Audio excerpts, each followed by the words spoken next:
What about Sweetie? Did you kick Sweetie out for your dates with Lin Jae? Sweetie. As she mentioned this, Qin Shulin suddenly remembered that at noon, Sweetie had gone out to buy groceries because Lin Changzheng had come over. She hadn't returned yet. Later, she got busy with Qin Shuyu and almost forgot about Sweetie. Seeing her expression, Qin Shuyu became speechless. I knew it. No. I have to go find Sweetie. She was more determined than ever not to let her sister see that man, and yet she had almost forgotten about Sweetie. Sweetie had never had a father since she was young, and with her quirky personality, she had taken to dressing like a boy. This couldn't go on. It would end badly. Qin Shuyu quickly got up and moved to open the door. At that moment, she saw a little girl standing at the door. The girl was holding a basket in one hand and raising her other hand to gesture opening the door. Apparently not expecting the door to suddenly open, she paused for a moment before bursting into laughter. Auntie, you're back, with Sweetie's call. Qin Shuyu, who was also momentarily stunned, was pulled back to reality. She was shocked. Sweetie, you're Sweetie? When did her little niece start growing her hair long? Wait, when did she start wearing a dress? On her way back, she had been thinking about how to convince Sweetie to wear the dress she had bought. The girl would surely look pretty in it. She hadn't gotten around to persuading her yet. Yes, it's me. Qin Yushin walked inside and reached out to hug Qin Shuyu. Although her aunt was usually fierce, she was very kind to her. Realizing that the basket in her hand was getting in the way, she quickly put it down before walking to Qin Shuyu's side. With her arms extended, she gave Qin Shuyu a big hug. Auntie, Sweetie has missed you so much. Feeling the familiar scent, Qin Shuyu finally reacted. She also extended her arms and hugged Sweetie back. Then she awkwardly patted her shoulder. Sweetie. She hadn't even asked the question she wanted to ask when she saw Qin Yushin quickly moving away from her embrace. Blinking her big eyes earnestly, she said, Auntie, are you wondering why Sweetie changed like this? Qin Shuyu nodded in confusion. Indeed, she was very curious. Qin Yushin then twirled around in front of Qin Shuyu, saying, Auntie, before I speak, do you think Sweetie looks pretty like this? Very pretty. My Sweetie is the most beautiful. Sweetie thinks so too. This dress of Sweetie's is very pretty. Do you know who bought it for Sweetie? Do I even need to ask? It must be your mom who bought it for you. Wrong. It's not my mom who bought it for me. Qin Yushin said proudly. Qin Shulin, beside them, sighed helplessly. This girl seemed to have learned some cheekiness from Lin Zhou after being with him for so long, but it was also nice in a way. Qin Shuyu was even more curious. Then who bought it for you? Did you find a boyfriend? Oh please, why would I find that thing? I'm not interested. This was bought by brother. Brother, yes. Lin Zhou, Lin Changzheng's son, my brother. Qin Yushin became more and more pleased as she talked. Since she was back, she had to win over her aunt. Naturally, she had to talk more about how good her brother and Uncle Lin were. That way, her aunt could change her view of Uncle Lin. But as soon as she finished speaking, Qin Shuyu frowned. What? Lin Zhou?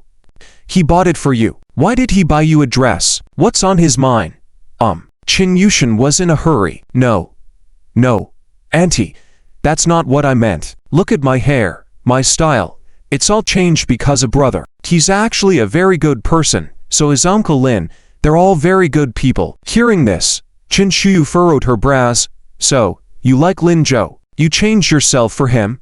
And then you also agree with your mom and Lin Changzheng being together. Qin Yushin felt that Annie had some issues with her thinking. And the problem was significant. Why did she have such a big bias against her brothers? Qin Yushin completely forgot that at the beginning, she also had a big bias against Lin Zhou. It's just that later on, she completely turned into a big fan of Lin Zhou, even more and more obsessed. At this moment, she just felt a headache. Auntie, I really didn't mean that. My brother is the future sister-in-law. I don't like my brother. No, I like my brother, but not that kind of like. What? You're so young and already have a sister-in-law. What's going on? Sweetie, have you and your mom been brainwashed? Qin Yushin. She felt that she couldn't explain it clearly. The more she explained, the more confused she became. She could only pout and seek help from Qin Shulin. Mom. Qin Shulin sighed too. Well, forget it. Sweetie, have you eaten? I'll make something for you in the kitchen. I've already eaten. My brother made me food just now. Oh, That's good. Little did they know that this would anger Qin Shuyu. What? Your mom hasn't married yet, and you're already going to someone else's house for a meal. Sweetie, why are you acting so strangely? Qin Yushin slumped on the couch, feeling dejected, starting to think whether she had been unreasonable before. Auntie, how about we not talk about them for now? Can we just chat? Since praising her brother and Uncle Lin didn't work, let's try another approach. Get to know Annie first, then ask my brother for advice on what to do next. Fine. We should have done this earlier. I really don't want to talk about the father and son from the Lin family with you. Come on. Sweetie, I also bought you 2 dresses. Do you like them? Qin Shuyu said, as she pulled out the dresses from the luggage. When Qin Yushin saw the dresses, her eyes lit up. Wow, they're so pretty. They are. Go try them on. Qin Shulin handed one of the dresses to Qin Yushin. Excited, Qin Yushin stood up and walked towards the luggage. Give me the other one. I'll try both. Thank you, Auntie. She lowered her body to reach for the other dress, but she saw Qin Shuyu nervously covering the luggage. Try this one first. Auntie, that one is deep inside the luggage, not easy to reach. I'll give it to you later.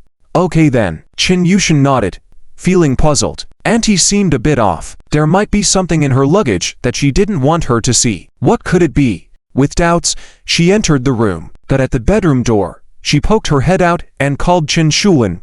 Mom, come in and rest for a while too. Lin uncle said you sprained your foot and need to rest more. Mom's fine.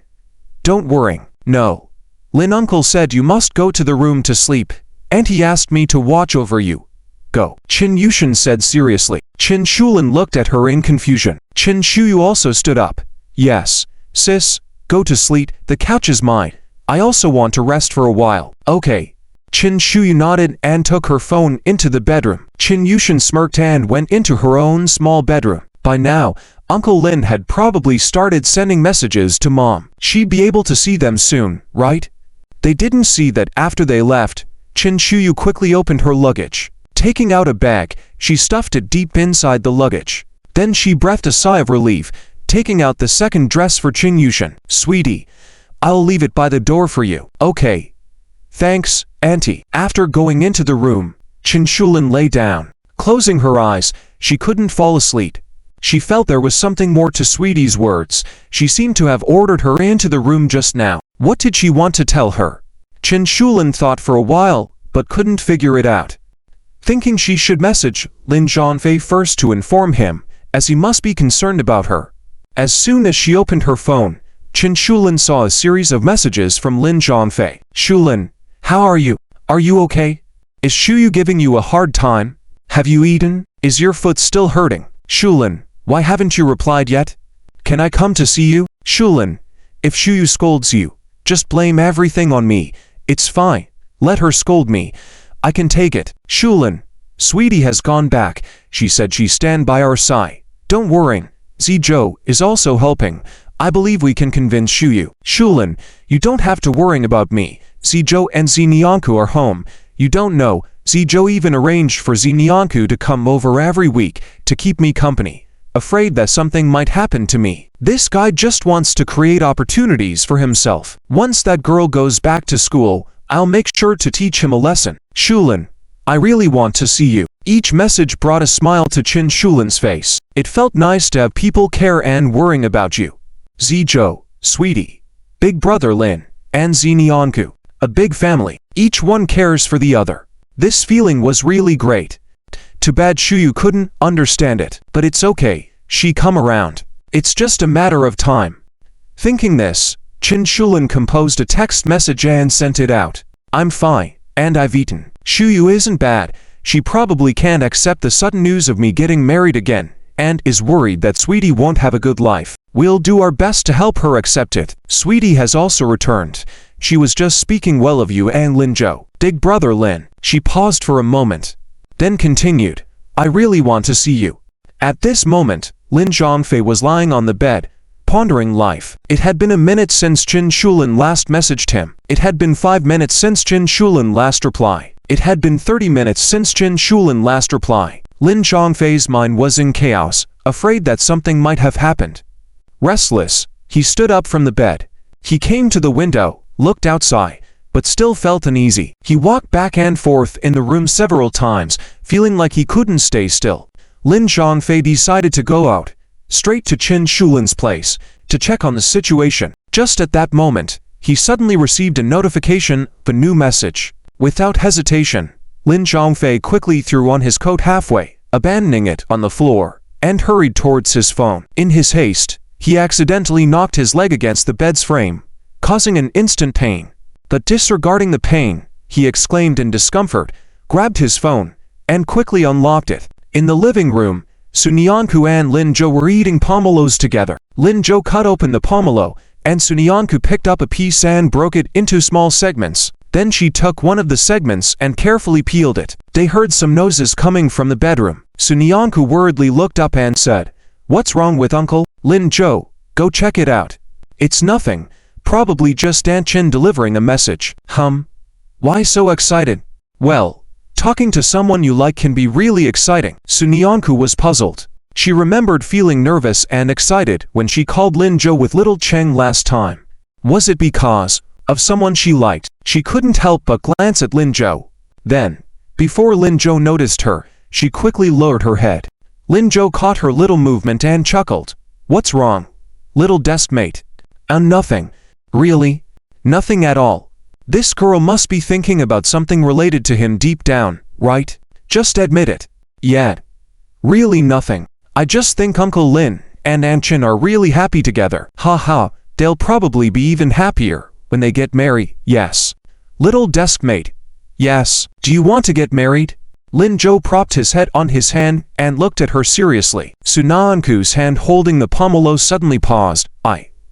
What kind of question was Lin Zhou asking? What was this question? Was she really considering it now? Sunyanku stuttered for a while, unable to form a proper response. She was conflicted and kept her head down, afraid to speak. Lin Zhou chuckled again. This girl was really amusing, but he really wanted to ask this question. So, Lin Zhou raised his arm and gently rubbed Sunyanku's head. "Never thought about it. You've read a lot of romantic novels with Wang Zhaoqing, right?" "No. I haven't. Actually, Seeing that Lin Zhou seemed to be fixated on this question, Sunyanku said, in a low voice, Have thought about it, What kind of person did you imagine marrying?" "What kind?" "Just like you." Sunyanku subconsciously looked at Lin Zhou, but quickly lowered her head again. She refused to admit it. "I haven't thought about it." "Why not?" "Think about it more in the future, little deskmate." With words like that, she would probably think of him. The progress between them might speed up. Sunyanku hesitated. Seeing Lin Zhou taking over the unpeopled half of the pomelo from her hand, Sunyanku suddenly felt curious. For some reason, she blurted out, "Have you thought about it?" Lin Zhou's action paused as he turned curiously. "Thought about what?" "Marriage." "Of course, I have." "Oh. Then what kind of person did you think about?" Asking this question, Sunyanku quickly lowered her head again. Her heart started pounding nervously and expectantly. She looked forward to Lin Zhou's answer. Lin Zhou saw through her thoughts instantly. He laughed earnestly. "Someone with long hair, beautiful, cute, shy, always a bit absent-minded, stutters when talking, always stays by my side, obedient, considerate towards me, becomes different because of me." As he spoke those words, Lin Zhou kept his gaze in Sunyanku's direction. He noticed her head lowering slowly. After a while, he continued, "That's probably it." As soon as he finished speaking, he saw Sunyanku suddenly raise her head, then quickly grabbed a segment of pomelo and started peeling it frantically. She didn't even dare to look at him, nervously saying, I want to eat pomelo." This topic couldn't continue. It really couldn't. Long hair, shy, obedient, change for him. Each of these traits seemed to describe herself. The ideal marriage partner in Lin Zhou's eyes. Was it her? Was it her? In her mind, this question kept spinning in circles, but she couldn't find an answer. Nor did she dare to ask. Sunyanku felt like her heart was about to leap out of her chest. She could only use the pomelo to cope with the uncomfortable feelings within her. Seeing this, Lin Zhou decided not to tease her further. He handed her the pomelo he had already peeled and took the unpeeled segment from her hands, saying, "Here, eat this one, I'll peel it for you." Sunyanku mechanically took the pomelo and brought it to her mouth, eating it heartily. She didn't pay attention and immediately started coughing. Lin Zhou quickly handed her a cup of water. Drink some water and eat slowly. Sunyanku took the cup and took a sip. In the bedroom, Lin Changzheng heard the commotion and couldn't help but shout, "You brat, what are you doing? Don't bully little Nyanku." "I'm not doing anything, old Lin. You better talk nicely to Aunt Chin. I can't just leave it be. Little Nyanku is in our house. I have to protect her." After finishing a mouthful of water, Sun Nyanku finally swallowed and coughed lightly, apologizing, "Uncle Lin, I'm fine. Lin Zhou didn't bully me." "All right then. You little rascal, you be careful," Lin Changzheng shouted before quieting down. Lin Zhou waved his hand helplessly. "Little Deskmate, remember to eat slowly next time, or I'll be known as the backpot hero." "Okay, I will," Sun Nyanku answered seriously, but still didn't dare to look at Lin Zhou. This is really so nerve-wracking. In the bedroom at this moment, Lin Changzheng was also particularly nervous. Just now, he had sneakily chatted with Qin Shulin for a bit. For some reason, he felt like he was secretly in love, even at this age. He thought for a moment, couldn't resist, and sent another message to Qin Shulin. "Shulin, how about we find a time tomorrow to meet in secret?" Qin Shulin quickly replied. Tomorrow, okay. I'll find an excuse. Maybe have Chia accompany Chia Yue for shopping. Keep them busy. Also, let Chia see what her aunt is up to. She seems a bit off." "That works, as long as Chia agrees." Chia will definitely agree. She has always supported me and you." "Great. See you tomorrow then." "Okay. Tomorrow it is." Qin Shulin sighed in relief as she held her phone. After rereading her chat with Lin Changzhen, she felt happier with each read. Chatting with a loved one was indeed so joyful. Just then, she heard her sister Su September call out, "Sis, come out and see. Tia looks so pretty in this dress." "Hot. Sis, what are you doing?" Qin Shulin quickly took back her phone, looking nervous. "No, I didn't do anything. I was sleeping." "Do you need to play with your phone to sleep? Isn't this about work sent to me by my colleague? I need to reply." "Oh." Qin Zuyu was skeptical. At that moment, Qin Yushin's voice came from the living room. "Mom, come out and see. Auntie bought a beautiful dress." Coming. Qin Shulin shouted, quickly put on her slippers and went out. Passing by Qin Zuyu, she cleared her throat and walked past quickly. Qin Zuyu looked at Qin Shulin with suspicion, feeling that something was off about her. But Qin Shulin had already walked over to Qin Yushin, looking at her with satisfaction. "Wow, it does look great. Shuyu, you have good taste." Yes. Auntie has great taste." Qin Yushin blinked at Qin Shulin and started flattery. This made Qin Zuyu very pleased. She smiled proudly. Ha. Auntie will buy you more in the future, as long as you are willing to wear them." I'm willing, Qin Yushin happily said. "Then go try on another one." "Okay." After she went inside, there were only Qin Zuyu and Qin Shulin left in the living room. Qin Zuyu's gaze fell on Qin Shulin again. Qin Shulin started to feel uncomfortable, as if her secret love affair had been found out, making her a bit anxious. Heh. You to talk. I'll go lie down for a while," Qin Zuyu said. "Shouldn't you lie down?" "Sister, are you secretly contacting your big brother Lin?" "No. I'm not." Really? Then let me see your phone." Qin Zuyu was about to step forward when Qin Yushin's room door opened again. "Mom. Auntie, how does it look?" Qin Shulin let out a long sigh of relief. "This one looks good too." Qin Zuyu nodded. "Yes. It looks good." "Great." Qin Yushin excitedly jumped up. "Auntie, let's go shopping." "Huh?" Qin Zuyu was surprised. "Why suddenly want to go shopping? You just arrived home in the morning." "I was planning to have a good chat with Qin Shulin. This dress is so nice, but I don't have nice shoes to match. I want to buy shoes." "Auntie, you have good taste. Will you accompany me shopping?" Qin Yushin came to Qin Zuyu, pulling on her sleeves and acting cute. In the process, she winked at Qin Shulin. Qin Shulin understood and quickly said, "Yes, Shuyu, you have good taste. You also know how to dress up. Take Yushin shopping." "I don't know how to arrange things, especially clothing for Yushin." Just as she was thinking about how to tell Yushin to take Shuyu out tomorrow, this girl had already caught on. Living with people who follow Lin Zhou for a while have made her smarter. Both of them said so Qin Zuyu just nodded. "All right. Let's go. Let's go now." Qin Yushin dragged Qin Zuyu towards the door. When they reached the doorway, Qin Yushin gave Qin Shulin a thumbs up when Qin Zhu wasn't looking. Once the two of them left in a hurry, Qin Shulin let out a long sigh of relief. She quickly took out her phone and messaged Lin Changzhen. I almost got caught just now. Scared me. Soon, she received a reply from Lin Changzhen. What happened?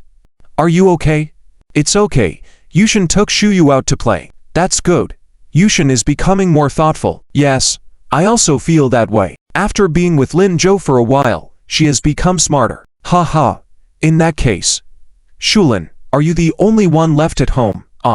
Yes. Then, can I come to see you? But they just left. It's okay. I'll come and take care of you for a while. They will return before I leave.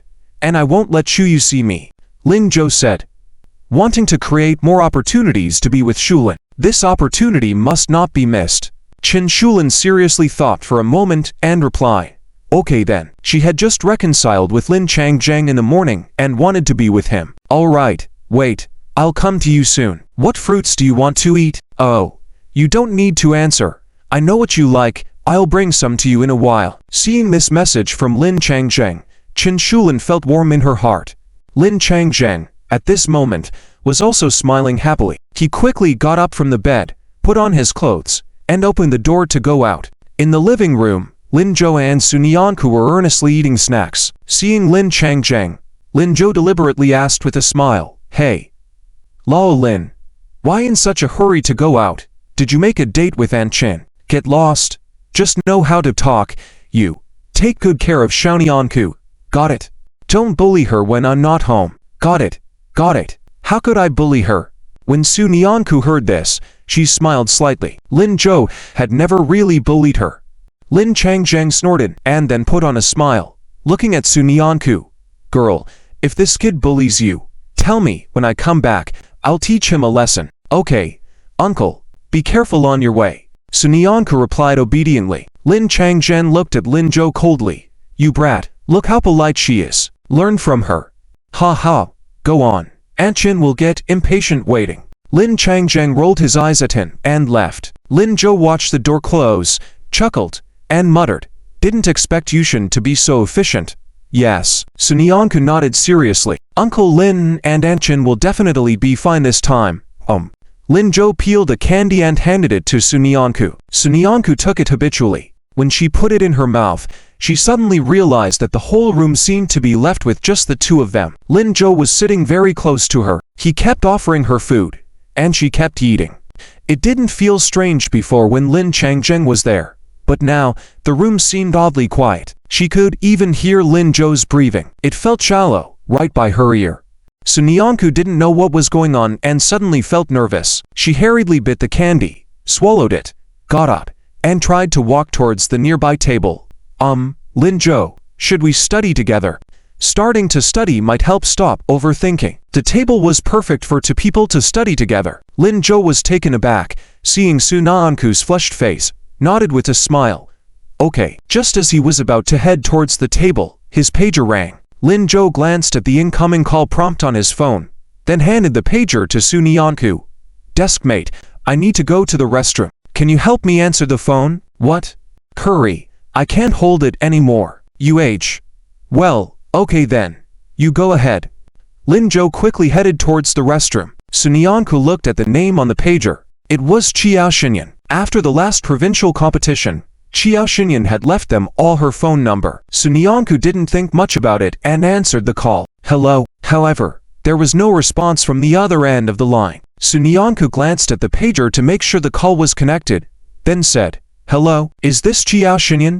At this moment, Qiao Xinyan was also puzzled. How could she have known that when she called Lin Zhou, a girl would answer the phone? She even thought she had dialed the wrong number. But soon, a name came to her mind. You are Sunyanku? Yes, I'm Sunyanku. Hearing the confirmation, Qiao Xinyan was once again surprised and asked in disbelief, You can answer calls on behalf of Lin Zhou? Can I not? No. Sorry, I'll hang up first. I'll have Lin Zhou call you later. No. You can answer. That's not what I meant. Where is Lin Zhou? He went to the restroom. Before leaving, he handed me the phone to answer for him, probably afraid that you had an emergency. Sun Yanku said seriously. But Xiao Xinyan burst into laughter. Are you suggesting that Lin Zhou only gave you the phone because he saw the call? Yes, he did. Ha ha. Now I doubt if he really needed to go to the bathroom. Ha. Can you even fake needing to go to the bathroom? Ha ha. Never mind. It's the same whether I call you or Lin Zhou. I wanted to call you first, but unfortunately, you don't have a phone, so I couldn't reach you. Ah, I'm sorry, Sun Yanku. You don't need to keep apologizing to others. You're great. You're the best girl I've ever met. Good grades, good person, very kind. Okay. Thank you. Sun Yanku nodded seriously. Well, since you're with Lin Zhou, let's wait for him to come out, and you both listen. We don't need to hang up the call for now. Okay. Let's wait for him to come out. Sun Yanku held the phone, stood by the dining table, waiting for Lin Zhou. Separated by a door, Lin Zhou in the restroom heard Sun Yanku's words. He didn't actually need to use the restroom. He just didn't want to interact with too many girls. That's why he passed the phone to Sun Yanku. But now, it seemed he couldn't stay in sight any longer. Lin Zhou washed his hands, opened the door, and deliberately asked, "Done with the call? What's up?" "No. Xiao Xinyan said she wants both of us to listen." "Oh, then put it on speaker." "Okay." Sun Yanku earnestly turned on the speaker, placed the pager on the table, and then said, "Xiao Xinyan, Lin Zhou is here, you can speak now." Only then did Xiao Xinyan speak. "Lin Zhou, can you hear me?" "Yes." "Good. This time I called you both mainly to tell you that the math competition next Friday will be very difficult. Get yourselves mentally prepared. Both of you have been targeted." "Huh? Targeted?" "Yes. It's quite interesting. In the past, I was the one targeted in the provincial competition every time, but this year, it's you guys. You must know that the national competition and the provincial competition are not on the same level. We will face greater competition, with top students from various provinces participating. Although the exam is fair, those students will still compare themselves with others under equal conditions. While my grades are between you and Sun Yanku. Lin Zhou, you are a dark horse, your progress is too fast, and more people are watching you. As for Sun Yanku, she's simply too outstanding. I know that. Good.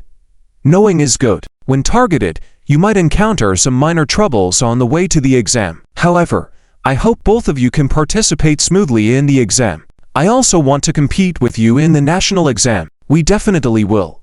Alright then. Lin Zhou, although I know you will be fine, I still want to remind you to pay attention to those top students from Jiangnan province and Kyoto. They are arrogant and have good exam results within the province, and they are our biggest competitors. Got it?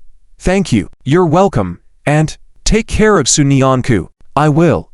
Alright. Let's hang up. See you at the exam. See you at the exam. The call ended, and Lin Zhou looked at Sun Yanku, who had a furrowed brow, and asked worriedly, "What's wrong? Why the long face?" Sun Yanku looked up at Lin Zhou and asked, "Lin Zhou, is this exam going to be particularly difficult?" She had never participated in such a big competition before. When she was in second high school, she had no such opportunity. Hearing what Xiao Xinyan said, she was a bit worried. Well, it probably won't be easy. Then, Sun Yanku bit her lip, as if she had made a major decision. "You don't need to protect me, Lin Zhou. I will protect you. Focus on the exam." "Ha ha.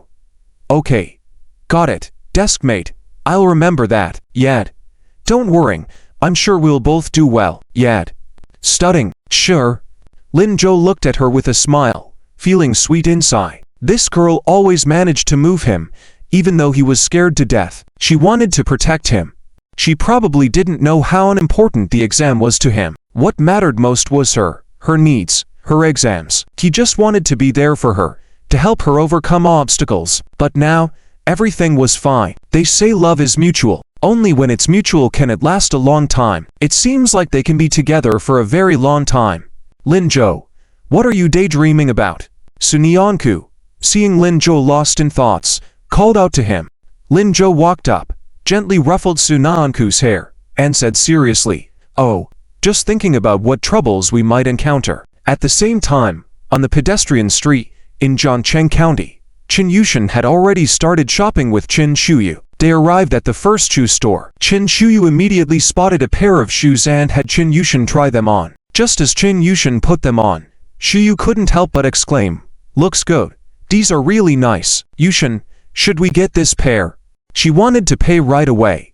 Chin Yushin quickly stopped her. Although she also thought the shoes were nice, they had gone out this time to create time for Mon and Uncle Lin's date. How could they go back so soon? Absolutely not. Auntie, let me try some more. Why? Aren't these good looking? They are. But I want to try more. I want to buy the best looking pair, Chin Yushin said seriously. Shuyu had to agree. Okay then. Take your time.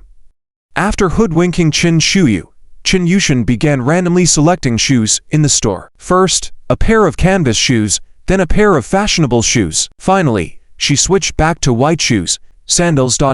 She tried on for a half hour and Chin Yushin showed no signs of stopping. While the staff nearby didn't show disdain, Chin Shuyu couldn't bear to watch anymore. Yushin, you. Before she could finish her sentence, Chin Shuyu suddenly heard her phone ring. She picked it up and glanced at the screen. Her face instantly turned serious. Chin Shuyu chose not to answer the call, but to hang up and put the phone back in her pocket. How about the first pair? Okay. Chin Yushin realized she couldn't keep on choosing in this store. It would be too obvious, but she decided that after buying this pair of shoes, she would go to another store to look around. Perhaps she could also buy some other small accessories. In any case, she wasn't going back until she had at least 3 hours of shopping. At that moment, she heard Chin Shuyu's phone ring again. It seemed to be a text message. Chin Yushin looked up and saw Chin Shuyu holding her phone, scratching her head irritably. She felt a bit puzzled. "Aunt, is there something urgent?" "No, just a message from a friend. I'll go out and make a call. You wait here. Aunt will pay for you in a while." "Okay." Chin Yushin obediently nodded. As she watched Chin Shuyu leave with her phone, she couldn't help but feel a sense of loneliness in her ass figure. Could something be wrong? After waiting for a while in the store and Chin Shuyu not returning, Chin Yushin smiled at the nearby staff member. "Sister, could you please hold this for me? I'll go check on my aunt and be right back." "Sure." The staff member took the shoes. Chin Yushin quickly left the store. When she saw Chin Shuyu in the ante corner nearby, Chin Yushin walked towards that direction. Originally intending to ask directly, halfway there, she suddenly heard Chin Shuyu shouting, "I told you not to come. Are you deaf?" Chin Yushin stopped in her tracks. Seeing Chin Shuyu grabbing her own hair in despair, "How many times have I told you? Don't come find me. Don't come find me. Let's stop contacting each other. Goodbye." She hurriedly hung up the phone, sniffed, then adjusted her hair, turned around and walked back. Chin Yushin quickly hid to the side. Her aunt must not want her to see her in this state. But what happened to her aunt exactly? Chin Yushin knew she couldn't directly ask and get a straight answer. She watched Chin Shuyu walk past her, adjusted her clothes, and followed behind. Perhaps her brother was right. Aunt must have her reasons for blocking Uncle Lin and Mom. Now, what she needed to do was to find out these reasons without hurting her aunt. Chin Yushin made up her mind. Taking a deep breath, she entered the store. When Chin Shuyu saw her, she immediately showed a big smile, looking completely different from when she was on the phone. "Yushin, where did you go?" "Oh, I went out to look for you but didn't find you, so I went to the restroom." "Aunt, the shoes are ready." "Good. How much?" Chin Shuyu showed no doubt towards Chin Yushin's words, and asked the salesperson, "These shoes are 238 yuan. Chin Shuyu frowned. "Over 200 yuan. Chin Yushin was taken aback. Her aunt was never stingy with money. She never hesitated when buying things for herself. What was going on? "Aunt, it's nothing. 238 it is. Come on. Let's pay with a card." Chin Shuyu took out a card and entered the PIN at the cash register. After paying, she left with the shoes and Chin Yushin. "Are we going home, Yushin?" Not going back. Yushin still wants to buy. She had prepared a bunch of things to buy, but her words suddenly stopped. "Aunt, can I treat you to fruit salad?" "Huh, fruit salad? What's that?" "Just ... Oh, hard to explain. You'll know when you come with me. It's delicious and not expensive. Let's go. Let's go." Chin Yushin dragged Chin Shuyu towards the direction of the square. Chin Shuyu was completely stunned. Did this girl not want to go home? At that moment, Lin Changzheng had already arrived at the Kin's house. He knocked, and Chin Shulin quickly opened the door. Lin Changzheng was carrying a lot of fruits and sneaked into the house. "Shuyu is not here, right?"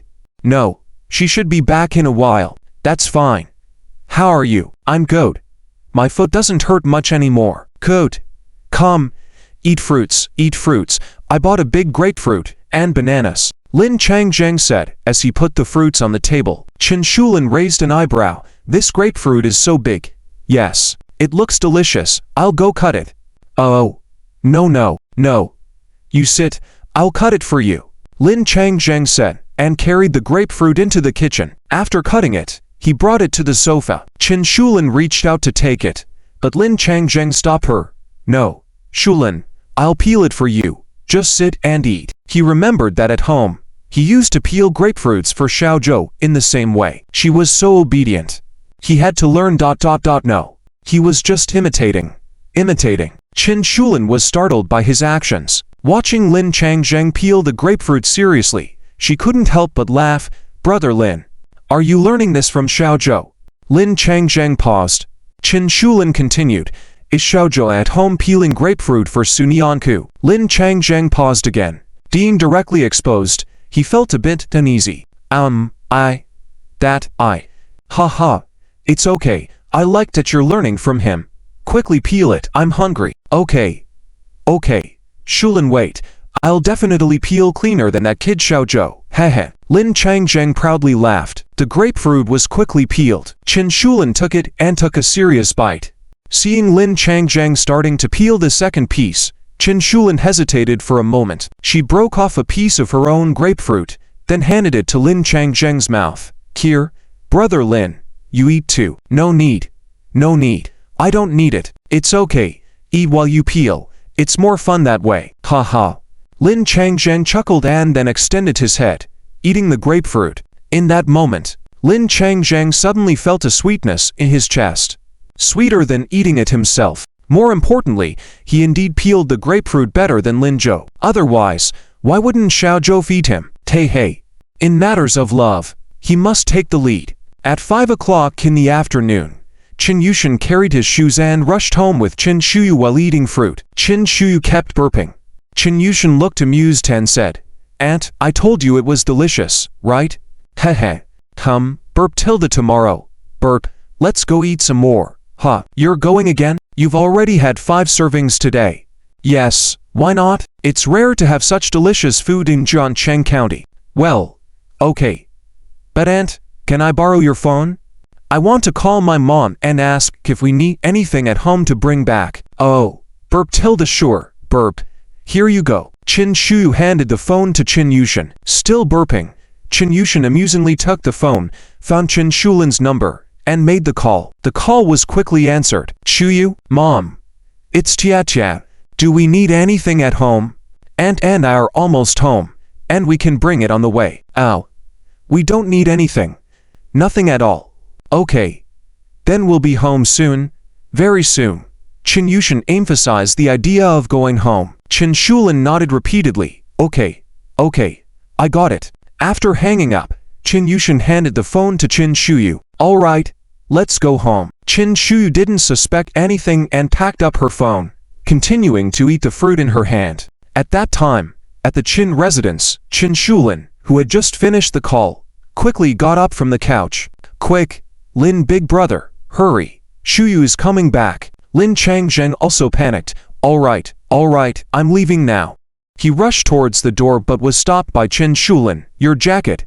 Big brother Lin, your jacket. Right. My clothes. Oh. Look at my brain. Lin Changjang put on his clothes quickly, then opened the door. As he was about to leave, he sighed, turned around, and gently hugged Qin Shulin. Shulin, I will work hard to marry you soon. Wait for me. Yeah. I'll wait. Qin Shulin nodded seriously. Watching Lin Changjang leave, she breathed a sigh of relief. Sitting back on the couch, she thought of Lin Changjang's words when he left and couldn't help but smile. Big brother Lin is going to marry her. How wonderful. On Monday, Lin Zhou hurried to school early. Just as he was about to enter the school gate, he saw Qin Yushan at the gate accompanied by a woman. The woman looked to be in her 20s, dressed professionally, with her hair tied up high, giving off a strong and capable vibe. However, her face bore some resemblance to Qin Yushan. She must be Qin Shuyu's aunt. But what was she doing at the school? Was she accompanying Tia? about to call out to Qin Yushin and greet her. Lin Zhou saw Qin Yushin quickly wave at him. Then she turned and pulled Qin Shuyu towards the school campus, saying, "Aunt, hurry, hurry, I know. Qin Shuyu hastened her pace. Lin Zhou watched the two, full of perplexity. Did Qian not want Shuyu to see him? What was going on? Did Aunt Shuyu harbor some prejudice against him? Well, let's leave it for another time."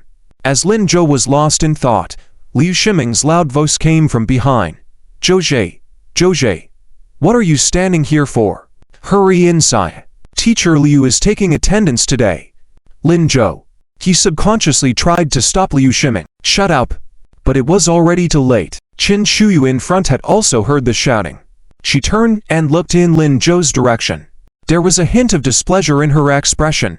Is that Zhou? He looks quite handsome. No wonder you like Qin Yushin quickly grabbed Qin Shuyu's arm.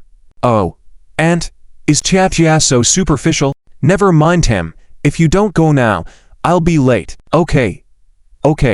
So many years have passed.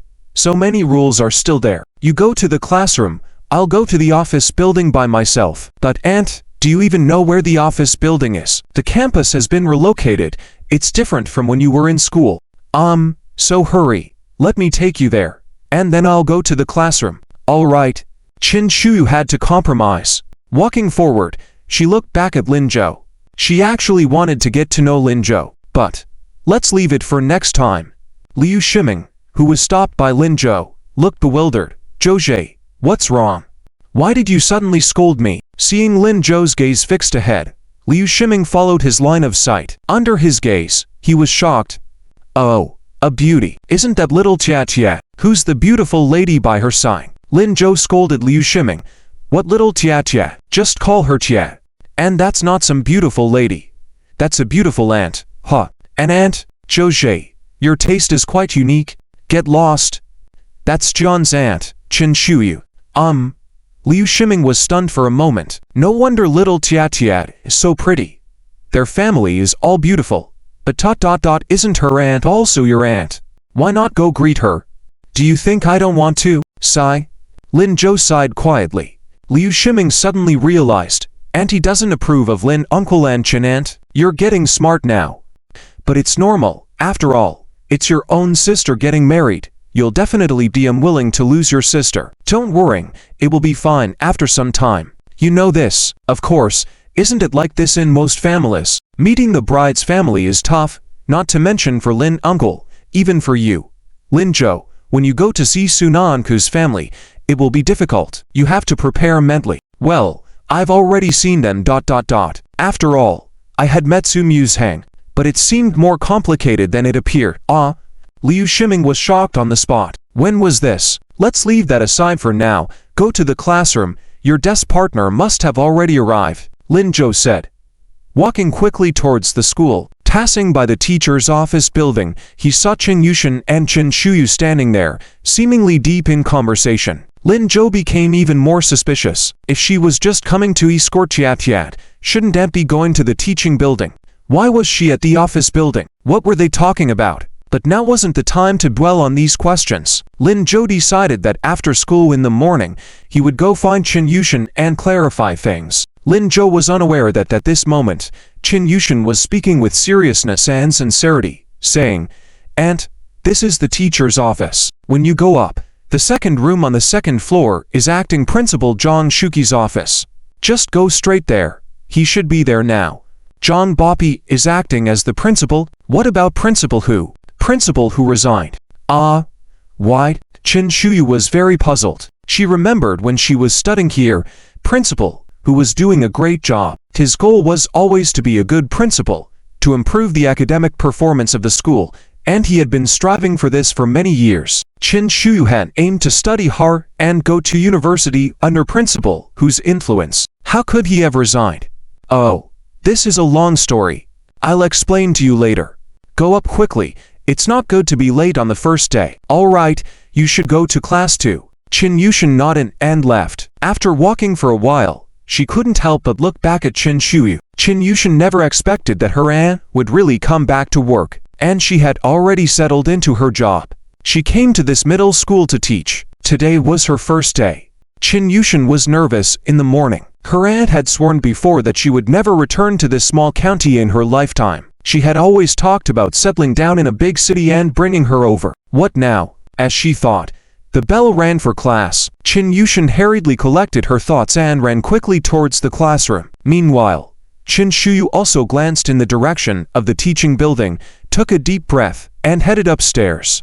At this moment, Lin Zhou had already arrived at the classroom. Sun Nianku had already settled in and poured tea for him. The temperature was just right. Lin Zhou thanked her and sat down, finishing the tea in one go. When Sun Nianku saw Lin Zhou finish the tea, she was very happy and quickly poured him another cup. Then she took out her textbook and prepared for early reading. It was Chinese class in the morning, but Liu Qingyan had not arrived yet. The classroom was filled with discussions. Why is teacher Liu late again? We've been ranking first in the class since the last exam, and teacher Liu has been late quite a bit. Isn't that true? Is teacher Liu letting us be free range now? Ha ha. Probably not, but if that's the case, then I'm not going to read early. I'll start singing instead. Me too, ha ha. Everyone burst into laughter. Sun Nianku also looked puzzled and asked, is teacher Liu late because she's on a date with teacher Jian? She asked seriously, which made Lin Zhou unable to hold back his laughter. Ha ha. Table partner, you seem to know a lot. I don't. But I suspect it's not a date. I suspect teacher Jian messed up again. Ah, why do you suspect that? Well, when I came in earlier, I saw teacher Jian going to the office building alone. That was after Qin Shuyu had arrived. Jian Zhengyang had been standing at the entrance of the office building as if he wanted to tell her something, but in the end, he didn't say anything. It was clear that he had messed up. Plus, if it was a date with Liu Qingyan, they should have gone into the office building together. But Lin Zhou didn't ask much. Knowing teacher Jian's nature, messing up was a common occurrence, so let it be. He still had exams to prepare for. Oh. Sun Nianku nodded and asked seriously, when will they be able to be together? I don't know. Let's wait and see. As they were speaking, Liu Qingyan slowly walked in from outside. Behind her was a woman. When Lin Zhou saw the woman, his expression suddenly changed. Why is she here? Sun Nianku was also very curious and said, Lin Zhou, look quickly. The person behind teacher Liu is so beautiful. Liu Shiming became excited. Wow, auntie. But he lowered his voice slightly when saying these last two words. Except for Lin Zhou, no one else heard him. Lin Zhou was helpless. I'm not blind. I know you're not blind, but isn't auntie supposed to come to visit sweetie? Why did she come to our class? Lin Zhou shook his head. I don't know. Liu Shiming seemed to recall something. Could it be because of you? Zhou Zhe. Because of me. Yes, you said auntie disagreed with Aunt Chin and Uncle Lin, right? Your Uncle Lin's son. She must not like you. Maybe she's here to target you or something. Lin Zhou furrowed his brows again. Auntie shouldn't be that petty. It's nothing. Let's see what happens first. All right. Liu Shiming nodded. After chatting for a while, Lin Zhou noticed that Qin Shuyu's gaze was on him. She seemed to be seriously scrutinizing him. Unaware of the conversation between Liu Shiming and Lin Zhou, Sun Nianku realized this as well and turned to look at Lin Zhou. After observing for a while, she lifted Lin Zhou's book in front of him, blocking his line of sight. Lin Zhou, read your book. This action made Lin Zhou momentarily stunned, but he quickly reacted. Was his table partner not allowing other women to look at him? Ha ha. Table partner was getting jealous too. So be it. Lin Zhou didn't hesitate and picked up the book to block his face. Qin Shuyu, at the podium, slightly furrowed her brows. This Lin Zhou guy was indeed close with his table partner. He had been smiling at her the whole time, and this smile seemed to have some intent. It even got Sweetie's attention. It was too much. She wouldn't be like the other teachers, moved by so-called true love. At this moment, Liu Qingyan spoke. Students, to things. First, our school's exam will proceed as scheduled this Friday, and it won't be postponed due to the National Math Olympics competition. Only Lin Zhou and Sun Nianku don't need to participate. As soon as this was said, the whole class erupted in protest. Originally, everyone was looking forward to skipping the exam because Lin Zhou and Sun Nianku were absent. The current exam schedule was indeed overwhelming. Why are you all protesting? You should be happy. With them not participating, your rankings will all increase by 2 positions. While this was logical, it didn't really matter if their rankings improved by that much. Alright, everyone, raise your spirits. Without Lin Zhou and Sunyanku, the top spot in our class will be up to you. You all have to work hard. The mood of the class suddenly turned a bit gloomy, but no one dared to say anything. Some even took out their textbooks, preparing for battle. Seeing this, Liu Qingyan continued. Secondly, I'm sure you've all noticed the person next to me. Her last name is Qin Shuyu. She is a graduate student from Kyoto University that our school specially hired. You can call her Teacher Qin.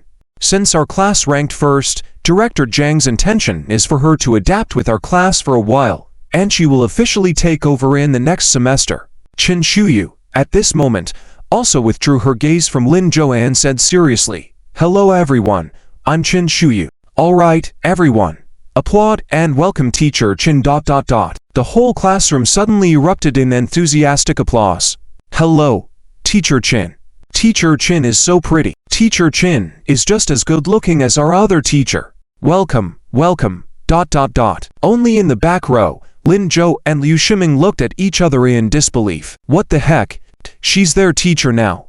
This.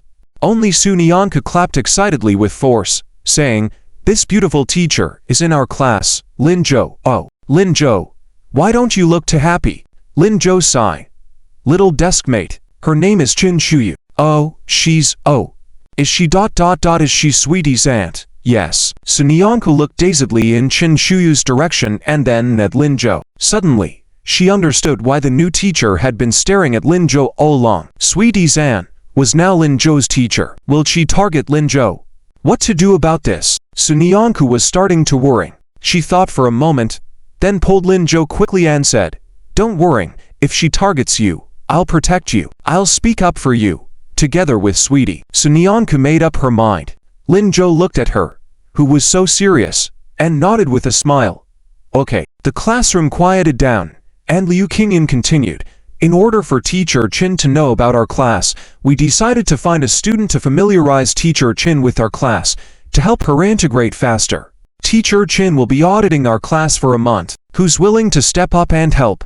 The boys immediately raised their hands in excitement. Liu Qingyan was very pleased with this response and turned to Qin Shuyu. Teacher Qin, see, they are all eager. You choose one. I see. Then I. She once again looked in Lin Zhou's direction. Let's go with Lin Zhou. Lin Zhou. Really afraid of trouble, he had already lowered his head as much as he could. This was really not giving him any leeway. However, this might be a good opportunity to get to know Qin Shuyu up close and maybe understand more about Dad and Aunt Qin's situation. He had suffered.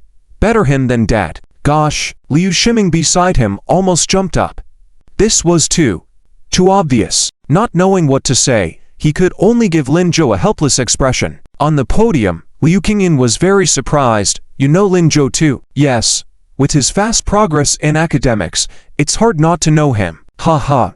True. Lin Zhou, are you willing? Lin Zhou had no choice but to stand up and nod.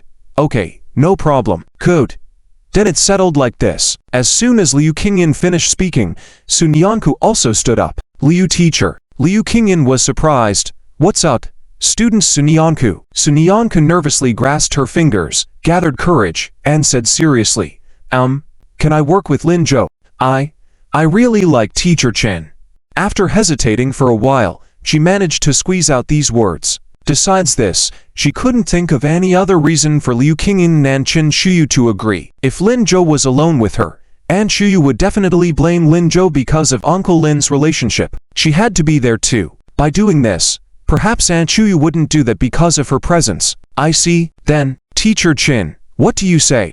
Liu Qingyan looked to Qin Shuyu. Afraid that Qin Shuyu wouldn't agree, she added. Sunyanku is our top student in class. I know. Let's do it together. Thank you, student Sunyanku. Qin Shuyu smiled faintly. She quite liked Sunyanku. She had heard about her in the office in the morning from Liu Qingyan. She seemed like a nice girl. Plus, her actions with Lin Zhou seemed rather intimate. She should be the future sister-in-law Sweetie mentioned earlier, right? It was fine to have her here too. She needed to teach such girls to have a correct view of love and engage in a healthy relationship. Alright, then it's settled. You two will do it together. Teacher Qin, it's morning study now. Will you be back to class in the morning? Okay, I won't disturb you.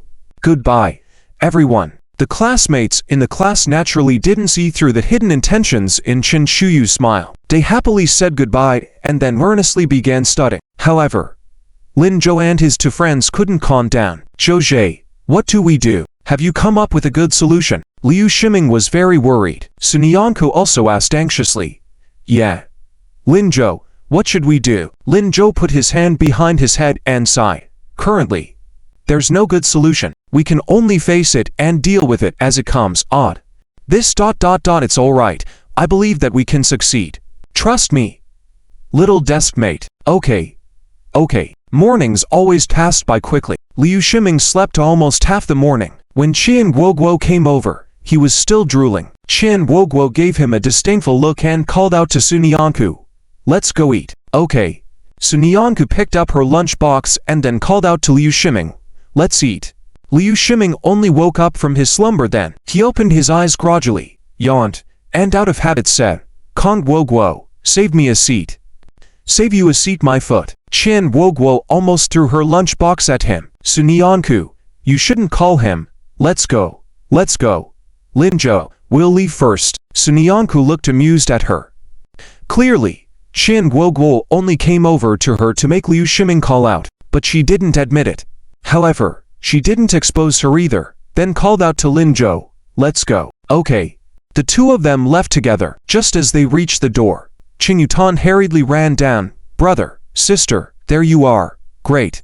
Lin Zhou looked at Liu Shiming and Qian Guoguo. "You go ahead. We'll be there soon." Sun Yanku also stopped in her tracks. Qian Guoguo and Liu Shiming. Why is it those two alone again? Qian Guoguo looked Liu Shiming in the eye, rolled her eyes again, then quickly walked away. Sigh. "Qian Guoguo. You." "Zhou, look at Qian Guoguo. She didn't even wait for me. Don't complain. Hurry up and catch up." Lin Zhou was speechless. Liu Shiming had to follow suit. After they left, Lin Zhou looked at Qin Yutan. "What's wrong? What's the rush?" "It's my aunt. My aunt is teaching at the school now." "Brother, you ... you're too late." "Huh, we already knew about this." "Huh." Lin Zhou patted the head of dazed and cute Qin Yushin, smiling and saying, "You're late, Shuyu Xiaoyi. Now you are our teacher, Qin." Ah. Qin Yushin was dazed again. After realizing what was happening, her face became full of worrying.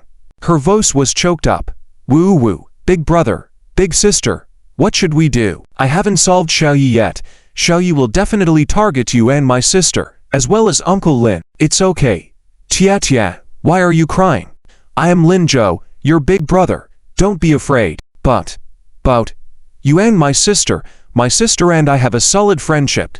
Think about it, Yunru Roxy, you, and Wen Cece haven't wavered in the slightest. What is there to fear from just a Xiaoyi? The two of us can handle it. What do you think, my deskmate?" Lin Zhou turned his head and looked at Sun Yanku. Sun Yanku, fearing that Qin Yushin would continue crying, quickly nodded. Right, our friendship is strong and won't waver, so rest assured. Tia. Then, Qin Yushin pouted. "Then, sister, will you always be by big brother's side to help him?" Yes. Sun Yanku answered immediately. Qin Yushin then slightly eased up and sniffled. "That's good. Tia will also help you guys." "That's right, Tia. We'll deal with Xiaoyi face to face, and you can pass us information secretly. How can we handle Xiaoyi, right? Deskmate?" Yes. Okay. Let's go eat." "Okay." Qin Yushin nodded and prepared to leave. Just as she turned around, she suddenly remembered something and turned back, saying, "Oh yeah, big brother, I did notice something strange about Xiaoyi these couple of days." "Something strange? What specifically? I mean, how do I say it? My Xiaoyi has been acting secretive when answering the phone, and she said some inexplicable things behind our backs." Qin Yushin thought for a moment. She earnestly recounted the incident where Qin Shuyu secretly blocked the box yesterday, and the strange behavior when she bought shoes later. To Lin Zhou. Lin Zhou furrowed his brow. What is she hiding? "I don't know. Big brother, do you think Xiaoyi has a boyfriend now? And he hurt her, so she became like this?" Qin Yushin was somewhat worried. Lin Zhou shook his head. "I don't know either. Currently, we have too few clues. Tia, when you have a chance, check what's in that box. I will spend the next few days together with the deskmate to strategize against Xiaoyi. Maybe we can find out something." "All right." Qin Yushin nodded again, But big brother, you are about to take exams. It's okay. Those exams are just a minor issue for my sister and me. Ha ha. I knew you were confident. I'll go now. You accompany sister to eat. Ha. Not going together? Nope. Nope.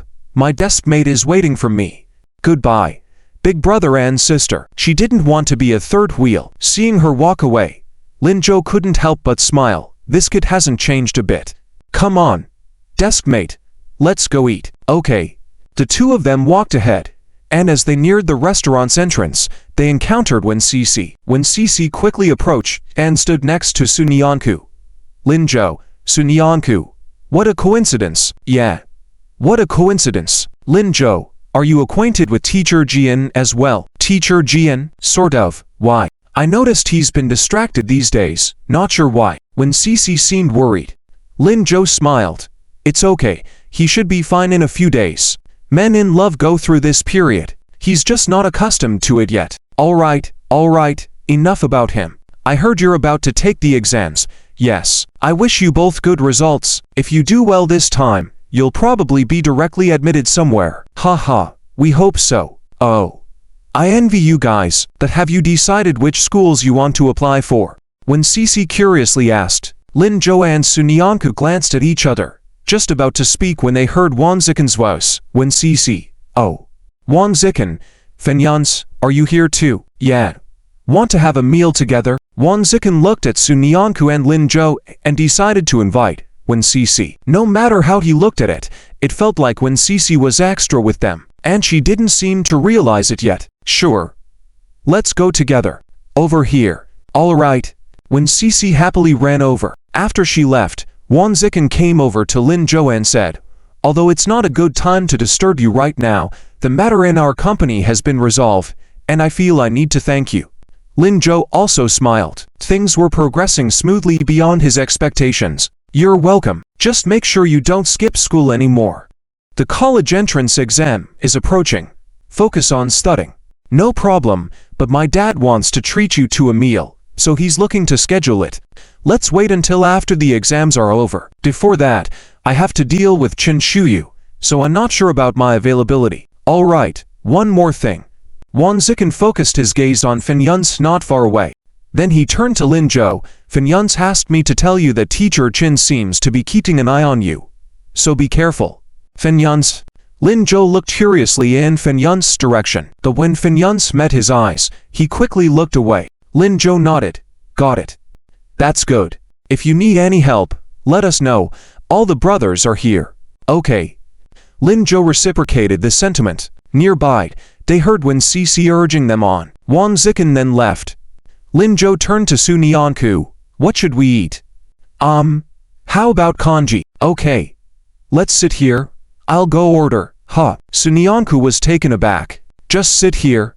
Not going to find Kwangwo and Liu Shiming. They've been eating together for over a month. Those two must be waiting for them. Linjo nodded. Yeah. Let's not go. Why? Deskmate. Don't you think they need some space to talk privately? Otherwise, they'll just keep ignoring each other. They should have a chance to sort things out. We can eat alone. Linjo didn't say the latter half of the sentence. Sunyanku completely missed Linjo's implication. She earnestly nodded. Yeah. You're right. Linjo sure thinks things through. The other corner of the cafeteria. Liu Shiming and Chin Woguo have been sitting for a while. They have already prepared their food and are waiting for Linjo and Sunyanku to come and eat together. But they haven't arrived yet. Liu Shiming feels a bit hungry. He rubs his stomach, picks up a yaotiao, and gets ready to eat. But he sees Chin Woguo giving him a cold look, so Liu Shiming quickly puts down the yaotiao and chuckles. I wonder why Sweetie is looking for Linjo as Sunyanku. We've been waiting for so long. Hehe. Seeing another cold look from Chin Woguo, Liu Shiming quickly explains, I'm not unwilling to wait for them. I just. After stuttering for a while, Liu Shiming doesn't know what else to say. He just casually adds, let's continue waiting. After a few more minutes of waiting, Linjo still hasn't come. Chin Woguo is also getting restless. She actually is quite hungry too, but she had gestured to Liu Shiming earlier not to eat until Linjo arrives. If she eats now, would it be embarrassing? No. She absolutely cannot lose face in front of Liu Shiming. Qian Guoguo tightly holds her stomach. This action is noticed by the confused Liu Shiming. Although Qian Guoguo has been ignoring him, looking at her like this, for some reason, Liu Shiming feels a slight pang of compassion. He picks up his own boiled egg and starts peeling it. After peeling it, he carefully hands it to Qian Guoguo. Qian Guoguo, would you like to have the egg first? Without raising her head, Qian Guoguo responds, I'm not eating. As soon as she finished speaking, her stomach growls. Qian Guoguo once again tightly clutches her stomach. Liu Shiming, seeing this, can only say, don't be stubborn. We don't have much time for lunch. Class will start soon. Who's being stubborn? I'm not even hungry. You eat by yourself. Anyway, she couldn't accept defeat. Liu Shiming falls silent again. He finds it difficult to persuade Qian Guoguo, feeling unsure. What should he do? Where did Zhou Zheyan's classmate go? Would Qian Guoguo be stubborn and refuse to eat breakfast in front of him? Her hungry stomach growls. It feels uncomfortable. Liu Shiming starts to think about what to do to get Qian Guoguo to eat. And as he ponders it, he suddenly gets an idea. Liu Shiming smiles quietly, picks up the yaotiao quickly, and without asking Qian Guoguo, he directly stuffs it into his own mouth. As he eats, he makes approving sounds. This yaotiao is so delicious. The chef today is really talented. The food is much better than yesterday. As he takes a bite, he puts the boiled egg into his mouth. This egg is delicious too. How come the cafeteria food is so good today? Oh my. Qian Guoguo, are you really not eating? If you don't eat, I'll finish your portion too. Without even asking Qian Guoguo, he reaches into her plate.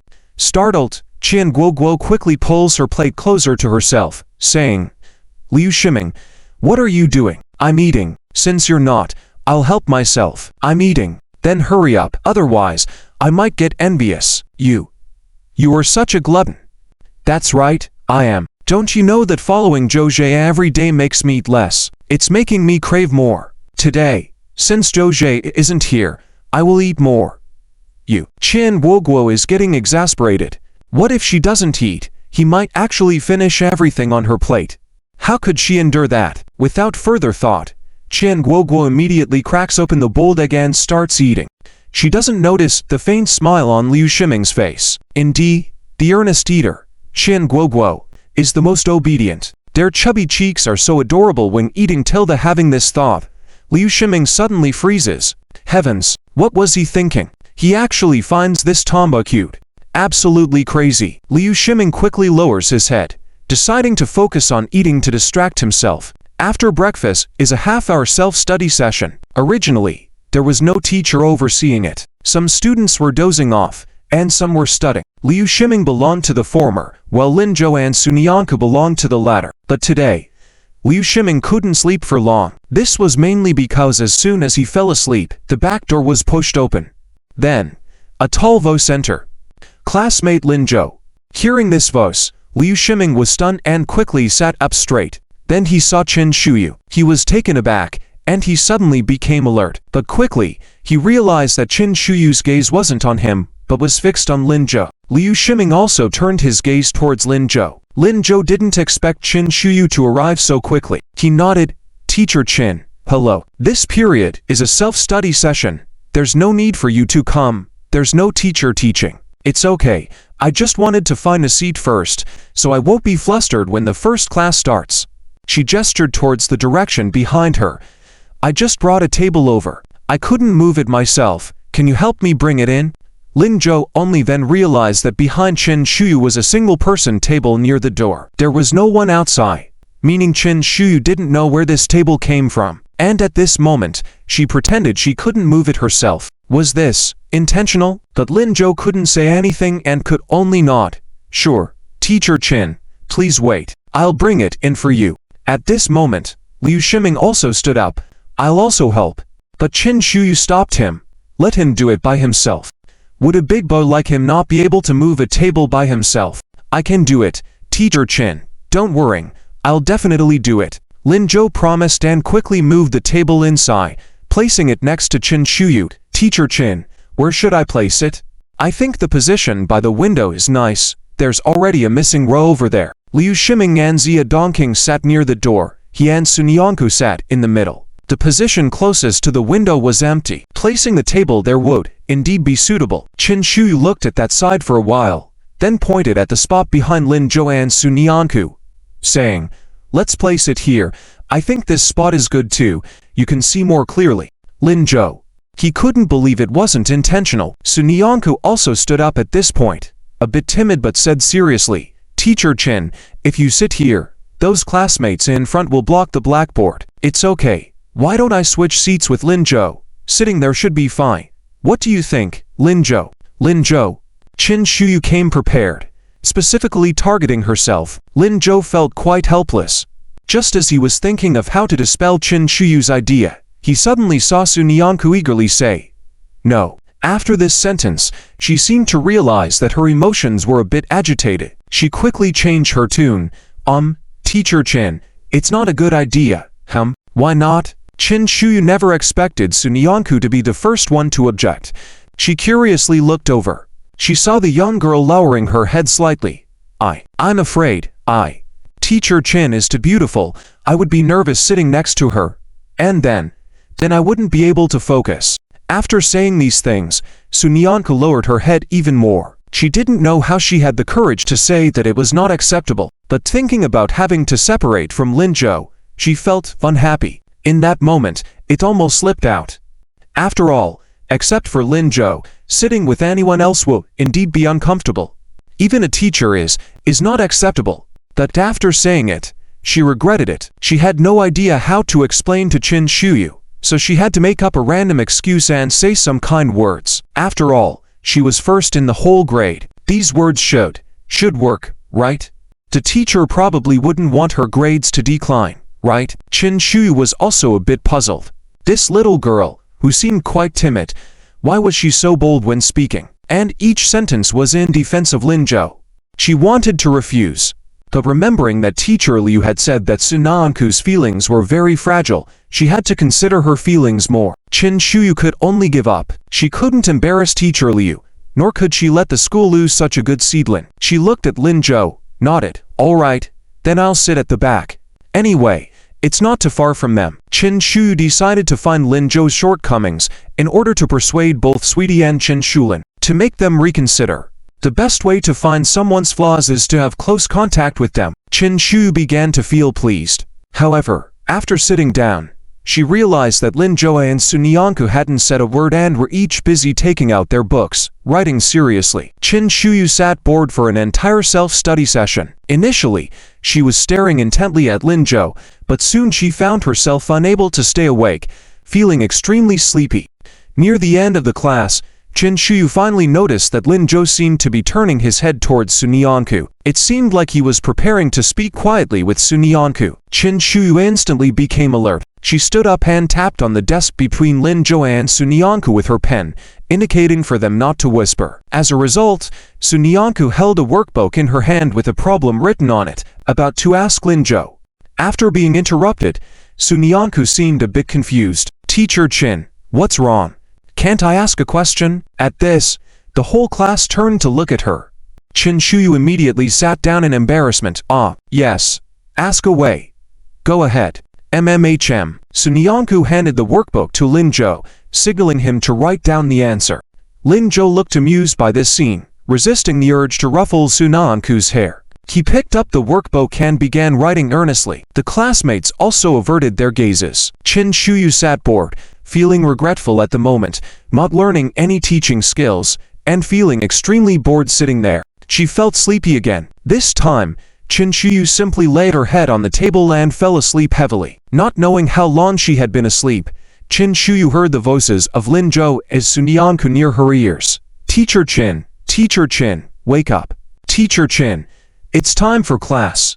Chin Shuyu quickly raised her head and saw the whole class looking at her again, including Principal Zhang on the platform. His expression was dark, seemingly very dissatisfied with her appearance. "Teacher Chin, you fell asleep during your first class. This is not good, right?" Chin Shuyu stood up instantly in embarrassment. "Principal Zhang, I'm sorry.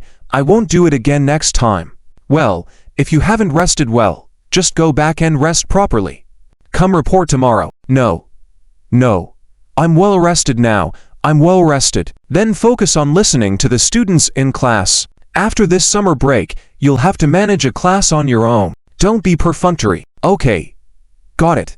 After receiving criticism like a student, Qin Shuyu sat down. She forced a smile and asked Lin Zhou, "Why didn't you call me to start class?" She had actually slept through an entire class, not hearing the bell. "You didn't ask us to call you, Teacher Qin."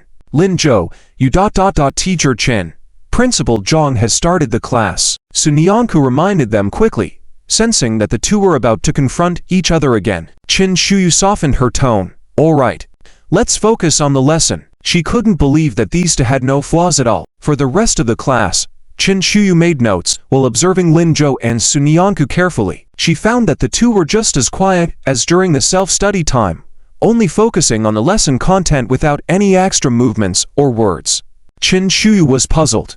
Weren't they supposed to be the future sister-in-law pair? Why were they so quiet? How could these young people in love be so honest? Something was not right. Until the end of the class, Qin Shuyu gained nothing. The second period was a physics class. As soon as the class started, Qin Shuyu saw Sunyanku and Lin Zhou taking out their math books. This made her alert. She knew it. How could these two be so honest? It seems that studying one period of self-study and one of math was not working out, right? Qin Shuyu stood up excitedly, accusing them in front of the whole class. "Hey, you two, did you grab the wrong books? This is not a math class.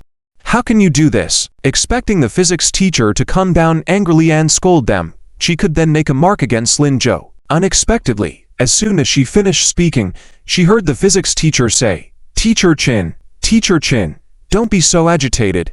It's okay, I asked them to study math during physics class." Huh? Qin Shuyu was once again perplexed. Why? Don't we need to study physics?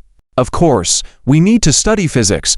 It's just that they are doing so well in physics. They've scored full marks in the recent physics tests, and they can solve some questions that even I can't. I figured there was no need for them to study, so I thought it would be good for them to focus on math since the math competition is coming up. Afraid that Qin Shuyu wouldn't believe him, the physics teacher added, "I even wanted them to participate in the physics competition at first, but unfortunately, the physics competition for this year got cancelled. However, the math competition will do. A good performance can bring reputation to our school, so don't worry about them. Just focus on your class." Qin Shuyu fell silent. At this moment, she felt like a clown jumping on a beam. How could this be happening? And she had no reason to refute it. This is really... She could only shrug. "Well, okay, let them study math then." Teacher Qin, you better take good notes. It seems that Teacher Zhang will still evaluate you later. Okay. Got it. Qin Shuyu felt a bit powerless. In the following third and fourth periods, Qin Shuyu did not find any evidence against Lin Zhou. He and Sunyanku seemed like models of learning. Except for class time, they never whispered or played. They were more serious than anyone in the class. Even during breaks, they only did minimal tasks. Their relationship with other classmates was no different. Qin Shuyu couldn't find any faults in Lin Zhou. She felt a bit disappointed. After school, she originally wanted to go eat with Liu Qingyan, but as soon as she stepped out of the classroom, she saw Qin Yushan. Embarrassed, she smiled. Auntie, you are still here?" She thought Qin Shuyu would have left as soon as school ended. "What? Can't I be here? What about you?" I came to find you. I'm just passing by. Qin Yushan quickly left. She didn't have anything important to do. She just wanted to ask if there had been any progress with her brother and sister. Since Auntie was so fierce, there probably wasn't any progress. Better not to be a bother. Qin Shuyu watched her walk away and suddenly made a decision. Classmates Lin Zhou, Sunyanku. Let's eat together. Those who were stunned were not just Lin Zhou and Sunyanku, but also Qian Guoguo and Liu Shiming. The breakfast was already awkward with just the two of them eating. Qian Guoguo felt like she was about to explode. Would they continue this at lunch? Teacher Qin is not familiar with the school. Is it okay for her to accompany us and get to know the campus? No problem, then come with us. Lin Zhou didn't object. After all, the current situation was not just Qin Shuyu trying to understand them. They also needed to understand Qin Shuyu. Having a meal can also be a way of understanding. Sunyanku saw Lin Zhou nod and followed suit. Great. Okay. That's settled. You guys wait. I'll go to the office to get the lunchbox. Chin Shuyu grabbed her materials and left. Chin Guoguo clung to Su Nyanku's arm and wailed, Su Nyanku, are you going to ditch us for lunch again? Su Nyanku shook her head, but said seriously, then why don't you join us and take teacher Chin with us? Oh, let's just forget about it. Who would want to eat with a teacher? How could they enjoy their meal like that? Chin Guoguo immediately declined. As they were about to leave, they noticed that Liu Shiming was still in a daze. Chin Guoguo couldn't help but shout, Liu Shiming, hurry up. Oh, okay. Coming. Okay bro. Liu Shiming quickly caught up. Chin Shuyu quickly arrived at the teacher's office. Liu Qingyan saw her and called out to her, Teacher Chin, we were waiting for you for lunch. Before she could finish speaking, she saw her leaving with a lunchbox. Liu Qingyan was taken aback. Teacher Chin, what is this? Oh, Lin Zhou, Su Nyanku, and I agreed to have lunch together at noon. Huh, are you getting along so well with them? Liu Qingyan was very suspicious. She felt that Chin Shuyu accompanying them was somewhat inappropriate. Yes, we get along fine. Chin Shuyu nodded and walked away. Liu Qingyan became even more suspicious. Hadn't she realized that the relationship between those two was unusual? Teacher Chin, have you ever been in a relationship? If she had, she wouldn't be so dull, right? Chin Shuyu laughed. That stuff, I'm not interested in it at all. Goodbye. Teacher Liu, you should have lunch with Teacher Jian instead. After finishing speaking, Chin Shuyu quickly left, leaving Liu Qingyan looking puzzled. Teacher Jian, she turned her head and saw Jian Zhengyang walking past her window. He hadn't asked her out for a meal in the past 2 days. Maybe she had said something inappropriate over the weekend. Oh well, it's fine. Eating alone is quite peaceful. Besides feeling a bit bored at times, Jian Zhengyang had already reached Li Jianchao's side. Li Jianchao, seeing his dejected appearance, was a bit speechless. What happened, Teacher Jian? Did you go call Teacher Liu? Let's forget it. Shall we go eat on our own? Huh, you didn't call her.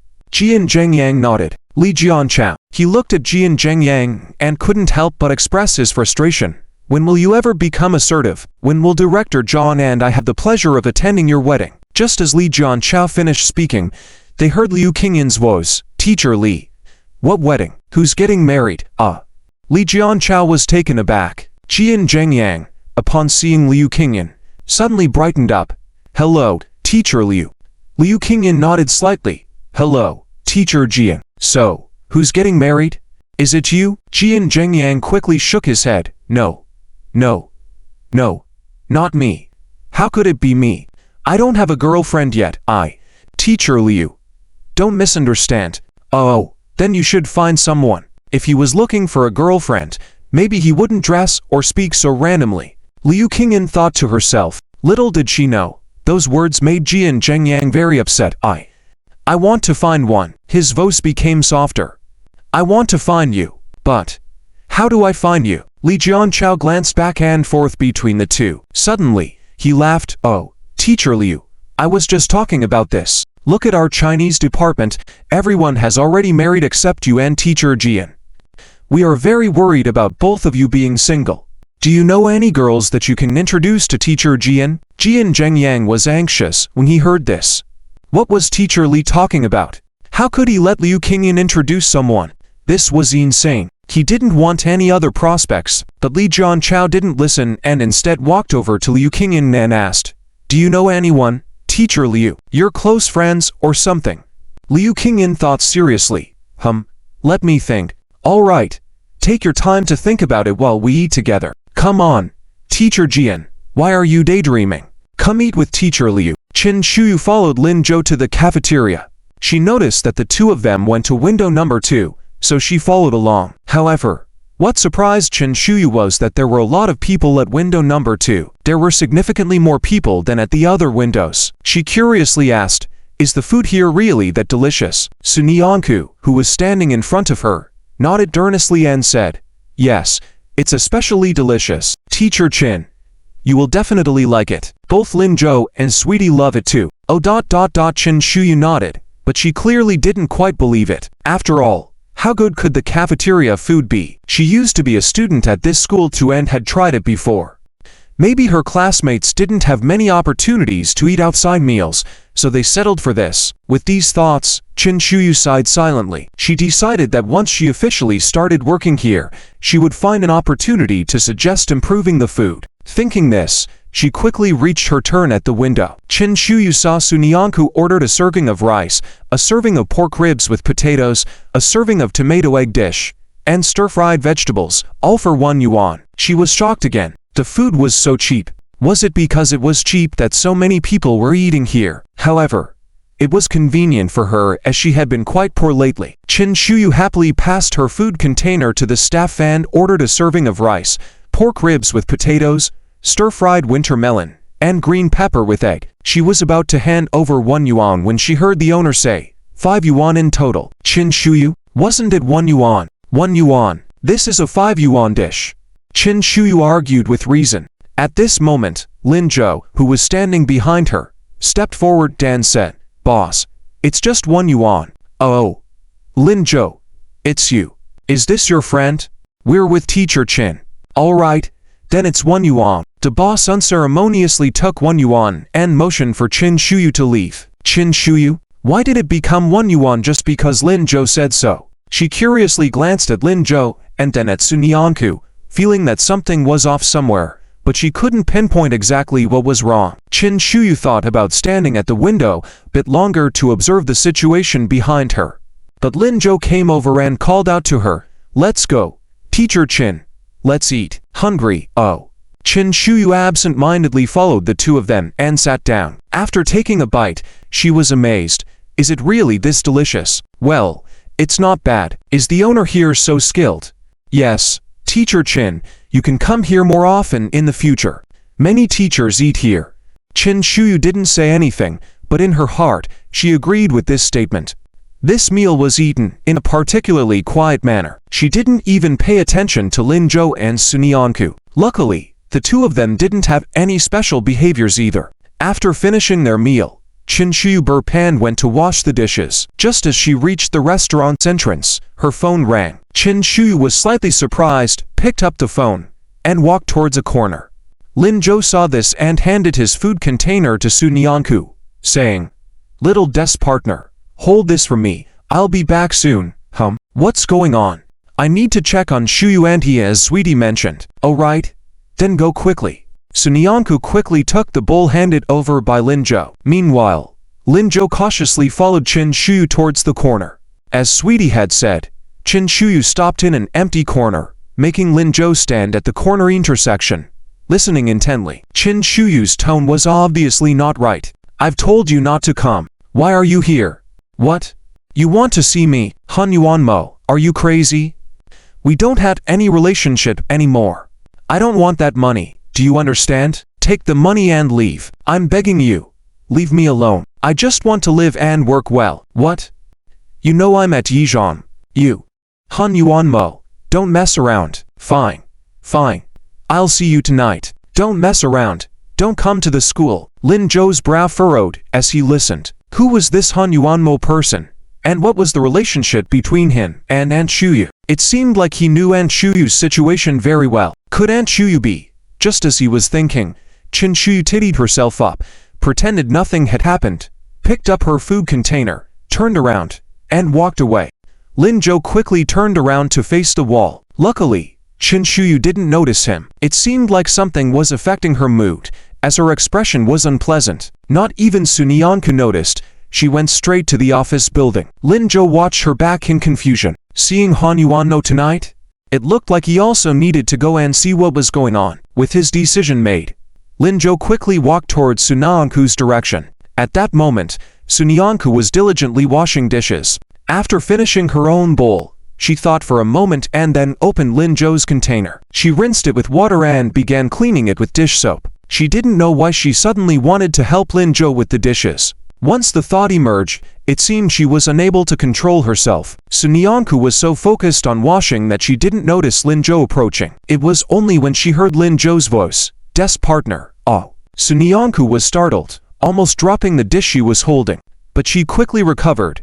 You, Lin Zhou, you scared me. Ha ha, are the dishes almost done? Lin Zhou leaned against the sink and earnestly watched Sunyanku. Sunyanku nodded seriously. Yes, almost done. She felt nervous as she noticed Lin Zhou's gaze fixed on the food container in her hands. Why was Lin Zhou smiling? Could he be bothered that she was helping him with the dishes? Well, I just thought, since we're about to go to class, I might as well wash them. Well, I know. Lin Zhou didn't expose her lie. There were still more than 10 minutes before class started, but the little desk partner's lie always sounded so pleasant. Then, I'll continue washing. Okay. Sunyanku quickly turned back and diligently continued washing. Lin Zhou stood by, watching her earnestly, feeling warm inside. After finishing washing, Sunyanku handed him his bowl.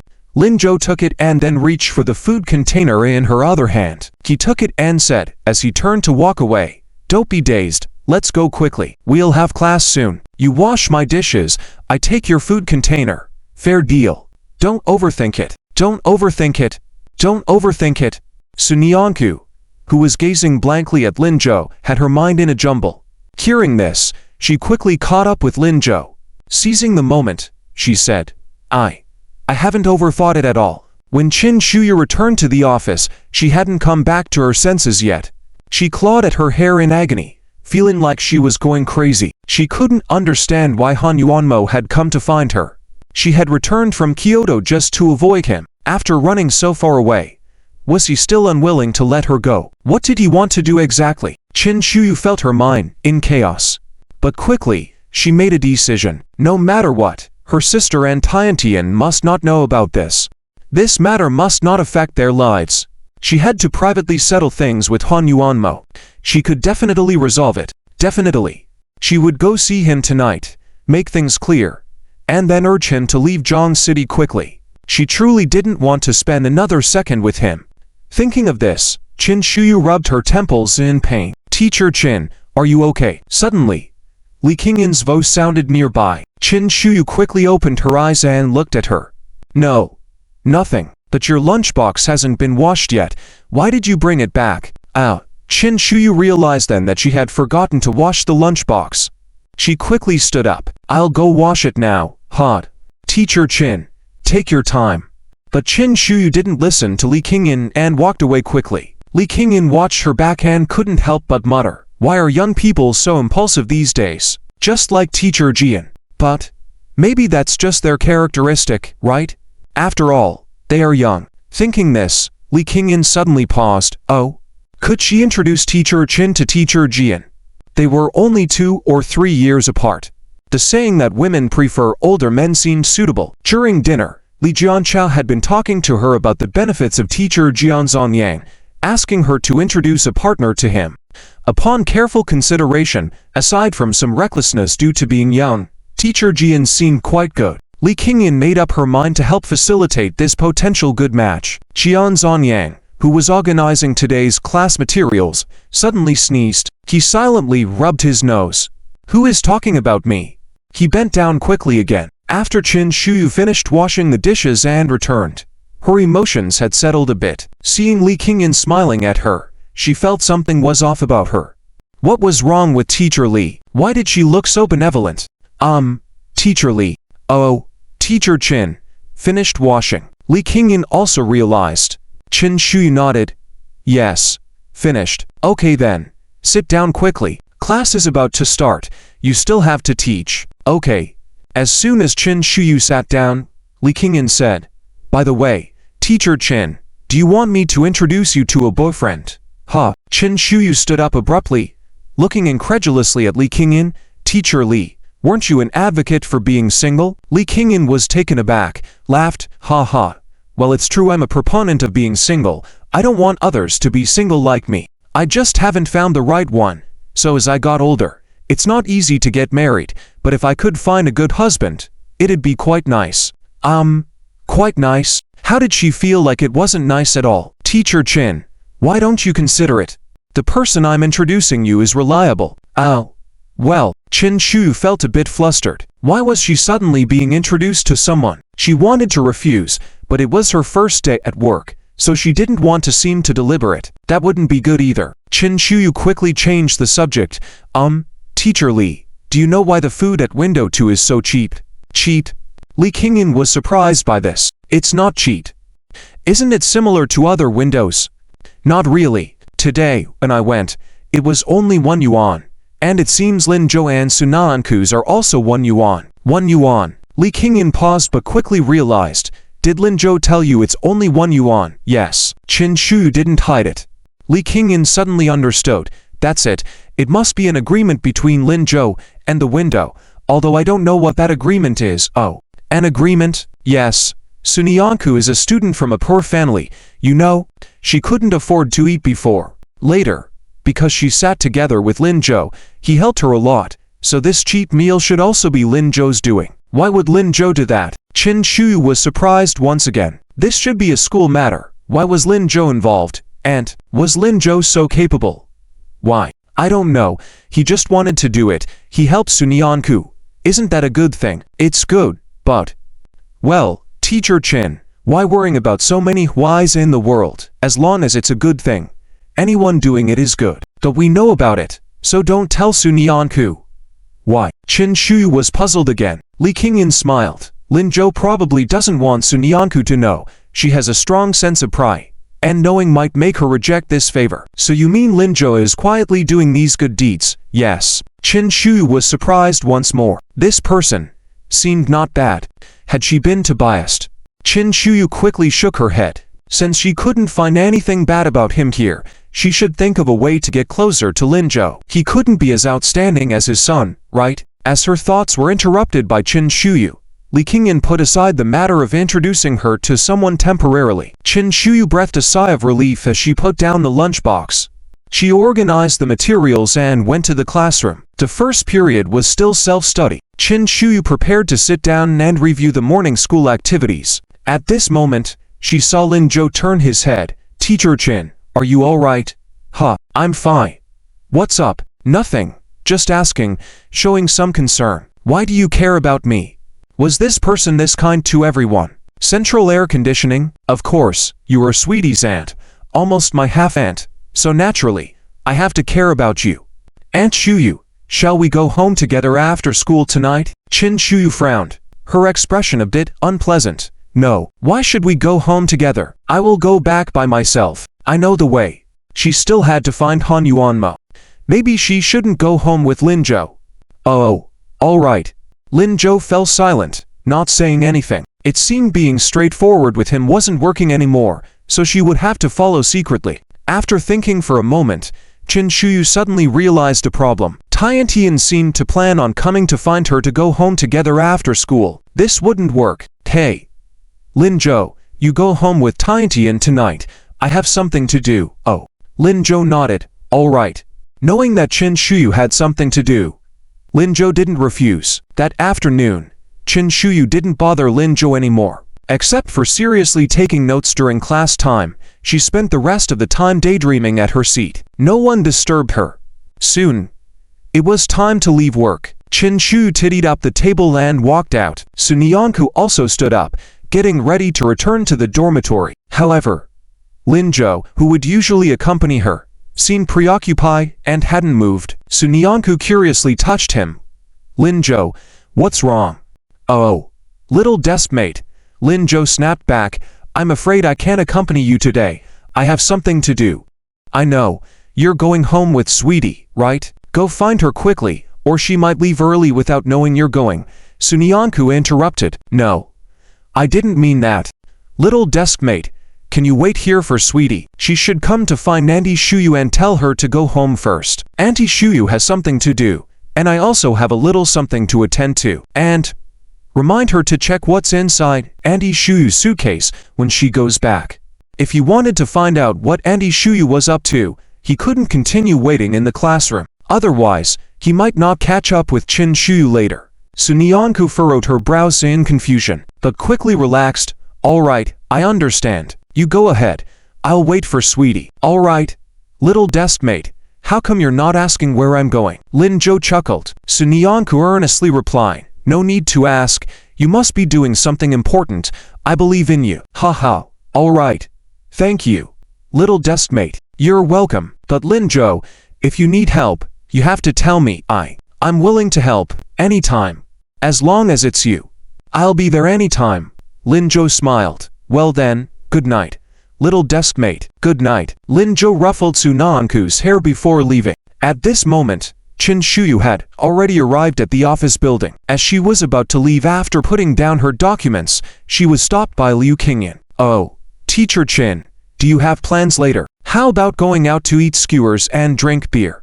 Qin Shuyu was taken aback. Liu Qingyan seemed unusually enthusiastic. If she remembered correctly, they had just met today. Although there was indeed a sense of familiarity with Liu Qingyan, it seemed a bit too familiar. Qin Shuyu forced a smile. Teacher Liu, I have something to do. I have to go back first. Oh, I see. Liu Qingyan looked disappointed. All right then. What a shame. How about we have barbecue another day? What a shame. Teacher Liu, do you have something going on? No. Teacher Qin, you go ahead and deal with your business.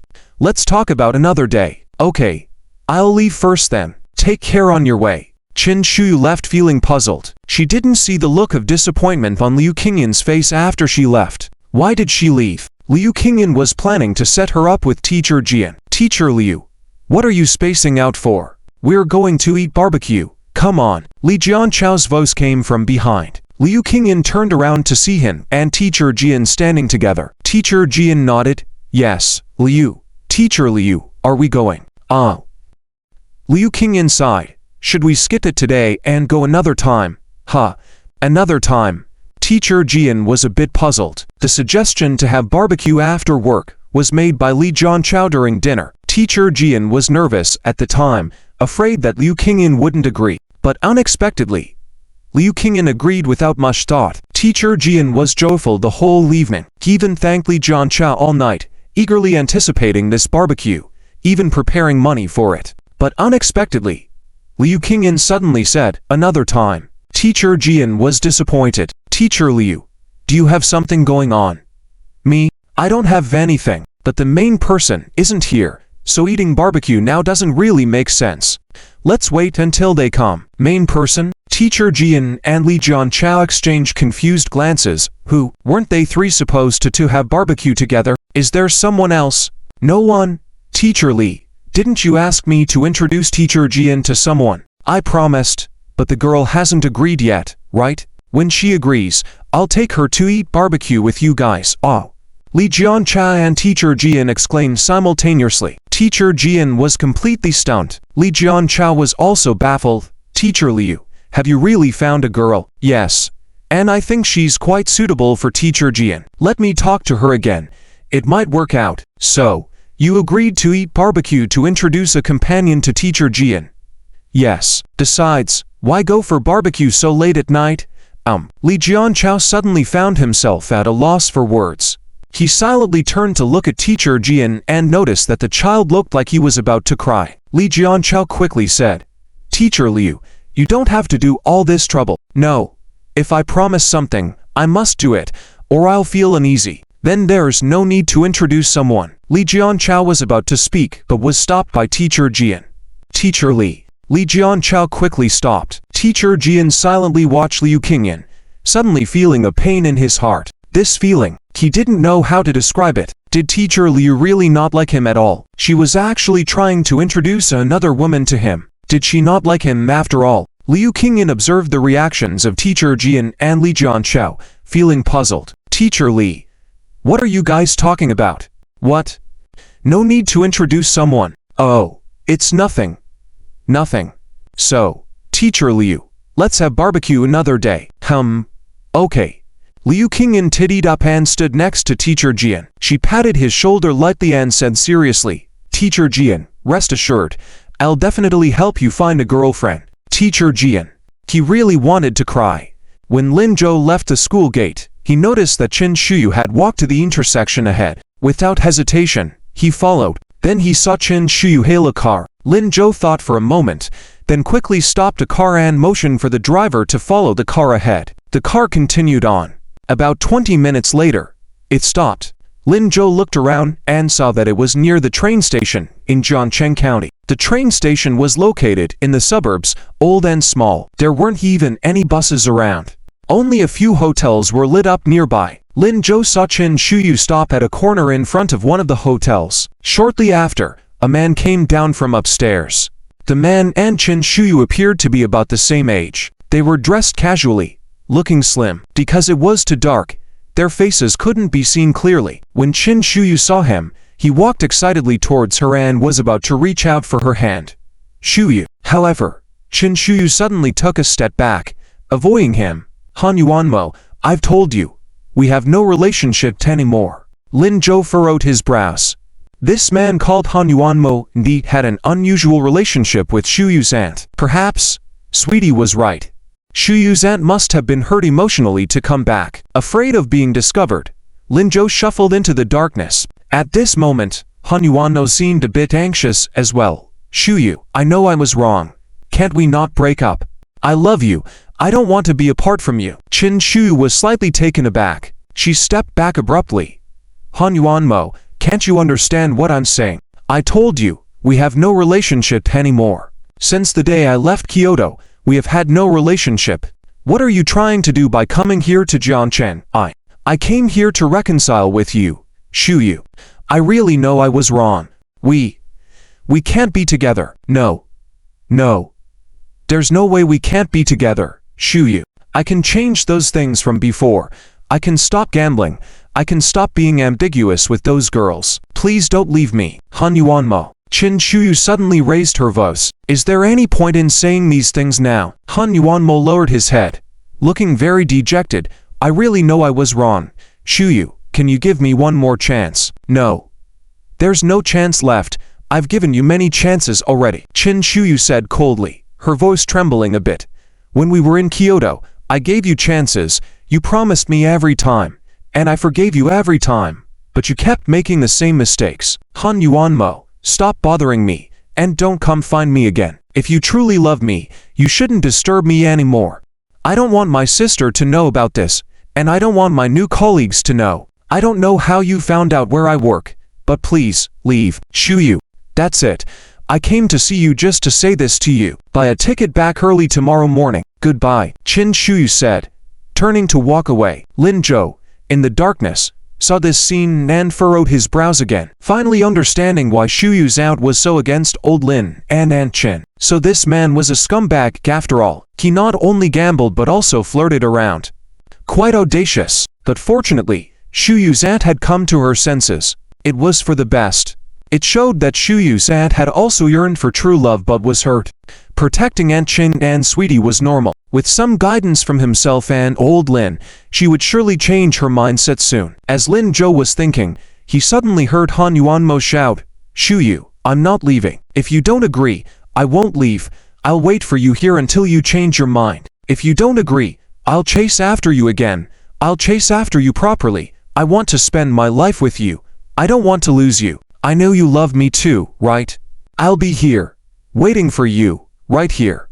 Han Yuanmo's voice also trembled with emotion. A typical image of a lovesick fool. If Qin Shuyu hadn't just mentioned him gambling, Lin Zhou might have been touched.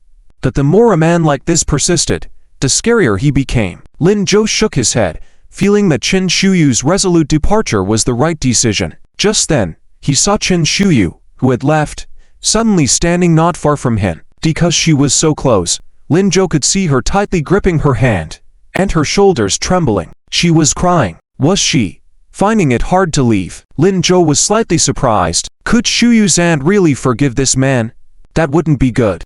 Men understand men the best. Once a man gets involved in gambling and prostitution, even if he usually behaves well, it's all a facade. Just as he was about to go out and advise her, Lin Zhou saw Qin Shuyu suddenly start moving again. She didn't look back but walked briskly forward, as if wanting to quickly leave the place. Lin Zhou finally breathed a sigh of relief. It's a good thing she wasn't too foolish. After she left, Lin Zhou saw Han Yuanmo still standing in the same spot, calling out affectionately, Shuyu, Qin Shuyu, I love you. I truly love you. Once I've paid off those debts, I'll marry you. I'll really marry you. You have to believe me. Shuyu, don't leave me. As he spoke, he crouched down, holding his head. Lin Zhou watched this scene, shaking his head helplessly. Love that came too late was cheaper than grass, especially from such a man. However, if he continued to cling to her like this, It wouldn't be good. What if Shuyu's aunt changed her mind again? After thinking it over, Lin Zhou couldn't help it and took out his pager. When he reached a place where Han Yuanmo couldn't hear, he made a call. The phone connected quickly. A man's voice sounded on the other end. Lin Zhou, what's up? Why did you suddenly call me? Is something wrong again? He seemed excited. Lin Zhou chuckled and said, Nothing, Officer Zhou. Not everything can go wrong every day, right? Haha, you're right, mainly the last 2 times because of you. We saved a person once and caught a criminal once. I always feel like if you're looking for me, something big must be happening. Officer Zhou, that's a joke. Just a coincidence, right? Indeed. So, what's up? Why are you calling me so late? Lin Zhou didn't beat around the bush. I want you to help me look up someone. Someone who, named Han Yuanmo, seems to be from Kyoto. See if he has any criminal records. Since he liked gambling, there might be. At least, to keep Shuyu's aunt away from scum. If there were any, Officer Zhou could take care of it. Oh, sure. I'll check for you at the station tomorrow. Okay. Thank you, Officer Zhou. You're welcome. But Lin Zhou, aren't you supposed to participate in the math competition tomorrow? Why are you still concerned about others? Oh. Well, there's no need to worrying about that. I feel Han Yuanmo is more important right now. Alright. Ha. You certainly know how to act cool. Stay tuned. I'll update you tomorrow. Great. Lin Zhou hung up and headed home. At the same time, Qin Yushan had already returned home. Seeing Qin Shulin sitting properly on the sofa, she seemed a bit flustered upon seeing her. Qin Yushan couldn't help but laugh. Mom, my aunt hasn't come back. No need to worry. Qin Shulin nervously stood up. Who's worried about her? What's there to worrying about? Ha. Okay. Mom, don't be afraid of her. You're not afraid of her. Did Uncle Lin go back? Yes. Just left. Qin Shulin nodded. Just as she finished answering, she realized what Qin Yushan meant. She quickly looked at her again. You naughty child. Asking for trouble, aren't you? No. I didn't do anything wrong. Mom, please don't really hit me. Quick, while my auntie is not here, let's go look at her luggage. What's with the luggage? That day I saw my auntie acting suspiciously. Like she didn't want us to see what's inside her luggage, so I sneakily took a look. There's a box inside. It must contain something she doesn't want us to know. I want to see.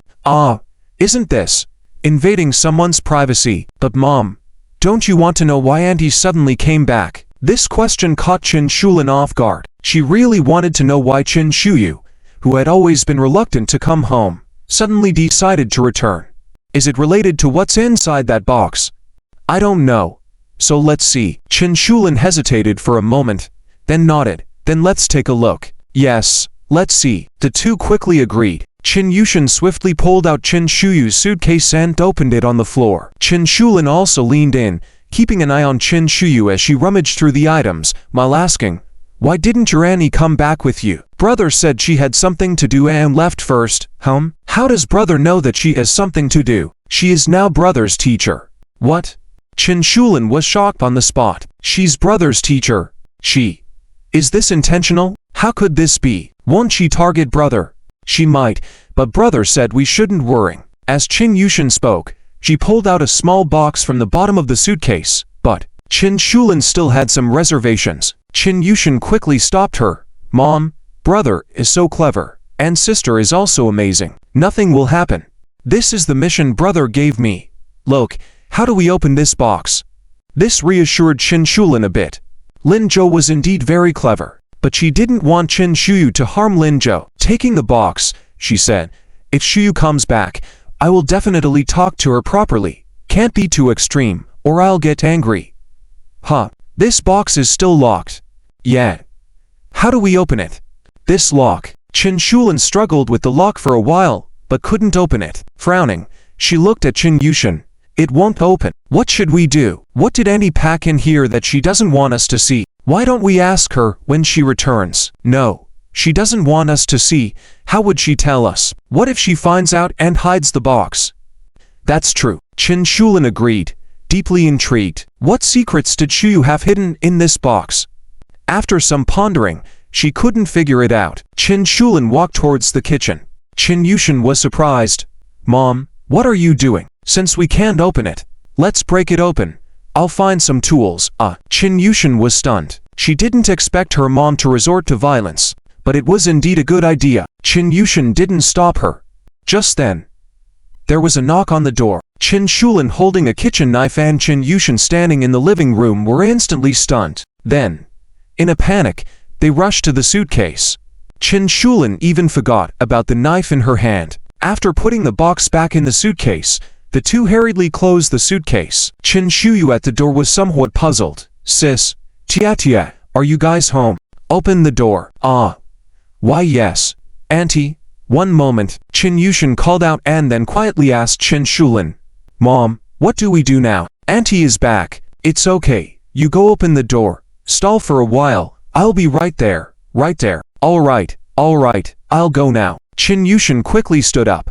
She glanced back at Chin Shulin and rushed to the door. Opening the door, she stuck her head out with a big smile. Head, Auntie, you're back. Yes, I'm back. What's up? Why so slow? Oh, I was just washing my feet. Chin Shu didn't suspect anything and walked inside. But as she walked in, she found Chin Yushin still holding the door tightly. Chin Shu frowned slightly. What's wrong? Aren't you coming in? Auntie, I feel like having some watermelon. Shall we go downstairs and buy some watermelon? Now. Chin Shu looked puzzled. Chin Yushin nodded. Yes, now. Don't play around. It's almost 11. The watermelon sellers have gone home long ago. I'm exhausted. Let's eat some tomorrow. I want to sleep. Ow. But Auntie. Chin Yushin pouted, trying to buy time. Chin Shu rubbed her head. All right. Auntie will buy you some tomorrow. That's great. Thanks, Auntie. Knowing she couldn't stall any longer, Chin Yushin had to step aside. Thankfully, Chin Shulin had already packed up the suitcase and put it back in its place. But at that moment, she was holding a kitchen knife, ready to return it to the kitchen. Just then, Chin Shuyu walked in. Seeing this scene, Chin Shuyu was completely baffled. Sis, why are you holding such a big knife? Chin Shuyu awkwardly smiled. Head. Chia wanted watermelon. I was getting ready to cut it for her. Chin Shuyu, but didn't you say we haven't bought it yet? Right? Isn't this preparing in advance? I didn't expect you not to buy it. It's fine. We'll eat it tomorrow. It's the same. Chin Yushin nodded in agreement. Yes, we can eat it tomorrow. It's the same. Chin Shuyu listened in confusion. She felt that her sister and Chia weren't acting normally. But after looking around the room and not seeing any signs of a man, and her suitcase still in place, she shrugged off her doubts. She didn't want to deal with these messy things in her head right now. Chin Shuyu nodded. All right, let's rest quickly. Tia has class tomorrow. With that, she threw herself on the sofa, laid down, and closed her eyes. Chin Shulin and Chin Yushin looked at each other. Why was Chin Shuyu so easy to fool today? Shuyu, what's wrong? Is something going on? After all, she was her own younger sister, and Chin Shuyu couldn't help but ask, worried. It's nothing. Chin Shuyu turned over, her voice faint. I'm tired. You guys should go to sleep. Chin Shulin and Chin Yushin looked at each other. Seeing that Chin Shuyu didn't seem like she wanted to talk, they didn't ask further and went back to their rooms. When entering, Chin Shulin turned off the lights for Chin Shuyu. Chin Shuyu got up, pulled out the sofa to make it into a bed, and lay back down. She didn't move again. That night, Chin Yushin couldn't fall asleep. She had a feeling that their aunt in the living room was not asleep either. Although she didn't know what was wrong with her aunt, she could feel that she was very sad. She wanted to accompany her, but didn't know what to do. When Lin Zhou returned, it was almost 11 o'clock. The light was on in the living room. Lin Changjiang saw him, quickly got up, pulled him over and asked, "How did it go? What happened? Any progress? I heard Shu went to teach at your school. Have you built a good relationship with her?" Lin Zhou looked at Lin Changjiang, somewhat amused, and asked, "Dad, you're staying up so late just to ask me this?" "Of course. What else? I thought you would be concerned about where I went so late. Do I need to worry? Aren't you smart? All right. Thank you for the compliment. Don't be smart-mouthed. Tell me quickly." Lin Changjiang was getting anxious. Today, he had spent the whole day at the Kin's house, without discussing with Chin Shuyu about a plan of action. Seeing that it was getting late, he had to come back. Just now, he received a text message from Chin Shulin saying that Shuyu had gone back. At this moment, Lin Zhou also returned. Lin Changzheng guessed that this guy coming back so late must be related to Shuyu. Don't worry, just hold on. Dad, you shouldn't panic. What do you think will happen if you tell Aunt Chin at this moment? Lin Changzheng was taken aback. Lin Zhou continued, Aunt Shuyu will definitely dislike you, and will get angry. If she gets angry, it's not a big deal, but Aunt Chin is Shuyu's older sister. If she holds a grudge, and starts talking badly about you in front of Aunt Chin every day, what should we do then? This made Lin Changzheng completely panicked. What should we do? What should we do? Lin Zhou, what should we do? If you ask me, we should keep this matter a secret for now until we find out who this Han Yuanmo really is. I've already called Officer Zhou. You must not alert the enemy. That makes sense. But your aunt's safety. Don't worry. She's at school during the day, and I'm there too. No one will harm her.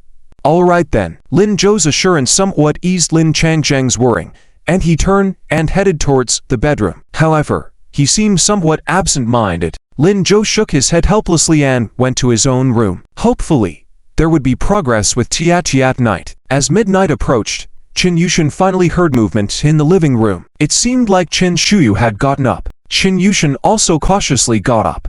Walking to the bedroom door, she gently opened it a crack. Tilting her head, she peeked through the crack.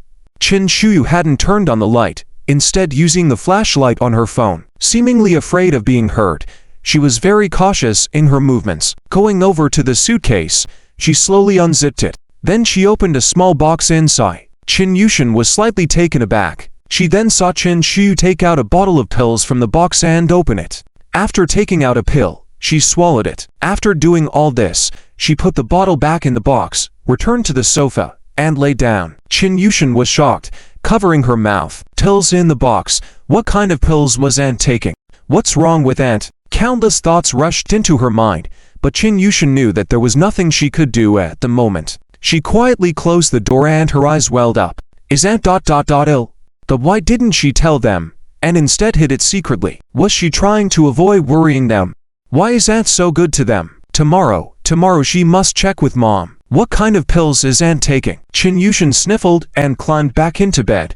Time passed quickly. Before they knew it, it was Wednesday. Early in the morning, Lin Zhou went to school as usual. At the school gate, he met Qin Yushan and Qin Shuyu. Qin Shuyu seemed to completely ignore him, just walking straight to the school. On the other hand, Qin Yushan happily greeted him and stopped to wait for him. By the time Lin Zhou approached, Qin Shuyu had already gone far. Watching her leave, Lin Zhou asked, "Still didn't figure it out. What kind of meds is Aunt Shuyu taking?"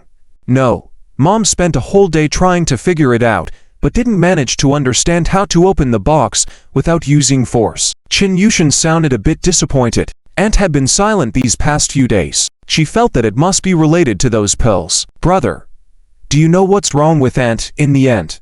"I don't know. Let's keep an eye on it." "Okay. I'm so worried. Qin Yushan sniffled again. Lin Zhou patted her head comfortingly. "Don't worry. We're a big family. Aunt will be fine." "Okay. I know. Brother, I'll go back to class now." "All right. Go." After bidding farewell to Lin Zhou, Qin Yushan dejectedly headed to the classroom. Lin Zhou also returned to the classroom. During morning reading, Qin Shu didn't show up. He quickly completed the task assigned by the English teacher. With nothing else to do, Lin Zhou dazed off and started pondering. Yesterday, Officer Zhou returned his call saying that they found no information about Han Yuanmo. There was no evidence of any criminal behavior. He seemed to be just an ordinary person. Lin Zhou was puzzled. A person who loves gambling, yet had no criminal record. It didn't seem quite right. Maybe this person had just started gambling, or the addiction wasn't excessive enough to lead to any extreme actions. If that was the case, there was no need to worry about Aunt Shuyu's safety. But Tiajia said Aunt was secretly taking pills. Why was she taking them? After thinking for a while, Lin Zhou couldn't figure out why. Lin Zhou decided to stop thinking for now, and while school was not over yet, he would take a look at some Olympiad math problems. After all, the English teacher didn't care. He heard Sunanku's worried voice. "Lin Zhou, what's wrong? What's wrong with you? Why have you been daydreaming? Are you feeling unwell?" Sunyanku rarely saw Lin Zhou zoning out so frequently. Other than that, she couldn't think of any other reason. Lin Zhou waved his hand. "No, I'm not feeling unwell. I'm just thinking about Aunt Shuyu. Teacher Chin. What's wrong with her?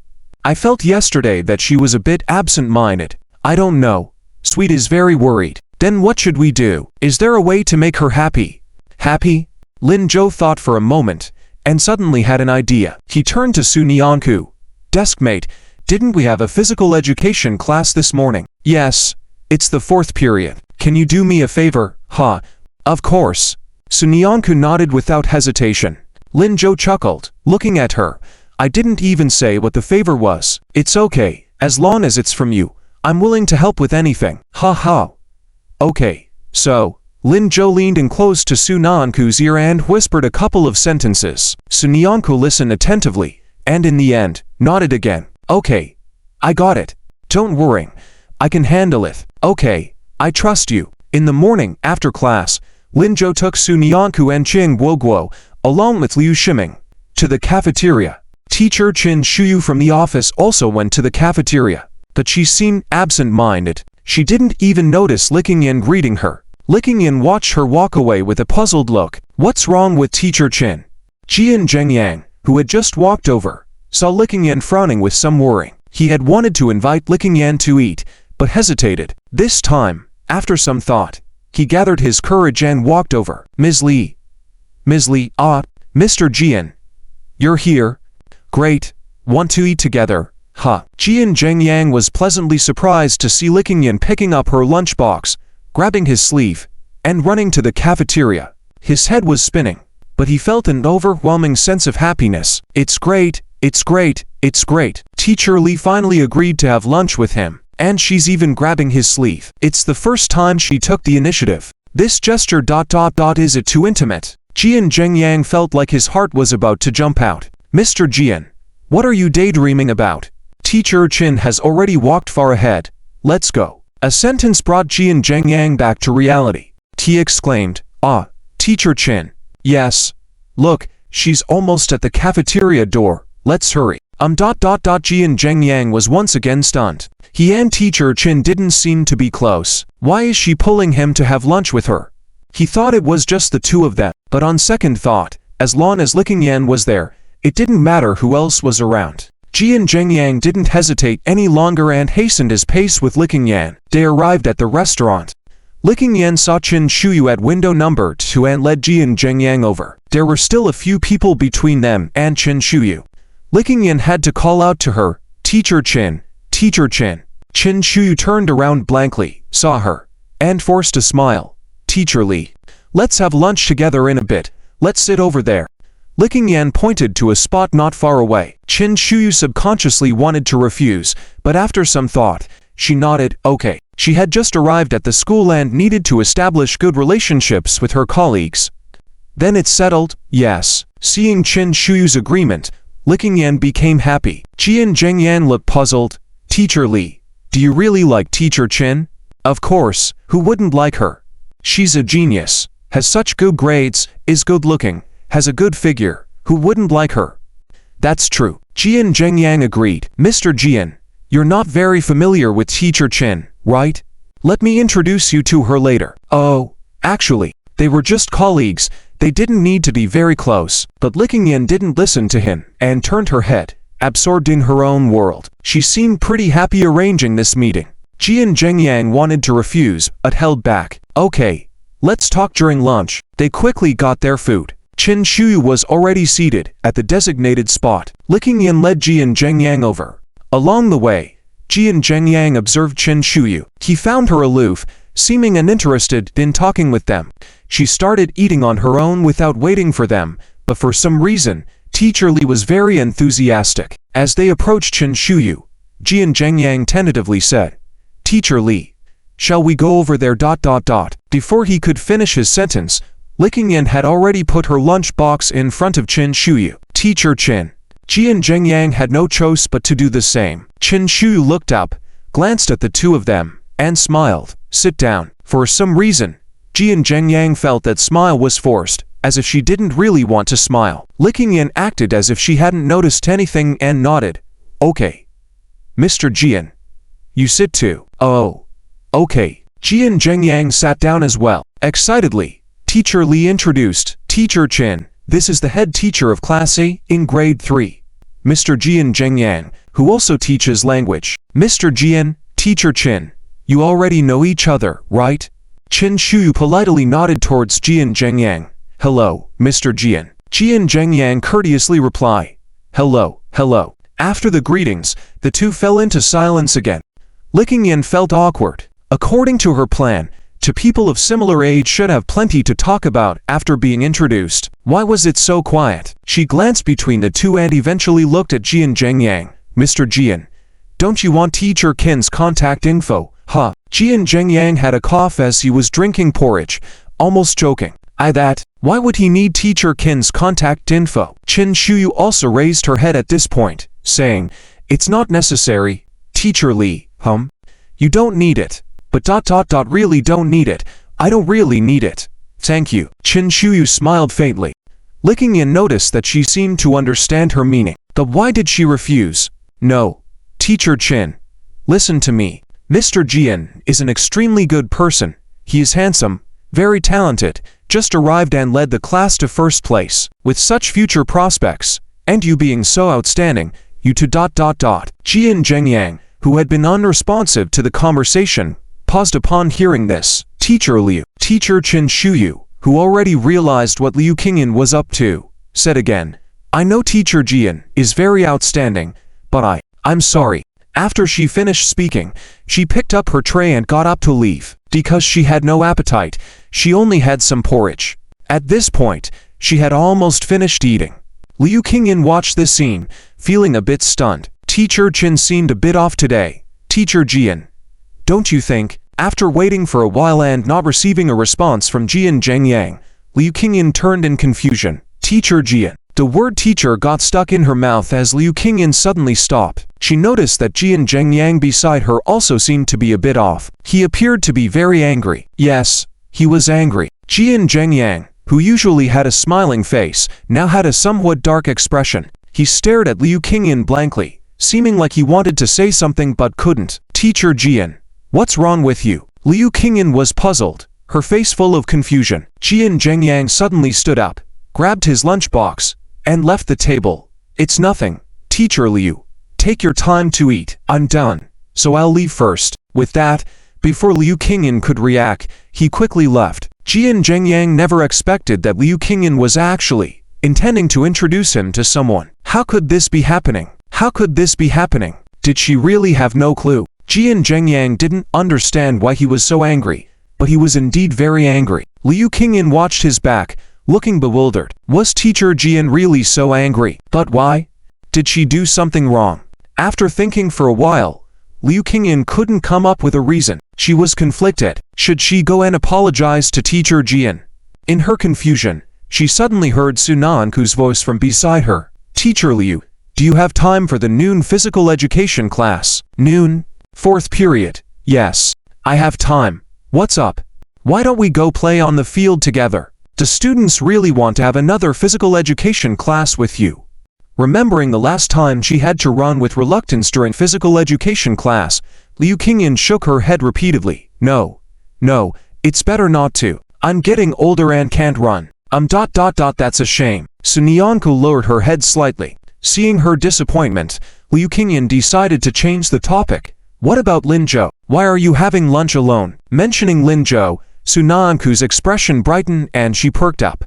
He's over there. She pointed towards the cafeteria entrance. Liu Qingyan looked over and saw Lin Zhou talking to Jian Zhengyang. Liu Qingyan was puzzled. Why did he go to Teacher Jian? Oh, he invited Teacher Jian to join the physical education class to make it more lively. Teacher Jian is going too. Probably. With Lin Zhou's intervention, Teacher Jian will definitely go. Su Nianku seemed confident. As long as Lin Zhou stepped in, nothing would fail. All right. Liu Qingyan nodded slightly. If Teacher Jian was going to the physical education class, it could be a good opportunity to apologize. Perhaps he should go too. Teacher Liu, I'm leaving now. Lin Zhou called me. Su Nianku interrupted Liu Qingyan's thoughts. She came back to her senses and saw Lin Zhou saying goodbye to them. Liu Qingyan nodded with a smile. Okay, go ahead quickly. Bye. Teacher Liu. Su Nianku happily ran towards Lin Zhou. Liu Qingyan watched her retreating figure, feeling a sudden sense of nostalgia. Youth is truly wonderful. Sun Yanku made her way to Linzhou, only to see Jian Zhengyang leaving without turning back. She called out to Linzhou, then asked in confusion, "What's wrong with Teacher Jian? Why didn't he wait for Teacher Liu?" Hearing this, Linzhou wanted to laugh. "It's nothing. He's probably just angry." "Huh, why is he angry?" "Probably because Teacher Liu wanted to introduce him to someone." "Huh." Sun Yanku blinked. That ... Linzhou chuckled and ruffled her hair affectionately. "What's on your mind, little tablemate?" "Oh, nothing." Sun Yanku quickly lowered her head, withdrawing her thoughts. This is ridiculous. Starting to think about these nonsensical things. She's not Linzhou's girlfriend. So, how is Teacher Liu over there? Did she go to the field? I'm not sure. She said she's not going, but I heard Teacher Jian went, so now I'm not sure. Okay, let's just wait. Yeah. But Linzhou, why did you invite them all? It's more fun with more people, and Aunt Shuyu is participating in the PE class for the first time. I'm afraid she won't feel at ease. Oh. Sun Yanku nodded silly and then smiled. Linzhou, you're so clever. Haha. The two chatted and arrived at the classroom. The last class was physical education, and Chen Shuyu also brought her materials to the classroom. But like yesterday, she was absent-minded all morning. She didn't even have time to talk with Linzhou or Sun Yanku. The last class was physical education. Chen Shuyu finally felt relieved. She needed some quiet time alone. These past 2 days, Han Yuanmo had called her at least 10 times. Every time, he cried out his love for her passionately, almost in tears. Chen Shuyu was annoyed. It was too much. She knew she couldn't meet him again, but she didn't know what to do. What should she do? Just then, Sun Yanku's voice came. "Teacher Chen, come to the physical education class with us." Chen Shuyu was about to refuse when a group of girls approached. She couldn't even remember their names, but one after another, they enthusiastically invited her to the class. "Teacher Chen, come with us. Our physical education class is really fun." "Yes, you'll definitely like it." For the first time, Chen Shuyu saw how much the girls loved physical education class, but she really wasn't in the mood. "Classmates, Before she could finish, the boys also started to tease her. "Teacher Chen, if you come, our class monitor will show you one-handed pull-ups." Hey, who are you talking about? Just do it yourself." "Huh, Lee monitor, you said that just now. Why are you denying now?" I didn't say that. "Teacher Chen, don't listen to them. You should go. Our whole class will perform for you." Li Liwei emerged from the crowd, shouting loudly. In that moment, Chen Shuyu was suddenly infected by their joy. She didn't know what came over her, but she nodded. "All right." When Fenyun's walked into the classroom, he saw this scene. He looked confused. Because he needed to use the restroom, he left after class. Fenyun's walked with confusion to Wang Zikan, who was clapping his hands and making noise, and asked, "What's going on? Why is everyone surrounding Linzhou and Sun Yanku? What happened in the back rows?" "Oh, that," Wang Zikan was about to say, but Zhou Shanshan quickly nudged him, signaling him not to speak. Otherwise, Fenyun's would definitely be angry. Maybe he would go pick a fight with Linzhou again. Every time Fenyun's and Linzhou quarreled, he ended up suffering. Now he is diligently cleaning the classroom blackboard every day. The Wang Zikan seemed to ignore her reminder and said, "Linzhou wants to ask Teacher Chen to teach Pei together, so he asked everyone for help, and everyone is making noise." Fenyun's was stunned. Zhou Shanshan quickly stood up, trying to pacify Fenyun's from acting foolish. Fenyun's, in fact, we don't need to pay attention to him." Before she could finish her sentence, Zhou Shanshan heard Fenyun's coldly say, "Childish." Then he turned around and sat back in his seat, no longer looking at Linzhou. "Zhou Shanshan, is that it? Why isn't he going to pick a fight with Linzhou?" Zhou Shanshan looked puzzled towards Wang Zikan's direction, only to find Wang Zikan still engrossed in the excitement, with a smile on his face, seemingly unaware of Fenyun's unusual behavior. Zhou Shanshan thought for a moment, couldn't help but nudge Fenyun's, "Class monitor, you." Before she could finish, Zhou Shanshan saw Fenyun stand up again. Did Teacher Chen agree in the end? If she didn't agree, as the class monitor, maybe he could go speak up. Yet, it's because everyone is making noise. As the class monitor, this is what he should do. It's not for Linzhou's sake. Zhou Shanshan looked puzzled. Fenyun's, Wang Zikin immediately understood Fan Yun's thoughts and laughed. Of course, she agreed. After all, it's Lin Zhou. Once he's involved, is there anything he can't handle? Zhou Shanshan, Wang Zikin is speaking up for Lin Zhou like this. Shouldn't Fan Yun be angry? He'll definitely be angry, right? Just as she was thinking, she saw Fan Yun quickly leave his seat. Zhou Shanshan tried to hold him back, but saw him heading towards the front door. Zhou Shanshan was once again puzzled. Where are you going? To the playground. Isn't it time for pay? Zhou Shanshan was stunned. She looked confused and asked Wang Zikin, did Fan Yun take the wrong medication? Wang Zikin laughed, maybe. Come on, let's go to the playground. The classmates in the back row finally stopped making noise. They surrounded Qin Shuyu happily and walked towards the playground. Lin Zhou and Sunyanku were the last ones to leave. Seeing this scene, Lin Zhou couldn't help but praise Sunyanku. My desk partner is amazing. She managed to get the whole class to help. This was something Lin Zhou had asked Sunyanku to help with in the morning. Sunyanku, upon hearing this, smiled happily. No, I just asked a few girls like Chen Woguo and Li Xi and Liu Mengmeng, and then they helped find some bows. I had no idea. She didn't expect the results to be this good. She originally thought of getting a few girls to make some noise and then teacher Chin would come. However, unexpectedly, the bows also joined in, and it seemed even more lively. This atmosphere was so joyful. Ha, my desk partner is still amazing. If my desk partner hadn't gotten a few of our class's second prettiest girls, how would those boys come to help? Second? Sunyanku listened in confusion. Who's the first? Isn't Li Xian the first? She's the prettiest girl in our class. Number 1. Lin Zhou lightly touched her hair. Guess. After saying that, even before Sunyanku could answer, Lin Zhou walked outside the classroom. Sunyanku looked puzzled. Let her guess again? Where was she supposed to guess? The first should be Li Xian, but she just said she had asked Li Xian for help. Why did Lin Zhou then consider her as the second? So who's the first? Could it be her? No. It definitely isn't her. The more Sunyanku thought about it, the more nervous she became. On the way, she was absent-minded. It wasn't until they reached the playground that she was awoken by Chen Woguo's call. Sunyanku, over here. She had already stood in the middle of the line, leaving a spot next to her for Sunyanku. Come on. Sunyanku ran over happily. Lin Zhou, on the other hand, went to the back row. Qin Shuyu was standing there. Standing next to her were Jian Zhengyang and Liu Qingyan. At this moment, the whole scene seemed a bit awkward, especially Jian Zhengyang. Lin Zhou saw that his face turned green. Before class started, he jokingly made a roundabout statement. Teacher Liu, Teacher Jian, you're both here too. Teacher Jian, I asked Teacher Liu and Teacher Qin to come. One is our homeroom teacher, and one is studying in our class. I think we need to learn physical education as well. Don't mind. Jian Zhengyang slightly eased up upon hearing this. He thought it was Teacher Liu who purposely grouped him with Teacher Qin. Oh, I see. Lin Zhou then turned to Qin Shuyu and Liu Qingyan. Teacher Jian is good at pay.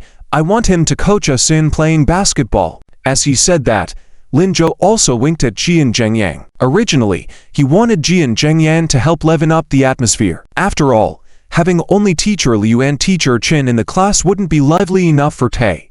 But unexpectedly, they happened to misunderstand each other. So why not have Teacher Jian help clarify this misunderstanding? Jian Zhengyang nodded. Yes, that's right. I came to play basketball. Oh, great. Let's do it together. Liu Qingyan smiled awkwardly. She had been thinking of how to strike up a conversation with Jian Zhengyang since she arrived at the playground. Teacher Jian seemed a bit temperamental, not saying a word to her at all. Fortunately, Lin Zhou came. She could use the break during class to ask Teacher Jian what was going on. Teacher Liu was also there, so it was a good opportunity. Qin Shuyu also nodded. I have no problem. She had come due to being infected by the students' enthusiasm. However, she wasn't very interested in pay class, and she didn't want to get involved with Teacher Jian and Teacher Liu's matters. So, Qin Shuyu thought of agreeing first and finding a chance to slip away later. Given her understanding of pay class, these students who had been cooped up in the classroom all day wouldn't last long in pay class. Thinking so, she deliberately moved to stand a little further away from Liu Qingyan and Jian Zhengyang. But Liu Qingyan seemed not to catch her drift. She was still keen on matching them up. so she purposefully left the middle spot for Jian Zhengyang. Jian Zhengyang had been watching her, trying to think of what to say, but didn't know how to express it. Feeling helpless, he just walked over. The physical education teacher has not arrived yet, but the students from Class 1 and Class 3 have lined up neatly. Upon seeing Liu Qingyan, Qin Shuyu, and Jian Zhengyang, each of their faces turned green. They were gossiping to each other on the side. What's going on? Why does Class 2 still have the teacher with them for pay class? Could it be? Are they going to show off again? Last time, their teacher ran with them, and the boys and girls even confessed their love, stealing the spotlight. Who says no? No way.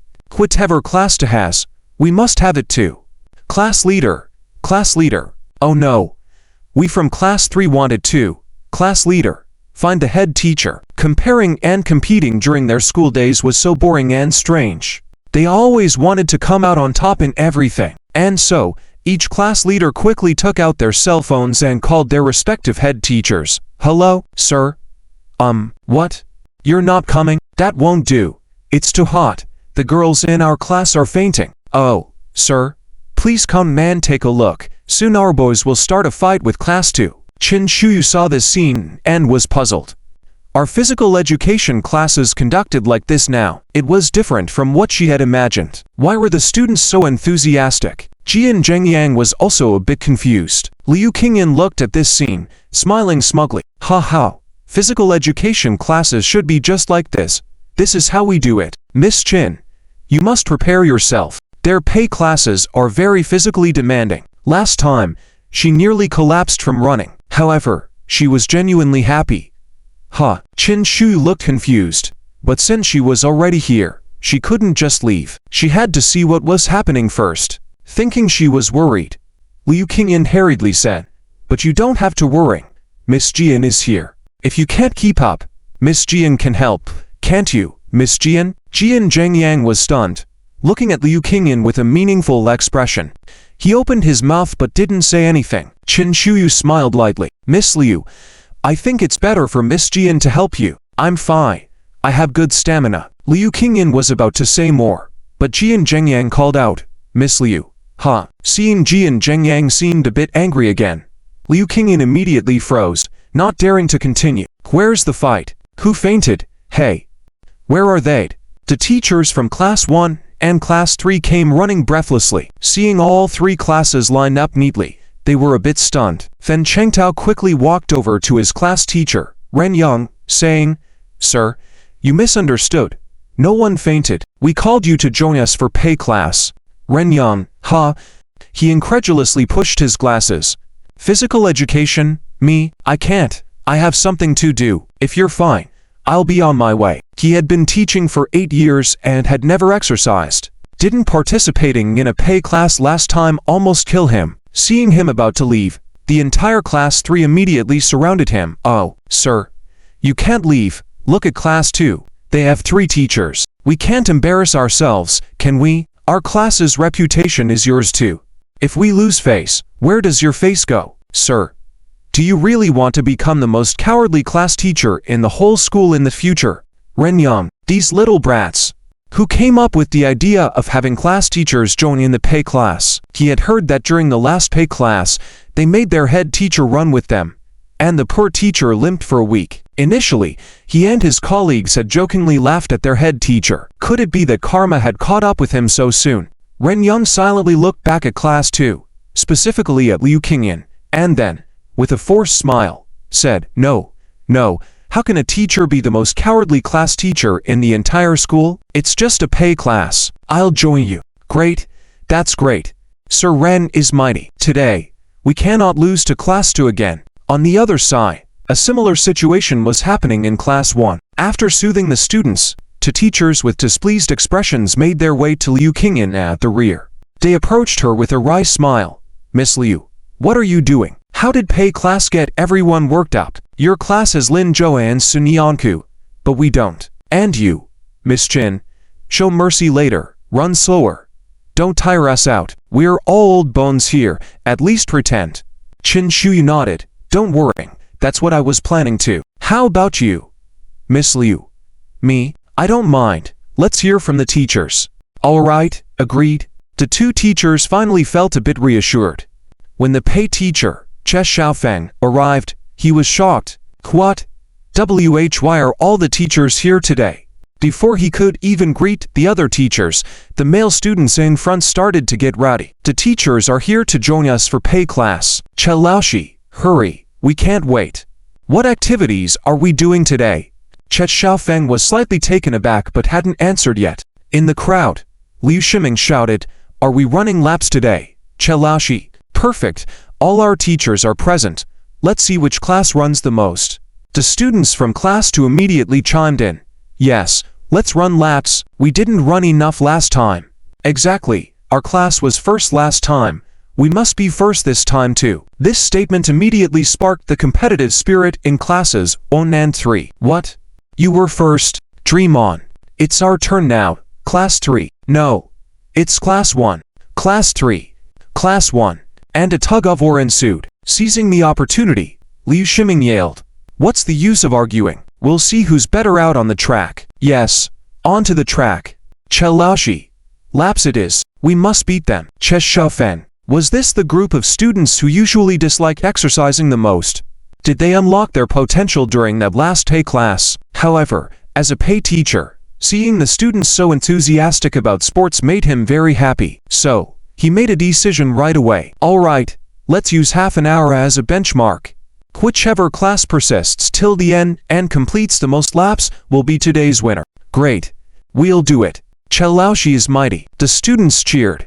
Although there was no reward for the winner of this race, no one wanted to lose. Even the girls, who usually complained, stopped whining. They were vaguely hoping that this time, there would be boys running with them again. The hormones of youth were about to explode. All 3 classes were ready. Liu Shiming made eye contact with Lin Zhou.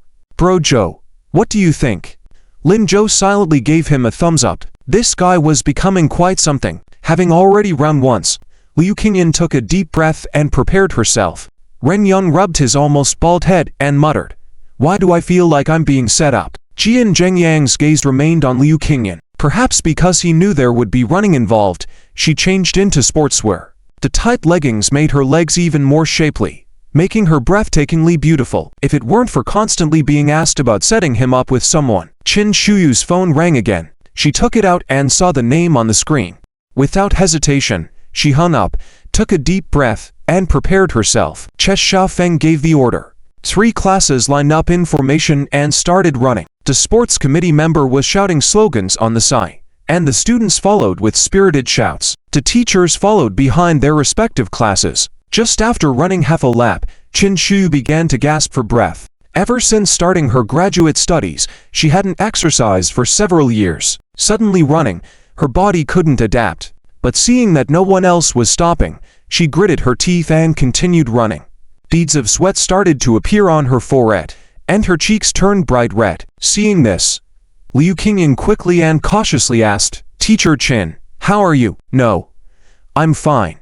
Don't worry. That you look tired. Teacher Jian, come and help take care of Teacher Qin. Jian Zhengyang was taken aback. Teacher Liu. Before he could finish, he heard Qin Shuyu say, no. No need.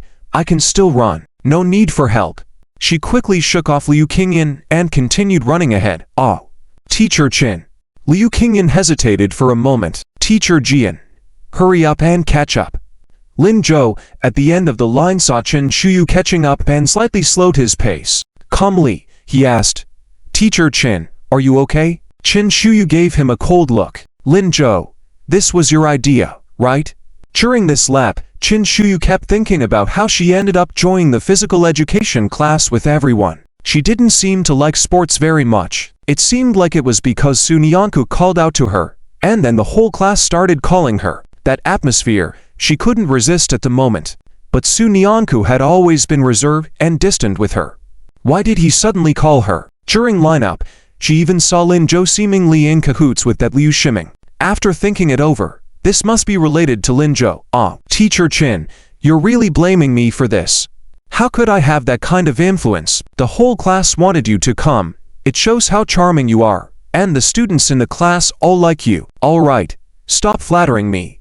I'm not Su Nianku. Only Su Nianku would believe Lin Zhou's nonsense. Ha ha. But didn't you also start running? Qin Shuyu was momentarily speechless. It seemed she needed to keep her distance from Lin Zhou in the future. This guy was indeed sly. His father must be even more cunning. HMPH. She had to be more cautious. She couldn't endure what she had gone through again. But Teacher Qin, don't you think running is a great way to relieve stress? Lin Zhou's voice rang in her ears again. Qin Shuyu paused, raised her head, and saw Lin Zhou smiling. Bathed in sunlight, there were also sweat beads on his face. He ran while smiling at her. In that moment, Qin Shuyu suddenly felt like this run seemed to be prepared for her. Running to relieve stress. She naturally understood that. She just never wanted to do it. She was always too lazy, and every time she had an idea, she found numerous excuses to give up. But today, she actually came to run. Did Lin Zhou want her to relieve stress through running? But how did he know she had been under a lot of pressure lately? I'll go first. My desk partner is waiting up ahead. Teacher Qin, make sure not to fall behind. The boys in the class are all watching you. As Lin Zhou's words fell, he didn't give Qin Shuyu a chance to respond and quickly ran ahead. As Qin Shuyu looked up again, she saw that the formation had become chaotic. The boys seemed to have gone mad, each one running next to a girl. Sun Yanku was originally among the girls, but because Lin Zhou ran to her, the girls automatically made way. He ran to her side and ran with her. The other classes followed suit. In the chaos, there was still some order. They were enthusiastically shouting slogans. Second class, extraordinary. First class, fierce tiger descending the mountain. Third class, forever number 3. Of course, the last line was shouted by the first 10 second classes. This shout made the boys in the third class angry. You're only third. We're first this time. First? Yes. Definitely first. Charge. Students of the third class. Watching this scene, Qin Shuyu felt like she could find an opportunity to slip away. After all, in the chaos of the field, it seemed that no one was paying attention to her. She truly didn't want to run anymore. But before she could leave, a group of boys from the second class ran over and surrounded her. Teacher Qin, hurry up. Teacher Qin, keep going. Teacher Qin, we'll run with you. The leader of the group was Wang Zikan, who had been silent all along, and Fenyans. Qin Shuyu was somewhat confused. You guys, Fenyans, isn't your relationship with Lin Zhou not good? This group of boys seemed to be instructed by Lin Zhou, so she had already inquired about this matter to understand Lin Zhou. Fenyans pointed to Wang Zikan beside him. Yes, Wang Zikan dragged me here. Ah yes, I brought him here. Teacher Qin, it's not easy for me to come. You have to finish running with us.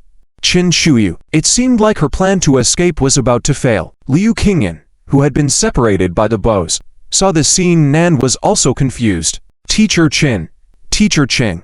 After calling twice, she realized that Qin Shuyu couldn't hear her, and she became anxious. Oh, Teacher Jian.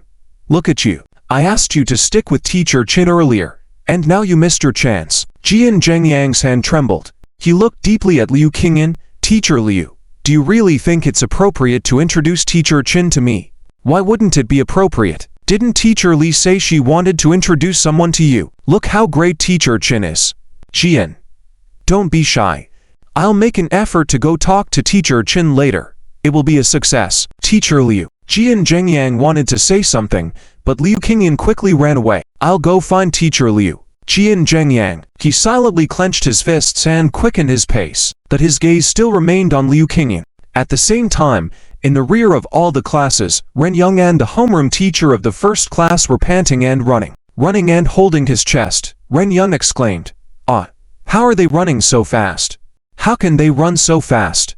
The first class homeroom teacher was also puzzled. Yes, Ren, what is going on? The students can run fast because they're young. But how can even Teacher Liu keep up so fast? If this continues, the students in our class will soon mock me. Who said they wouldn't? What can we do now? What else can we do? Keep running. Catch up. Gasping for breath, they both strived to catch up. In the crowd, Sun Yanku ran while looking back. Lin Zhou curiously looked at her and asked, "What's wrong, my desk mate? Why are you running while being absent-minded? Waiting for someone? Huh? I'm not waiting for anyone. I was just looking at how Teacher Qin is doing." For some reason, when Sun Yanku heard Lin Zhou's question, she felt a bit guilty. She just wanted to wait for him alone. She would never wait for someone else. Seeing her nervous look, Lin Jo smiled. Maybe he still cared about her and wouldn't bully her anymore. She's fine, he said. But can this really work? Can Teacher Chin release the knot in her heart? It should. If not, we can think of other ways. Okay then. Sunyanku smiled. Shall we focus on running? Yes. In the crowd, the two stood in a line. With only a short distance apart, they jogged forward slowly. Ahead of them, Liu Shiming shouted, Qian Guoguo. Hey, Qian Guoguo, wait for me. Which girl in our class runs as fast as you? Can't you be a little more feminine? Bah. Liu Shiming, if you don't want to run with me, go find someone else. Qian Guoguo shouted angrily and quickened her pace again. Liu Shiming, who was running fast, was exhausted. Hey, who should I find? I just want to run together. Sunyanku couldn't help but laugh as she watched this scene. Lin Jo, look, they are so compatible together. Ha ha. Let's wait. One day, in the future, we can have their wedding candy. Okay. Let's go together. Yes, yes. Sunyanku's eyes sparkled. In the future, Lin Jo said. In the future, they would eat wedding candy together. Future. They are still together. How nice. Lost in her thoughts, Sunyanku didn't even realize the smile on her face. Seeing her, Lin Jo also smiled. Someone lightly tapped Lin Jo on the side. Lin Jo turned and saw Fen Chengtao standing beside him, grinning as if he wanted to say something. Lin Jo gestured for him to be quiet so as not to disturb Sunyanku. Fen Chengtao lowered his voice. I see that you and Sunyanku are getting closer and closer. Yet, any problem with that? No. No, of course not. Lin Jo, don't get me wrong. Although we are not in the same class and are now competitors, I envy your relationship with Sunyanku. It's the talk of the class. I admire you both. Lin Jo was surprised that Fen Chengtao, who had challenged him on the field, could say such words. But thinking about it, even someone like Fen Yun's couldn't be considered a complete bad person. At their age, it was normal, pure, without ulterior motives. Lin Jo nodded. Thank you. No problem, Fen Chengtao said hesitantly. Actually, what's wrong? You can tell me. I just wanted to ask you how to win a girl's heart. I also want to have a good relationship with the girl I like. Oh, that? Lin Jo smiled. It's simple. First, you have to be around her, then protect her, follow her, and over time, she will get used to it. Is that so? Fen Chengtao was a bit puzzled. Lin Jo nodded. Yes, that's basically it. Although cliché, relationships between boys and girls usually start like this, like him and his deskmate, like Qian Guoguo and Liu Shiming. Even though Liu Shiming hadn't woken up yet, and like Jian Zhengyang and Liu Qingyan. Although Teacher Jian hadn't succeeded yet, Lin Jo believed that Teacher Liu was slowly starting to care about Teacher Jian. Otherwise, why would she agree to come to the field so quickly? Fen Chengtao suddenly understood. I see. Thank you. You're welcome. With newfound knowledge, Fen Chengtao walked away happily. Watching him go, Lin Jo was astonished. No way. In class 3, Yun Roxy had been gazing at Lin Jo and Sunyanku for a while. At that moment, she suddenly felt that their figures were a bit dazzling, although she couldn't fathom why they were dazzling. Despite the ordinary appearance of the girl, standing next to Lin Jo made her seem surprisingly suitable. Yun Roxy suddenly felt a sharp pain in her heart. Angry, she glared at them, wanting to scold them but feeling that it was not the right time. Just when she was at a loss, she saw Fen Yun's walking over. She immediately turned her anger towards Fen Yun's. Hey, Fen Yun's, what are you doing here? I don't need you to accompany me while running. Fen Yun's was slightly taken aback. Just now, he had run with Prince Chen, letting the boys in the class accompany Qian Shuyu to run. He felt unnecessary. Not fond of bustling, he couldn't integrate himself into the excitement. Fen Yun's wanted to find a quieter place to run. In fact, he had looked in Yun Ruoxi's direction while running just now. Remembering how she had treated him during these days, Fen Yun's felt the pang in his heart. So even though he wanted to be with her, he stopped himself. Yun Ruoxi didn't need company. However, it was a coincidence that he ended up beside her. Fen Yun's tried to explain. What you? Go away. I don't like you even if you like me. Don't block my view. Fen Yun's followed her gaze and, seeing Lin Jo, wasn't surprised. Since Lin Jo had stopped paying attention to her, her eyes seemed to only hold Lin Jo in them. Fen Yun's found it ironic. but he decided to remind her. After all, she was part of his youth. Ruoxi, you don't have to keep staring at Linzhou. Who says I'm staring at him? If he likes me first, he should show me. Fenyans, why are you so nosy? Get lost. Fenyans was taken aback again. Nearby, Li Xiaowan couldn't stand it and pulled Yun Ruoxi's sleeve. Ruoxi, Fenyans is also caring for you. I heard that he made a bet with Linzhou for you, blocking the college entrance examination.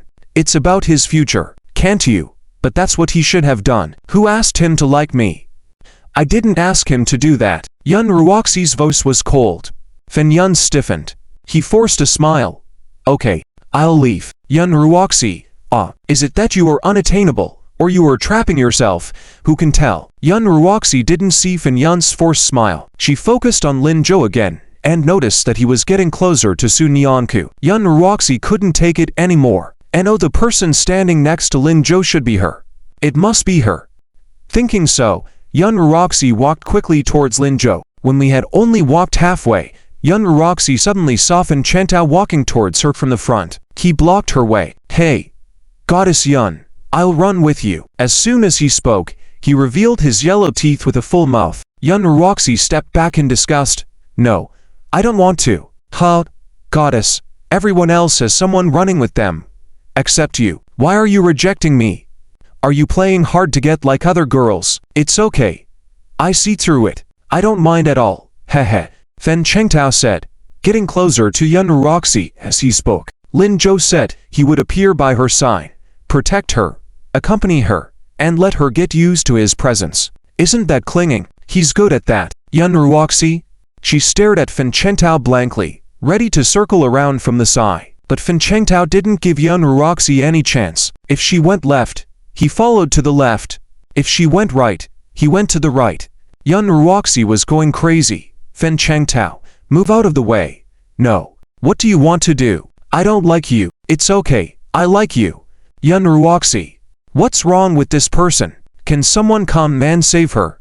But no one around paid any attention to her.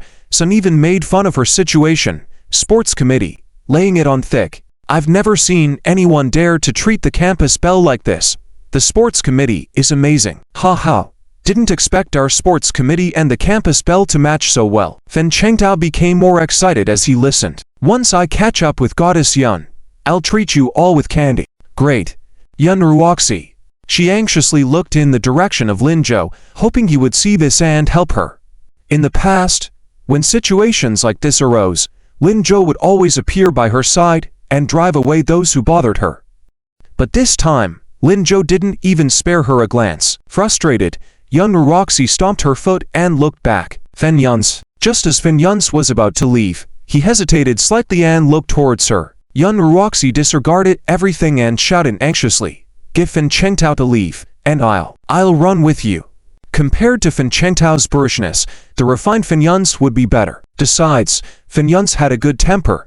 If she told him to, he wouldn't hesitate. She could just drive him away later. Fenyans briefly hesitated, then smiled and didn't pay attention to Yun Ruoxi. He turned and walked towards his class group. Running with Wang Zikan and the others seemed less awkward than standing here. When Yun Ruoxi saw his actions, she became anxious. Fenyans, stop. Where are you going? Fenyans, can you hear me? No one paid her any mind, and Fenyans' step seemed to quicken. Seeing this, Fen Chengtao grinned.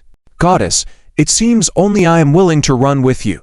Don't refuse, everyone is watching you. Yun Ruoxi was frustrated but helpless. She could only turn and run forward, trying to shake off Fen Chengtao. But Fen Chengtao was an athlete. She couldn't outrun him. He stuck to her like a plaster. Yun Ruoxi couldn't take it anymore. She anxiously changed direction and ran towards Linzhou again. She didn't believe Linzhou would just stand by as she was bullied. At that moment, Linzhou noticed her actions. When he saw Fen Chengtao running towards her, he was initially worried. But to his surprise, Fen Chengtao was shameless. Incredible. He and Yun Ruoxi were just made for each other. This couldn't be disturbed. With that in mind, Linzhou lightly touched Su Nianku next to him. Deskmate. Let's run faster. Can we do it? We can. But why? Well, give Fen Chengtao and his future girlfriend some alone time. Let's go. After saying that, Lin Zhou grabbed Sunyanku's arm and ran forward. Future girlfriend? Sunyanku was puzzled, but her legs didn't hesitate and sped up with Lin Zhou. Even though she didn't understand the connection between Fen Chantao, his new girlfriend, and them, since Lin Zhou told her to run faster, she knew she should. Seeing this, Yun Ruoxi became even angrier. She watched helplessly as Lin Zhou and Sunyanku got farther away from her. Annoyed, she looked at Fen Chantao beside her. Get lost. I won't. Don't follow me. I will. Hehe. Yun's had reached Wanzikin's side and witnessed the scene. He suddenly felt relieved that he had just walked away. Otherwise, wouldn't he be like Fen Chantao too? Beside him, Wanzikin patted his shoulder gently. Brother, congratulations. Congratulations on what? Congratulations on finally stepping out. Fen Yuns didn't say anything but smiled faintly. Indeed, that is worth congratulating. In their circle, Qin Shuyu also clearly saw the scene. She glanced oddly at Fen Yuns, then at Yun Ruoxi, and in the direction of Lin Zhou as Sunyanku. Suddenly, she felt a twinge of envy. In this whole field, only they seemed to be running peacefully. Their classmates even made way for them, creating opportunities. No one disturbed them. Had they silently accepted each other as a couple already? Surprisingly, those two, who were so disciplined in class, now looked like the lead characters in a drama during this relaxing moment. Sweet and happy. As for others, they might not have things go as smoothly, but they were all striving towards their own desires. Be it a secret crush or a joke, they were all expressing their youthful feelings repeatedly. Teenage emotions are so pure. Could she also be like them? Could she, like them, not think about all the mess and just be herself? Amidst her conflicting thoughts, Qin Shuyu saw Liu Qingyan calling out to her from outside the crowd. Teacher Qin, wait for me at the front. She gestured towards the male students beside Qin Shuyu, indicating she couldn't get through. Before Qin Shuyu could respond, Jian Zhengyang quickly appeared by Liu Qingyan's side. He looked at her silently, neither too close nor too far. At that moment, Qin Shuyu suddenly smiled. Yes, even Jian Zhengyang and Liu Qingyan seemed like little boys and girls in the beginning of their liking, continually trying to get closer to each other. Why couldn't she do the same? With such a great atmosphere, why was she feeling so dejected? Since she could, why not just be a little reckless this once? Other matters, wait until she has let off steam this time, then think about them. With that thought, Qin Shuyu felt a sudden surge of energy. She began to quicken her pace. Teacher Liu, I won't wait for you anymore. Okay. Outside the crowd, Liu Qingyan blanked out for a moment. She curiously watched Qin Shuyu running away and asked, why did Teacher Qin suddenly run so fast? Just now I saw her unable to run at all. Strange, eh? Teacher Jian, don't worry. We'll catch up to her eventually, Jian Zhengyang said. The students continued running in circles.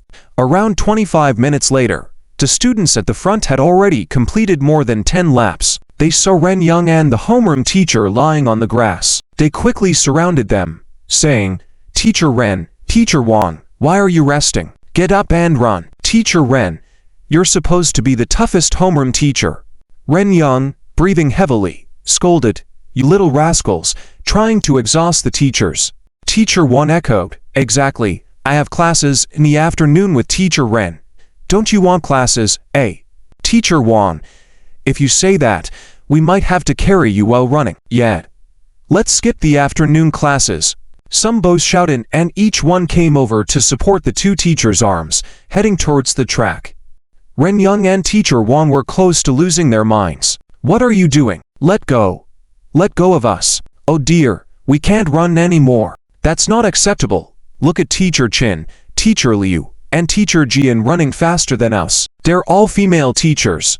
Teacher Ren, you're not tired, afraid of being scolded by the principal when you go back. Tired? Who said I'm tired? Upon hearing this, Ren Yang directly broke free from the student's hands. Running. It's just running. I can run. Teacher Ren, are you sure? Sure. Must be. Ren Yang, unsure where he got the strength from, sprinted away. Seeing the student's attention turning towards him, Teacher Wang realized he couldn't slack. Without waiting for them to speak, he ran out with Ren Yang. While running, he muttered, have Teacher Qin, Teacher Liu, and Teacher Jian taken the wrong pills? Why are they running so fast? At this moment, Liu Qingyan was also puzzled. She found herself unable to catch up with Qin Shuyu no matter how hard she tried. It seemed like she was deliberately avoiding her. The faster Liu Qingyan ran, the faster Chen Shuyu ran. She never gave herself a chance. Liu Qingyan thought several times about letting Jian Zhengyang chase after Chen Shuyu on his own, but for some reason, Jian Zhengyang refused to go after her. He claimed to be tired and could only maintain that pace, that he usually loved exercise, so why was he running at her pace? Liu Qingyan couldn't understand and could only console herself by thinking perhaps Jian Zhengyang wasn't feeling well these days. Hence, she needed to put in more effort as a matchmaker. So, she didn't give up along the way. 30 minutes went by quickly. Che Shafeng was at the front recording scores for the 3 classes. With so many runners, it became chaotic. It was challenging to tabulate the results, and they had no time to tend to the teachers. Finally, after finishing the race, Ren Young and teacher Wang sighed deeply and collapsed on the grass. Chen Shuyu also breathed a sigh of relief. Her face was covered in sweat, and her hair was almost soaked. However, she felt overwhelmingly satisfied. It had been a long time since she had this kind of feeling alive. Just like these energetic youths, but she wasn't young anymore. She stopped abruptly, feeling a bit dizzy in her head. As she was about to lay down on the grass, she suddenly felt someone supporting her. Without raising her head, she heard Liu Qingyan's voice. Teacher Chen, are you okay? Teacher Jian, come and help Teacher Chen. Chen Shuyu tried to stop them, but Jian Zhengyang was puzzled.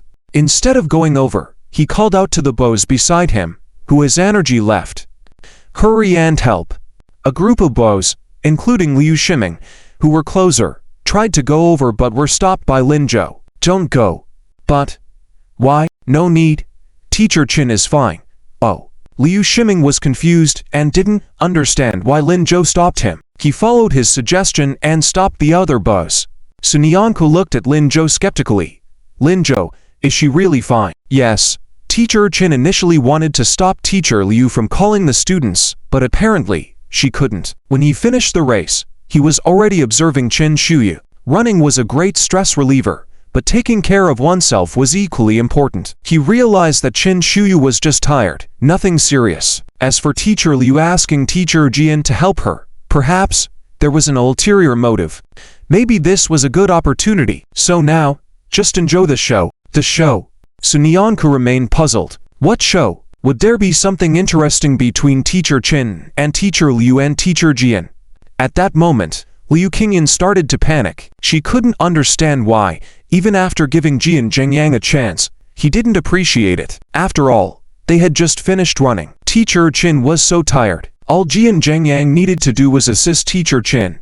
Then he escorted her to the infirmary, showcasing his manly charm. Wasn't this a perfect chance to get closer to her?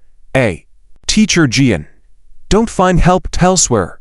Just come with me. Liu Qingyan kept giving Jian Zhengyang meaningful glances. Helpless, Chen Shuyu watched and didn't intervene. In fact, she also wanted to see how Jian Zhengyang would react. Jian Zhengyang, at that moment, tightly held his own hand. Teacher Liu, are you sure you want me to assist? Yes. Is there a problem? If you're too tired, I can assist you as well. Jian Zhengyang bit his lip, pondered for a while, and finally said, but I don't want to. Liu Qingyan was slightly taken aback. Jian Zhengyang didn't pay her further attention, but directed his gaze towards Chen Shuyu. Apologies, Teacher Chen.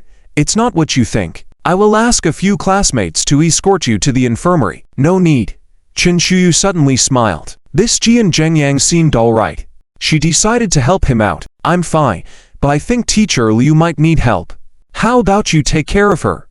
Me. I'm fine. Liu Qingyan directly refused, but Chen Shuyu didn't listen and pulled her arm away from Liu Qingyan's grip. She then raised Liu Qingyan's hand and placed it in Jian Zhengyang's hand, saying, please.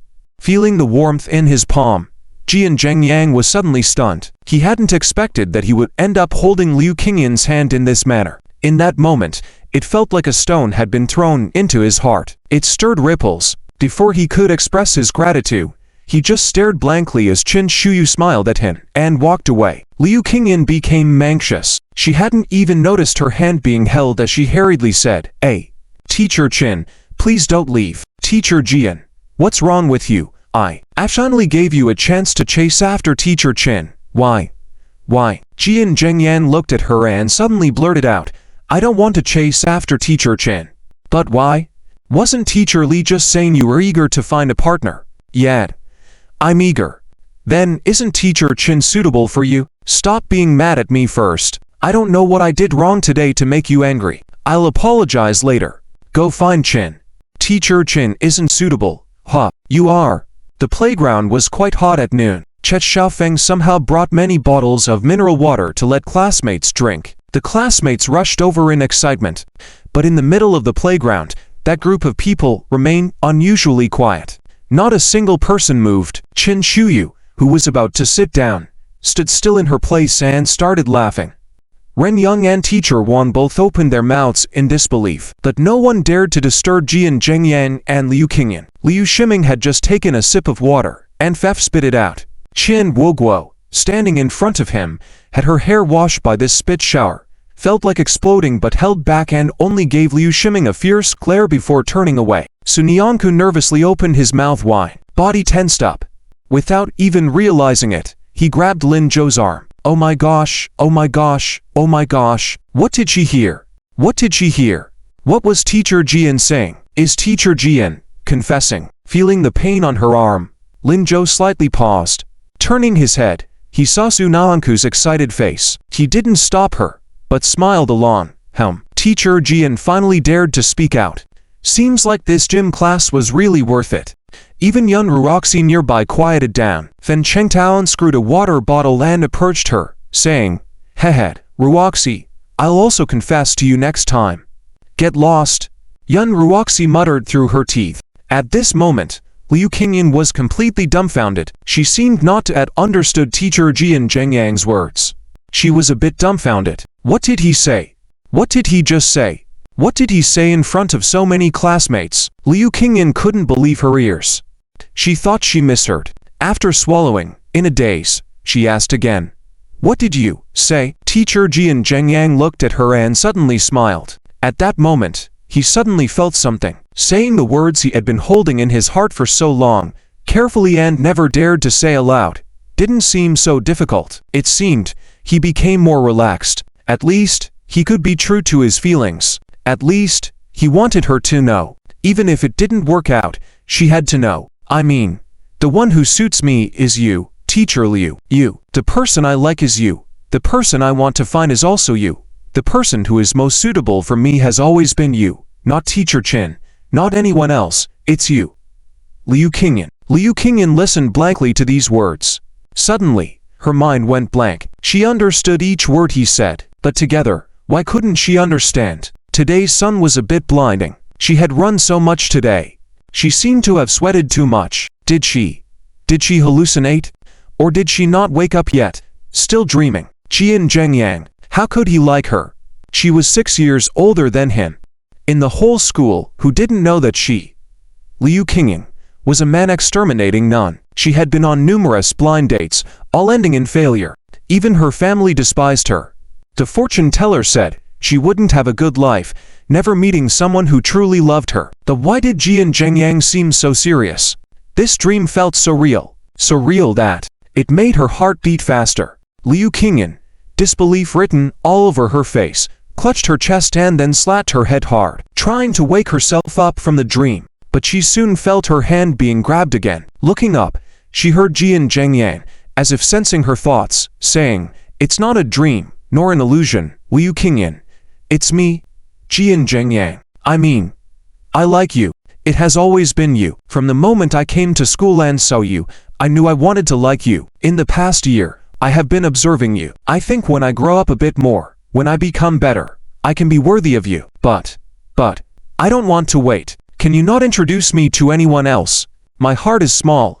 I can't fit anyone else. Here. It's only you. Liu Qingyan. Jian Zhengyang said, placing her hand on his chest. She wanted him to feel her presence. Liu Qingyan still hadn't reacted, until her hands touched the position of his heart and felt the strong heartbeat. Anxiously, she pulled her hand away. She didn't know how to respond. She didn't know what to say. Her heart was pounding faster and faster, lowering her head, then raising it, then quickly lowering it again. Her hands knew not where to go. I. After struggling for a while, she couldn't say a single word. After being tangled for 2 minutes, she finally managed to squeeze out a sentence. I suddenly remember. I have something to do. I have to go. After saying that, without waiting for Jian Zhengyang's response, she quickly turned away and ran. On her way, she bumped into a classmate due to not paying attention, but that didn't stop her. She couldn't stay there any longer, not even for a second. It felt suffocating. She might die. Might die. Jian Zhengyang watched her running away and suddenly smiled. He stretched out, looking towards the direction of the sun. The weather is really nice today. Even though she didn't respond, the agitation in her heart suddenly disappeared. Finally, the classmates caught on. Cheers erupted around the area. Oh, amazing, absolutely amazing. Our gym class has turned into a matchmaking event. Haha, Teacher Jian, we support you. Your taste is really good.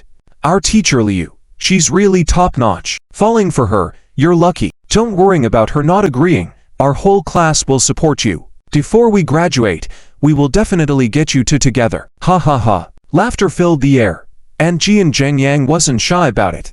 Thanks, guys. No need to thank us. Invite us to the wedding banquet, that's all. Ha ha ha. I suspect you guys want to bankrupt Teacher Jian. Oh, with Teacher Liu here, what's a bit more money, right? Teacher Jian? Jian Zhengyang nodded. Yeah, you guys are right. Ha ha ha. Laughter erupted again. Jian Zhengyang, and embarrassed, found a spot and sat down, heaving a long sigh of relief. Qin Shuyu, next to him, silently gave him a thumbs up. Teacher Jian, well done. Ha ha. Thank you, but I just feel like you two deserve a good ending. Ha ha. How about you, Qin teacher? You don't seem like you haven't been in love. Me. Qin Shuyu raised her head, looking towards the students on the playground. I still don't know. It's okay, Teacher Qin. You will definitely be fine. Jian Zhengyang could see that Qin Shuyu had a lot on her mind, but didn't want to talk about it, so he didn't press. I also believe that I will be fine. They smiled at each other. Ren Yang and Teacher Wang also joined them. They were so caught up in the moment that they forgot about resting. They grabbed Jian Zhengyang's shoulders, praising him repeatedly. Teacher Jian, the words you just said gave me goosebumps. I feel the same way. Aren't those romantic lines straight out of a melodrama? Jian Zhengyang chuckled, shaking his head. Oh, you guys, ha ha. Okay, we'll stop, but Teacher Jian, to like Teacher Liu and confess to her in such a situation, you're really brave. In my heart, you're the bravest one. Ren Yang gave a thumbs up, praising Jian Zhengyang. We'll always support you. Yes, remember to invite us to your wedding. Jian Zhengyang couldn't help but laugh. Ha ha. The story hasn't even started yet, you two. Don't tease me. We're not teasing. Didn't you see Teacher Liu's expression just now? We all agree. You have a chance. Qin Shuyu nodded in agreement. Really? Jian Zhengyang looked towards the gate of the sports field where Liu Qingyan's figure had disappeared. Of course, I can guarantee that Teacher Liu is just being shy. Put in a little more effort and you'll succeed. But what? We've been there. Listen to us. Ha ha. Okay then. Jian Zhengyang laughed happily. It had been a while since he felt this relaxed. Ever since Li Jianchao had guessed that he liked Liu Qingyan. Jian Zhengyang stretched and stood up, ignoring the classmates still watching them, and looked at Lin Zhou. Aren't we playing basketball? Lin Zhou chuckled. Yes. Let's go. Great. Teacher Wang, Teacher Ren, come join us. Tout. Us? No. No. We're too old for this. It's fine. Teacher Chen is also here. Let's form a team of teachers, and Lin Zhou can find some students for the other team.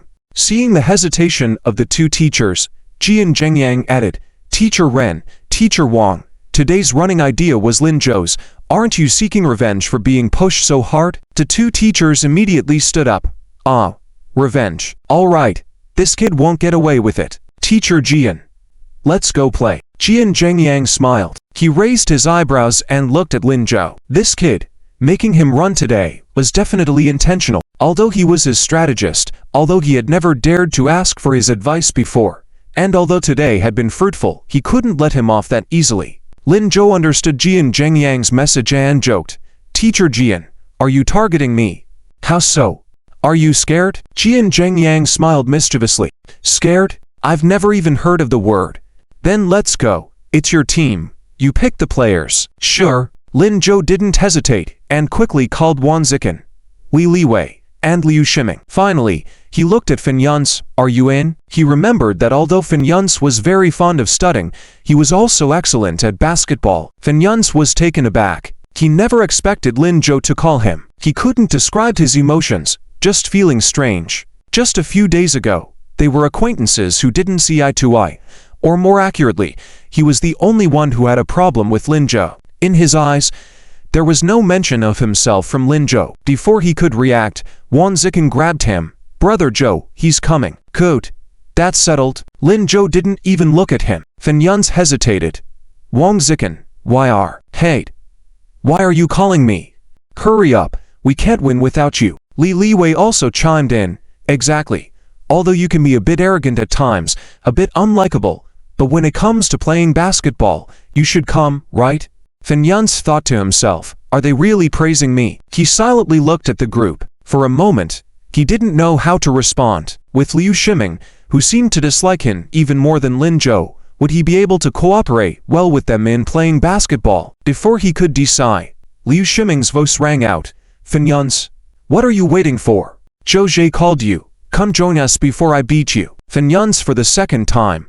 Why are they all so violent? However, at that moment, Fin Yunce suddenly felt a sense of belonging.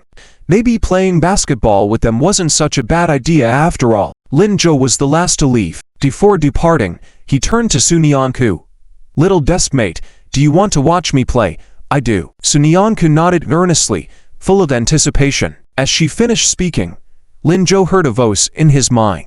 Acquired skill, basketball expertise. Lin Zhou smiled with satisfaction. The benefit of rebirth was truly reliable in his little deskmate's hands. Will you cheer for me then? Of course. Great.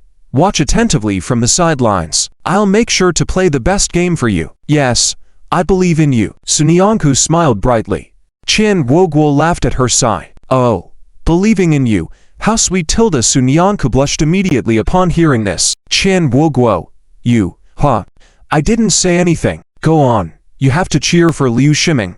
Huh? Why should I cheer for that fatty? You're going, and if you don't, he won't perform well. Come on. Pulling on Qian Guoguo's sleeve, Sunyanku headed towards the side of the court. A fierce basketball match was about to begin. The classmates gathered around. Yun Ruoxi tried several times to break free from Fin Chentao's grasp and watch the game alone, but to no avail. Defeated, she sat down dejectedly, burying her head, not wanting to speak. The girls divided into two groups. One group stood on the side, shouting, "Go Teacher Jian." The other group stood on Lin Zhou's side, cheering loudly, "Go Lin Zhou." As they shouted, the leader of the latter group suddenly felt something was off. She quickly approached Sunyanku, pulling her sleeve. "Sunyanku, come quickly. I'm entrusting you with the task of leading the cheers. You're our cheerleading squad leader." Huh? Sunyanku was stunned. Me? Could she really be the cheerleading squad leader? Was this even allowed? Yes, it's you. And don't you want to cheer for Lin Zhou? I think if you cheer for him, his chances of winning will be higher. Is it? Sunyanku felt a bit embarrassed. However, the girl did not give her a chance to feel embarrassed at all. She directly pushed her into the middle of the crowd. Then, she handed her the fake flowers she was waving in her hand. These flowers were just taken from the nearby sports equipment room by them. Here, hold this and shout like this. The girl waved the fake flowers in her hand to demonstrate to Sunyanku while shouting, "Lin Zhou, go for it." Looking at her, Sunyanku still didn't know how to speak up. Shouting so loudly in front of so many people, it was really something she couldn't do. It seemed like she had never been so high profile in this kind of situation before. Hey, look, the basketball game is about to start. Sunyanku, if you don't shout, Lin Zhou will lose. Seeing Sunyanku hesitating, the girl hurriedly said. Upon hearing this, Sunyanku became nervous. Then I cannot do it. How could Lin Zhou lose? Absolutely not possible. It's Lin Zhou we're talking about. Lin Zhou wouldn't lose. In that case, should she shout? Thinking like this, Sunyanku imitated the girl's actions, raised the fake flowers in her hand. Then, she cleared her throat and tentatively shouted, "Lin Zhou, go for it." Her voice was very soft. The girl quickly pulled her and said, "Hey, Sunyanku, this won't work. Your voice is too soft, shout louder. Look over there. Sunyanku then noticed the other side. The voices of teacher Jian. Go for it, echoed. Shout like they do, otherwise Lin Zhou won't hear you. Then our shouting will be meaningless. If he panics, he won't make the shot. If he misses the shot, we will. Upon hearing this, Sunyanku became anxious again. She suddenly raised her voice, loudly shouted towards Lin Zhou. Lin Zhou, go for it. On the court, Lin Zhou and Jian Zhengyang and several others had just finished forming their positions. Jian Zhengyang looked at Lin Zhou and couldn't help but laugh. Don't lose. Why would I? I'm not that easy to beat. Ha ha. Lin Zhou, don't talk big. I remember you're not very good at basketball. Well, Lin Zhou was about to speak, but was interrupted by Liu Shiming next to him. It's okay, Zhou Zhe, don't worry. Just get the ball to us. Let Fan Yunce take the shot. Fan Yunce was accurate in shooting. That was why he had a place on the basketball court. Fan Yunce also nodded. Yeah, got it. Lin Zhou looked helplessly at the two of them. What I meant was, I was just. Oh Zhou Zhe. Don't show off now. This is not the time for that. Can't you hear? Su fellow student is cheering for you. Even if we're going to lose, we can't make it too embarrassing, right? Otherwise, how do we explain it later? Su fellow student will be disappointed. Jian Zhengyang was known for being good at basketball. Lin Zhou indeed wasn't good at playing ball. This was something everyone knew, so Liu Shiming instinctively thought Lin Zhou was just talking big. Lin Zhou smiled. All right, let's do that then. But, is his little desk partner cheering for himself?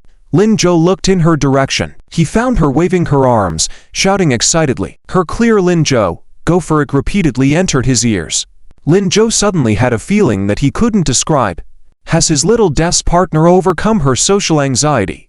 Every time he encountered something, she seemed to have boundless strength. She really is his little desk partner. She only sees herself in her eyes. Really, so cute.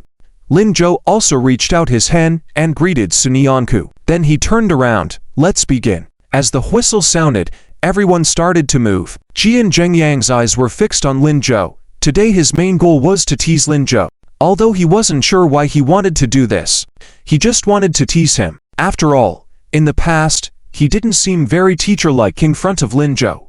He needed to regain his dignity. And now, on the whole court, who like Lin Zhou, had his own cheerleading squad member, and the person turned out to be the top student Sunyanku. This was too infuriating. Jian Zhengyang was filled with fighting spirit.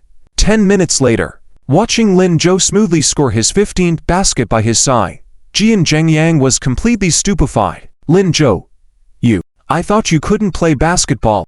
Equally stupefied were Liu Shiming and the others. Another one in. This. Fan Yunce, I feel like we're just decorations. Yet. Not like we are. Lin Zhou truly lived up to expectations. Can't even play basketball. Was that a bluff? In the spectator area, Sunyanku had already started cheering excitedly. Ah, another one. Lin Zhou, you're amazing. Lin Zhou is the coolest. So awesome, the girls joined in with loud screams. Lin Zhou didn't look at Jian Zhengyang but focused his gaze on Sunyanku. Then he smiled. Perhaps, this is the power of love, isn't it? These words were only heard by him and Jian Zhengyang. Jian Zhengyang was momentarily stunned. Then he became somewhat incredulous. This kid, is he doing it on purpose? He must be, right? He had just confessed, and teacher Liu had left immediately. Now, he was talking about love with him. You little. Jian teacher. Don't be angry. Though teacher Liu left today, she will come back eventually, even though we don't know when. But try harder next time. You haven't taught me anything good. Jian teacher, you misunderstand me. I did teach you. You just couldn't learn it. Don't blame me. Jian Zhengyang chuckled in exasperation. Although Lin Zhou was speaking the truth every time, it was really annoying. Wait, you'll see. You'll be crying later. Because it was nearly the end of school, the basketball game was shortened to 10 minutes for halftime. The second half quickly began. Jian Zhengyang was on guard against Lin Zhou everywhere, attempting to create opportunities for his teammates. But ultimately, in the 5th minute, Lin Zhou scored 8 goals while they only scored 3. Jian Zhengyang was beginning to lose steam. How could this be happening? He intentionally moved closer to Lin Zhou's position, whispered, Lin Zhou, next, can you shoot fewer baskets? I want to show off a bit more. Have everyone say a few good words about me in front of Teacher Liu. How is Teacher Liu going to see me if you keep playing like this? This probably won't work. Why? My little desk partner is watching. Jian Zhengyang, do you dare me to tell Sun Nianku about your dating other girls outside? Other girls? Are you referring to that time outside the library when you met Teacher Liu? Yeah. That encounter scared her. Let me tell you, Lin Zhou ... Hold on. Jian teacher, have you ever thought about why Teacher Liu took you away that time? Jian Zhengyang was stunned. He had been thinking about this question for a long time, but just couldn't figure it out. But hearing Lin Zhou's tone ... You know, yeah. Why? Because the pretty girl you were dating was Sun Nianku. Now that Teacher Liu knew, it wasn't a big deal if Jian Zhengyang knew too. And at this moment, Jian Zhengyang was still somewhat clueless. Lin Zhou decided to clear his confusion. What? Yeah. You heard me right. Are you saying? Yes. Jian Zhengyang's face changed rapidly. After a while, he uttered his first curse word after learning the news. Damn. The basketball game ended after 10 minutes. The teacher team lost to the student team by a large margin. Jian Zhengyang watched in frustration as Lin Zhou effortlessly dominated the game, almost shooting flames from his eyes. How could he not let a single ball pass him? Ridiculous. After all, he was the teacher. With so many people present, where was his dignity? Just as he was about to say something to salvage his pride, Jian Zhengyang suddenly heard a crisp voice from the front. Lin Zhou, over here. Quick, have some water. Tired? I also have a towel to wipe off sweat. Jian Zhengyang followed the voice and saw Sun Nianku running over to Lin Zhou. She handed Lin Zhou the towel first and then opened her bottle of mineral water to hand it over. She smiled sweetly, her eyes seemingly only focused on Lin Zhou. When Lin Zhou accepted the towel, he had a look of indulgence on his face. Thank you, Deskmate. You're welcome. They all asked me to bring it to you. They? Who? Lin Zhou was curious. Sun Nianku pointed to the people behind her. A group of girls immediately turned around, pretending not to have seen anything. But they didn't go far. Listening to the commotion over here, Lin Zhou laughed. Deskmate seemed to have been persuaded by all the girls in the class to do this. They give it to you, so I bring it to you. Since it's for you, I'll bring it. No one else, okay? Hearing this, Sun Nianku suddenly felt a flutter in her heart. For some reason, she felt nervous, but she still said softly, okay, won't bring any to others, just drink quickly. Sure. Lin Zhou took the mineral water, tilted his head back, and drank it all. The midday sun was a bit harsh. Dubo's figure was not thin, still showing some muscle definition. As he drank the water with his head tilted back, the sunlight passed through the mineral water bottle, shining directly on the girl's face. The girl blinked lightly and smiled at the boy. At that moment, everyone around them held their breath, not wanting to disturb this beautiful scene. Nearby, first there were gasps from the girls, followed by whispers. Look, they're such a good match. Ah, it's like watching a live idol drama. Ha ha ha, TV dramas can't compare to them. Qian Woguo had also brought a bottle of mineral water, intending to give it to Liu Shiming. But at this moment, she suddenly felt that if she disrupted this atmosphere, she would definitely be scolded by her classmates. So she stood quietly by the side, watching. After Lin Zhou finished the water, Sun Nianku took the empty bottle and asked him sincerely, "Are you still thirsty? If you are, I can get you another bottle." "No, I'm not." "Oh, okay. Anything else you need?" Just now, the girl beside him had said that Lin Zhou was the best player of the game today. He was the idol and hero in everyone's heart. As the temporary cheerleading captain, she had to take good care of him, trying to fulfill all his needs. So she now had a huge responsibility and needed to ask more. Lin Zhou was taken aback. He didn't expect his deskmate to be so talkative today, and she seemed more confident as well. Great. It seems like he should bring her to more outdoor activities in the future. No need for anything else. Oh, okay. Then I'll go throw away the bottle. Sun Nianku raised the empty bottle. Seeing that she was about to leave, Lin Zhou hesitated for a moment before calling her back. I suddenly remembered, I might need something else. Just wait here for a moment. With so many classmates watching, and seemingly enjoying seeing them together, he decided to continue the interaction. They could just stand there a bit longer. It was also a good opportunity to test his deskmate's courage. What? Tell me, Sunyanku asked. I haven't decided yet. Just wait here for a while, Linjo replied. Okay. I'll wait. Let me know when you figure it out. Sure. Linjo chuckled and nodded. Sunyanku felt a bit uncomfortable with the intense gaze around them. She lowered her head slightly and stepped back behind Linjo. Seeing her, Linjo suddenly had the urge to put his arm around her and have her stand next to him. After holding back for a while, he decided to raise his hand and attempted to ruffle her hair. But before he could touch her, Liu Shiming suddenly shouted, "Qian Guoguo, over here. I'm dying of thirst." The sudden shout made Sunyanku raise her head. She instantly saw what Linjo was about to do. She quickly took a step back in shock. Oh no. How could Linjo want to ruffle her hair again? Even though he was doing well today, it wouldn't be a big deal to let him do it. But, with so many people around, maybe it's better not to. Sunyanku nervously stared at Linjo's hand, afraid she might accidentally let him touch her head.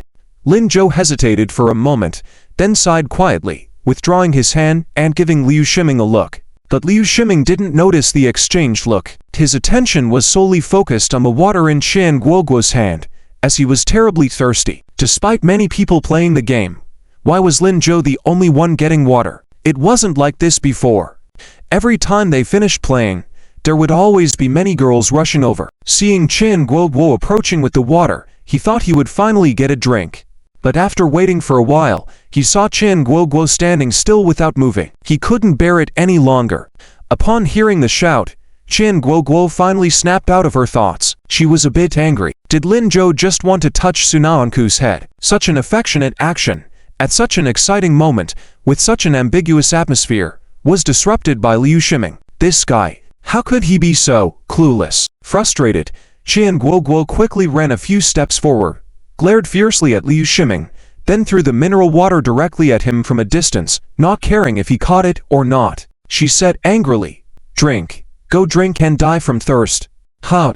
Qian Guoguo, can't you be as gentle as a classmate?" Liu Shiming took the water with a fluster and hurried manner, calling out to Qian Guoguo, "Humph, go find someone gentle." Qian Guoguo stormed off. Liu Shiming stood there perplexed, feeling somewhat lost.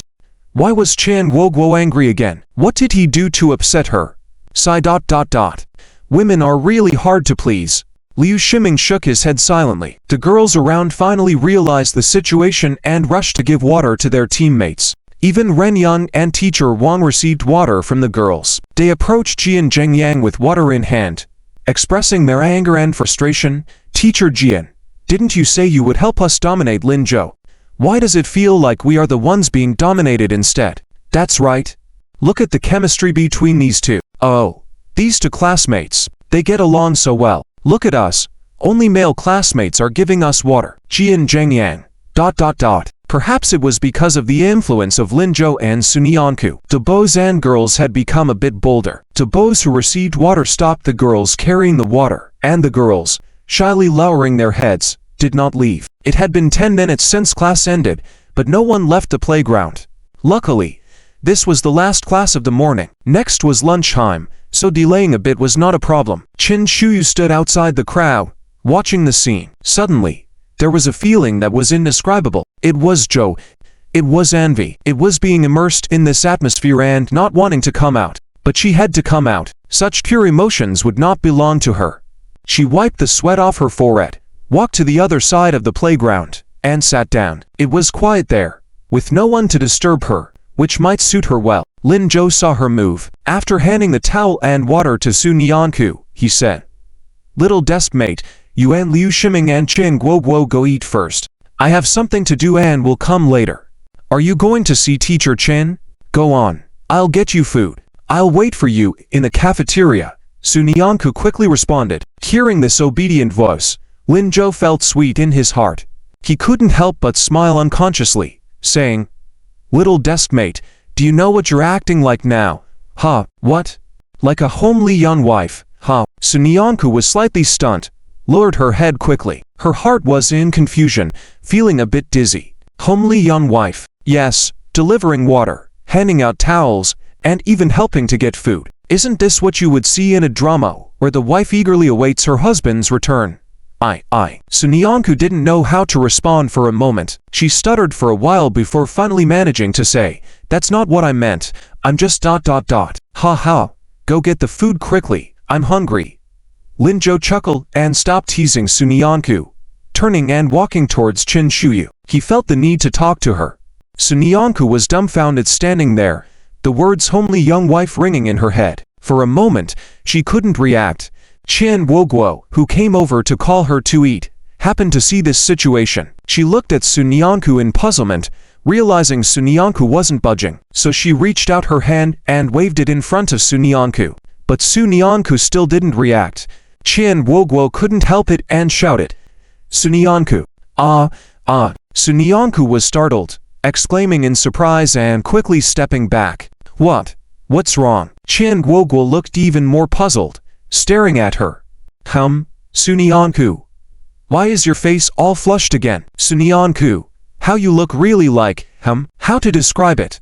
Chin Woguo pondered. Sunyanku looked at her and suddenly remembered the word Linjo had just used. Not knowing what came over her, she blurted out, like a homely young wife. Once she said it, Sunyanku suddenly felt it was wrong. Oh my goodness, what was she saying? Where did she come up with that? And that description was just ... Sunyanku wished she could bite off her tongue. She quickly changed her tune. Oh dear, Sunyanku, you're absolutely right with what you said. Just like that, like a young wife waiting for Linjo to return. Ha, you know it too? Oh, Guo, I didn't mean that. I'm just... Sunyanku found herself unable to explain. She wished she could just disappear. It really wasn't what she was thinking. What was wrong with her brain? Why did she freeze up when it came to this? Ha. All right, Sunyanku. I know it wasn't you who said it. It was Linjo, right? Seeing Sunyanku couldn't come up with such words, but Linjo could. That's why Sunyanku blushed earlier. No, it's not. Sunyanku tried to defend herself, but Chin Woguo didn't listen. So sweet. Ha. The two of them walked on chatting and laughing. Even Li Shiming, who approached, didn't know what was going on. He had initially wanted to interject, but remembering Chin Guoguo's ferocity, he decided not to aggravate her for now and just followed quietly. If Shuj wasn't there today, whatever he said might make him unable to eat with them. That was unacceptable. They had been together for so long, and he had gotten used to it. The meal just didn't taste as good without her by his side. At this moment, Linjo had already approached Chin Shuyu. He saw Chin Shuyu, who was lost in thought, holding a medicine bottle, studying it seriously. Linjo noticed her occasionally raising her hand, as if she wanted to throw the medicine bottle away, but she restrained herself. The medicine bottle seemed somewhat familiar to Linjo. It was the medication for treating depression. The Linjo from the previous life, when he was in his 40s, had also relied on these medicines to get by. So was Chin Shu taking these because of Han Yuanmo?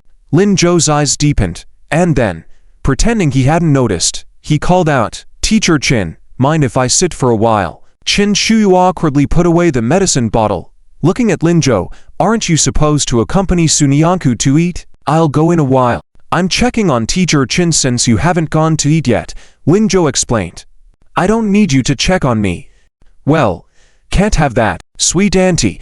If you don't need, sweet will scold me." Seeing that Linjo didn't mention the medicine, Chin Shuyu slightly relaxed. "You're really nice to Sweet." "Well, she's my sister." "What about Sunyanku?" Chin Shuyu looked up at Linjo. Linjo paused, then smiled. "Do you want to hear the truth or a lie?" "Of course, the truth. She is my future girlfriend, wife, mother of my children, grandmother of my grandchildren." Upon hearing this, Chin Shuyu was slightly taken aback. She looked at Linjo unbelievably. "You're quite straightforward." I am your teacher now." "Linjo, aren't you afraid that I'll hear these and go to find Director John and Teacher Liu to break you guys up?" "Not afraid. You can't break us up. As for Director John and Teacher Liu, do you think they would do that?" Linjo said. Sitting down. Chin Shu choked, so confident, "Yes." Seeing Linjo's unequivocal response, Chin Shu suddenly smiled. "Linjo, I really don't know what to say about you. It's one thing for you to be in a relationship, but now you're influencing the whole class to be in relationships. Is it really appropriate? If it wasn't appropriate, why didn't you stop them earlier, Chin teacher?" Qin Shuyu hesitated. She indeed didn't stop them earlier. It's not that she didn't want to stop them, but for a moment, she felt that such an atmosphere seemed quite nice. Without waiting for her response, Lin Zhou continued. At this age, feelings are the purest, right? Qin Shuyu was once again stunned, and then heard Lin Zhou say, besides, our class has been making progress lately. On this point, Qin Shuyu couldn't argue. She had seen the results of class to this year, and they had indeed started to improve recently. However, Qin Shuyu was still concerned. Do you think, at their age now, they will have a future together? Lin Zhou smiled and asked back, is the outcome really that important? Qin Shuyu was stunned. Isn't it important? She had always been in relationships for the outcome. Maybe it is important, but at this age, meeting someone you like, if you don't try now, won't you regret it later? At least now, they're happy. As for the future, it's up to their destiny. For some reason, hearing Lin Zhou say these things made Qin Shuyu suddenly feel like she was having a conversation with an elder. It's as if he had experienced a lot in life and was now speaking words she didn't fully understand. At least now, they're happy. At least when in love, they're happy. She seemed to have experienced such happiness before. It's just now, if they were to separate, do you think they would be able to bear the consequences?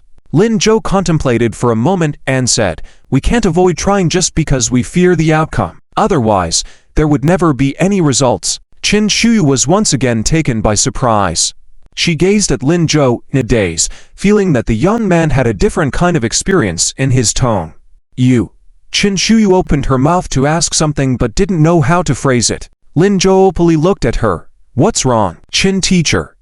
Do you have any more questions? After pondering for a moment, Qin Shuyu said, then why do you think you and Sunyanku will definitely make it? Because. Lin Zhou turned his head, looking at Sunyanku's gradually receding figure at the entrance of the field, and smiled sweetly. It's because of her that I came back. If it wasn't for her, he probably wouldn't have had the chance to start anew, right? This life was originally meant to make up for those regrets. Lao Lin, Lao Hu, his student days, and everything he was experiencing now, all were being corrected one by one. And these corrections were all because of Sunyanku. Because of her, he came back. How could there be no result? He wouldn't let that happen. Because of her. Let's not talk about this, Qin teacher. How about you? I don't have much to say. Qin Shuyu quickly sat up straight, suppressing her smile. She had intended to ask about Ya and Han Yuanmo, but seeing that Qin Shuyu was unwilling to talk, Lin Zhou didn't press further. He sighed and stood up. Let's go have dinner together. I think the cafeteria food is pretty good. Don't try to bribe me, Lin Zhou. Just because I don't bother with you guys doesn't mean I won't bother with my sister. You guys can play around at your age, but my sister doesn't have that chance anymore. Anyway, I won't let your father easily marry my sister. I know, but I think Lao Lin will manage. You're that confident in him too. Of course. Like father, like son. Qin Shuyu was speechless. But for some reason, she didn't find Lin Zhou arrogant. If Lin Changzhen was like Lin Zhou, then he must be quite remarkable. Lin Zhou laughed. Qin teacher, if you're not coming to eat, I'll go first. My little deskmate is still waiting for me. Qin Shuyu silently gave him a glance, just as she was about to say something. Lin Zhou, while walking away, said, if you're not feeling well, the best way is to change your previous life. Live with your real family, Qin auntie, sweet, and me with Lao Lin. We would all be glad to have you as family. And as for the rest, abandon what needs to be abandoned. If you don't want it, then don't. Making a clear decision is what a modern woman should do. Qin Shuyu suddenly raised her head, once again looking at Lin Zhou in disbelief. What did you say? Lin Zhou didn't turn back, but his voice still gently reached her ears. I said, you asked me earlier, if they didn't have a future, could they bear the consequences? The answer is, of course, they can. Any relationship is worth a try. But if it really isn't suitable, sticking together needlessly, a low-quality relationship is not as good as a high-quality single life. One day, everyone will meet their true love. Even if you don't, you can still love yourself properly. Only when you love yourself properly, others will love you. Lin Zhou walked farther away, leaving Qin Shuyu lost in contemplation. What did Lin Zhou mean by that last statement? Was he trying to advise her? Did he see the pills in her hand? Family, love yourself. Can that really work too? Upon careful thought, when she returned and saw Sweetie and Chinchulin, she did seem much better. Each day felt happy. Different from the time in Kyoto before. She was taking the pills less often too, if not for Han Yuanmo returning. Perhaps he should really put an end to it with Han Yuanmo. Chinchu took a deep breath, took out her phone, found Han Yuanmo's number, and unhesitatingly deleted it. Then she put the phone back into her pocket. As she stood up, she took out the pills from her pocket and tossed them into the trash can nearby, then followed Lin Zhou's steps toward the cafeteria. Hey, Lin Zhou. What's up? We should be leaving for Kyoto tonight, right? Today was Wednesday, and the national competition was on Friday. In this era, high-speed rail was not common yet, so from Zhangcheng County to Kyoto, it would take a full 15 hours by train. They should indeed leave at night, rest on Thursday, and take the exam on Friday. Lin Zhou nodded. Yes. Great. If you do well, I promise to talk to your father about Sunyanku. Ha ha. I didn't expect Lao Lin's happiness to be connected to me. Don't worry, I'll do well on the exam. Come back with a top 3. Don't get too confident. The national competition is not the same as the provincial one. It's not that easy. Got it? Thank you, Chin teacher. In the afternoon, John Shuki gave Lin Zhou and Sunyanku a break. He let the two of them prepare well, tidy up a bit, and depart in the evening. The train ticket is for 8 o'clock, sleeper car. They will arrive in Kyoto on Thursday morning, then go to the hotel to rest. Everything was arranged very properly. Because Sunyanku was a boarding student and had nothing to do at school, John Shuki allowed her to go out with Lin Zhou to relax and unwind. However, Sunyanku was somewhat unwilling. When they left the school gate, she was still a bit confused. Lin Zhou, why did you bring me out? Is there something wrong? No. Nothing. Lin Zhou replied without hesitation. Sunyanku was puzzled. But what were you just doing? When John Shuki spoke earlier, she had wanted to refuse. With such a big exam approaching and she had never participated in one before, going to Kyoto was also a first for her. She felt uneasy and nervous. However, when she saw Lin Zhou giving her a signal, Sunyanku thought there might be a reason, so she quickly nodded and followed him out. It's so rare to have a break. It's so boring at school. Deskmate, let's go out for a walk. But we have an exam the day after tomorrow. Don't worry, those exams are very simple, maybe even easier than the questions we usually do. John Shuki was lecturing them. Lin Zhou noticed that Sunyanku was getting nervous, so he decided to pull her out. Being nervous before an exam is a big taboo. Is that true? Yes. It's just the exam format that's different. It's fine. Let's just perform as usual. What question have you not encountered in our usual practice? None, right? Then that's settled. Let's go out and have fun. As Lin Zhou spoke, he grabbed her arm and started walking forward. But Deskmate, it's important to relax before exams. I'm a bit scared right now. If you don't accompany me to relax, what will I do if I do badly on the exam? Lin Zhou said with a hint of grievance. Hearing this, Sunyanku couldn't focus on anything else. She immediately agreed. Well, let's go out. There's a bonus for exams. Lin Zhou must not do badly because of her. So, she decided to accompany him to relax. As for herself, it didn't matter how she did. Okay, let's go. Soothed by Sunyanku, Lin Zhou quickly headed towards the direction of the amusement park. The amusement park in Zhangcheng County had recently undergone renovations. It was said to have added thrilling rides such as roller coasters, Ferris wheels, and pirate ships. Before, it only had a carousel. Upon reaching the amusement park, Lin Zhou first took Sunyanku to ride the carousel, then stood in front of the roller coaster. Lin Zhou noticed a spark in Sunyanku's eyes. She seemed interested but also afraid. He couldn't help but ask, "Do you want to ride?" No. No. No. Before she could finish her sentence, Lin Zhou walked up to the ticket counter. Sunyanku quickly exclaimed, "Lin Zhou, I don't want to ride." But Lin Zhou had already handed the money to the ticket attendant. 2 tickets. Then, he turned to Sunyanku. "It's okay, I'll ride with you, but it's so high. Don't be afraid, I'll be here. I'll always be by your side. If you're scared, hold on to me." Sunyanku hesitated, thinking of refusing, but Lin Zhou's words felt warm. He's here. So, maybe the roller coaster isn't that scary after all. Perhaps, she could give it a try. Thinking so, Sunyanku followed Lin Zhou onto the ride. Each row of the roller coaster had 2 seats. Sunyanku sat on the inside. Linjo sat on the outside. When the staff came to secure them with safety belts, Sunyanku closed her eyes nervously. Even though she told herself not to be afraid, she couldn't help it. Seeing this, the staff chuckled. "Are you scared, little girl?" Sunyanku closed her eyes even tighter. I'm not scared." This made the staff laugh even more. "Ha ha. It's okay. Your boyfriend is here. If you're scared, just hold on to him. It's fine." "Ha." Sunyanku was stunned. "He's not." Before she could finish, Linjo said, "See? I'm right. If you're scared, you can hold on to me."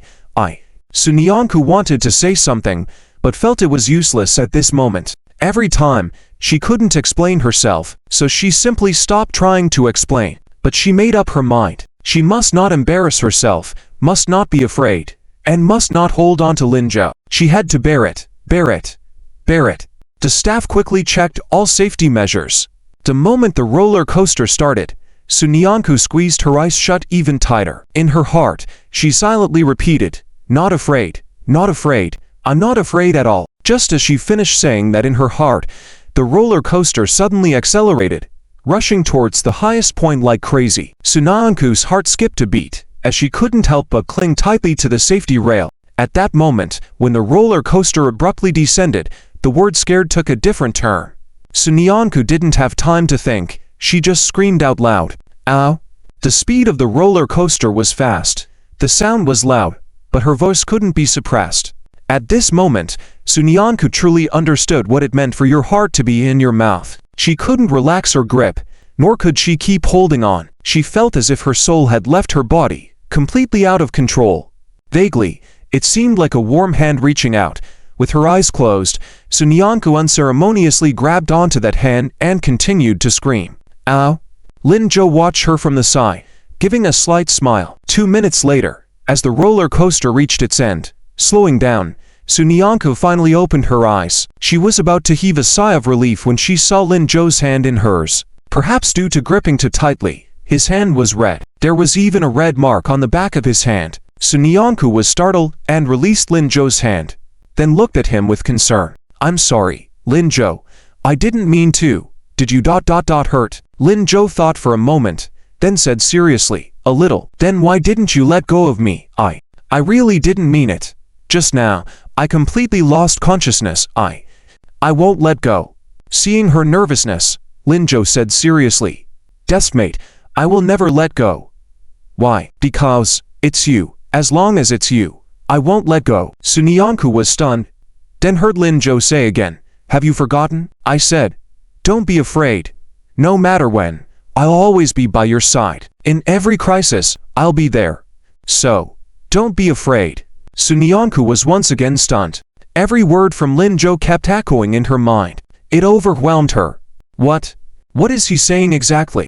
Why does it sound like cheesy lines from a TV drama? In the TV dramas, those lines always give you goosebumps, but coming from Linjo's mouth, they sound so nice. Sunyanku felt her mind in chaos, but she was extremely happy. It seemed like even the scare from the roller coaster had disappeared. If Linjo had always been by her side, will the future be bright with happiness? Everyone except them had already gotten off the roller coaster. The staff, seeing Sunyanku looking dazed, teasingly asked, "Little girl, what's wrong? Want to play again with your boyfriend?" No. We're going down now." Sunyanku hurriedly knit her safety belt and jumped down quickly. Linjo knew she was nervous, but he didn't expose her and followed her down. "Let's go, Deskmate. Let's go eat something delicious. Now. But it's not mealtime yet." "It's okay, we don't have to wait for mealtime to eat. Let's go for some snacks.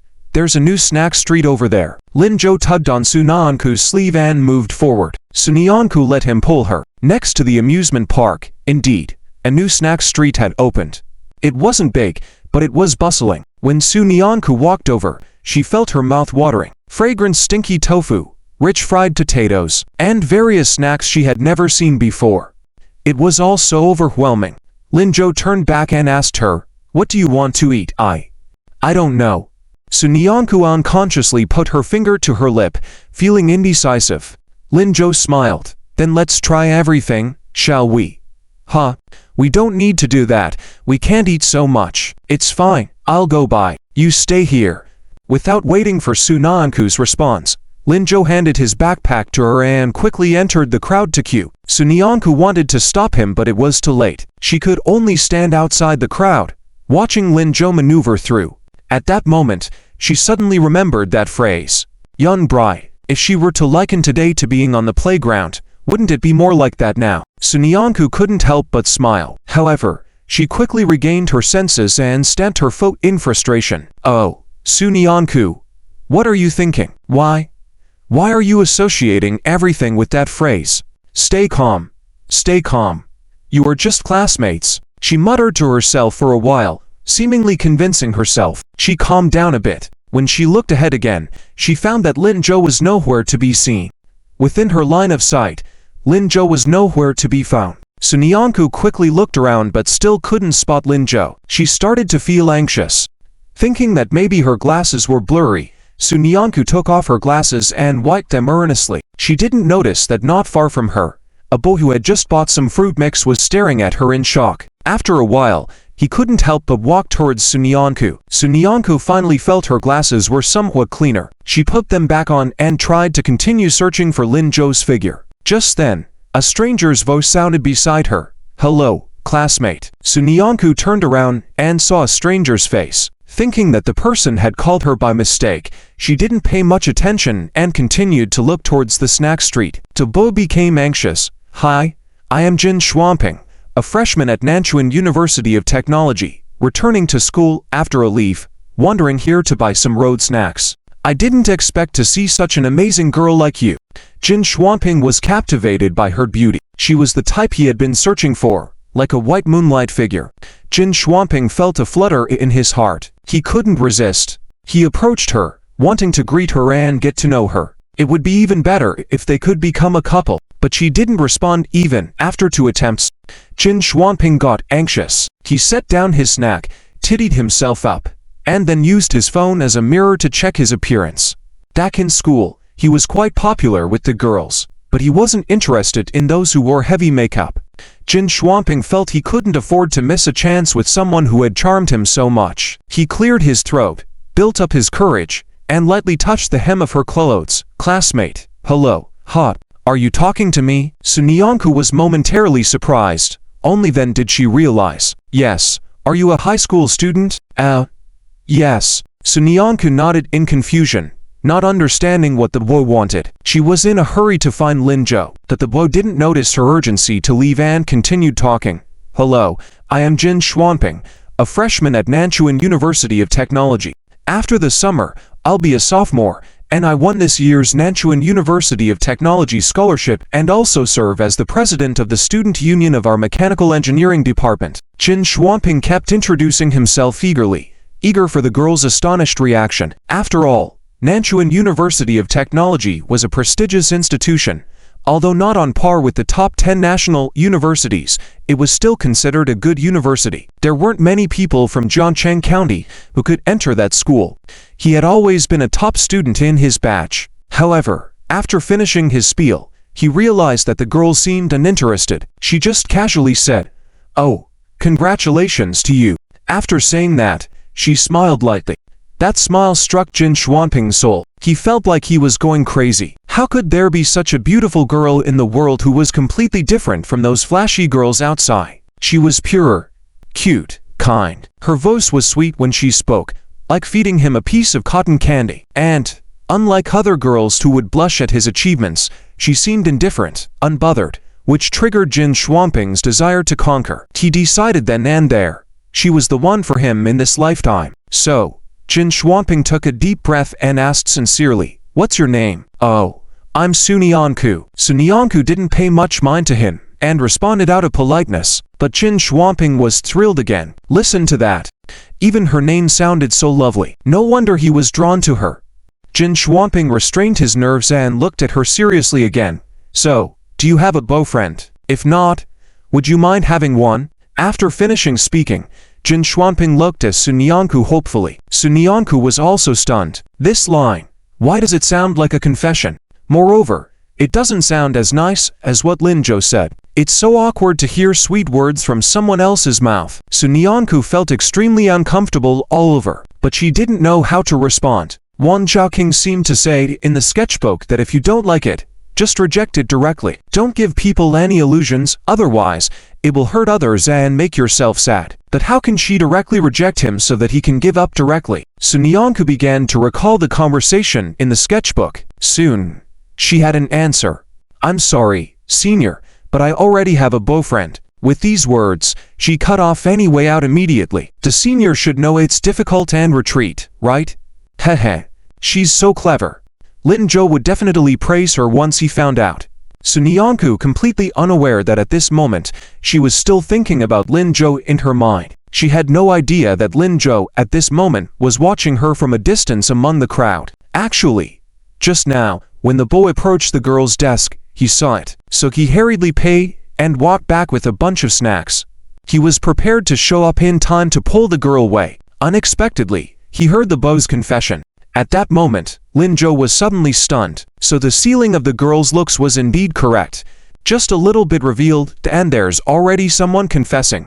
What if everyone knows how pretty she is? However, at this moment, Lin Jo also wanted to know her answer. So he stopped, waiting for Su Nyanku's response. If she really couldn't handle it, it wouldn't be too late for him to go out and stop it.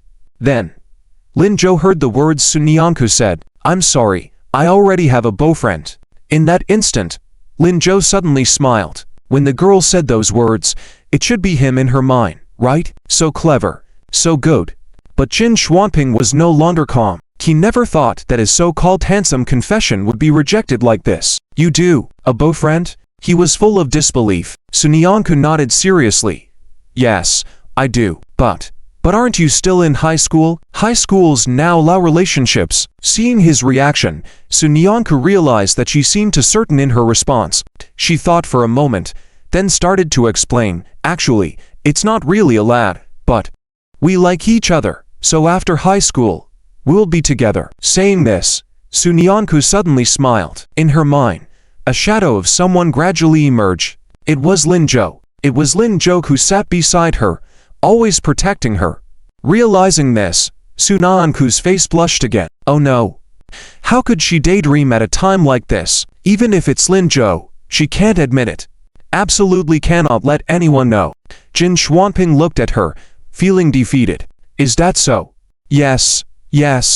Then it means you're not together yet. Su Nyanku, would you mind changing to someone else? I'm a student at Nanchuan Polytechnic University. I must be better than him. I will treat you very well. Not knowing how to fight for it, Jin Xuanping just kept repeating this thing he was proud of. Su Nyanku was stunned again. Stunning is very. Just as Su Nyanku's voice fell, she suddenly heard someone in front of her call out in confusion. Su student, is it really you? Ha. What a coincidence. Su Nyanku turned and saw Liu Nan. She had met this old man at the bookshop before, and he seemed to have a good relationship with Lin Jo. Su Nyanku politely greeted him. Hello, Mr. Liu. Oh, hello. How come you're alone here? Where's Lin Jo? Liu Nan directly ignored Jin Xuanping on the side. Jin Xuanping was a bit confused. Who's Lin Jo? Why can't this old man see him standing right beside her? Just as he was about to speak, Su Nyanku said, Lin Jo went to buy food over there and asked me to wait for him here. Oh, I see. That's great. I happen to have something to discuss with you. Su Nyanku nodded seriously. Okay, please go ahead. Ha. I just want to ask you, is Lin Jo really not considering Kyoto University of Arts? Upon hearing this, Jin Xuanping was instantly stunned. What? Kyoto University of Arts? Isn't that the best art university in the country? This Lin Jo person is not considering it. What does that mean? Does it mean that the university wants to admit this Lin Jo guy, but he rejected it? Wait a minute. Su Nyanku is waiting for Lin Jo. So this Lin Jo she mentioned is the person she likes. For a moment, Jin Xuanping felt confused. He seemed completely unable to think. What's going on here? Who is this Lin Jo person? Is he for real? How can he be so good at pretending? Just as he was about to ask, he heard Su Nyanku say, Kyoto University of Arts. Would Kyoto University of Arts accept Lin Jo? Jin Xuanping instantly breathed a sigh of relief. She's just pretending. Otherwise, if they like each other, how could Sunyanku not know? It seems their relationship is just average, so there's still a chance for himself. So, he quietly waited on the side, waiting for the old man to leave and have a nice chat with Sunyanku. Liu Nan was also puzzled. Su student, don't you know? No. How come Lin Zhou never mentioned this to her before? Ha. It's okay. It must be that Lin Zhou doesn't want to give you too much pressure. However, you can also accompany Lin Zhou to Kyoto University of Arts, so I want you to help persuade Lin Zhou and see if there's a chance for him to change his mind. Liu Nan had given up at first, but after thinking about it, he felt it was a pity. Since he had met Sunyanku, he might as well ask her for help. What if that kid changes his mind? It's okay. You don't need to refuse me in a hurry. Just ask casually. It doesn't matter if he doesn't come. I respect his choice. Oh. Okay. Thank you, Su student. You're welcome, Mr. Liu. Well, I'll be going now. Sorry to bother you. He was originally going to wait for Lin Zhou, but since the two of them had a date, Liu Nan felt he was somewhat redundant. Okay. Goodbye. Mr. Liu. Goodbye.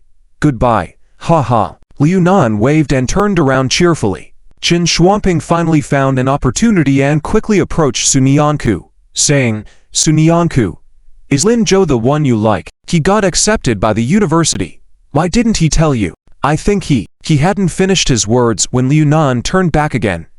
Right? Su student, tomorrow you and Lin Zhou will be participating in the National Math Olympiad, right? Qin Shuangping was once again stunned. The National Math Olympiad competition. Isn't that a competition only for the top students in the school to participate in? And by participating in these competitions, basically secures your future. At worst, you'd still be in the top 211,985. Lin Zhou and Sunyanku are going to participate. What on earth? Are they that amazing? Before he could fully process it, Qin Shuangping saw Sunyanku nodding seriously. Yes, that's right. We're leaving tonight. How about it?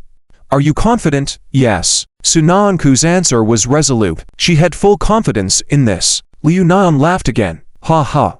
With your attitude, my art academy probably has no hope. The University of Kyoto and Qingbai will probably have their eyes on you both.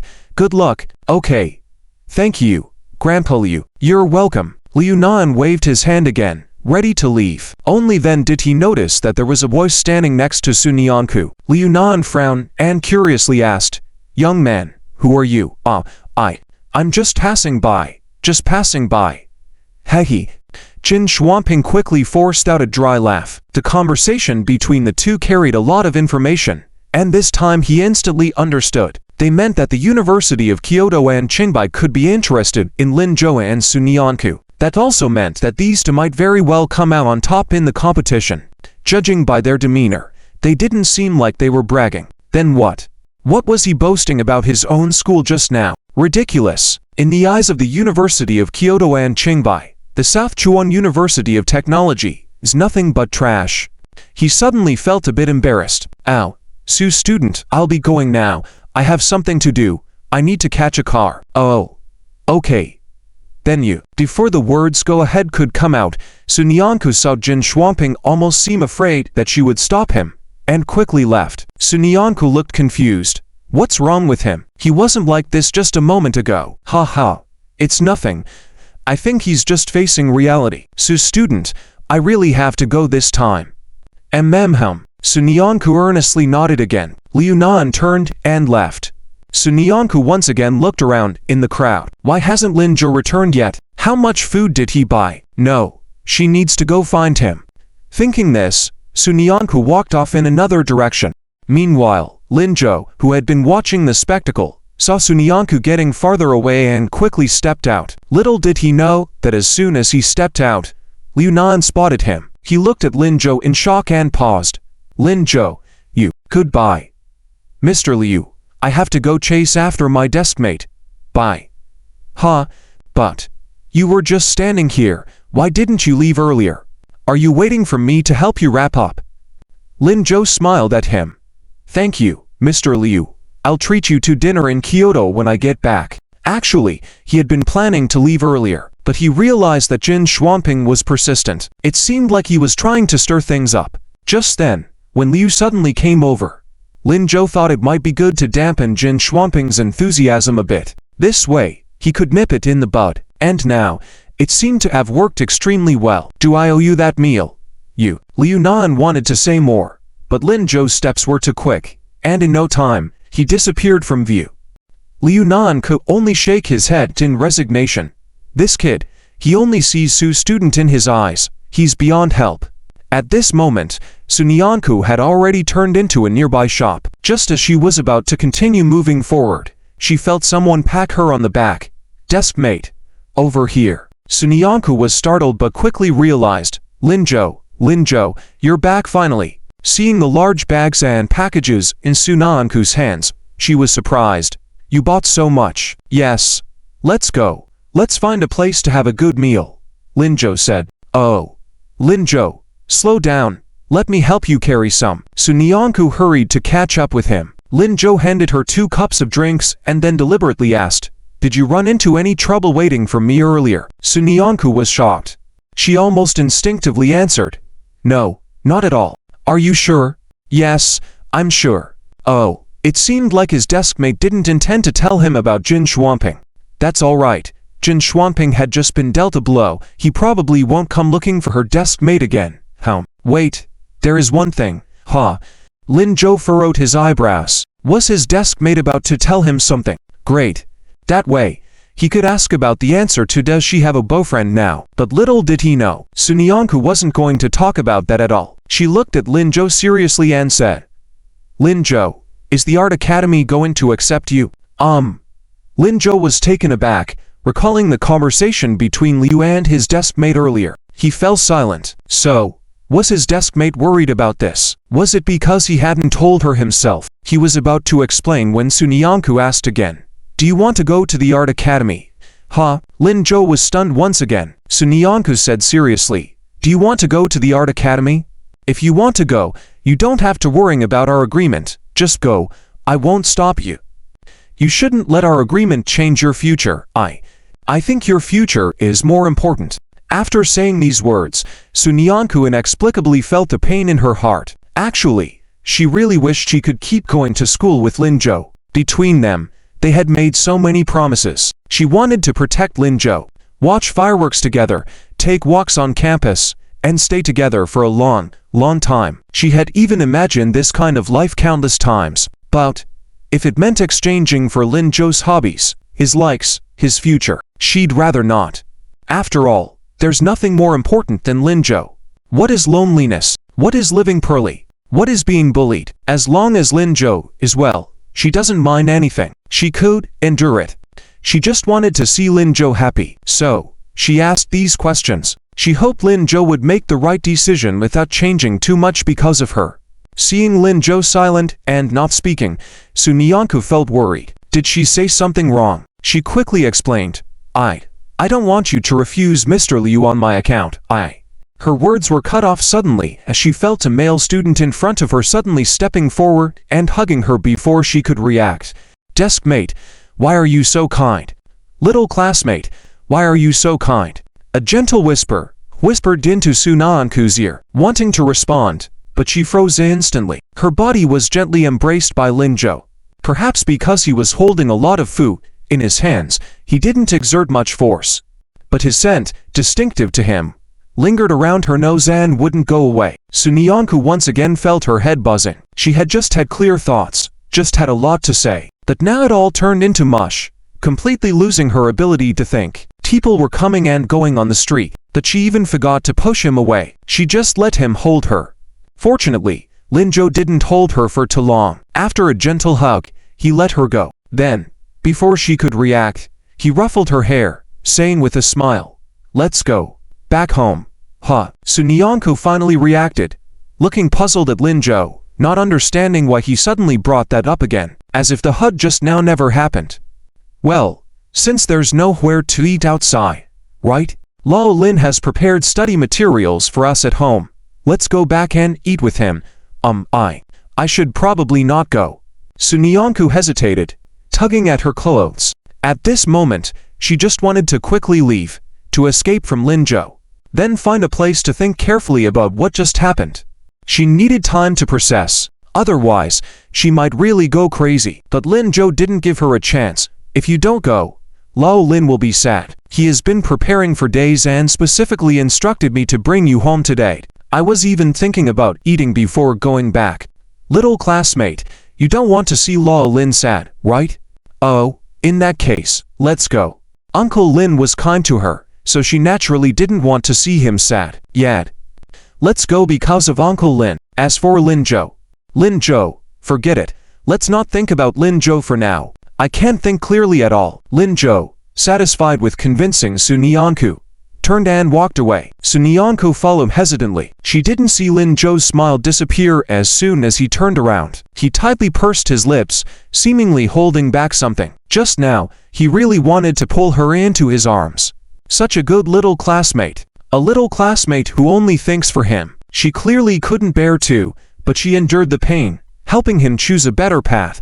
A little classmate who would sacrifice for him. But his better path had always been her. As for everything else, for him now, it was secondary. He didn't care. Heaven knows, he really didn't want to let her go just now. But he couldn't. She couldn't handle too much right now. She probably couldn't even handle her own feelings properly.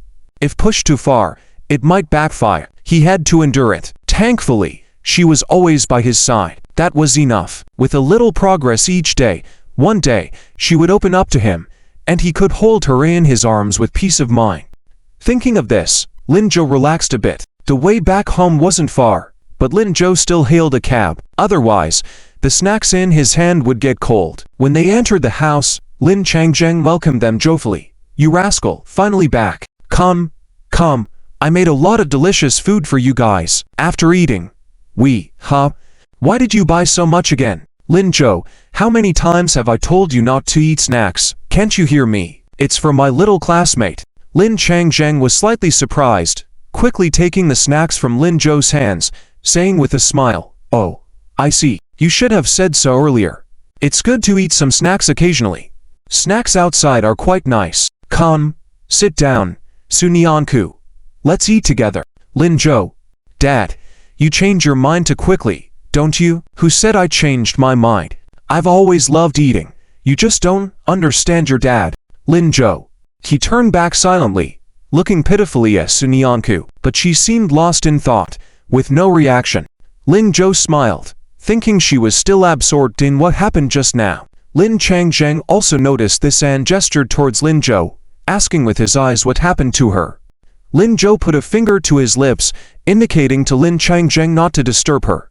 Lin Changjing glanced disdainfully at Lin Zhou, then turned and went into the kitchen. This Bo probably bullied the girl again, but the girl seemed quite happy, lost in her own world, smiling. So let her immerse herself for a while. After packing all the snacks Lin Zhou brought back, Lin Changjing placed them on the table. He then served them all rice. After doing all this, he nodded to Lin Zhou to call Su Nianku. Lin Zhou walked to Su Nianku, who was still standing there in a daze, and softly called out, "Little classmate?" No response. Lin Zhou purposely touched her shoulder and called out louder, "Little classmate." Whether it was the touch or the louder voice, Su Nianku finally looked up.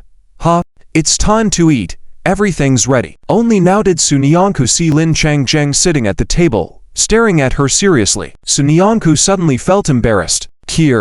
Come, Lin Su, no need to apologize, Uncle Lin knows nothing. Come, sit down. Today Chin Nanny fried meatballs for you again, and she specifically instructed me to cook eggs and buy fried dough sticks for you. Wishing you all get perfect scores.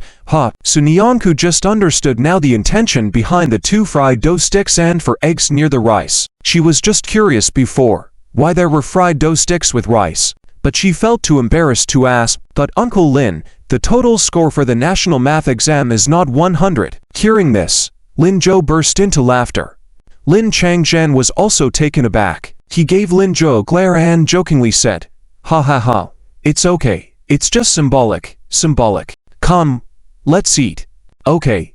Only then did Su Nianku sit down. She found the chair next to Lin Zhou too close, so she thought for a moment, then took her bowl and chopsticks, moving to sit in another direction with Lin Changjing. Lin Changjing looked at her actions in confusion and eventually shifted his gaze back to Lin Zhou. You rascal, are you bullying Nianku again? No. No, they almost said in unison. After speaking, they looked at each other. Son, how could I bear to bully her? Uncle, I just didn't want to face Lin Zhou. But how can I explain this to Uncle Lin? Lin Changjing saw the two of them chatting back and forth without coming to a clear conclusion. He waved his hand and said, all right, let's see. If that guy bullies you, tell Uncle, and Uncle will help you beat him up. Su Nianku, upon hearing this, nodded happily and said, yes, all right. After nodding, she secretly glanced at Lin Zhou, signaling him that he shouldn't bully her anymore. Lin Zhou, feeling helpless, could only bow his head and continue eating. After finishing their meal, the two of them got up together, preparing to wash the dishes. Lin Changjing stopped them.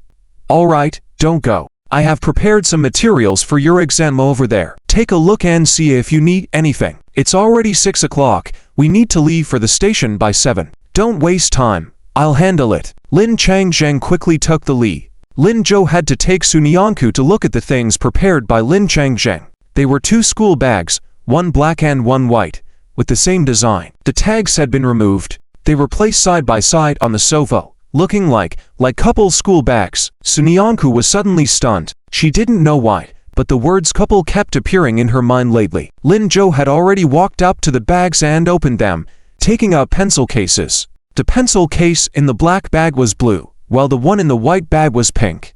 Lin Zhou chuckled at these and quietly praised Lin Changjing in his heart. Then, pretending not to notice anything, he looked at Su Nianku and asked, Deskmate, which one do you like? I like I. How could she choose? Could she not choose either of them? But Lin Zhou didn't give her a chance, and directly said, then let's go with the pink one. I feel pink doesn't suit me too well, so that's decided. Take a look at the contents inside. See if anything is missing. He handed the pink pencil case and bag to Su Nianku. Su Nianku had to blankly accept them and look at the contents inside. A signature pen, an eraser, a 2B pencil, a ballpoint pen, a protractor, a set square. Everything was prepared properly. At that moment, Su Nianku suddenly felt a warm flow in her heart. She sniffed and said, nothing is missing, everything is here. All right, then pack up, let's get ready to leave. Can't keep Director Zhang waiting. Lin Zhou said. Yes. Okay. Su Nianku earnestly nodded. After carefully checking all their belongings again, Lin Zhou called out to the busy Lin Changjing in the kitchen. Grandpa Lin, we're leaving. Okay. Study well. Take care of Nianku on the way. And be careful on the train. Lin Changjing replied. Got it. Lin Zhou turned back and gestured for Su Nianku to walk together. When they reached the door, he remembered something and turned back to call out to Lin Changjing. Dad, there's something I need you to pay attention to in these next few days. What is it? It's about Aunt Shuyu.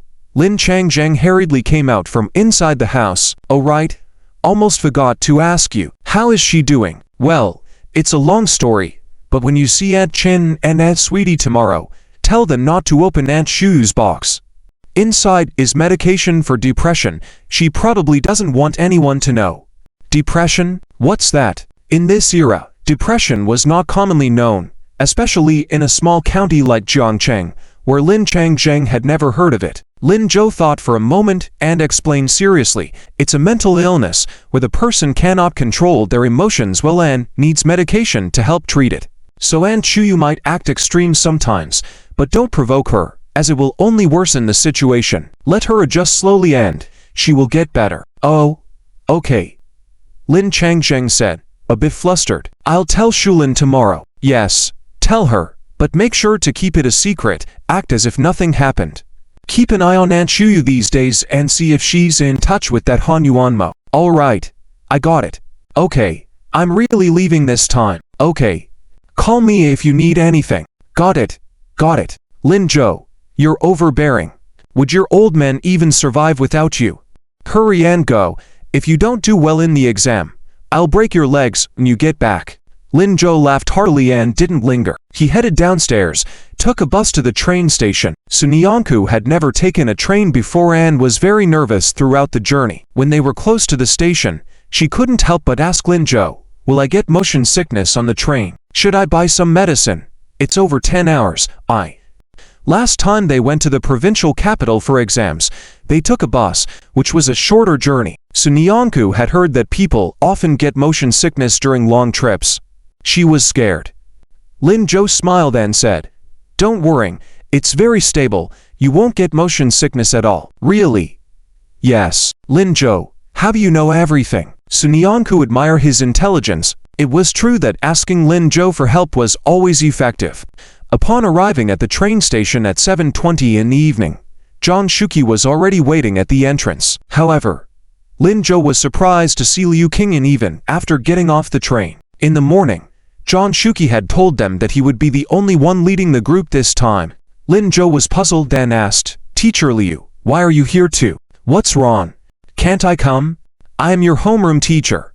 Liu Qingyan seemed a bit flustered. John Shuki laughed and said, "Oh, Teacher Liu kept pestering me to apply for a business trip, saying she can't stay in school anymore, so I had no choice but to bring her along." "Can't stay in school?" Lin Zhou furrowed his brows. Soon, he understood the reason. "Teacher Liu, are you trying to avoid Teacher Jian?" "Lin Zhou, you." Liu Qingyan became flustered. How could he say everything like that? If he hadn't let Sunyanku call her to the playground in the morning, that confession wouldn't have happened. Within less than an afternoon, the whole school's teachers knew that Teacher Jian Jianyan liked her. Wherever she went, people whispered, smiled at her, and, more terrifyingly, Jian Jianyang would appear at her office door from time to time. She could see his back no matter where she went. She really couldn't stay any longer. She was going to die. That's why she begged John Shuki to let her hide for 2 days. This guy even specifically mentioned the matter. It was really. Liu Qingyan pondered for a while, turned around, and stopped Sunyanku, who had been following Lin Zhou closely and was about to enter the security check with him. "Sunyanku, come walk with me. The teacher has some instructions to give you." "Lin Zhou, Teacher Liu is calling." "No need to call him. He doesn't need to know." "Lin Zhou, Liu Qingyan, you weren't like this before. I want to explain something, but I saw my little tablemate walking quickly over." "Oh, Teacher Liu, what's up?" "It's some exam reminders. This, Director John already told me and Lin Zhou." "I know, but that's what Director John said. Let me tell you again. We girls have some special circumstances after all. Next, you'll walk with the teacher."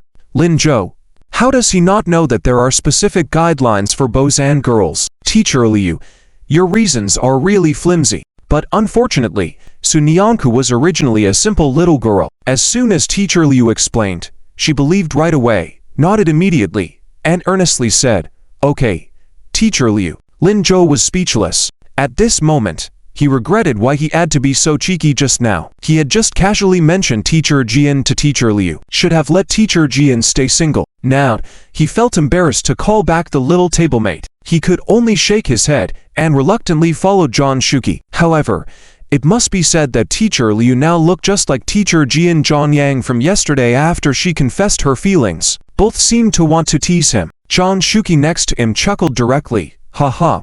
It's not a pleasant feeling to offend Teacher Liu, right?" "Yeah. Definitely.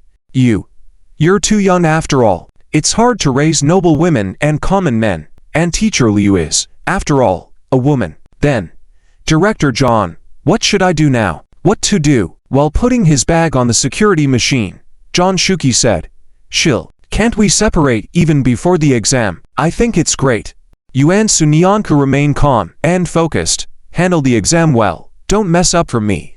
Lin Zhou, "Darn it. It seems nobody will help him this time. He'll just have to wait for an opportunity on the train to communicate with the little tablemate." After the security check, they soon arrived at the platform. John Shuki kept chattering, "Stay together. We'll ride for a bit. We'll arrive in the city later. You can meet Xia Xinyan and Yi Linglan, who are also on this train today. Although we were competitors during the exams at the provincial level before, this time we're facing the national academic elites. We need to unite within the province and share all the knowledge we have to help each other in the exams." "Got it, Teacher John." The train arrived slowly. The doors opened, and they boarded. Lin Zhou carried his backpack and walked while occasionally looking back at Sunyanku. She had just grabbed her ticket. This time, the school had reserved sleeping berths. His berth was in 12 middle, and Sunanku's was in 12 upper. John Shuki and Teacher Liu's berth was in 16. When he saw his ticket, he smiled. Teacher Liu's monopolization of the little tablemate's time was about to end. Lin Zhou quickly walked to the 12 middle berth, placed his backpack on the upper bunk, turned around, about to call Sunyanku, but saw Teacher Liu directly handing him her ticket. Lin Zhou, go to that side with Director Zhang first. Suan, I haven't finished our conversation yet. Lin Zhou.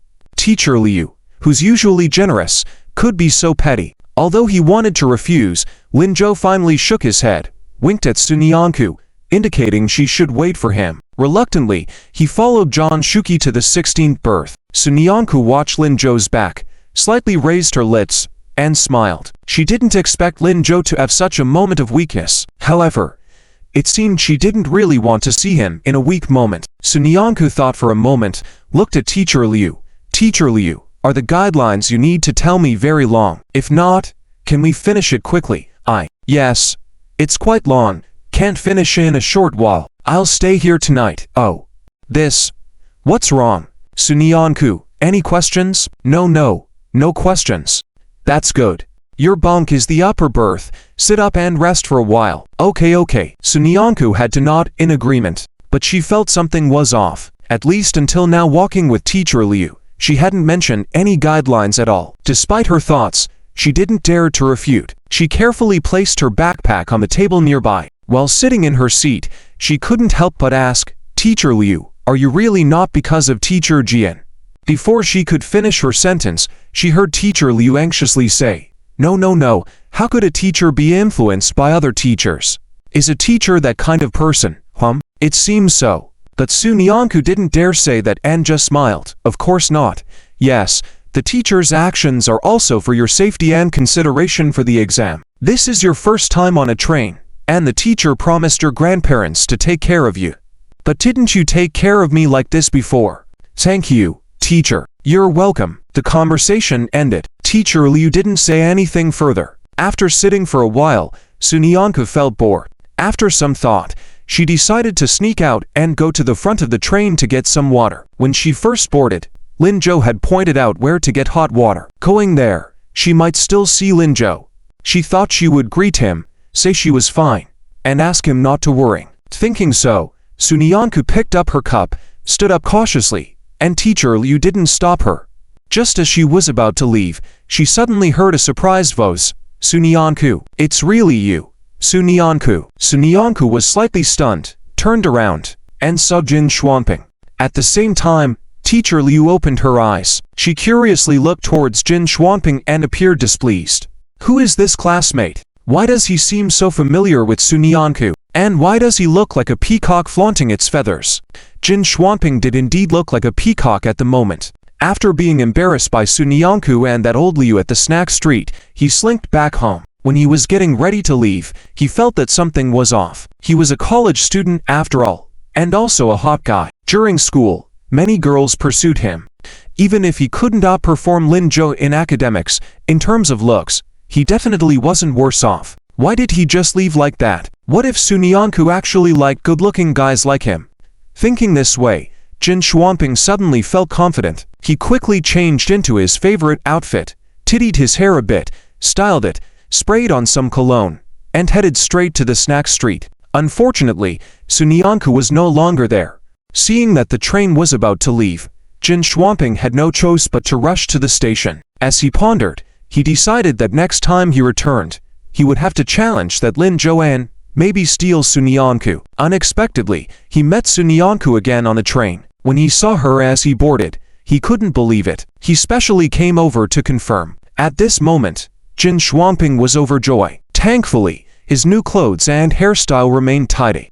Jin Xuanping adjusted his hair with his hand, playfully moved closer to Sunyanku. Su classmate, we really have fate, huh? Liu Qingyan, who had climbed onto the upper bunk and lay down, heard the nose and sat up directly. She became even more certain that this boy was interested in Sunyanku, who had just arrived. It seemed that he was no longer as simple as the showy peacock.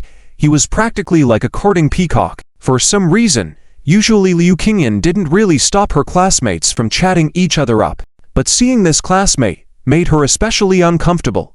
She even wanted to drive him away. Hindered by the teacher's authority, Liu Qingyan didn't feel good about directly driving him away, as it seemed too impolite. She decided to endure it for now and see how things went. Sun Yanku didn't expect to encounter Jin Xuanping here either. The scent on him was really strong, and his clothes were so strange. Sun Yanku subconsciously took a step back, trying to avoid his approach. But Jin Xuanping obviously didn't realize Sun Yanku's intentions, and he took a step forward. "Su classmate, why aren't you speaking? I'm Jin Xuanping. We met in the afternoon. Don't you remember? At the entrance of the snack street ... Oh, I remember now. It's you." Sun Yanku dryly laughed and greeted him. She felt that if she didn't speak up, Jin Xuanping would start spouting his random titles again. It's me. It's me. Are you here alone? That classmate Lin Zhou. Where is he? He's not here. Jin Xuanping looked around and didn't see any male students. No. Lin Zhou's bunk is ahead. Ah, I see. That's great. What's so great? Sun Yanku always felt that the boy in front of her was strange. Ha. Jin Xuanping adjusted his hair again, put on what he thought was the most handsome smile, and looked at Sun Yanku. Hey, Sun Yanku. This is my penguin number and phone number. Let's exchange contacts.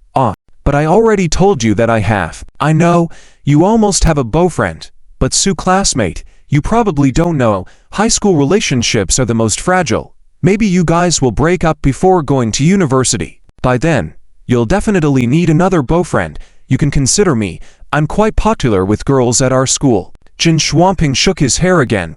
I think I should be handsomer than Lin Zhou, right? Sun Yanku, what is he talking about? How can he think he's handsomer than Lin Zhou? Clearly Lin Zhou is the most handsome. I don't think we. Sun Yanku subconsciously wanted to refuse, but Jin Xuanping didn't give her a chance. He walked quickly to her side and forcefully handed her a note. Take it, even if I can't be your boyfriend. Being friends is also good. You won't refuse, right, Su classmate? Sun Yanku didn't know what to say. She had never encountered such a situation before. What should she do? If Lin Zhou was here right now, it would be great. He would definitely help her. Sun Yanku was on the verge of tears. Liu Qingyan in the middle bunk was speechless too. This boy's intentions were too obvious. Sun Yanku was so innocent and timid. How could she handle this? Liu Qingyan subconsciously wanted to come over and say something but suddenly felt that her words might not have much effect. After all, she was a teacher, and probably wouldn't listen to a teacher. The best way was to make him give up completely. Liu Qingyan thought for a moment and made a decision. She quickly went to the head of the bed and shouted towards the bunk 16 not far away. Lin Zhou, is Lin Zhou here? Jin Xuanping was slightly stunned and looked puzzled at Sun Yanku. Who is this? Oh, this is our teacher. Teacher Liu. Finally, the topic was dropped, and Sun Yanku felt a lot relieved. It's your teacher, Teacher Liu. Hello, I graduated from the 3rd year of high school at this school last year. My name is Jin Xuanping. Jin Xuanping greeted happily, preparing to show his presence in front of Liu Qingyan. He also did well in the school. Many teachers knew him. Maybe this teacher could put in a good word for him. However, the expected praise did not come. Jin Xuanping only heard Liu Qingyan say calmly, "Oh, hello student." Then she raised her voice and shouted towards bunk 16. Lin Zhou. Director John, where's Lin Zhou? Jin Xuanping was suddenly frozen. He seemed to have been ignored. But that's okay. As soon as this teacher called for Lin Zhou would definitely come over. When he came, Sun Yanku might realize that he was even more handsome than Lin Zhou. Just the thought of that made him feel good. Thinking of this, Jin Xuanping even turned around and gave a piece of candy to each of the 2 children in the bunk behind him. The kids happily shouted, "Thank you, brother. Brother is so handsome. Ha, you're welcome." The atmosphere created was just right. He was really good at this. Jin Xuanping quietly praised himself in his heart. When Zhang Shuqi heard Liu Qingyan's shout, he poked his head out from bunk 16. Lin Zhou went to the restroom. Teacher Liu, what's up? Why did he go to the restroom at this time? This kid is really something. Liu Qingyan was a bit dissatisfied. Sun Yanku needed him. Why did he run off? It seemed that in crucial moments, one still had to rely on this teacher. Liu Qingyan quickly got off the bed and stood in front of Jin Xuanping, pretending to be serious. She said, "Student, I heard what you just said. I'm really sorry, but relationships are not allowed in our school." Before she could finish her sentence, Liu Qingyan heard Lin Zhou's voice. "Teacher Liu, did you call me? I was just about to go get some water for you guys." Liu Qingyan turned around and saw Lin Zhou walking towards them with his aunt Zhang Shuqi's cups. While walking, he glanced at Su Nianku. When his gaze fell on Jin Xuanping, his eyes narrowed. Then he smiled. "Little deskmate, who's this?" Just now, Teacher Liu deliberately separated him and Su Nianku. Why would she suddenly call him? It turns out a rival has appeared. Seeing the way he was dressed, was it deliberate? It's really terrible. When Jin Xuanping saw him, he was momentarily stunned. Today Lin Zhou was casually dressed in school uniform, without any deliberate grooming. But for some reason, it made Jin Xuanping feel a little flustered. That face ... that casual smile, that walking posture. No matter how he looked at it, he felt cool. Jin Xuanping even felt that he was more handsome than the school's heartthrob, who caused countless girls to scream. This is Lin Zhou. Can't be, right? Jin Xuanping didn't care about posing anymore. He stood up straight, trying to conceal his embarrassment, but the kids next to him didn't give him any face. Wow, another handsome brother is here. This brother is even more handsome than that one. The brother looks so good, like he walked out of the TV. Jin Xuanping felt embarrassed and was looking for a crack to squeeze into. But Su Nianku never gave him the opportunity. Seeing the children praising Lin Zhou, she was even happier than Lin Zhou. She quickly took 2 steps forward and arrived by Lin Zhou's side. Introducing, "This is Jin Xuanping, our senior, a freshman at Nanchuan University of Science and Technology." Jin Xuanping, who was about to slip away, he stood up straight silently, smiled awkwardly, and said, "Hello, you are Lin Zhou's junior, right?" "Yes, that's me." When Lin Zhou said this, he deliberately walked towards Su Nianku, blocking her behind him. Su Nianku didn't even notice, standing obediently by Lin Zhou's side. But Jin Xuanping felt it. The mild-mannered junior suddenly turned cold when looking at him, especially when his gaze met Jin Xuanping. It seemed like he wanted to kill him. Jin Xuanping shivered, and then Lin Zhou coldly spoke again. "Senior, do you need something?" Nothing, just passing by. Oh." Lin Zhou nodded, but the children next to Jin Xuanping, who were earnestly eating candy, were very puzzled. They glanced at Jin Xuanping and then at Lin Zhou. Finally, unable to hold back, one of them shouted, No, big brother, you didn't just pass by, you clearly came to see this pretty sister. You even gave a note to the pretty sister just now." Jin Xuanping. At this moment, he felt like he had really lost his mind. Why on earth did he give candy to these 2 little troublemakers? He glared fiercely at the 2 kids, trying to make them fear him. Then he hurriedly explained, "Nonsense, I was just passing by. You even took my candy. How could you make up stories? Hasn't your teacher taught you?" As he spoke, he took out 2 more candies from his pocket and cautiously handed them to the kids through the gap, attempting to continue to bribe them. But the 2 kids didn't buy it at all. "Big brother, you're lying. We never lie. Our kindergarten teacher taught us not to lie. Even if you give us candy, we still won't lie." The little girl speaking even licked her tongue as if trying to resist a huge temptation. You guys." Jin Xuanping was completely speechless. "Forget it. I won't argue with you guys. I need to use the restroom, so I'm leaving." After saying that, without waiting for anyone's reaction, he turned around and left in a hurry. He quickly put the candy in his hand back into his pocket and gave a cold snort at the 2 children. Clearly, he was very dissatisfied with them. The 2 kids were close to tears.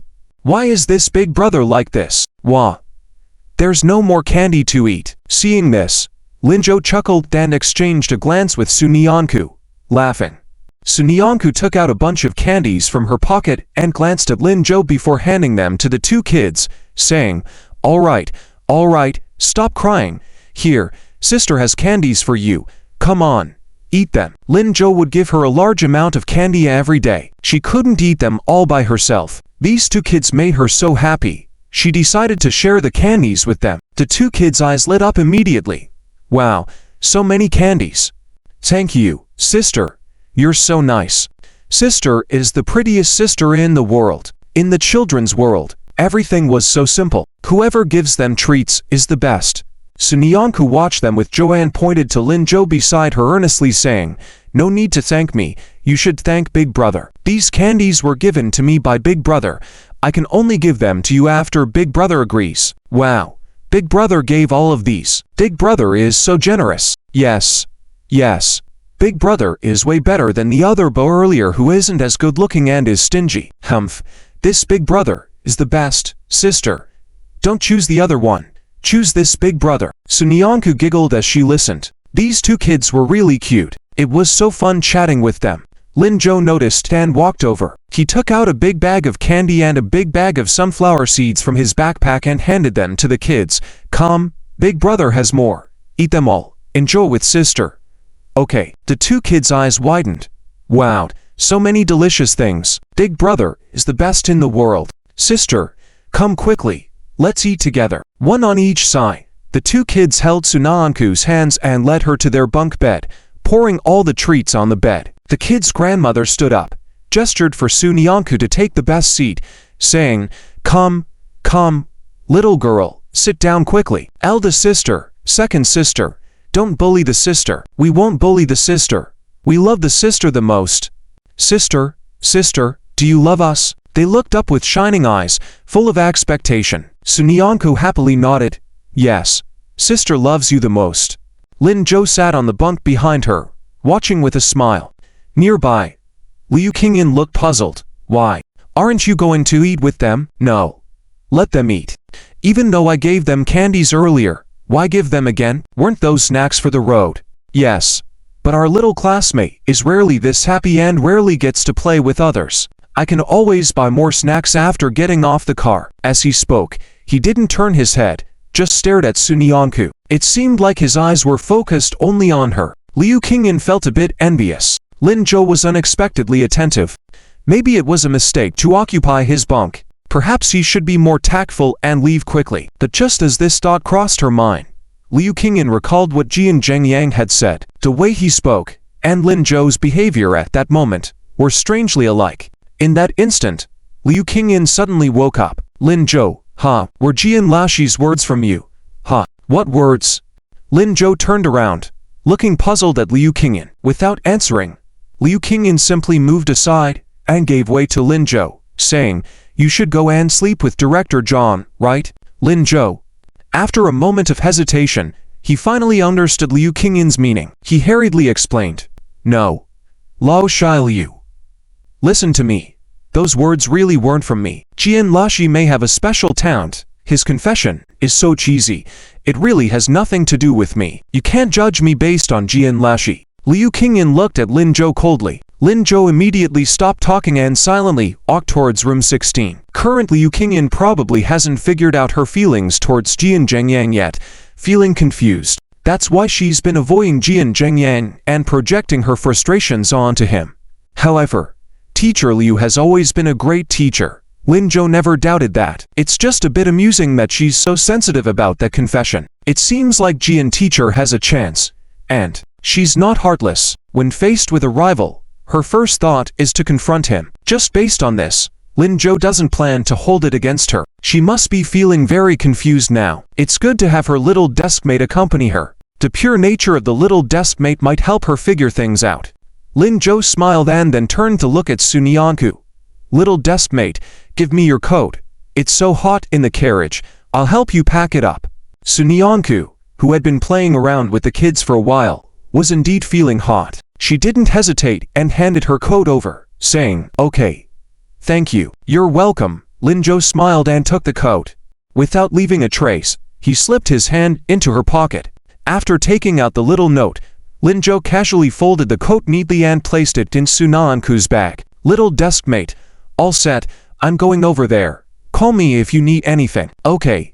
Sunyanku was busy peeling sunflower seeds for the kids and didn't look up, so she didn't notice his little gesture. Lin Zhou bid farewell and left. Liu Qingyan, who had witnessed the whole scene, was speechless for a moment. This kid Lin Zhou, here he goes again. Sigh. But perhaps Sunyanku's innocence is a good thing after all. Such pure feelings are easier to last long, and both parties are happy.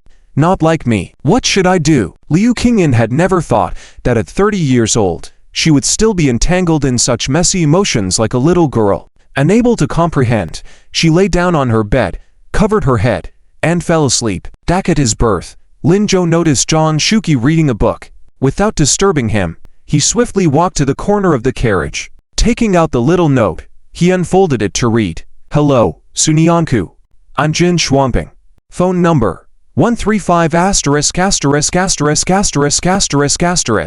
Y Penguin ID 3238 *****. Looking forward to your friend request. We have many fun places in our university. And once you add me, I'll take you to explore. If you want to go elsewhere, I can also take you. Linjo chuckled as he crumpled the note and threw it into the nearby trash can. Acting as if nothing happened, he walked back to his berth. Before reaching his spot, he saw Sunyanko happily running towards him. Linjo, where did you go? Linjo was startled. The little deskmate wouldn't figure out his intentions, right? However, he quickly dismissed that thought. The little deskmate wouldn't be that smart, so he casually replied, I went to the restroom. Oh, here. This is for you. Sunyanko extended her hand without any suspicion and handed it to Linjo. Looking into her palm, he found a bunch of peeled sunflower seeds. At that moment, the girl was looking at him with a smile, appearing genuinely happy. Linjo was briefly taken aback. These. Weren't you peeling these for the two kids? No, these are for you. They insisted on peeling their own and some for their big brother, Sunyanko said sweetly. Linjo felt a warm tingle and accepted. Thanks. You're welcome. I'll continue peeling. I'll bring you more later. All right. Linjo didn't refuse.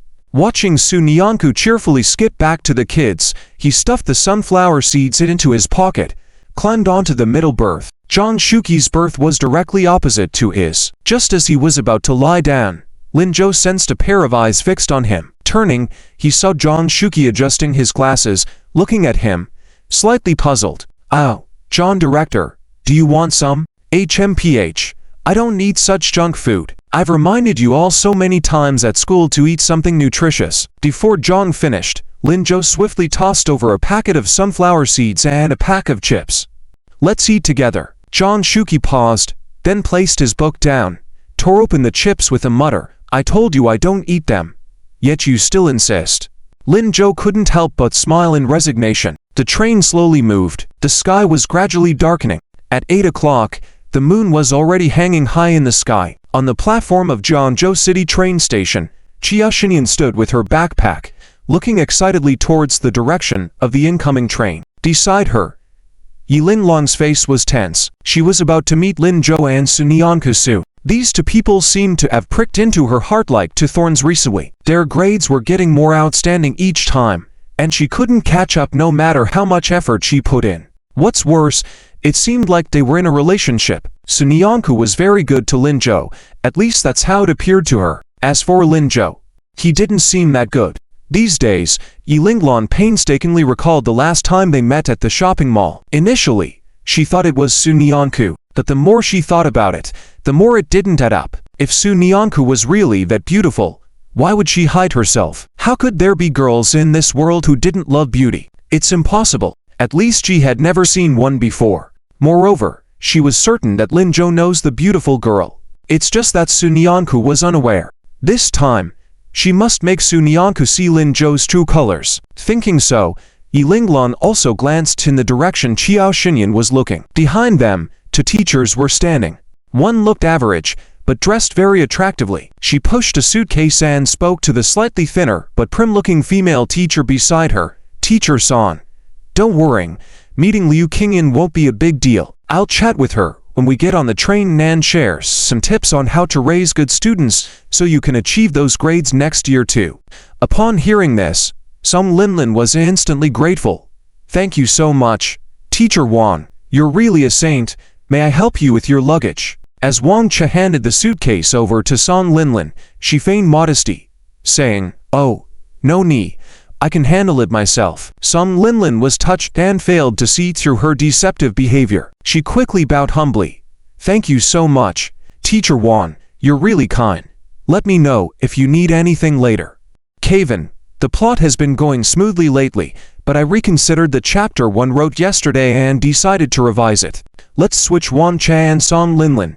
and then reintroduce Wang Che later on. No need to go back and check. I have written up to this chapter. If anyone has any suggestions, feel free to bring them up at the end of the chapter after today's update. Behind them stood two teachers, a man and a woman, both looking around their early 20s and only a few years older than Qiao Xinyan. They looked inexperienced. The female teacher sighed deeply, rubbed her hands, raised her head and looked towards the male teacher beside her. Teacher Yan, do you think Director Zhang and Teacher Liu get along well? Yan Song shook his head. I'm not sure. After all, in the first and second middle schools in the city, the older teachers had a stern reputation. They had heard that Director Zhang and Teacher Liu were even referred to as Director Zhang the Skinner and the female demon by the students. Then, what should we do? The school sent the two of us this time to communicate and learn from them. In case we don't learn well, the female teacher sounded worried. Both she and Yan Song were newly appointed teachers this year and were assigned to the city without starting formal teaching. Because the teachers in the school were very busy, they sent the two of them to lead the team. They were instructed to learn from Teacher Liu and Director Zhang and write a summary report when they came back to pass on their experience to all the school teachers. This was because they had brought up two outstanding students, Lin Zhou and Su Nianku. Director Zhang Shuqi and Teacher Liu Qingyan were very famous throughout the eastern province. Many schools were watching them and wanted to learn from their experiences. Such opportunities are rare. But because they had arrived at the school for practice not long ago, Song Ling and Yan Song were both very anxious. At this moment, Yi Linglong's voice sounded nearby. What are you afraid of, Teacher Song? How good can they really be? The student Lin Zhou they brought up is just so-so. Song Ling was slightly stunned, and Qiao Xinyan also turned her head to look at her. Yan Song frowned. Yi Linglong, you can't say that. Lin Zhou is the third in his grade and second in the provincial competition. So what? Academic qualifications do not represent character. What if he's only good at studying? Teacher Yan, I don't think you and Teacher Song need to worry. You both are not bad. At least you won't bring out morally corrupt students. Yan Song's frown deepened even more. Yi Linglong, when they were in school, he had noticed that Yi Linglong had a big temper and was a bit arrogant. He thought she would have toned down a bit coming out, but obviously not. All right, Teacher Yan, if you don't believe me, I'll prove it to you later. Yi Linglong pouted, looking disdainful. Yan Song wanted to say something but the train slowly arrived. Song Ling grabbed him. Teacher Yan, the train is here. Stop talking, or we'll be laughed at by Teacher Liu and Director Zhang. While Yi Linglong and Qiao Xinyan didn't see, she also winked at Yan Song. This exam, the focus was on the two students. They were just the leading teachers. The main point was to take care of them and make sure nothing went wrong. As for the rest, it could be discussed after the exam. Yan Song nodded and no longer looked at Yi Linglong, just admiringly looked at Qiao Xinyan. Why were the students from the first middle school so obedient, while the ones from their second middle school were troublesome and spoiled? Suddenly, Yan Song felt that this trip to Kyoto might not be so simple, but for now, he had to calm his mind and focus. He had to learn well from Teacher Liu. When he got on the train, before boarding, Qiao Xinyan called Lin Zhou to know that they were in the same car. When they got on the train, they could see them. Qiao Xinyan had a good impression of the two. Not only were they good students, but at this age, to have love only for each other in their hearts and eyes, this was something other students couldn't have. After the last competition, Qiao Xinyan tried to experience this kind of feeling when she returned to school. There were many people pursuing her in school, but she found that they were just playing around. None of them were as serious as Lin Zhou and Su Nianku. People say that those close to Ju turn red. Maybe if she got in touch with Su Nianku more, she might also meet her Lin Zhou. As she walked into the carriage, she saw a girl sitting in the middle seat. Qiao Xinyan exclaimed in surprise, Su Nianku. Ah. Su Nianku responded, a little flustered, quickly cleaning up the things on the table. Qiao Xinyan. Qiao Xinyan looked at her puzzled, noticing the peeled melon seeds on the table. However, for some reason, the melon seeds were divided into several portions. She was nervously gathering them together and putting them back into one. Su Nianku, what are you doing?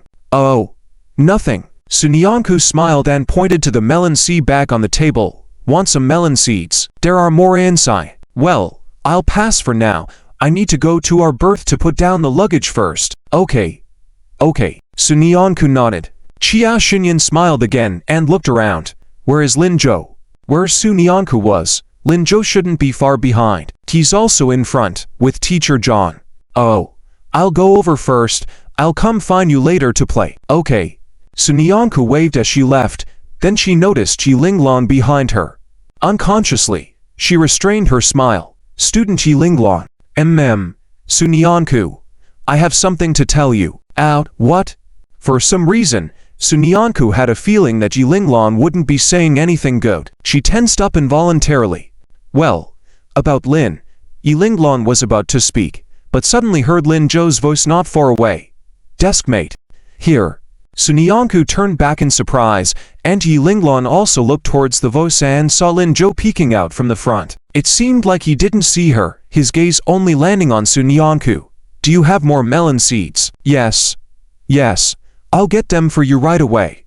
Ignoring Yi Linglong, Su Nyanku hurriedly went to Lin Zhou's side and put her hand in her pocket. After rummaging for a while, she took out some of the melon seeds she had already grabbed in her hand and put them back in her pocket before handing the remaining to Lin Zhou. Here, call me when you finish eating. Okay. Lin Zhou glanced casually at the bulging pocket of Su Nyanku, laughing. This little girl probably finished peeling an entire bag of melon seeds, but only gave him a little each time. In the past hour, she had come to find him 5 times already. She must have her own ideas. Qiao Xinyan and Yi Linglong are also on the train. They said they'll come play with us later. Okay. Lin Zhou nodded. I'll go over first. Come after you've cleaned up. As she walked away, Lin Zhou suddenly felt a gaze fixed on him. He looked over in confusion and saw Yi Linglong staring with a displeased expression, and her tone was very cold. Lin Zhou, don't pretend. I can see through your tricks and I'll expose you soon. Ha. Lin Zhou was puzzled. What was Yi Linglong talking about? Before he could ask, a stern voice sounded. Yi Linglong. Lin Zhou looked up and saw a teacher wearing glasses. Was this Yi Linglong's lead teacher? Indeed, when Yi Linglong heard his voice, her attitude softened slightly. Teacher Yan. You. Forget it. Lin Zhou, you just wait. After saying this, she quickly left.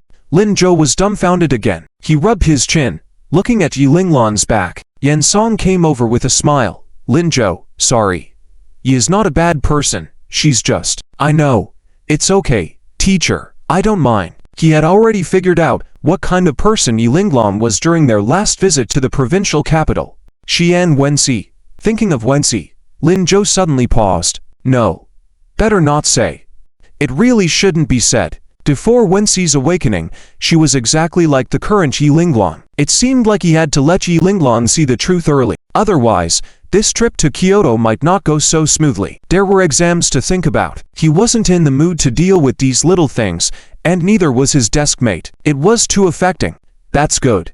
Yan Song relaxed a lot. After a moment, he added, well, roar, snore, tilde. Before Yan Song could finish his sentence, a loud snore erupted from the short, fat man in the berth across from Lin Zhou. As he smacked his lips, he rolled over, hugging his backpack and fell back asleep. Yan Song wrinkled his brows in disgust, then pointed to him, indicating Lin Zhou. This, doesn't it bother you? It's okay, it's okay. Just sit calmly on the train like this. Lin Zhou waved his hand, indicating it was fine. You're quite open-minded, but the exam is coming up soon. Why don't you ask Director John to change your seat? Lin Zhou looked at the deeply asleep John Shuki, feeling helpless. Maybe he didn't think of it either. Falling asleep after eating snacks, sleeping so soundly in such a situation was truly outrageous. It's really tough on you. Yan Song expressed sympathy.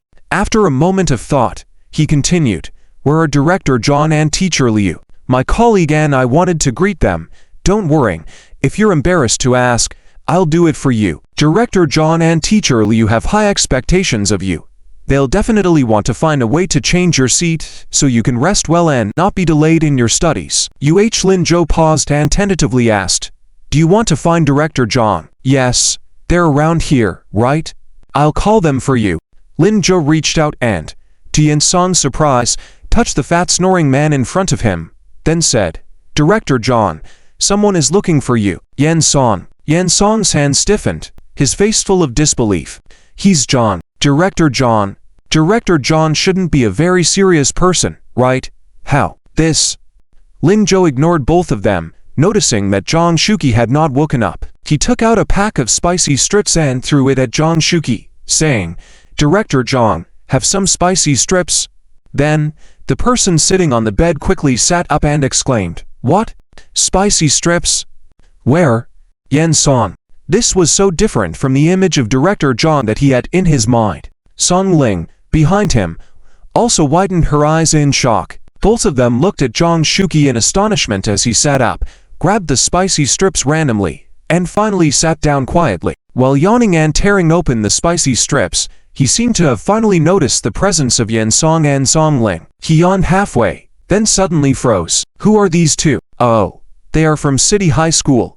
Lin Zhou intended to introduce, but quickly realized he didn't know their names either, so he curiously looked at them. Yan Song quickly responded, "I am Yan Song from City Second High School." "I am Song Ling from City First High School." Oh, it's Teacher Yan and Teacher Song," Zhang Shuqi said casually, pretending as if nothing had happened, pushed the spicy strips behind him, picked up a suit jacket from his bag, put it on, and tidied up his few strands of hair. Then, he got off the bed with a serious expression. "Oh, it's you two. You all have come up. All right, let's go find Teacher Liu and have a meeting." Yan Song and Song Ling glanced at each other again. Suddenly, the person in front of them sitting on the bed just a moment ago, in disarray, appeared completely different now. What happened? They were a bit puzzled. Just as they were about to follow, Director Zhang spoke again. "Ha, Teacher Liu. You're here too. Perfect. These two are the learning teachers Song and Yan.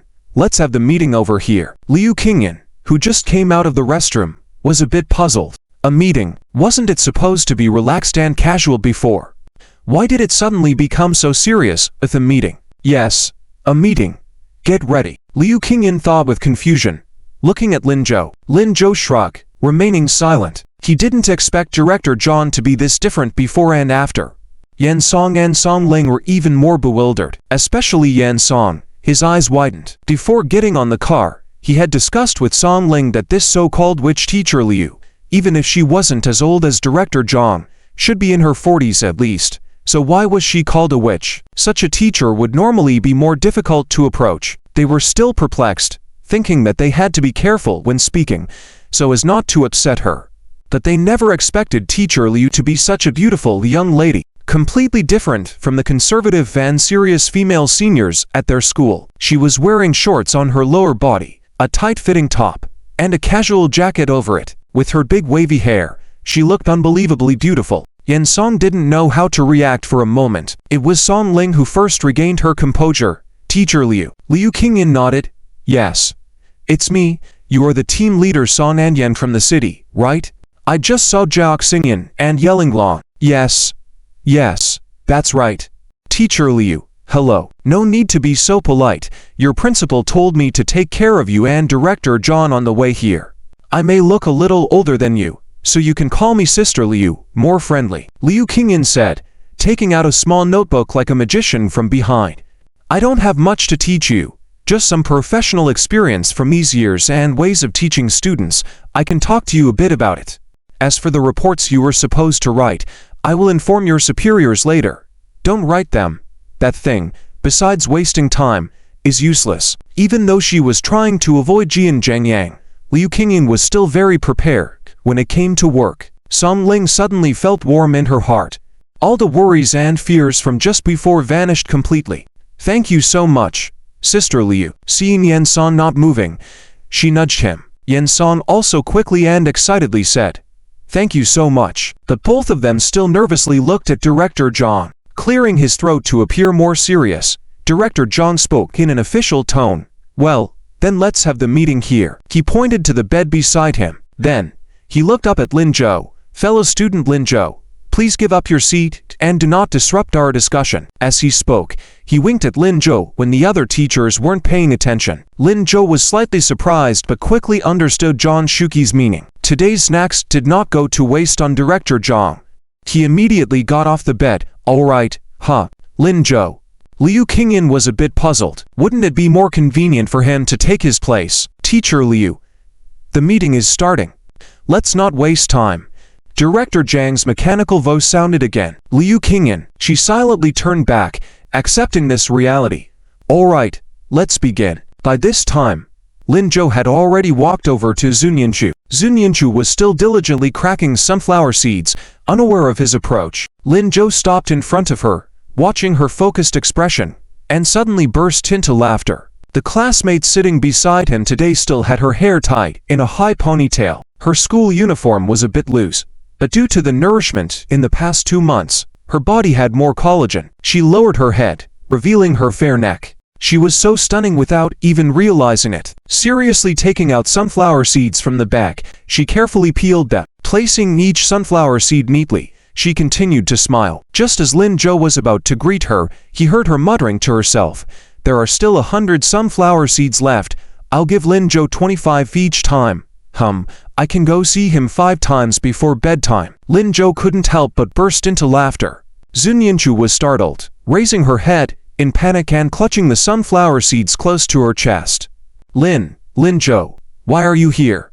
Lin Zhou bent down, one hand on the table and the other gently patting her head. His voice was soft. I just... He trailed off, smiling. Tilting his head down, he leaned closer to her. Zunyanchu was already nervous, fearing her secrets would be exposed. Now, seeing Lin Zhou's smiling face drawing closer, she didn't know how to react. What's wrong with you?" She was stunned, lost in thought. Suddenly, she remembered a common scene from TV dramas. The female lead was earnestly tidying things. Unexpectedly, the male lead approached, and then there would be a dramatic wall bump. The position he was in now was almost identical to the scene. With that thought, Zunyanchu was at a loss. She could even see Lin Zhou's long eyelashes, high nose bridge, and handsome lips. Would he, suddenly, want to kiss her? Unsure of what to do, she then heard Lin Zhou's laughter in her ear. "Classmate, open your mouth." Before she finished speaking, a handful of sunflower seeds were stuffed into her mouth. "Woo," Sunyanku murmured. Lin Zhou suddenly covered her mouth and said, "Be good. Eat quickly." Sunyanku widened her eyes and nodded seriously. After she put down the melon seeds, Lin Zhou released her hand and sat down in front of her. Sunyanku was a bit anxious. What are you?" She had saved up the melon seeds just to have an excuse to find him. Lin Zhou's bed was taken by Teacher Liu, so she couldn't say much. She could only find ways to see him more often. How did she end up eating them herself? What excuse could she find now? She didn't even know if there were any other snacks left in her backpack. Lin Zhou looked at her and said with a smile, "You don't need to come find me." Teacher Liu was called to a meeting by the teachers from 1st and 2nd year, so I came over. So, little desk partner, I can accompany you for a while. "Oh, so that's what it is." Sunyanku breathed a sigh of relief. But soon, she became nervous again. Did Lin Zhou know that she had been trying to find him all along? No. Absolutely not. If she continued like this, wouldn't her true intentions be exposed? Sunyanku lowered her head and almost subconsciously said, I didn't ask you to accompany me. All right then. It's just that I don't understand a math problem, so I need to consult our study genius. What problem? With an excuse, Sunyanku stopped worrying and felt happy. Here, I've been struggling with this concept for a while. Lin Zhou took a book from Sunyanku's backpack and a pen and started writing and drawing on the table. Sunyanku glanced down and saw that the problem Lin Zhou pointed out could be solved with a very simple formula. Even if it was Lin Zhou, let alone Liu Shiming, they could quickly write down the correct answer. But Sunyanku didn't expose him. She took the small book with Zhou and said seriously, "This question should be solved like this." Lin Zhou looked at her serious expression and suddenly smiled. "They say you should find someone who understands you when looking for a partner. No matter how childish you are, the other person should be able to accompany you." Perhaps her desk partner was just like that. He was really lucky. "Lin Zhou, are you listening?" "Yes. Go on with your explanation." Okay, as the problem was being discussed, Lin Zhou felt like there was a gaze on him. He turned slightly and saw Yi Linglong. Yi Linglong seemed to be going crazy. She paced back and forth in the aisle between the desks. Beside Chia Xinyan, there was a huge drawing board where she was drawing and curiously asked, "What's wrong? Why don't you sit down and take a break?" "What break? Can't you see what Lin Zhou and Sunyanku are up to?" They. Without looking up, Chia Xinyan continued her movements. "Isn't that normal? Can't you see they are in love? They just haven't admitted it yet." It's precisely because I can see that I feel uneasy. You don't know. Lin Zhou has so many other girls. Qiao Xinyan finally put down her pen and looked up. Many other girls? You mean Yun Roxy? He's not interested in her. Of course not. There are others. That day, I went to have hot pot with Song Yan. Yi Linglong thought for a moment and decided to share this with Qiao Xinyan. After listening, Qiao Xinyan frowned in contemplation. Beautiful girls, yes. There was a very beautiful girl. She was obviously with Lin Zhou and deceived Sun Yanku. After Yi Linglong finished speaking, she realized Qiao Xinyan didn't seem concerned at all. After a moment of contemplation, Qiao Xinyan finally looked up and smiled as if she suddenly understood something. I see. Yi Linglong, what do you mean you see? Qiao Xinyan, what are you talking about? Aren't you the one who appreciates Sun Yanku the most? Aren't you going to do something about this? Qiao Xinyan suddenly laughed. I don't need to go. No need to bother. I advise you not to either. Why? Qiao Xinyan. Why? Seeing Qiao Xinyan lowering her head again, Yi Linglong anxiously said, Fine. If you won't go, I will. I don't believe it. I need to let Teacher Yan see what kind of student he thinks highly of. After that, she walked out angrily. As she walked towards the teachers having a meeting, she also called out to Yan Song. Teacher Yan, come with me. Yan Song asked puzzled, What's going on? You'll see when you come. Even though she was reluctant to interrupt Ms. Liu's explanation, as a teacher, students were still important. Yan Song stood up and followed Yi Linglong outside. Seeing her approach Lin Zhou, Yan Song furrowed his brows. Yi Linglong, they are studying. Is it appropriate for us to go over? What's not appropriate? Teacher, come with me and see. It'll be a surprise. Yi Linglong kept walking. At that moment, Lin Zhou, who was listening to Sun Yanku explain a problem, also noticed Yi Linglong's approach. He smiled, sat up straight, and before Sun Yanku could react, he took off her glasses. Sun Yanku was slightly startled. What's going on? Lin Zhou, your glasses are dirty. Let me clean them for you. Sun Yanku looked at him puzzled, feeling that something was not quite right. Just as she was pondering, she heard a voice suddenly yell, Sun Yanku. The voice sounded urgent. Without time to react, she answered, Huh. At that moment, she reflexively turned her head towards Yi Linglong. Due to the sudden movement, her bangs were pushed to both sides of her head. Yi Linglong, who was about to continue talking, suddenly froze. She couldn't believe her eyes as she looked at the transformed Sun Yanku in front of her. She was completely stunned in place. Is this Sun Yanku? How could it be? The clothes were the same. The style was the same. How could she look completely different? It was like the beautiful girl she saw at the mall that day. The thought struck her, and Yi Linglong shuddered. No, it's not like. It is her. That beautiful girl was Sun Yanku. But why? Why would she pretend to be plain and stay by Lin Zhou's side? Just a while ago, she was so sure that no one would do such a thing. Unexpectedly, this truth was revealed so quickly, sounding as if a slap. For a moment, Yi Linglong didn't know what her purpose was standing there. Yan Song also looked puzzled. He didn't expect the hidden beauty behind the glasses to be so attractive. But after all, she was a teacher. Yan Song thought that Sun Yanku was always like this, just not keen on dressing up, and there were plenty of girls like her. So he just looked at Yi Linglong strangely and asked, What's going on?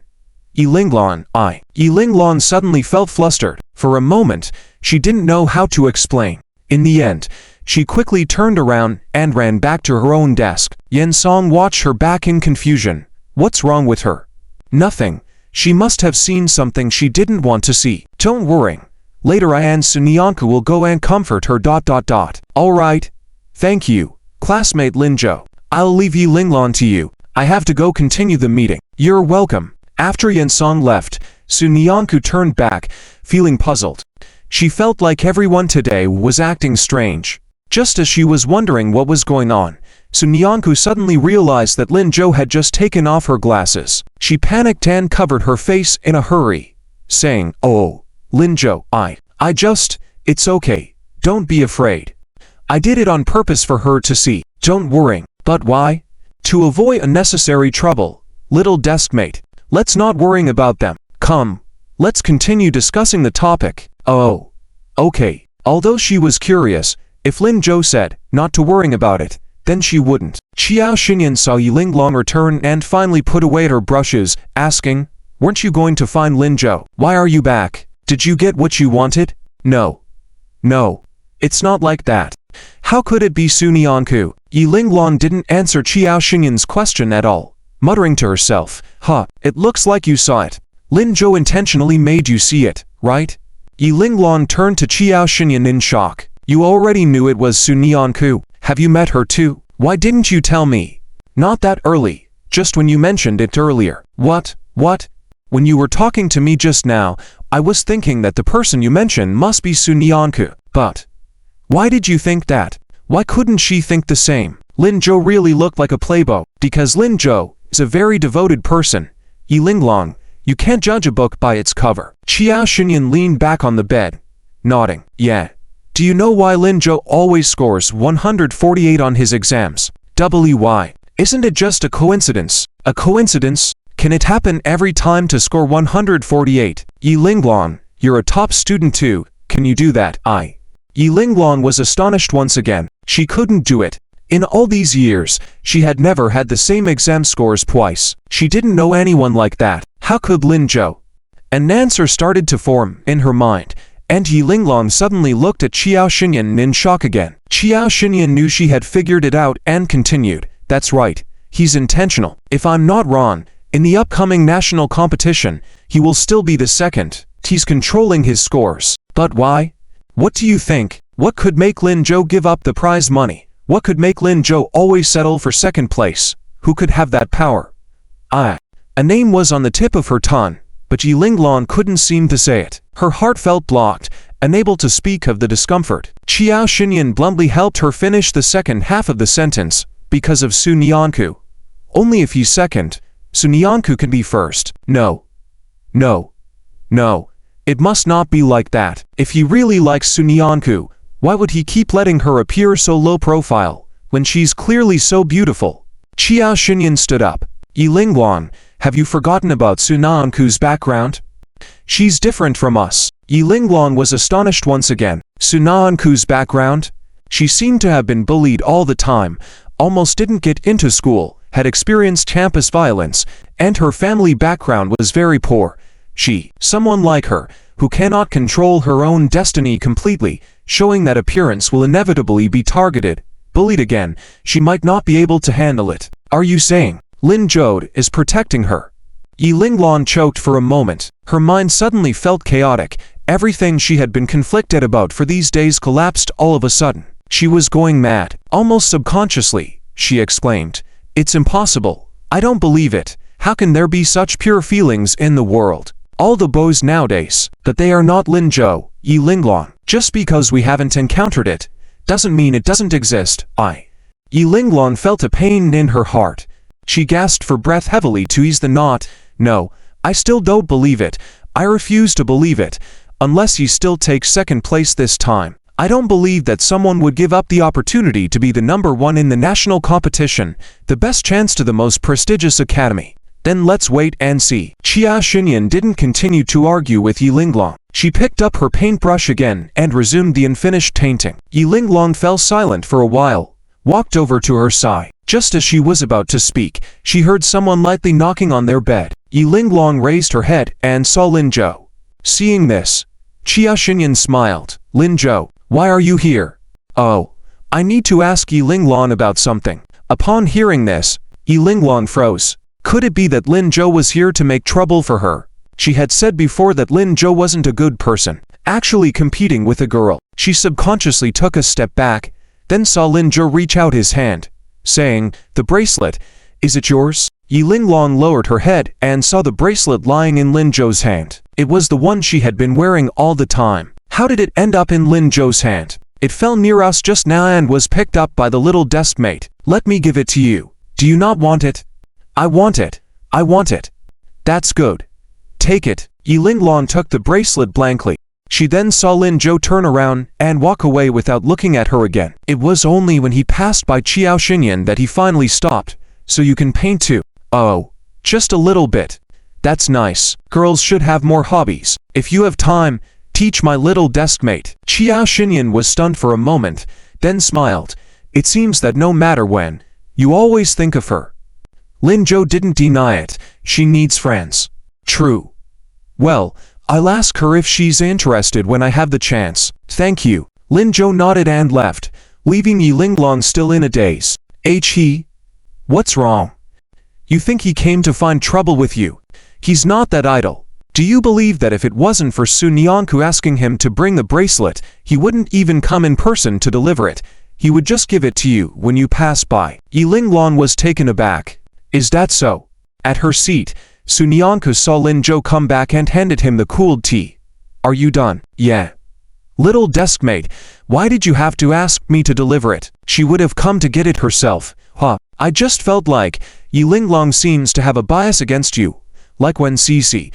But Lin Jo, you're an extremely good person, shouldn't be misunderstood by others. I don't mind that, but I do. Sun Yanku suddenly lowered her head, her voice soft. I don't want others to have a bias against you. If so, and she doesn't change, then I will start to hate her. The teachers' meeting ended at 10:30 in the evening. The lights in the train sleeper cars are usually turned off at around 11. Liu Qingyan stretched lazily, stood up, and made some final remarks. That's probably it for today. Teacher Yan and Teacher San, take some time to digest it. We should rest now, or we'll be too tired during the day tomorrow. Okay. Thank you, Sister Liu. Sun Ling blinked happily, showing no signs of being tired but keeping her eyes fixed on Liu Qingyan. Throughout the meeting, she had been watching her. Not only was she good-looking, but she also worked very seriously, and her words were quite similar to those of the antiquated teachers in the school. However, she could explain things in a simple and clear way that Sun Ling could understand. Sun Ling began to anticipate that she could be as capable as Liu Qingyan in the future. All those terms she mentioned, freedom in teaching, respect for students, bridging the gap with students, were things she had never heard of before. She really wanted to interact more with this kind of teacher. Thinking about this, Sun Ling couldn't help but stop Liu Qingyan, who was about to leave. Sister Liu. Wait. Liu Qingyan turned around, looking at her puzzled. What's the matter? Is there something you don't understand? No. It's just that. Sun Ling glanced at Teacher Yan in hesitation and said, our bunks are in number 8. Can you switch bunks and sleep with Teacher Yan? I still have many questions for you. I haven't learned enough yet, and I want to talk to you. I also want to sleep with Teacher Liu. Teacher Yan blurted out. Huh? Liu Qingyan was taken aback. No, sorry. That's not what I meant. I just haven't finished learning yet, and I want to learn more. Teacher Yan realized his slip of the tongue and quickly corrected himself. Liu Qingyan breathed a sigh of relief. Well, then let's continue tomorrow. Before she could finish her sentence, John Shuki suddenly said, in that case, Teacher Liu, why don't you switch bunks with Teacher Yan since there are few people in the train today, and looks like Teacher Yan and Teacher San are the only ones in that area. It's not convenient for them to stay together. But if I move over there, Teacher Yan will be with Sun Yanku. It's fine. Let Teacher Yan stay here with me. Lin Jo can move over there. Liu Qingyan was stunned. Director John, you're playing favorites a bit too much, aren't you? John Shuki remained unfazed. Playing favorites? Where did I play favorites? Lin Jo and Sun Yanku are still learning. Their exams are crucial to our school's reputation. As teachers, we should provide them with a better learning environment and opportunities. Teacher San, Teacher Yan, don't you agree? Sun Ling and Yan Song were still confused, but hearing John Shuki's explanation, they dared not refute, so they quickly nodded. Yes, that makes sense. Yellinger and Qiao Xinyan are also staying together. All right then. Let's do that. Teacher Liu, you go with Teacher San. Liu Qingyan, Director John is absolutely deliberately doing this. Absolutely. Just a few hours ago, he was all cheerful and giggly when we boarded the train. How did he suddenly become so authoritarian? Lin Jo, that brat, what kind of potion did he give John Shuki? Reluctantly, though, both Song Ling and John Shuki were watching. Liu Qingyan had no choice but to pick up her things and head towards Song Ling. As she passed bunk number 12, she glared fiercely at Lin Jo and took down her backpack. Lin Jo, Teacher Liu, what's the matter? You're not staying here anymore. Ha, Liu Qingyan sneered. Seeing that something was off, Song Ling quickly intervened. Teacher Liu is coming to stay with me. Director John said he wants to give you and Sun Yanku more study time. Study time. Lin Zhou burst out laughing. All right, I'll go thank Director John in a moment. Teacher Liu, you go rest now. Don't forget to think about Teacher Jian when you sleep. Liu Qingyan, who's Teacher Jian? Song Ling was still clueless. Who is Teacher Jian? Lin Zhou. Teacher Jian is. Before he could finish his sentence, Liu Qingyan, in a panic, interrupted. No one. Song Ling, I suddenly remembered a few points I forgot to mention to you. Let's go over there and talk. Oh. Okay. Lin Zhou watched her back as he couldn't help but smile. Sun Yanku, in confusion, stood up. Lin Zhou, what does this mean? Can you sleep with me now? Ha. Lin Zhou turned around and looked at Sun Yanku with amusement. Sun Yanku suddenly realized what he said and immediately lowered his head. I didn't mean that. I meant, right? That's right, we can sleep together. Sleep. Lin Zhou emphasized the word sleep deliberately and then turned and walked towards John Shuki before Sun Yanku could react. He needed to get his backpack. Sun Yanku stood motionless in place. Yan Song was also shocked. He looked blankly at Song Ling and Liu Qingyan leaving, then at John Shuki already tidying his bed. Recalling John Shuki's loud snoring when they first boarded the train, he suddenly felt like he had fallen into a huge pit from which he couldn't escape. Teacher Yan, what are you doing? Aren't you going to pack up? John Shuki's voice rang out again. Yan Song quickly snapped out of his daze. Oh, right, I'll get it together, right away. Lin Zhou, who happened to witness this scene, walked curiously to John Shuki and lightly nudged his elbow. Director John, impressive. Oh, get out of here. Don't be smug. Take your things and go to bed quickly. All right, but Director John, by arranging this, were you touched by my few bags of snacks? Come on. What else do you want me to do? Malarkey, I'm only considering my students. Okay. Director John, although you didn't object to me and Sun Yanku earlier, you didn't provide us with opportunities. So what's the deal now? You little rascal. Caught red-handed. John Shuki dropped the act. He moved nearer to Lin Zhou with a grin. Don't spread stories about me snoring and not looking dignified and eating snacks in public. I promise not to tell anyone. Well, that's good. John Shuki heaved a sigh of relief. Although he could let loose outside of school, once back in school, he had to be the stern disciplinary director. Also, don't let me down in the exams, or I won't spare you. This time he had bragged to his close buddies. He guaranteed that his students would achieve good grades and win awards. All right. Thanks, Teacher John. See you later. Just as Lin Zhou took a few steps, John Shuki called him back. Wait. Lin Zhou turned back and saw John Shuki cautiously approaching him, muttering quietly, what do you think the success rate is between Teacher Liu and Teacher Jian? Lin Zhou stifled a laugh and raised his hand, forming the number 10 with his fingers. This much certainty. Are you that sure? Of course. Everyone knows that Teacher Jian likes Teacher Liu. If Teacher Liu didn't have feelings for Teacher Jian, why would she avoid him? They just need a catalyst, and that shouldn't be far off.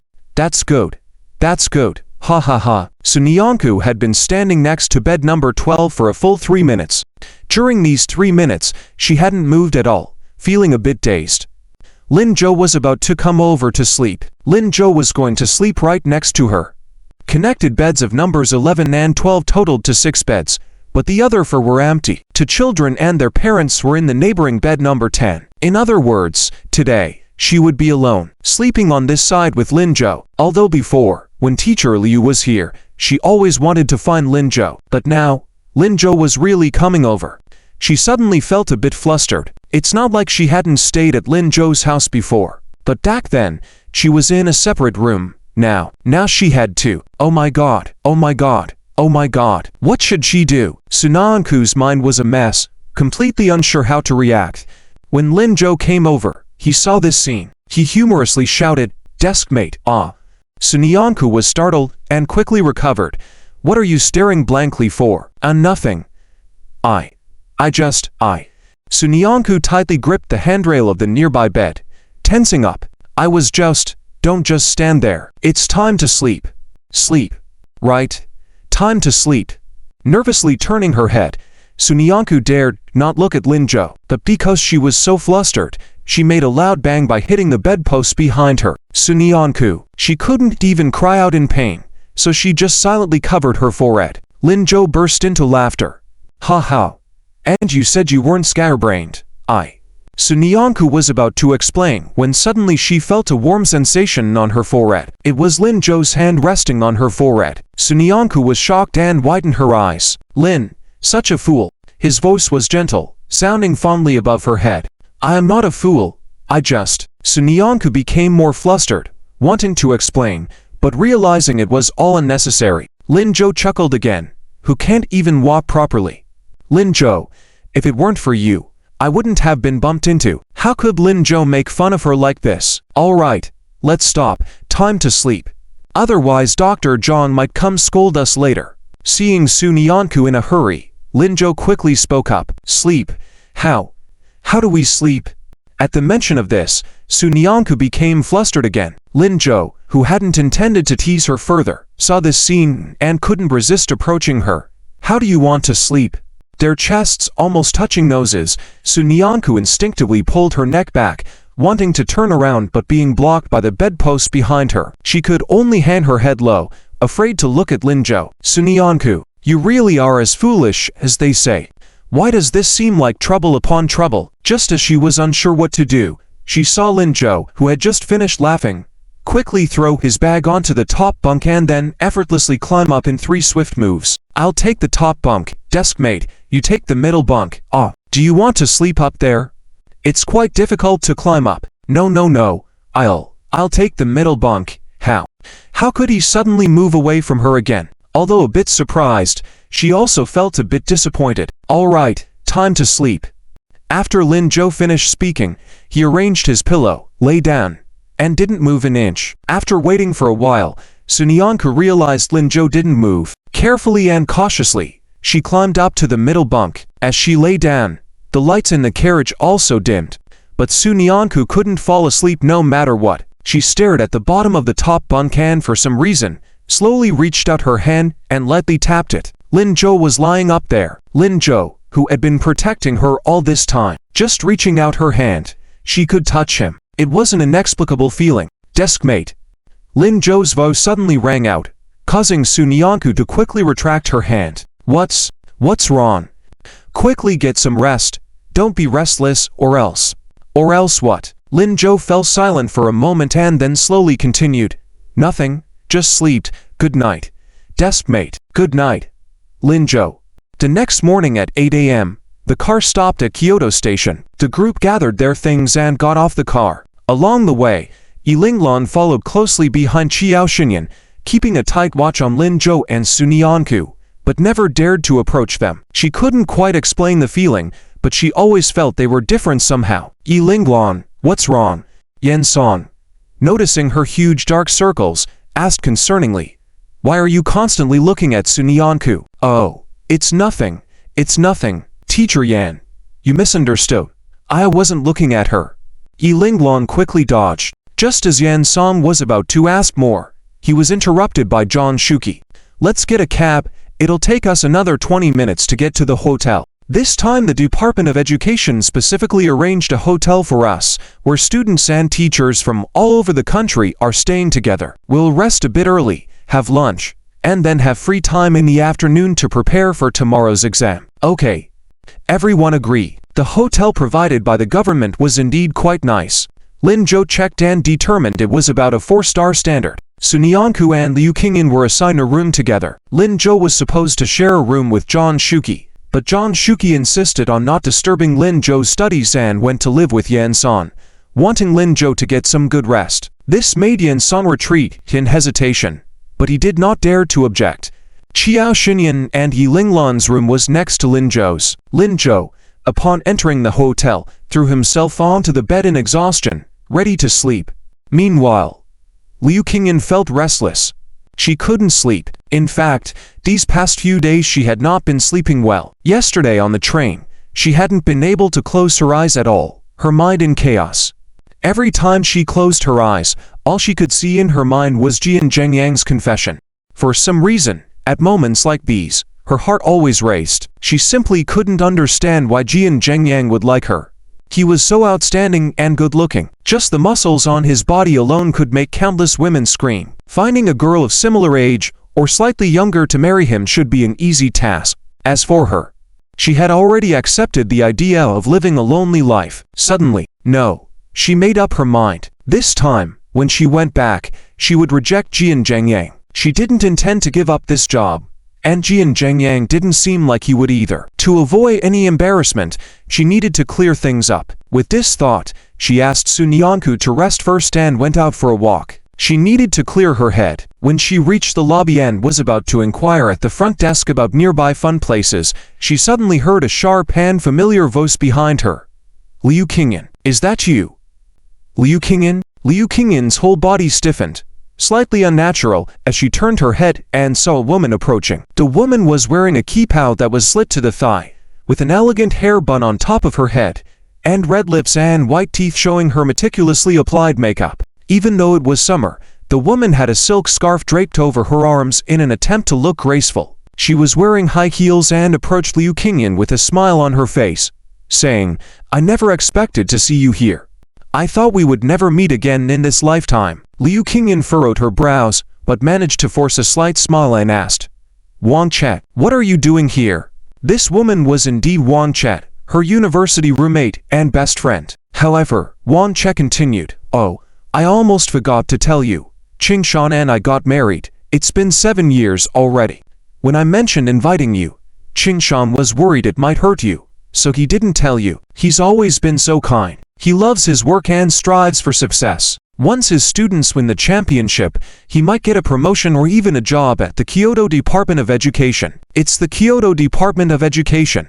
But you, Qingyan, insisted on leaving Qingshan and Kyoto to work in some county town. Look at you now, with your fair face wrinkle and your hair looking dull. What are you going to do? Liu Qingyan thought to herself, when did Wang Che become so theatrical? But come to think of it, she was always like this before, so fond of showing off and putting others down. It's just surprising that now she's directing it at me. She had known for a long time that Yang Qingshan and Wang Che had gotten married. After her breakup with Yang Qingshan, she had left Kyoto. Wang Che, on the other hand, stayed in Kyoto, and they lost contact. Initially, Liu Qingyan had been saddened by the loss of her friend, but later she heard that Wang Che and Yang Qingshan were together. At that moment, she was momentarily upset. How could these two people be together when they had both been so close to her? But eventually, she realized that since she and Yang Qingshan had broken up, it was his prerogative to be with whoever he wished, as was Wang Qi's. Liu had no right to question their choices and had finally let go of any lingering emotions about the situation. Little did she expect to encounter Wang Che today. She had planned to explain, I didn't sleep well last night. The Wang Che paid no heed to her explanation. Lost in her own monologue, dragging Liu Qingyan along, Wang Che continued, But Qingyan, why are you here today? Are you here to see Qingshan? He's quite busy. I doubt he'll have time to see you. Liu Qingyan finally couldn't hold back. Qingshan was a thing of the past for her, and Wang Che also. Why did this woman keep mentioning them? I'm here to accompany the students. Accompany the students? Wang Che was momentarily shocked but quickly put on a smile. Qingyan, you also have students entering the competition. It's remarkable. In such a small place, to nurture such outstanding students, you must have put a lot of effort. No wonder you look so weathered now. Liu Qingyan thought to herself, my appearance has nothing to do with this. I just haven't been sleeping well these last few days, because of Jian Zhengyang. No. Wang Che, let me explain. Before Liu could finish, she heard two young voices. Looking up, she saw two girls stepping out of the elevator. One was tall with long hair and sharp angles resembling Wang Che, while the other had a round face and was slightly shorter and plumper. Following the tall girl closely, but when they saw Liu Qingyan, their eyes showed arrogance and caution. They greeted Wang Che, who introduced them to Liu Qingyan. These two are Qingshan students, top performers in the math competition. Wang Lu, Kyoto's first place, and Zhou Jiawei, second place. Liu Qingyan furrowed her brows. She had heard of these two before.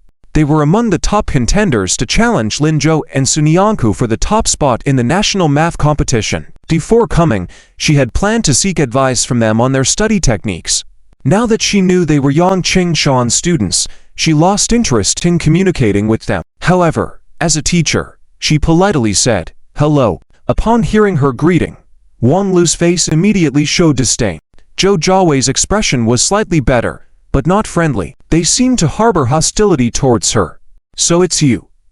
Liu Qingyan was taken aback. Do you know me? She couldn't recall meeting them before. We don't know you, they both replied in unison, with Wanlu almost turning her nose up in the air. Throughout the encounter, she never looked directly at Liu Qingyan. Zhou Jiawei, on the other hand, nodded slightly and said, "Hello, Teacher Liu." "Hello," replied Liu Qingyan. Wanlu's expression worsened. "Why are you greeting her?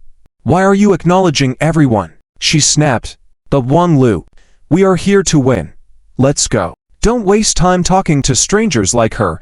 It might affect our study. Who knows what bad habits we might pick up," added Zhou Jiawei. With that, the two walked away without acknowledging Liu Qingyan. Feelings of confusion washed over Liu Qingyan. What bad habits? Was that the kind of person she was now? What had she done to deserve such treatment? Wang Che smirked, only stopping when she noticed Liu Qingyan. "Ha ha, Qingyan, don't mind them. City kids are like this. A bit arrogant, but their academic performance is excellent. They are here for the championship. Not even second place will do. Qing Shan is so amazing, so naturally. His students are also exceptional." Liu Qingyan forced a smile. That's okay. There was no point in arguing with rude kids like them. She was thinking of taking a stroll outside. "I'll go ahead." "Oh, Qingyan. What about your students? Let them meet too. We're already old acquaintances. Maybe the students can become friends too." Wanlu, who had just arrived at the staircase, paused when she heard the voices. She also wanted to see for herself just how good this student of teacher Liu Qingyan really was. Liu Qingyan was extremely helpless. Lin Zhou and Sunyanku probably didn't need friends like that. Maybe they're still resting in the room. Maybe it's not possible. Why wouldn't it be possible? You are their teacher. Can't you just call them over? Will they dare not listen to the teacher? Qingyan, do you feel embarrassed to bring them out because you think they're not studying well? Oh, it's okay. Exams are coming up soon.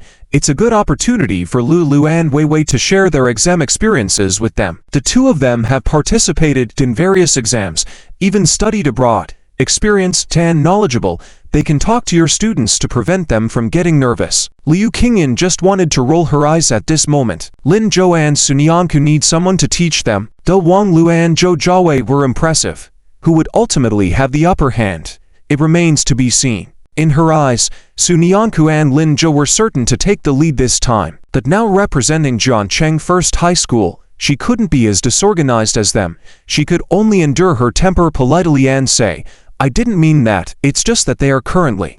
"Don't make it difficult for Teacher Liu." "Wan teacher." Wan Lu's voice timely rang out. "It's not like everyone wants to see us. After all, our grades, Weiwei and I, are too outstanding. Even if said, they may not understand." You." Liu Qingyan was speechless. The Wang Che chuckled. "That's right, Qingyan. You probably don't know, there are two very talented students from Dongyuan province this time. One is called Sunyanku, the other is Lin Zhou.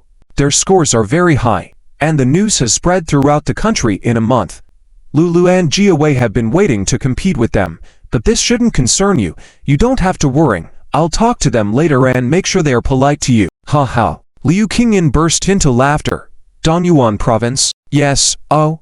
By the way, Qingyan, which province are you from?" Liu Qingyan looked at her strangely. "Wan Che, do you not even remember this? This was her best friend at one time." "Sorry, we have been out of school for too long. After marrying Qing Shan, I have been supporting him wholeheartedly, focusing only on him, forgetting a lot of things. It's okay, Qingyan. Even if it's from an unknown small province, I won't make fun of you. I'll ask Qing Shan to help you. I hope you can." Wang Qi's words trailed off, as a shout suddenly came from the stairs. "Sunyanku, why are you running so fast?" "Wait." Wang Che was startled. Wang Lu and Zhou Jiawei also turned their heads instantly. Sunyanku, the girl from the small town who scored full marks. She was already here. Sunyanku seemed a little dazed at the moment. "Lin Zhou. You." Why was he suddenly calling her name directly? Wasn't he always calling her deskmate? Strange. The three of them were also surprised by her voice. Once again, Lin Zhou, the student who suddenly showed improvement. The student who was more famous in the math competition than Sunyanku. The student who caused one teacher to be dismissed and another to be imprisoned. Has he arrived too? Just as they were thinking, they saw a slender and tall girl coming down the stairs corner. Following the girl was a boy. The boy walked and smiled. What's wrong, Sunyanku? Didn't we agree to go eat together? Wait for me. I was waiting for you. Okay. Let's go. The girl turned her head and followed the boy obediently. When she turned the corner, she saw Liu Qingyan. She immediately smiled. Teacher Liu, what are you doing here? Aren't we going out to eat? Lin Zhou also walked towards her. Hello, Teacher Liu. Director Zhang was just looking for you. Sunyanku said you had gone out. Liu Qingyan was slightly puzzled. After a moment, she smiled. This kid was trying to give her a way out. He must have heard their conversation just now. Hence, called Sunyanku's name on purpose, just to let them know she was their teacher. Why was he so considerate? Liu Qingyan suddenly felt like she had gone too far by intentionally separating Lin Zhou and Sunyanku on the train. It's better to be kind to Lin Zhou. Jian Zhengyang and the rest are not important. Her students are the most considerate. She smiled. Director John. I didn't know. Why didn't he call me? Maybe your phone's battery died. Wait a moment. Let me go up and call Director John. We'll go eat together. Okay. Good. You go. Lin Zhou nodded, turned and walked upstairs. When he reached the corner of the stairs, he glanced at Wang Chen and Wang Lu. He had heard their conversation in the corridor just now. Although he didn't understand the relationship between Teacher Wang and Teacher Liu, that tone made him uncomfortable. He was thinking about how to help Teacher Liu when he heard them praising him and his deskmate. Such a good opportunity to show off, he couldn't miss it. Downstairs, Wang Chen and Wang Lu looked at each other in surprise. Wang Lu was the first to timidly approach Sunyanku. You are Sunyanku? Yes, it's me. Hello, classmate. Sunyanku smiled sincerely. Wang Lu was stunned. So just now was Lin Zhou? Yes, he is Lin Zhou. You were first and third in the provincial test. Yes, that's probably us. This. Wang Lu turned around and glanced at Wang Che. Wang Che was also shocked. She looked at Liu Qingyan. They are your students? Liu Qingyan crossed her arms and smiled. Yes. You are their teacher? Yes. That's right. Then you. They. I think they probably don't need to interact with you. What do you think? The three were speechless. Wang Che felt extremely uncomfortable, as if she had eaten something horrible. When she saw Liu Qingyan, she was thinking that this was a great opportunity to suppress her. Back in school, Liu Qingyan was better than her in everything. Even her boyfriend was better, and she used to brag to her every day. She had long been tired of it. Now, it's been 8 years since graduation. Through my own hard work and effort, I managed to stay in Kyoto and marry Yang Qingshan. I also brought out such excellent students. My husband, Yang Qingshan, has an opportunity for promotion and pay raise. Never did I expect to encounter Liu Qingyan again. Even more surprising, Liu Qingyan managed to cultivate students in that shabby county who can rival Qingshan's students. How is this possible? No. It shouldn't be like this. God wouldn't be so unfair to her. Liu Qingyan must have faced many difficulties these years, nowhere near living as well as I. Wang Che thought this and took a step forward with a smile. Qingyan, actually, Teacher Liu, how come you never call me for a meal? Knowing I've never been to Kyoto, are you trying to starve me? Wang Che hadn't finished speaking when she suddenly heard a middle-aged man's voice. She turned her head and saw a chubby man, confidently standing with a protruding belly, wearing a suit, sporting a slick-back hairstyle, and walking down with Lin Zhou, a real leader's appearance.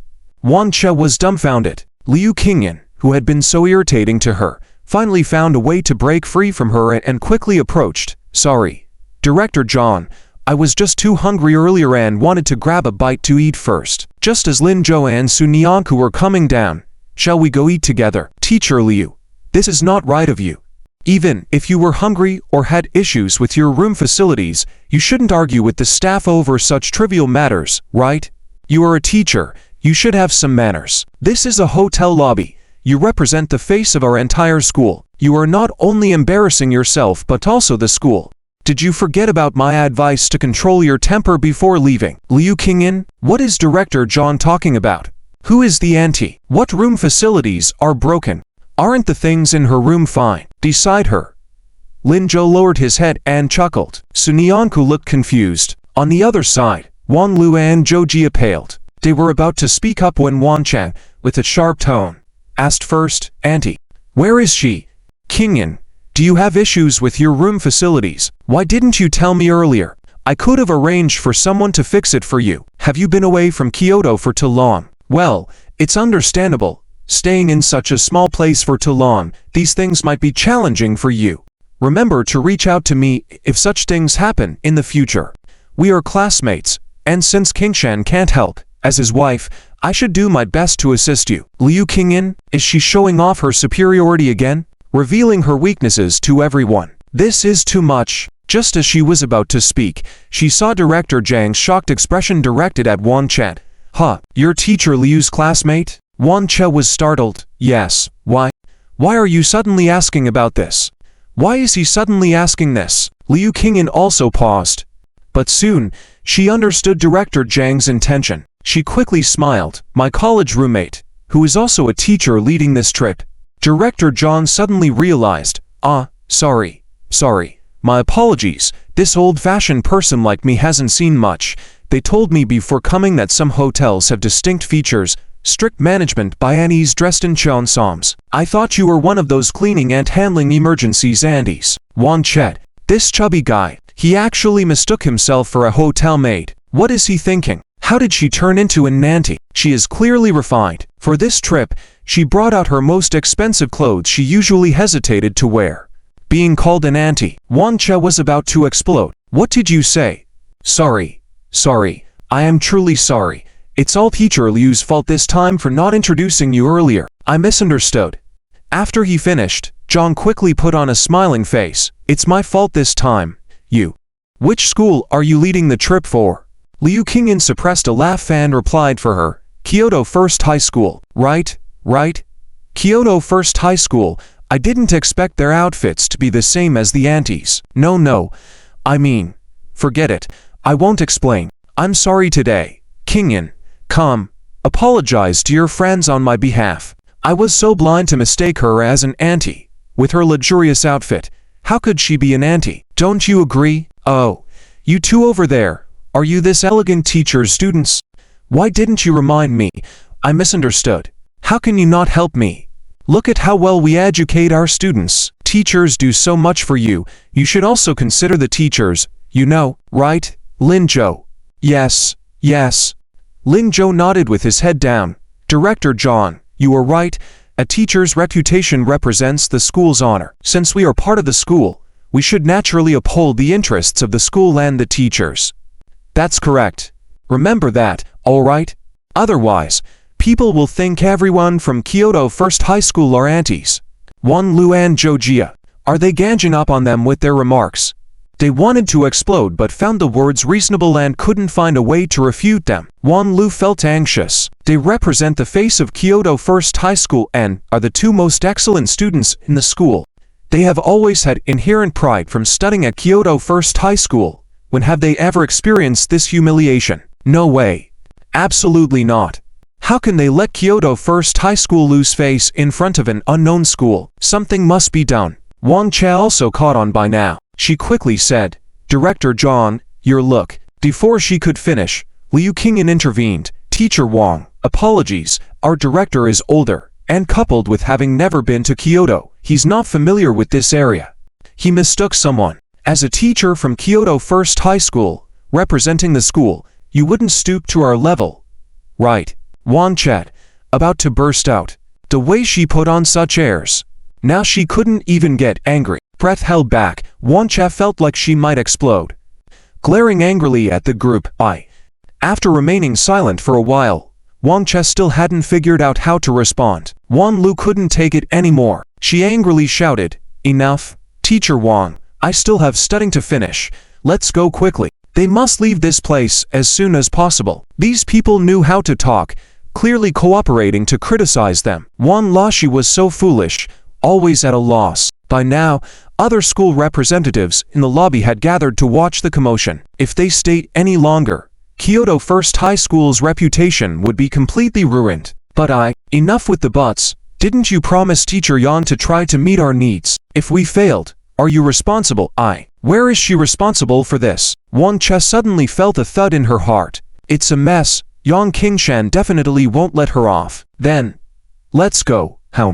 Wan Lu and Zhou Jia turned around slightly, and Wan Che hurriedly followed behind. Teacher Wang, slow down. Watch the road. Liu Qingyin's voice came from behind. Wang Che, who was about to take the elevator, froze. When the elevator doors closed, she glared fiercely at Liu Qingyin. As soon as they left, Liu Qingyin couldn't hold back anymore. He bent over ready to burst into laughter. Seeing this, Zhang Shuqi quickly made a hushing gesture. Shh. Mr. Liu. Mr. Liu.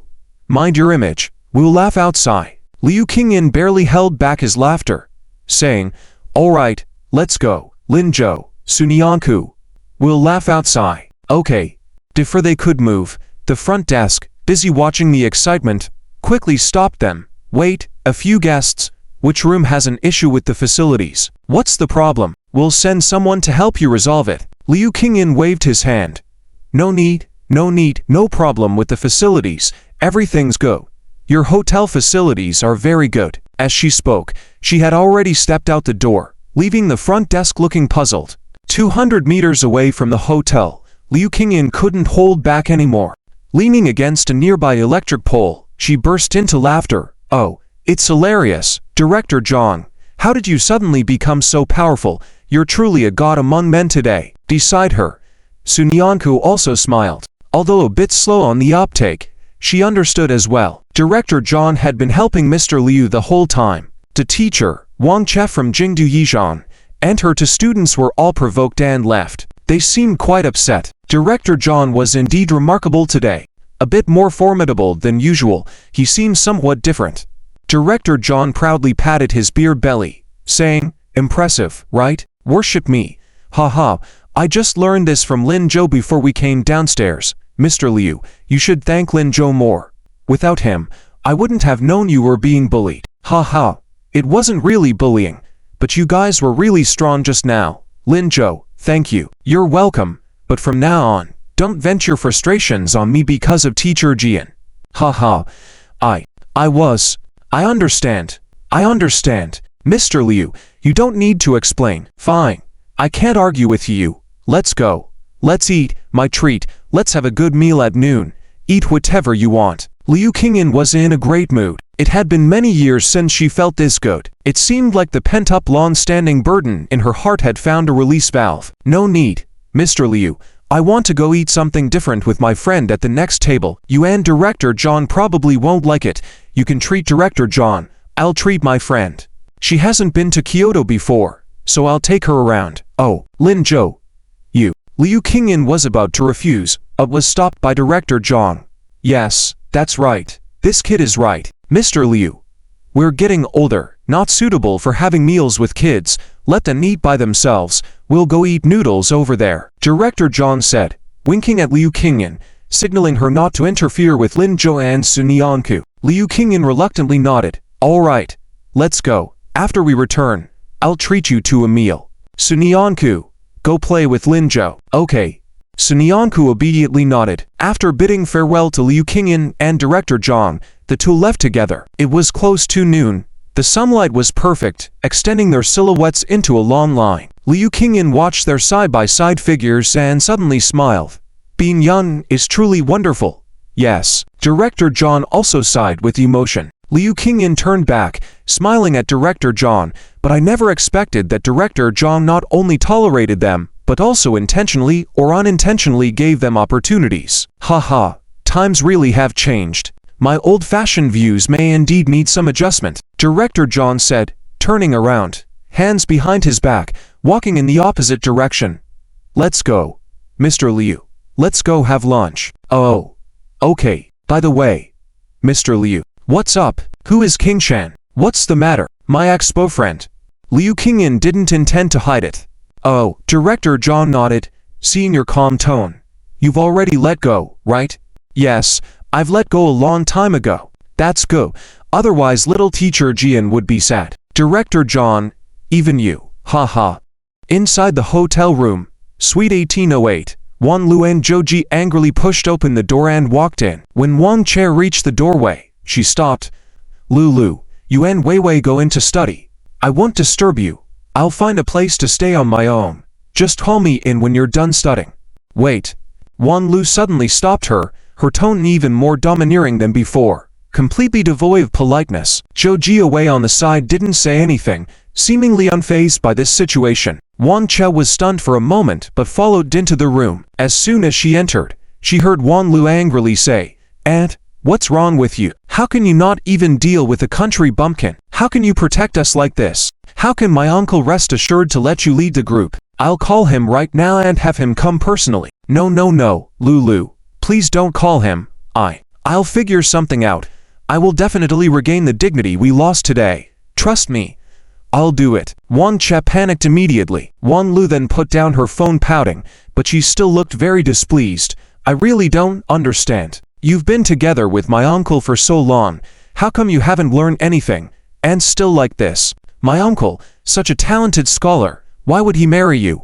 How come you can't even handle a mistress? It serves you right for someone interfering in the relationship between you and my uncle back then." Wan Qi's face changed instantly. "I was wrong, Lulu. I was wrong. I promise I will learn well. I won't let us be bullied again. I swear. I swear. Give me one more chance. Don't let your uncle know about these things. Okay. Last chance. Okay. It's the last chance. It will definitely be the last chance. If I don't do well this time, and we and your school are bullied, I will go to your uncle to apologize myself." "That's about right. Then go out. And Wei and I will study." "Okay. I'll leave now. What do you want to eat? I'll buy it for you. Get us the most expensive steak from the restaurant across the street. Have it delivered by noon." "Okay. Then study well. I'll wait over there." Wang Che cautiously opened the door, left, and closed the door behind her. Zhou Jiawei, seeing this, felt a bit worried. "Lulu, are you being too harsh on your aunt?" "How am I being harsh? Our whole family is made up of people with status and jobs. She's the only one who knows nothing. She even lost her job as a teacher. If it wasn't for her begging me to speak well to my uncle, how could she have been allowed to lead the group? Now, she's no longer." In the morning of that day, Lin Zhou took Su Nianku to explore the various streets near the hotel. The two of them even went to eat various kinds of local snacks together. After finishing their meal, it was still not time to go see the exam venue. Lin Zhou then took Su Nianku to stroll to a further place. As they strolled on, the two suddenly heard an exclamation of surprise. "Su Nianku, Lin Zhou, are you guys here too?" They turned around and saw Qiao Xinyan and Yi Linglan. Qiao Xinyan greeted them with a smile, but Yi Linglan's expression was a bit unpleasant. She lowered her head, seemingly unsure of how to interact with the two, eventually reluctantly raised her head and smiled at them, then quickly became awkward and avoided looking at them again. Su Nianku chuckled. "Oh, Qiao Xinyan, have you also just finished eating?" "Yes. We were just thinking of going to see the art exhibition ahead. Are you guys coming too?" "Huh? Art exhibition?" Su Nianku looked puzzled. Lin Zhou was also curious. "There's an art exhibition ahead?" He really had no idea. "Yes. It's the largest art exhibition of the year in Kyoto. I heard that various famous artists will be there, and Yi Linglan and I were planning to go. Do you want to join us?" Qiao Xinyan completely ignored Yi Linglan's attempts to stop her, happily extended the invitation. Lin Zhou and Su Nianku exchanged a glance and nodded. "All right, let's go take a look. The largest art exhibition of the year should be quite interesting." "Great.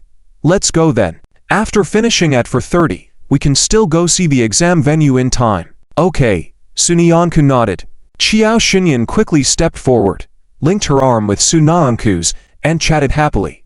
Su Nianku did not refuse either. Lin Zhou was left behind. He placed his hands behind his head, watching his completely forgotten junior deskmate, sighing silently. As for Yi Linglan, at this moment she dared not even breathe. She almost turned herself into an invisible person, slowing her footsteps. She even pondered whether she should find an opportunity to slip away and then send a text message to Qiao Xinyan to inform her. Being with Lin Zhou and the others at the art exhibition was causing her too much stress. She couldn't take it. She had always felt that there was no way she and Lin Zhou could coexist harmoniously. Even if Lin Zhou didn't scold her or target her, he wouldn't treat her kindly, right? Just as she was thinking, she suddenly heard Lin Zhou call out, "Why are you walking so slowly? You'll lose track of them." Yi Linglan was taken aback. This remark was clearly not meant for Su Nianku and Qiao Xinyan in front. He was talking to her, calling out to her. How could it be? Shouldn't he just ignore her? "Yi Linglan, aren't you going to the art exhibition?" The voice sounded again, and Yi Linglan looked up to see Lin Zhou glancing at her. She was stunned again. Hurry up. We'll lose them if you don't catch up soon. Yi Linglong then realized that Su Nianku and Qiao Xinyan were already far ahead of them. Yi Linglong quickly hastened her steps subconsciously. She noticed that Lin Zhou had turned back again, as if the earlier comment wasn't from him. In that moment, Yi Linglong suddenly remembered Qiao Xinyan's words from when Lin Zhou gave her a bracelet. Do you think he's going to cause you trouble? He's not that free. Do you believe that if Su Nianku didn't ask him to deliver the bracelet, he wouldn't even bother to come and deliver it in person? Just give it to you when you pass by. So, Lin Zhou didn't care about her previous actions at all. In his eyes, nothing was more important than Su Nianku, right? Just like now, Su Nianku wanted to go to the art exhibition with Qiao Xinyan. Even if he brought her along, he wouldn't mind. He had never put any thought into her. Then what was she tangled up about? To him, she was just an ordinary girl, an ordinary classmate. Thinking of this, Yi Linglong suddenly felt relieved. She lifted her head and quickened her pace. Soon, they arrived at the venue of the art exhibition. It was a huge art museum, and since the exhibition started at 2:30, people had started to enter gradually. Su Nianku and Qiao Xinyan happily joined the queue. After standing at the end of the line, Su Nianku turned back happily and waved to Lin Zhou. Lin Zhou, over here. Coming. Lin Zhou quickly walked over. After standing still, he deliberately murmured, Junior Deskmate, I thought you had forgotten about me after hooking up with Qiao Xinyan. Qiao Xinyan burst out laughing. Lin Zhou, you. Why did he sound like a resentful young wife? Su Nianku was completely unaware of what she meant, gently exclaimed. Did I walk too fast just now? Then I'll walk slower next time. Qiao Xinyan. Let's slow down next time, and wait for Lin Zhou. Qiao Xinyan? She glanced quietly at Lin Zhou, suddenly feeling that she couldn't find her own Lin Zhou because she was thinking too clearly about everything. Lin Zhou was obviously doing it on purpose. Why did Su Nianku still believe it? Lin Zhou smiled smugly at her and then looked at Su Nianku. His eyes filled with indulgence. Okay. That look, he didn't think there was anything wrong with himself, a big man, doing that. Qiao Xinyan silently shook her head, deciding not to pay attention to them anymore. It's just too cheesy. Her heart couldn't take it. Yi Linglong, standing at the back, remained silent, treating herself as if she were invisible. The line started to move. Only then did Lin Zhou hurry Su Nianku to catch up.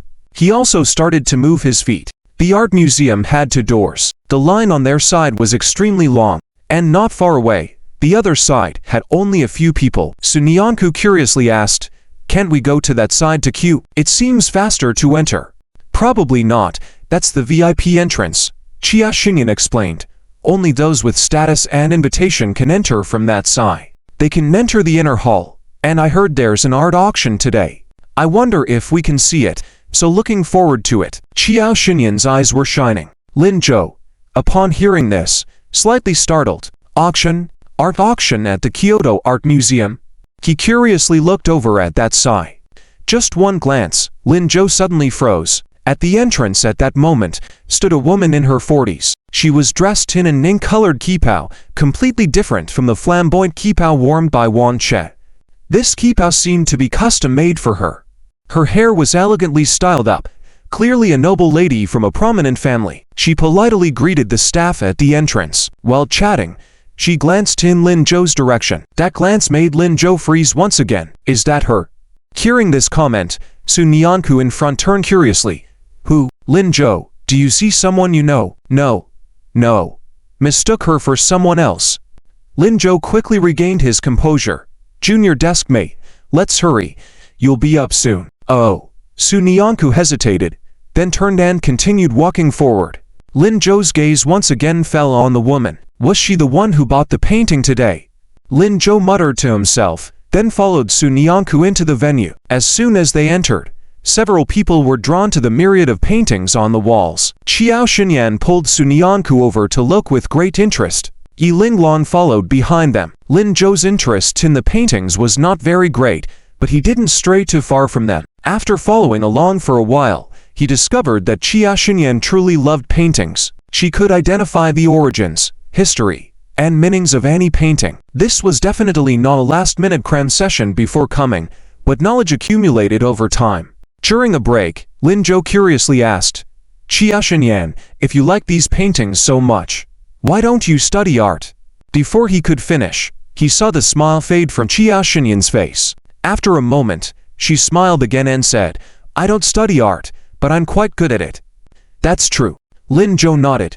After all, being able to participate in Olympiad competitions meant that learning was very beneficial. Even without pursuing art, one could still get into good schools. My dad says that not studying art gives you more career options. Your dad is right, Lin Zhou agreed. But just then, Yi Linglong, who had been silent the whole time, suddenly spoke up. No, Chia Xinyan, it's not like that. Weren't you always wanting to study art? It's just that your parents didn't agree. Yi Linglong, Chia Xinyan interrupted her mid-sentence. Just because I like something doesn't mean I can decide everything. I can also dislike things. Her voice was firm, as if she was reminding Yi Linglong, but more like reminding herself. Yi Linglong opened her mouth, but didn't know what to say. She fell silent. Chia Xinyan didn't speak either, but Lin Zhou noticed a hint of sadness in her eyes. Was it because her family wouldn't let her study art? Sun Yanku sensed that something was amiss and quickly stepped forward to hold Chia Xinyan's arm, saying, Let's continue looking, shall we? There's still a lot here. Chia Xinyan, you haven't told me about them yet. I want to hear. This knowledge, I haven't heard anywhere else, not even Lin Zhou. Sun Yanku glanced in Lin Zhou's direction as she said this. Seeing Lin Zhou smile at her and giving her an encouraging look, she continued, Chia Xinyan, you're so talented, the most talented among us. Chia Xinyan finally relaxed and smiled. Well, then let me tell you, come over here, this painting is, she started explaining in earnest. Sun Yanku listened attentively. Lin Zhou watched then and suddenly thought that it would be nice to have more friends for his deskmate. She was beginning to get better at social interactions. That's great. After spending another 10 minutes in the gallery, Lin Zhou suddenly saw the woman in Cheongsam near the entrance to the inner hall. She looked anxious. She kept repeating to the person beside her, no matter what, I must buy this autumn mountain at dusk picture today, no matter the cost. Understood. Mrs. Yan, we will do our best, but there are reportedly 2 autumn mountain at dusk paintings today, and the auction house doesn't know which one is real and which one is fake, so we have to judge ourselves. Haven't you both been in this line of work for over a decade? You should be able to tell, right? We can, but we can't guarantee 100% accuracy, identifying authenticity. There are times when mistakes happen. It's okay. Since I've invited you here, I trust you. Just let me know which one to buy later. Even if it's wrong, I won't blame you. All right. Thank you, Mrs. Yan. After that, they entered the inner hall. As Mrs. Yan started to open the door, she suddenly turned back. No, I'm rushing too much. I'll go to the restroom first. You go ahead. I'll join you shortly. All right, Mrs. Yan. Take your time. Mrs. Yan nodded and quickly headed towards the direction of the restroom. Lin Zhou watched this scene and furrowed his brows slightly. After a moment of contemplation, he turned and said, Deskmate, I'll go to the restroom. I'll be right back. Okay. Go ahead. After bidding farewell to the others, Lin Zhou straightened himself up and also headed towards the restroom. Upon finding the restroom, he paused at the entrance to the men's restroom. However, he didn't actually go in. He was watching. About 5 minutes later, he saw Mrs. Yan coming out of the restroom. Lin Zhou also pretended to have finished washing his hands and went to the sink. Just as Mrs. Yan was about to leave, he feigned surprise and exclaimed, Mrs. Yan, it's really you. Mrs. Yan looked slightly puzzled and looked at the young beau beside her. You know me? Yes. You've previously sponsored many underprivileged children who dropped out of school, right? I also volunteered there and so I'm a volunteer. Lin Zhou began to fabricate his identity, but he knew that Mrs. Yan did go to sponsor the welfare home. He had heard of it in his previous life. He went through a lot of trouble to settle in Kyoto for development. For a while, due to work errors, the company went bankrupt.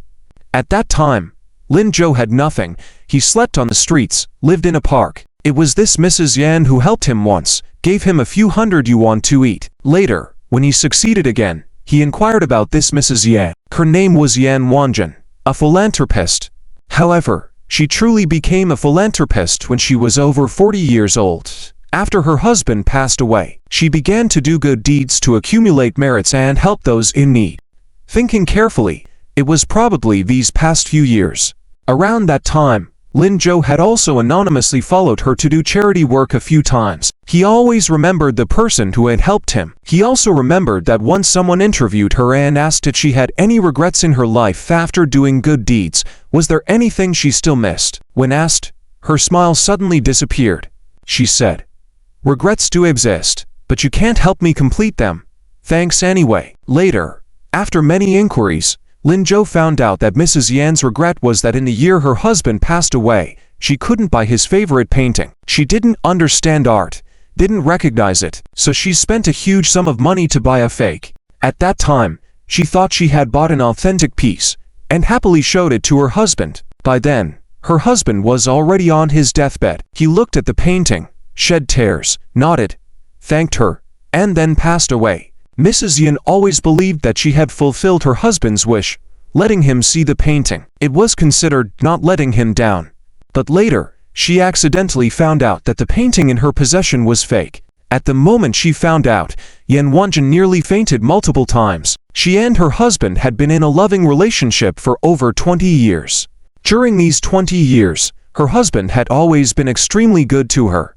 They started from scratch with nothing and built their wealth to millions. Her husband had always been the same as he was in the beginning, taking care of her and accompanying her. She never imagined that she would not be able to fulfill her husband's final wish. For the sake of not worrying her and allowing her to continue her journey in peace, her husband, in that situation, even deceived her by saying that the painting was real. He accompanied her in the act until he left. At that time, he must have been very regretful. To think that he couldn't even see the painting he loved the most. Yan Wanjin could not accept it no matter what. She did good deeds to give herself peace of mind, but this internal struggle just wouldn't go away. When Lin Zhou went to investigate, he actually wanted to help her out. A person like her should not be constantly tormented by psychological burdens. She needs to find liberation sooner. However, after finding out the results, he realized that he couldn't help. The person who had passed away would always reside in her heart, never to be replaced or erased. Unexpectedly, in this lifetime, the first time she came to Kyoto, she unexpectedly met Yan Wanjin again. And this was even before her husband had passed away. Lin Zhou did not have the ability to save him, but maybe he could try to fulfill her long-standing wishes. When Mrs. Yan heard this, she smiled and said, "Oh, so you're here today to see the art exhibition too?" "Yes, I'm here with a classmate." "Classmate?" "Yes. They really like it." Lin Zhou pointed to a group of 3 people, not far away, who were discussing something together. Yan Wanjin also looked over and then smiled. "Very good. Very good. My husband also likes these things. Seeing these young girls at that age liking classical paintings, he should be very happy, right? Yet, he should be." "Oh, I can't talk right now. I have something important to do." "Well, Lin Zhou, I'm really sorry. Let's talk when you volunteer at the welfare home next time." "Okay, sounds good." Lin Zhou always had a smile on his face. Yan Wanjin looked at him and suddenly felt a strange sense of familiarity. But she didn't remember meeting such a young man before. But now is not the time to think about these things. She had to hurry up and buy the painting. "Goodbye, Lin Zhou." "Goodbye, Mrs. Yan." When Yan Wanjin turned around, Lin Zhou seized the moment to stop her and said, "By the way, Mrs. Yan, I overheard the staff here talking about 2 paintings being auctioned today, called something like Autumn something picture. Do you know about it?" Yan Wanjin paused in shock and turned her head around. "Autumn Mountain and Evening Green picture." "Yes, that's it." Lin Zhou nodded. Yan Wanjin turned around excitedly. "Do you still? She wanted to ask him if he heard anything else or knew about the authenticity of the painting, but she couldn't get the words out. She was the beer, and if the seller offered her a choice, there must be a reason for it. If she found out beforehand, wouldn't it be unethical? But that was her husband's favorite painting. Yan Wanjin's hands were shaking. At that moment, she heard Lin Zhou speak. "It seems, Mrs. Yan, you've heard of it before, but I also overheard them saying that today's painting to be auctioned. The first one is real, the second one is fake.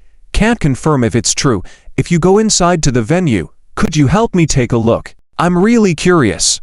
In her previous life, Yan Wanjun bought the second painting, and she even spent a large amount of money on it. The authentic first piece was sold at a low price. Of course, Yan Wanjun let out a long sigh of relief, concealing her inner excitement. "I'll help you take a look. Help you take a look." "Great." Lin Zhou nodded.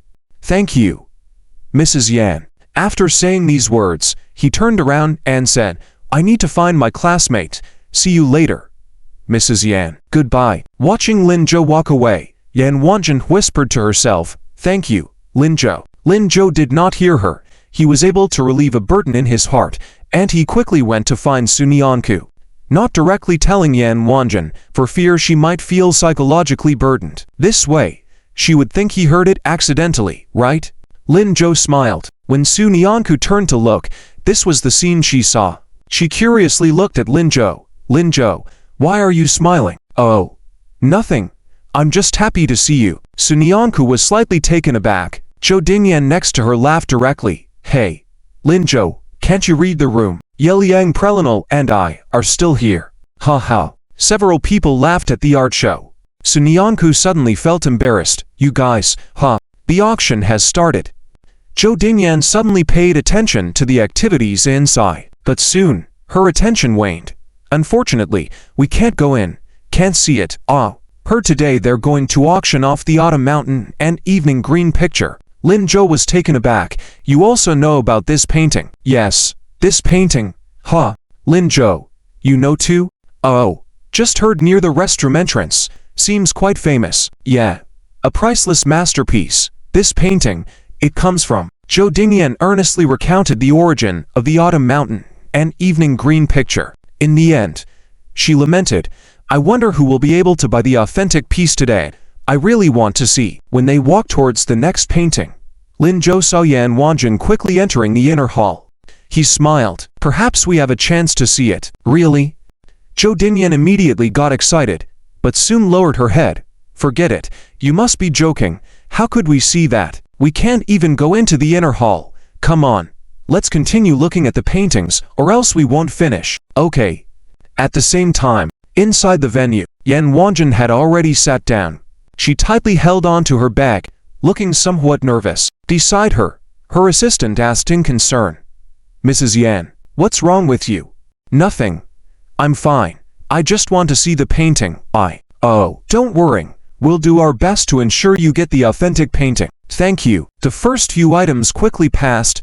Soon it was time for the fifth item, and the staff finally brought out two paintings. The host also introduced with a smile, "Everyone, as you may already know, the fifth painting we are auctioning today is the Autumn Mountain and Evening Green picture, but our curator received two versions of it, making it difficult to tell which one is real or fake. So, everyone needs to examine and make a decision on whether to bid within the next 5 minutes. We will display both paintings on the large screens, allowing everyone 5 minutes to observe.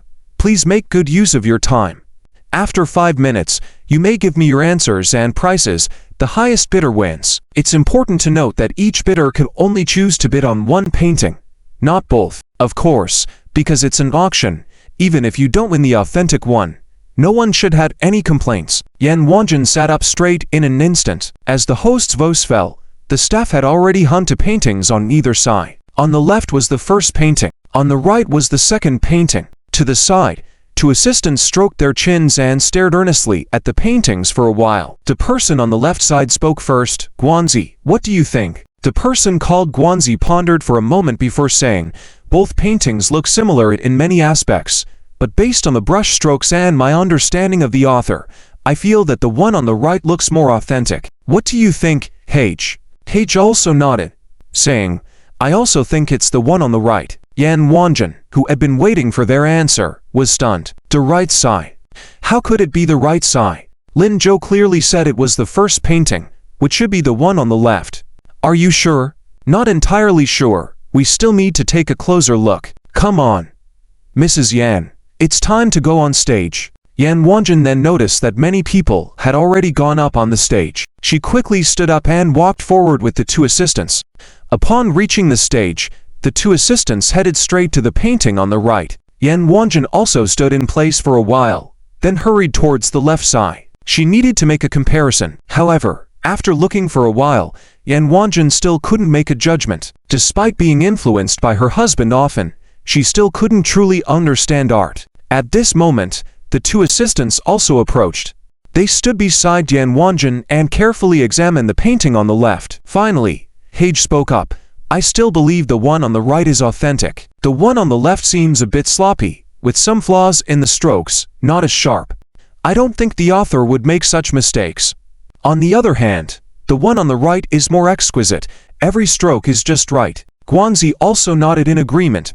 Yes, I also think so. Their answers were unanimous, and they turned to look at Yan Wanjun. After a moment of contemplation, Yan Wanjun still felt uncertain. Do you really think the one on the right is authentic? Yes. How sure are you? 90%. Yes. Mrs. Yan, Hage and I agree. The one on the left should be the first painting to be auctioned off, so you can just auction off the second one later. Upon hearing this, Yan Wanjun fell into deep thought. The two appraisers she hired were highly recommended by her late husband for their expertise in art appraisal, with an accuracy rate of 90%. Logically, she should trust them. However, for some reason, she kept thinking about what Lin Zhou said. Although it was their first meeting, she had a subconscious urge to believe him. I think maybe we should take another look at the painting on the left. Seeing Yan Wanjun hesitating, Guanzi and Hage exchanged glances. Mrs. Yan, what's wrong?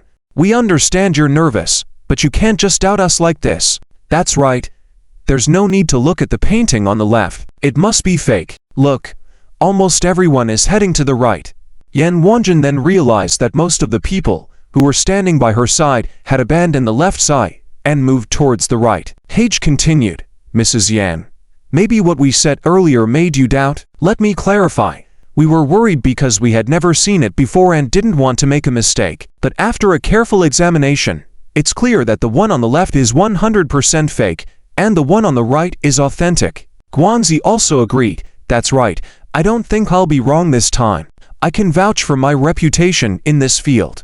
Yan Wanjun fell silent again. She felt overwhelmed and didn't know how to make a decision. After a while, she finally looked towards the left side, saying, but I want to buy the one on the left. Why? Because. Yan Wanjun hesitated for a moment before she made up her mind. I met someone outside just now who told me the first painting is the real one. What? Guanzi and Hage were shocked. Who was it? Which expert? No. It was just a high school student. Yan Wanjun lowered her voice when she mentioned the last three words. Guanzi and Hage. A high school student? Mrs. Yan, are you joking? Do you really think a high school student's opinion outweighs ours? I didn't mean it that way. Let me explain. There's no need for explanations. I understand, Mrs. Yan. You're questioning our abilities. That's too much. Hage was growing exasperated. Guanzi was also unhappy. Exactly. Mrs. Yan, Hage and I had been in this field for decades. We were good friends with your husband. We know that the one painting he always wanted to see in his life is this autumn mountain and greenish-blue painting. We are here to help voluntarily, just to assist you and fulfill his lifelong wish. But now, because of a high school student's nonsense, you. Guanzi sighed in disappointment. Yan Wanjun felt she had gone too far. She cautiously said, let me think it over again. Well, the auction is about to start. You better decide quickly. The two appraisers turned displeased and walked back to their seats. Yan Wanjun followed suit. As soon as she sat down, the host timely announced that the viewing was over, and the auction would commence. As expected, the first painting, the one on the left, was put up for auction. The whole room fell silent. Despite the dozens of people present for the auction, not a single person stood up to bid. Seeing this, Guanzi and Hage once again reminded, Mrs. Yan, look, no one believes the first painting is authentic. Our judgment is correct. Could dozens of appraisers here have all been wrong? Trust our judgment. You can't listen to a high school student. What do those kids know? Yan Wanjun bit her lip, feeling a flutter in her heart. Could it be that what the student Lin Zhou said was false? But looking at him, he seemed genuine. He had no reason to deceive her.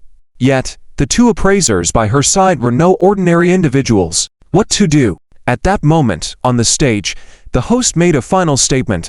Since no one wants to bid on the first painting, we regretfully retract it. Next up is the auction for the second painting, please have our staff bring up the autumn mountain and greenish-blue painting. Before she could finish her sentence, a voice suddenly rang out from the crowd. I bid. The host Tan, even Guanzi and Hage were stunned. They watched in amazement as Yan Wanjun, standing by their side, stood up. They were bewildered. Mrs. Yan, what are you doing? Are you really going to bid on the first painting? Are you out of your mind? Yan Wanjun stood tall, her voice unusually resolute. No, I want to bid on the first painting. This one. She didn't know why she made this decision, but for the past few minutes, a voice in her mind kept telling her that she would regret it if she bid on the second painting. But Mrs. Yan, enough. I've made up my mind. As for the second painting, let fate decide. After making her decision, Yan Wanjun felt a wave of relief. Rest assured, even if it turns out to be a fake, I won't blame any of you. I don't want to miss this opportunity. I believe in my intuition.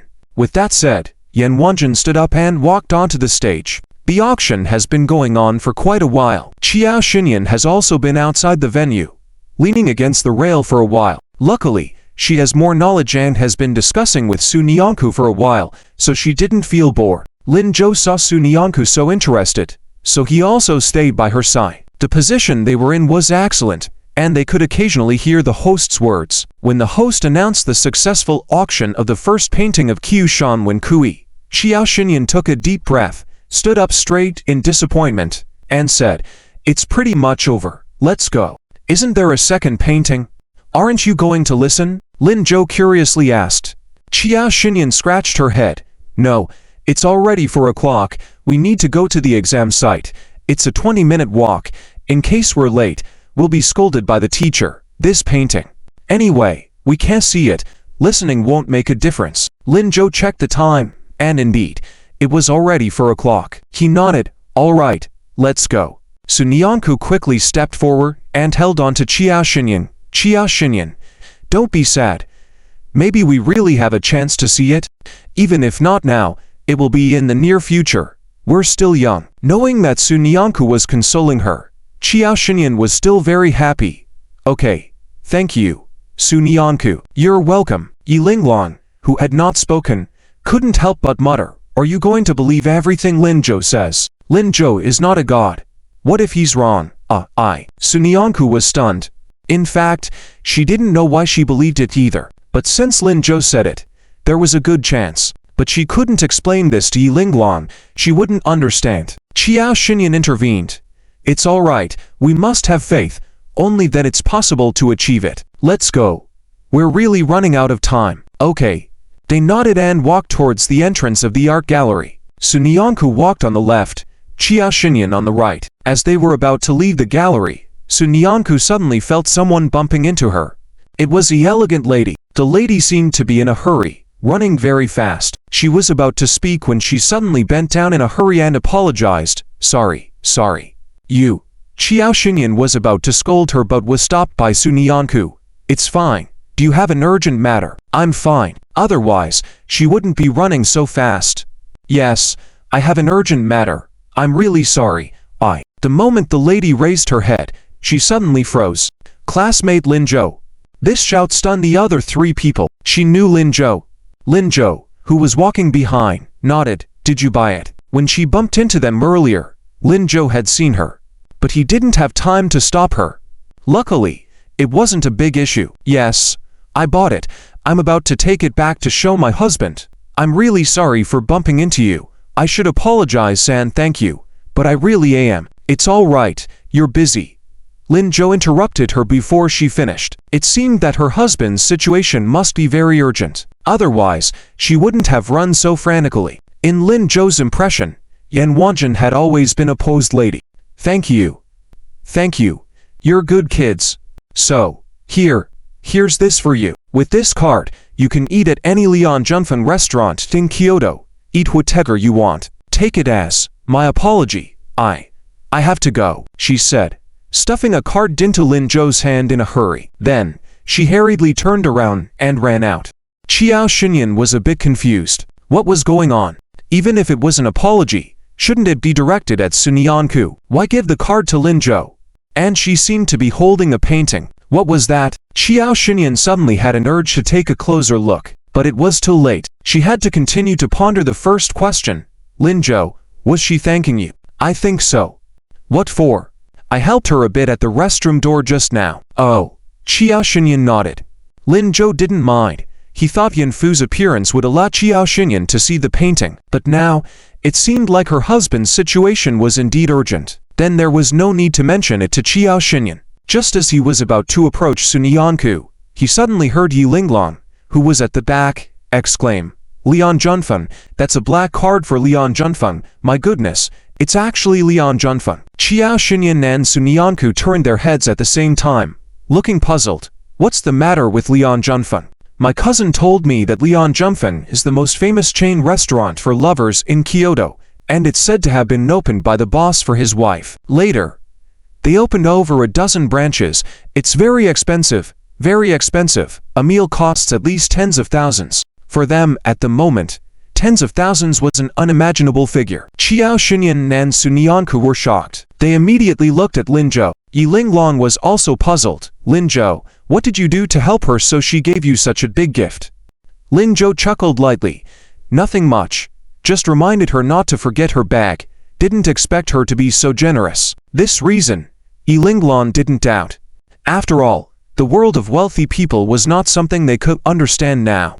She just suddenly felt how lucky Linzhou was to help a little and get such a big reward. Why didn't she have such good luck? Just as she was thinking, she saw Linzhou directly handing the card to Sun Yanku. Here, take it. Sun Yanku was a little surprised. Huh? Isn't this for you? It's the same for both of us. It's easier for me to lose it. My pockets are too small. Ow. But, with such a valuable card, Sun Yanku hesitated, but Linzhou didn't give her a chance to hesitate. He directly took her hand, then placed the card in her hand in one fluid motion, without any hesitation. Finally, he turned around and walked out. Let's go, or we really will be late. Yi Linglong was stunned again. Linzhou actually gave such a valuable card to Sun Yanku. In other words, he directly gave tens of thousands, or even hundreds of thousands, without any hesitation to Sun Yanku. Yi Linglong recalled what Qiao Xinyan had said. At this moment, a thought resounded in her mind. Linzhou is really good to Sun Yanku. It was clear to everyone that the lady had given out this card mainly to thank Linzhou. As for the collision, it was just a slight bump. It didn't warrant such a lavish gift. Yi Linglong suddenly felt envious. Qiao Xinyan wasn't surprised by the situation. She tugged at Sun Yanku, signaling her to put away the card. Then she followed Linzhou to walk out. It's 4 o'clock in the afternoon. The surroundings of the Kyoto exam venue are already crowded with people. They are all students and teachers who have come to see the exam venue today. Zhang Shuqi, Liu Qingyan, and others are among the crowd. Standing next to them are Yansong and Songling. Unlike Zhang Shuqi and Liu Qingyan, Yansong and Songling do not look very good. It's their first time bringing students to such an event, so they are a bit anxious. What's going on? Where did Zhao Xinyan and Yi Linglong go? They're not back yet. The exam is about to start. Wait a little longer. Wait until 4:20. If they still don't come back, I'll go find them. Okay. Songling nods. Seeing the calm demeanor of Zhang Shuqi and Liu Qingyan, Songling feels puzzled. Linzhou and Sun Yanku haven't returned either. Why aren't you worried, Sister Liu? Worried about what? They're fine. They'll come at the right time. Even if they don't come today to see the exam venue, I believe they will do well tomorrow. Oh. I see. Songling and Yansong look at each other. They are envious of Liu Qingyan. It's reassuring to have such students. Not far from them, there are also two chubby boys in the crowd. They look about 13 or 14 years old, with identical hairstyles, wearing identical clothes, and almost identical faces.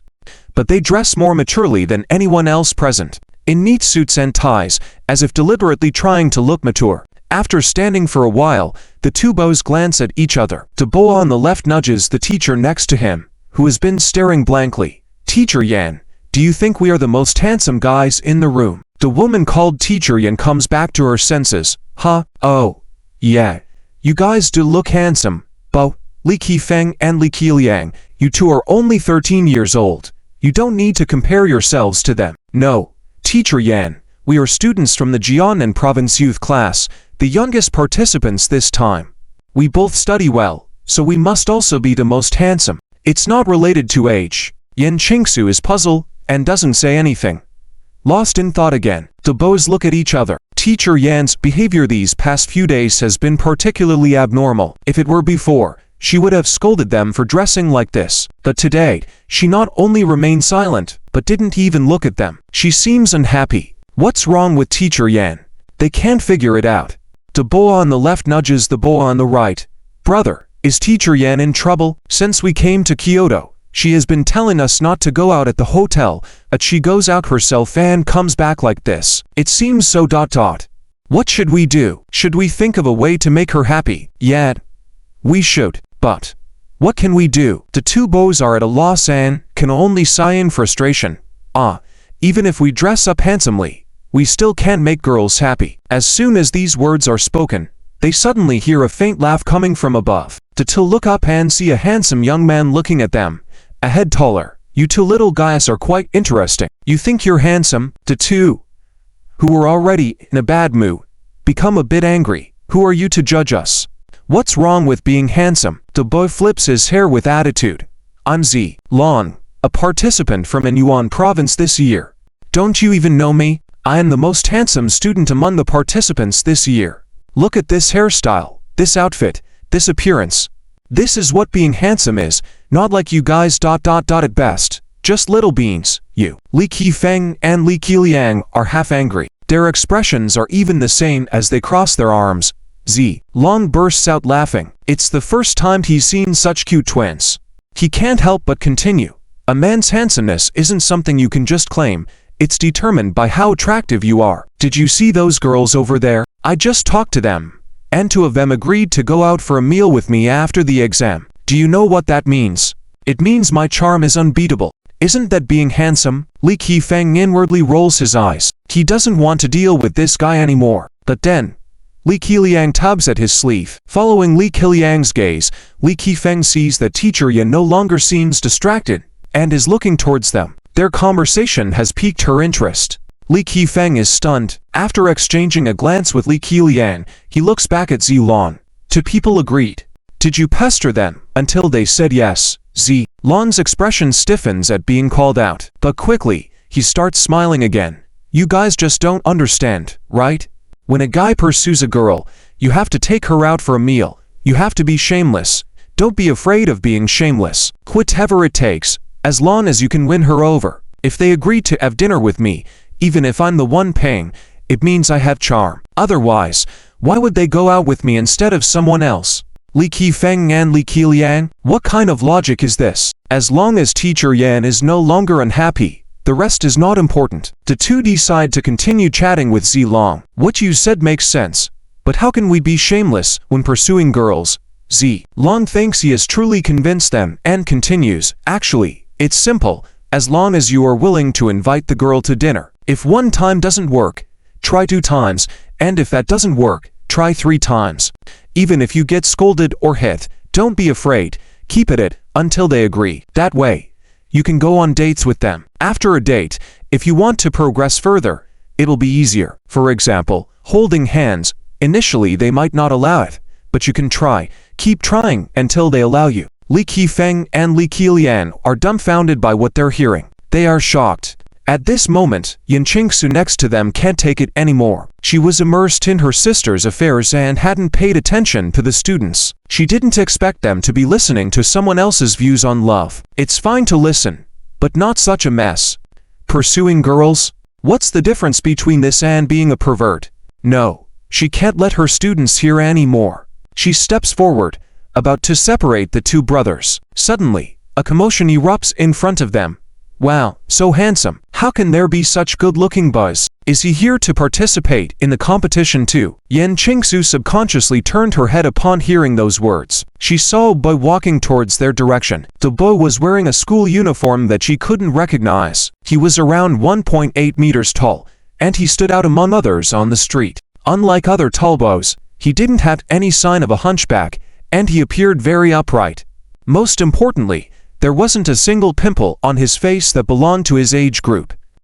His skin was even better than girls who took good care of their skin. Looking at the other boys present, their faces were almost covered with acne. His hairstyle was also exceptionally good, neat, without any alternative styles. At this moment, a word slowly emerged in Yan Qingsu's mind. Handsome. This boy was simply too handsome. Was he also here for the competition? Which school produced such outstanding students? Wouldn't he attract the attention of all the girls? Indeed, the girls began to get excited. They were looking forward to it while discussing animatedly. Li Qifeng and Li Qilian also saw him. They immediately exchanged glances, pointed at the bow, and said to Zilong, "Big brother, look over there." Finally, there was a chance for this older brother to see his true face clearly. Zilong turned his head in confusion, and his expression instantly froze. He suddenly felt a sense of crisis, a crisis threatening his own handsome appearance. And this sense of crisis came from the boy walking towards them. "Who is this?" "I don't know, big brother. Based on your experience, how many of those people who chase after girls like him can succeed in 10 attempts? Li Qifeng deliberately asked. Zilong suddenly felt some pressure. He was boasting just now that he could successfully pursue 8 out of 10 girls. But now, a bow was attracting so much attention from the girls. This kind of bow would probably succeed with all 10 attempts. But Zilong thought he couldn't lose. After all, he had boasted, and this guy probably wouldn't really pursue anyone. So, he decided to tell another lie again. He cleared his throat and said, well, just about equals me in chasing after girls. Is he that impressive? But I think he's a bit more handsome than you." "I agree." Being hit where it hurt, Zilong felt he had to come up with another excuse to regain his confidence. So what? Pursuing girls requires skills, and he lacks the skills, relying solely on his looks. It's hard for him to match me. Perhaps neither of us can succeed. Is that so? Of course, and in this way, he will only be popular among these ordinary girls. If it's at the level of a school flower, they wouldn't spare him a glance. School flower? Exactly. For example, over there, Wan Lu and Zhou Jiawei. Did you see them?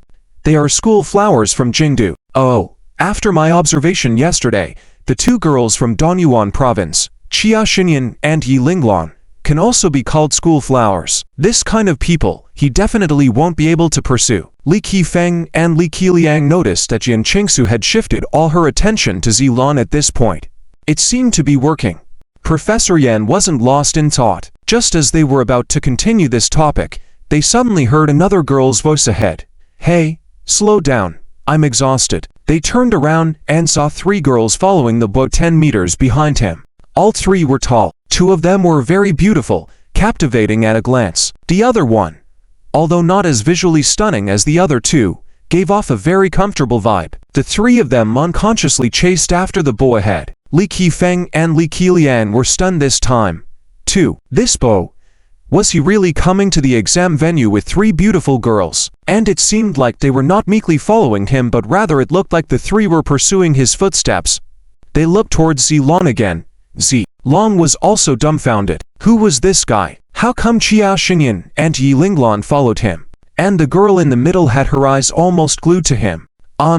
These 3 girls are just average in talent, with low standards. Since these 2 plump woes didn't know them at all, Zilong could say anything without being found out. But as soon as he finished speaking, they heard voices from the other side, with several bows shouting, "Chia Xinyan, you are my goddess. Chia Xinyan, Yi Linglan, I love you." Zilong, Li Qifeng and Li Qilian looked at him for the nth time. Zilong felt like he was sweating. This is really, perhaps they already knew this bow, and they came here together. Before he could finish his sentence, they saw Wan Lu and Zhou Jiawei walking towards that bow as well. They stood in front of the bow, deliberately blocking his path. Zilong, he was really going crazy. Do they want to expose him or not?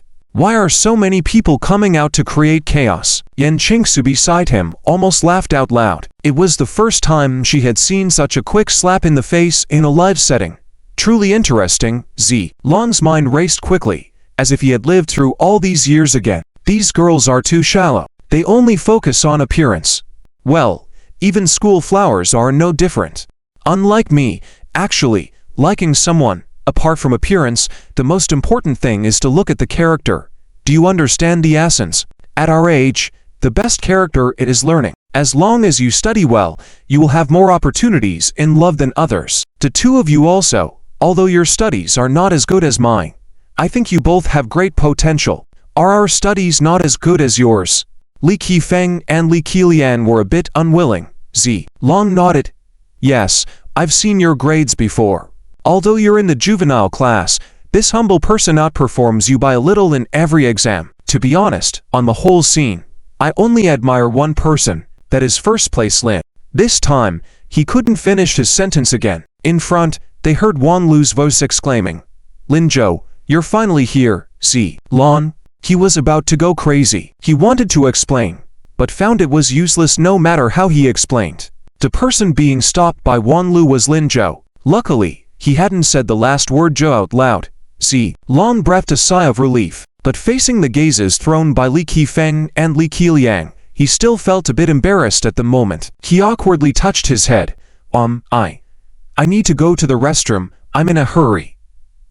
But the exam is about to start. It's okay, I'll be back soon. There's still plenty of time, more than enough time, he said as he ran off. Li Qifeng and Li Qiliang exchanged glances and burst into laughter. Yan Qingsu beside them couldn't hold back her laughter either. The two brothers looked at her together. Professor Yan, you seem to be happy now. Yan Qingsu was slightly stunned, finally understanding the intentions of the two brothers. Are you trying to make me laugh? Ever since we arrived in Kyoto, we've noticed that you're not happy. You also ignore us, leaving us alone in the hotel while you go out several times. Teacher Yan, we're really worried. Suddenly, a warm wave passed through Yan Qingsu's heart. Thank you. Thank you both. You're welcome, Teacher Yan. Normally, you take care of us, but we've grown up and can take care of you now. Yan Qingsu smiled warmly again. Grown up. The two bows straightened their chests. Of course, Teacher Yan, we're both 13. Yes, you're both grown-ups, but tonight, I might still need to. It's okay, you go ahead and do your thing. Don't worry about us. We can take care of ourselves now. Tomorrow, we'll focus on our exams and bring back good grades for you. Great. Yan Qingsu nodded appreciatively. After their conversation, the three finally looked towards the crowd. After a moment of contemplation, Li Qifeng rubbed his chin. Is that Lin Zhou? Beside him, Li Qiliang touched his chin in the same manner then nodded. That girl behind him wearing glasses must be Su Nianku. Two formidable opponents. It seems like he's quite popular with the ladies. Brother, do you think our chances of success in love would be higher if we followed Lin Zhou's lead? Lin Zhou was oblivious to everything happening on the side. When Wan Lu stood in front of him, he stopped. What's wrong? Wan Lu raised her head, her cold and proud gaze passing over the three standing behind him. Qiao Xinyan, Yexinlin, and Su Nianku suddenly smiled. Looks like you had a good afternoon today. Not bad. Lin Zhou ignored her provocations entirely. Unperturbed, Wan Lu spoke in an even prouder tone. Exams are tomorrow. Don't let your guard down. No need to worry. I'm in good health. HMPH. Wan Lu coldly snorted and then left with a slight turn, leaving Lin Zhou with Su Nianku and the others, heading towards Li Qingyan. Seeing them, Yin Song and Song Ling finally breathed a sigh of relief. You're finally back. Sorry, Teacher Yan, Teacher Song, for making you worry. It's alright, as long as you're back on time. The exam hall is about to open. You only have half an hour. After you go in, find your seat early. If there are no problems, come back early. Understood. Li Qingyan and Lin Zhou and Su Nianku exchanged similar words. They nodded.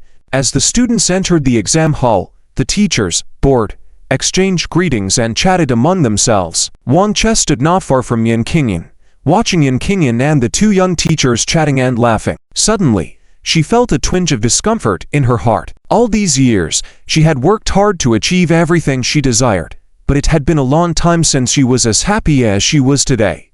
She was tired of maintaining her current lifestyle. The why could Yan Qingyan, who had returned to the countryside, and the other teacher, who was content in their work, be smiling like this? Why them?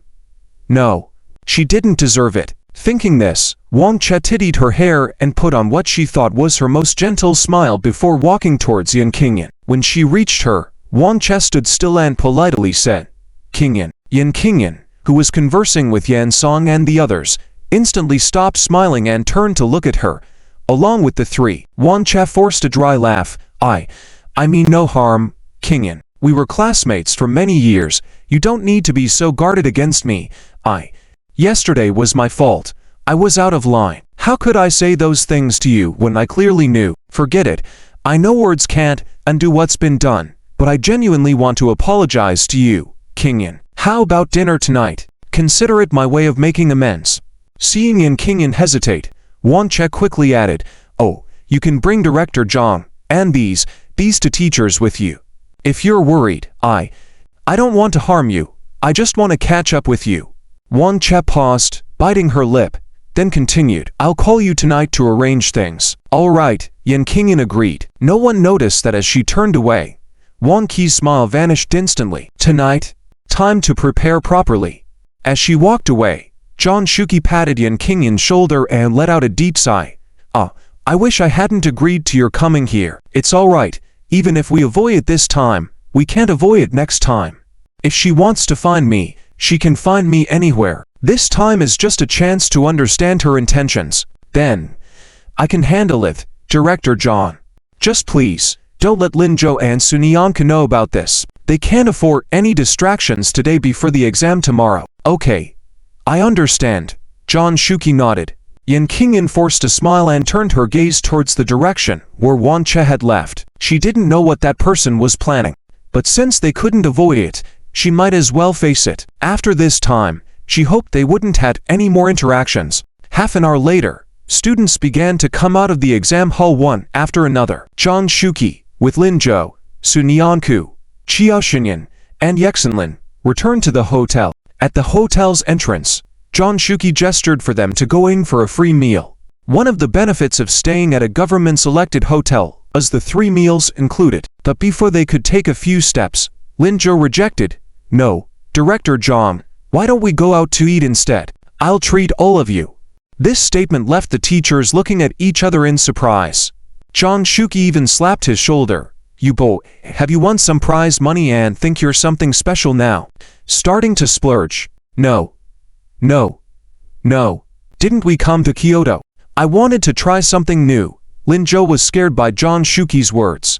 Otherwise, he wouldn't be able to explain himself when he went back, and he really didn't want to worry old Lin. All right, you guys go ahead and eat on your own. There's no reason for teachers to eat with students. We'll go and eat for free. Zhang Shuqi waved his hand. Several teachers quickly caught up. Lin Zhou looked at Liu Qingyan, who was walking at the back, and asked, Teacher Liu, aren't you going? Oh, I'm not going. I have something to do later. All right, then it's just us few going. Yes, taking care of a few female classmates. Don't worry. Lin Zhou nodded and gestured for Su Nianke to catch up. Su Nianke then pulled Qiao Xinyan, who was the closest to them. Yi Linglong, who was a bit further away, was caught in a dilemma. For a moment, she didn't know whether she should follow Lin Zhou or the teachers to have a meal. After all, her relationship with Lin Zhou wasn't that close. But it seemed like the teachers didn't plan to take her with them. Perhaps she should go and eat on her own. Just as she was thinking this, she suddenly heard Lin Zhou calling out to her. Yi Linglong, what about you? Do you have something to do as well? Yi Linglong was stunned, looking at Lin Zhou in disbelief. Was he inviting her to go with them? But could she really go? Hurry up, Yi Linglong. We are a small group. We may not get that car if we are short of one person this afternoon, so we are necessary. Su Nianke called out to her. At that moment, Yi Linglong suddenly felt a warm feeling washing over her heart. Were they considering her as part of their group now? This feeling was really nice. Yi Linglong couldn't help but smile and said, All right, I'm coming. They arrived at the hotel. Liu Qingyan bid farewell to the others and went upstairs. About 20 minutes later, she received a text message from Wang Che. The dining place was set at Lianjin Alley. When she saw these 3 characters, Liu Qingyan was stunned. It was a place she had agreed with Yan Qingshan to go for a meal after they got married during their university days, as a witness to their love. Back then, Lianjin Alley didn't have as many branches as it does now, nor was it as expensive. But for those poor students, it was still unaffordable. She even saved money secretly from Yan Qingshan, hoping that day would come sooner. She had only shared this secret with Wang Che. Unexpectedly, 10 years later, Wang Che chose to die here. What did she want to do? But she had already agreed, so she couldn't back out. Liu Qingyan took a deep breath, tried to make herself look less concerned, changed clothes, and went downstairs. She took a taxi straight to Lianjin Alley. At this moment, Lin Zhou, Sun Yanku, and the others entered Lianjin Alley. Due to the black card, they were treated as VIP guests and were invited to the best private room on the second floor. They could enjoy their meal in peace and also have a clear view of the first floor. Lin Zhou ordered a few dishes and signaled Sun Yanku and the others to order as well. Then they waited for the food to arrive. During the process, Sun Yanku was still a bit nervous, fiddling with her fingers. Seeing this, Lin Zhou chuckled and asked her, "What's the matter?" "Nothing. I thought I might not be allowed in dressed like this." "Why would that be?" Lin Zhou reassured her. "Don't worry. As long as we have the card, even if we were wearing sacks, they would still serve us well." This finally made Sun Yanku smile. Sitting at the same table with Lin Zhou, she felt much happier. She used to feel intimidated passing by such a fancy restaurant, but now, she could come in and eat. Indeed, making money and having power is great. She wanted to be someone like that, and when she earned enough money, she would bring Xiao Cheng, grandparents, and also Lin Zhou to have a meal. With these thoughts, Sun Yanku lowered her head slightly and began to daydream about the future. Xia Xinyan and Yi Linglan were also a bit nervous. Although they grew up in the city, they had never been to such a high-end restaurant before and felt a bit uncomfortable. Yi Linglan stood up feeling anxious, wanting to walk around to ease the tension, but as she reached the railing, she saw someone entering through the main entrance. Yi Linglan was shocked and exclaimed, "Isn't that Teacher Liu? Wasn't she going to have dinner with Director Zhang? Why is she here?" Lin Zhou was taken aback and looked downstairs. Indeed, he saw Liu Qingyan. After she entered, she casually found a seat and seemed to be waiting for someone. But who was she waiting for? If she was coming, why didn't she mention it earlier? Lin Zhou furrowed his brows. Wang Che, Teacher Wang Che is also here. Along with Wang Lu and Zhou Jiawei, they seemed to have brought someone with them and went to Teacher Liu's table. Lin Zhou. Yi Linglan nervously reported the situation downstairs. "I see it." Lin Zhou's brows furrowed even tighter. Alongside Wang Che and the other two, there was a woman wearing heavy makeup. She was about the same age as Liu Qingyan, but her attire was revealing, and she walked in a flirtatious manner. It was obvious she was not someone to mess with. What were they up to? Sun Yanku also felt worried. "Lin Zhou, should we go help Teacher Liu?" "No need. Let's observe first." It could also be a class reunion. Since Teacher Liu didn't inform them in advance, she must have her own reasons. It wouldn't be right to disturb her easily. "All right." Sun Yanku nodded. The food arrived, and Lin Zhou signaled for them to start eating. He sat at the edge, keeping an eye on the movements below. At that moment, downstairs, Liu Qingyan also stood up in astonishment. "Zhang Lina, why are you here?" The glamorous woman, Zhang Lina, flaunted her figure and smiled as she walked towards Liu Qingyan. "Can't I come too? We are all old classmates. Wang Che invited us for a meal. How about it? Don't you welcome me?" She really didn't welcome her. During their school days, Liu Qingyan's biggest rival was Zhang Lina. Well, not really a rival. It was just that Zhang Lina didn't like her and constantly targeted her. During their university days, Liu Qingyan came from an ordinary family and dressed modestly. Zhang Lina was even more ordinary. One could say she was from a poor background. However, she was very attractive and loved to dress up. She often dressed provocatively to attract men. According to Zhang Lina, a woman's worth is only reflected in men. She had many men, which in her view proved her superior charm. Therefore, during those 4 years of university, she flirted with men everywhere and never had a moment to spare. Of course, she also tried to seduce Yang Qingshan. But back then, Yang Qingshan for some reason didn't show interest in her and ended up with Liu Qingyan. Since then, Zhang Lina held a grudge against her. Consequently, she also disliked Wang Che. As best friends, Wang Che had bad-mouthed Zhang Lina in front of her many times. Each time, she scolded Zhang Lina mercilessly. At that time, Liu Qingyan just smiled and told Wang Che that she didn't mind letting Zhang Lina create a scene. She just wanted to be with Yang Qingshan. After graduation, they wouldn't have any intersections and wouldn't be targeted.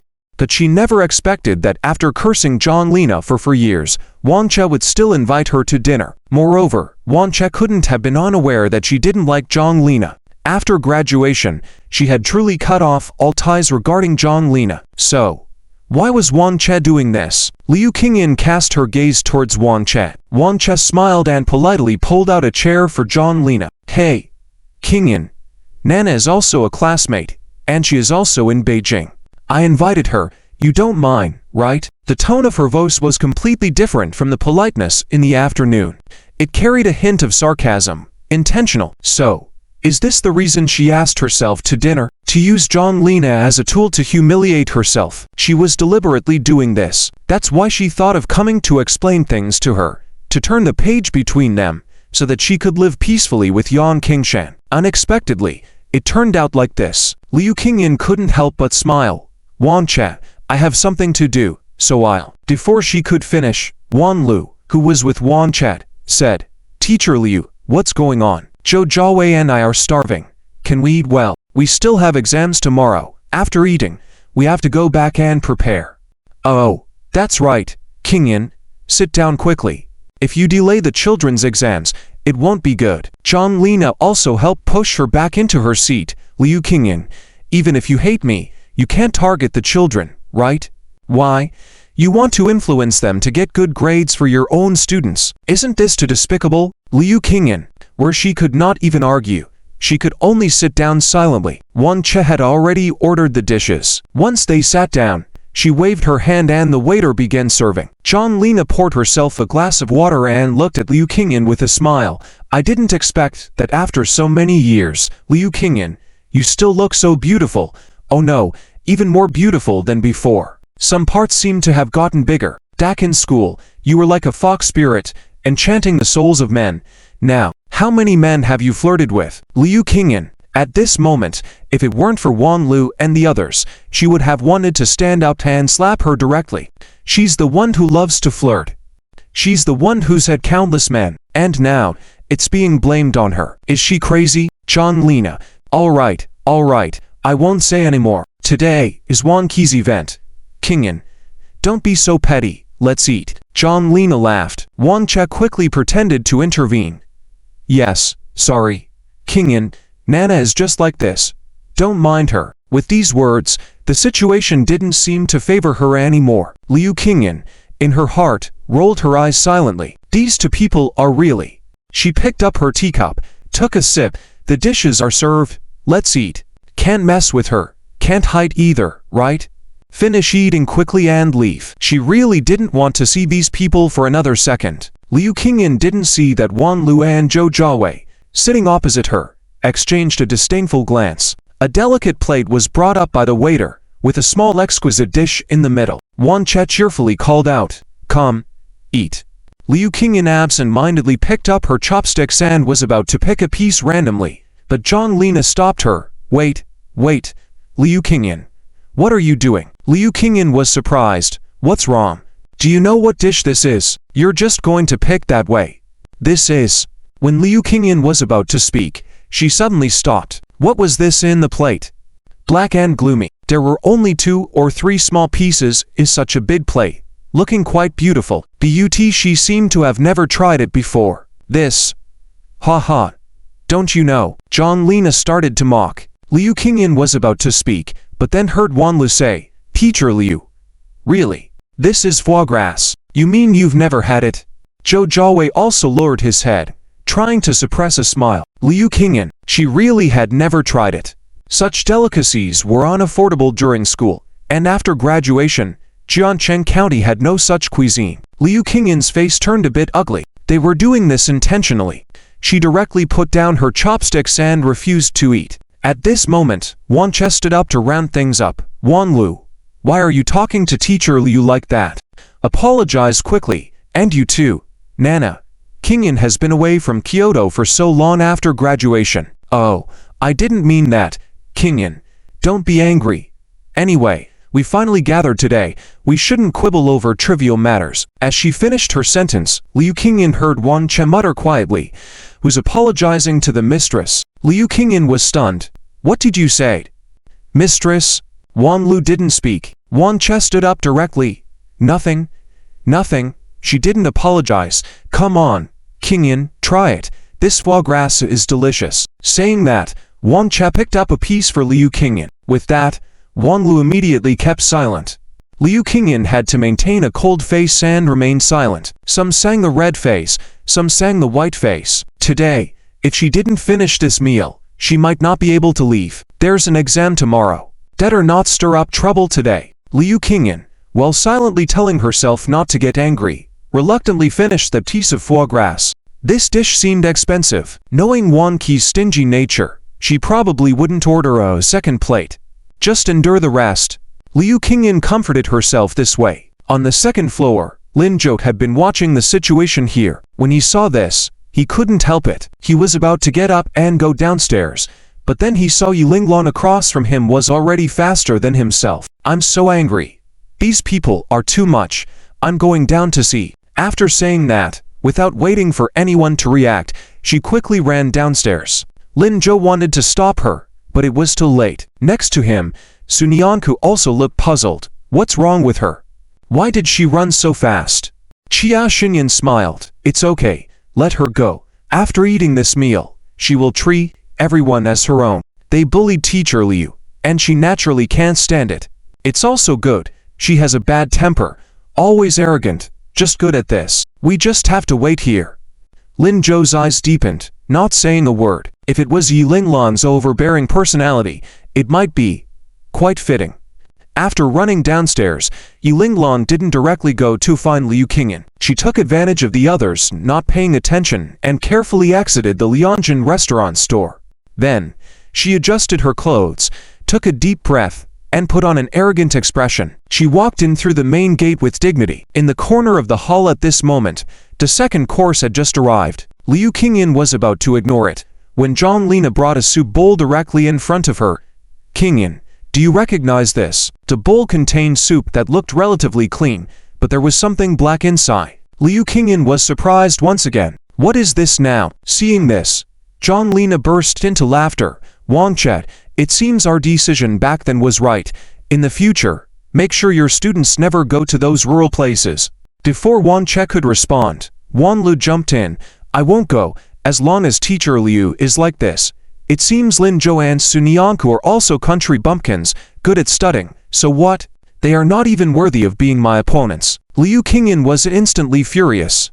It didn't matter what plan they had against her, but Lin Zhou and Sun Yanku were so excellent. On what basis were they? How dare they say they were unworthy? It's her who's unworthy. Student Wang Lu, what are you yelling at me for? Teacher Liu, did I say something wrong? You haven't even tried these dishes. Do you know that in the normal dining hall here, you can only get ordinary dishes? The real top-quality dishes are served in the high-class private rooms on the second floor. Forget it, even if I tell you, you wouldn't understand. You're already 30 and still clueless. Your students probably haven't even heard of it. How pitiful. You. Teacher Liu Qingyan was about to lose her temper. She stood up directly, ready to scold Wang Lu. Suddenly, not far behind her, a familiar voice rang out. Teacher Liu, what are you doing here too? Liu Qingyan was taken aback, turning around to see Yilinglan standing behind her. She seemed to have just come in from outside, dressed neatly and looking at her with a puzzled expression. Liu Qingyan was stunned. Why was Yilinglan here? Wasn't she supposed to be having dinner with Lin Zhou? She wanted to ask but felt like she shouldn't. In her confusion, Yilinglan spoke again. Huh, foie gras and black truffle? Teacher Liu, why are you eating this here? These are just some common dishes in the dining hall. Although they are half the price, the quality is not good. You should go to the private rooms on the second floor to get the freshest dishes. These were the special treatments they saw when ordering. Lin Zhou had specially introduced these dishes to them. Although she didn't understand why Lin Zhou knew about these, but Yilinglan remembered everything. She had thought that when she had money in the future, she could treat them. Unexpectedly, it came in handy so soon. Her words not only surprised Liu Qingyan but also stunned everyone in the room. Wang Che hurriedly gestured to Zhang Lina. Zhang Lina sneered. She wants to go. Can she go? Is she qualified? Does she have the money? Wang Lu also mocked. Yay. Yilinglan, do you not know she can't afford it? Yilinglan furrowed her brow, feeling angry inside. These people were going too far. How could they bully their teacher like this? But outwardly, she pretended to ask innocently. What? Can't afford it? No wait. Teacher Liu, didn't Lin Zhou invite you to dinner this afternoon? Didn't you say you had things to do and couldn't make it? How did it turn into not being able to afford it? What? Lin Zhou. Liu Qingyan was puzzled. What was Yilinglan talking about? It seemed like she was trying to convey some message to herself. What was it? Afternoon? Lin Zhou. Invite to dinner. Impossible, right? Liu Qingyan looked at Yi Linglan in shock, about to speak. Wan Che and the others were even more shocked. What? Lin Zhou invited her to dinner. Yi Linglan, what do you mean? Lin Zhou, can he afford this? Isn't that a joke? How could that be possible? Yi Linglan puzzled again. Why is it impossible? Lin Zhou is on the second floor right now. If it wasn't for me being delayed just now, we would have been eating by now. Teacher Liu. Lin Zhou actually ordered your dishes too, but because you said you weren't coming, he cancelled them. Didn't expect you. But since you want to eat here, why not eat with Lin Zhou? Pausing for a moment, ignoring the shocked looks of the others, Yi Linglan pretended to suddenly realize, oh, I see, Teacher Liu, you're afraid that Ms. Wang can't afford the upper-class food. So you're pretending not to know anything to save her money, right? Teacher Liu, you're so kind. Fight fire with fire, just like they treated Teacher Liu earlier. Wan Che, what is this? She couldn't bear it anymore, stopped acting, and stood up directly. Why couldn't I afford it? Although it's true that the premium dishes were too expensive, she chose to eat downstairs to save some money. But it didn't mean she couldn't afford it, right? What kind of attitude was this person showing? It was too much. Why couldn't I afford it? Wan Che repeated, her face turning red with anger. Yi Linglan raised an eyebrow. So you can afford it, then go upstairs and eat. Invite Teacher Liu to dinner. Why settle for so little? How disappointing. You. Wan Che was furious. But reason told her not to get fooled. Absolutely not. Premium dishes were indeed very expensive, and even though she could afford it, if she really went to eat, Yang Qingshan would scold her. The money she had was given by Yang Qingshan, meant for their expenses for the next 6 months. But Zhang Lina was unwilling. Those were the top special dishes at Lian Junfen, no matter if Wan Che could afford it or not. She genuinely couldn't. She and Wan Che were not on good terms to begin with. She only came because she heard Wan Che was treating to dinner here. This opportunity couldn't be missed. Wan Che, stop talking. Let's go. We'll go upstairs and eat to show her. Don't, Nana, don't what? It's already this late. She's a little girl talking to you like this. Aren't you angry? Seeing this, Yi Linglan smiled again. It seemed that Ms. Wang was really reluctant to spend money. This made things easier. She sneered again. Ah, really cannot afford it? Then there's nothing to be done. Teacher Liu, let's not eat these leftovers here. Let's go upstairs and eat the good stuff. Lin Zhou would be happy to see you. Liu Qingyan laughed on the spot. All right. Although she didn't know how Lin Zhou could afford to eat here, and didn't understand why Yi Linglan suddenly started helping Lin Zhou. But today, she had enough of being angry. Now, she felt very relieved. Originally wanted to keep it from them, but now, there was no need. She pushed Zhang Lina aside, and walked towards Yi Linglan. Oh. Liu Qingyan, wait. Wan Che was also anxious. She had spent a lot of money today to come here for dinner. She even invited the despised Zhang Lina and brought her students just to embarrass Liu Qingyan. But what was the situation now?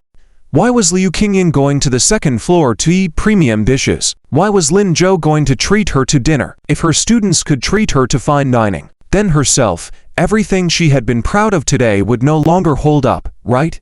But now, what should she do? Wan Qi's mind was in chaos. Seeing this, Zhang Lina continued to incite. Wang Che, don't mind her, let's go up to. Whatever they eat, we'll eat. I don't believe a student like them can really afford those premium dishes. Even if they can eat, it would only be 1 or 2 dishes. Wang Lu, who heard this, became anxious. Ms. Wang, don't go. Let's leave. Not a question, but a statement. They had been mocking Liu Qingyan for so long. Now they were getting a taste of their medicine. Their pride was about to be shattered. Things were clearly not that simple. Upstairs, there might still be something waiting for them. They absolutely couldn't go. But Wang Che was already fired up. She suddenly felt Zhang Lina was right. Lin Zhou was just a poor student, even if he went to the second floor. What could he afford to eat? 1 or 2 dishes, it shouldn't cost much. Thinking this, Wang Che made up her mind to take a chance. All right, let's go up and eat. Ms. Wang. Lulu.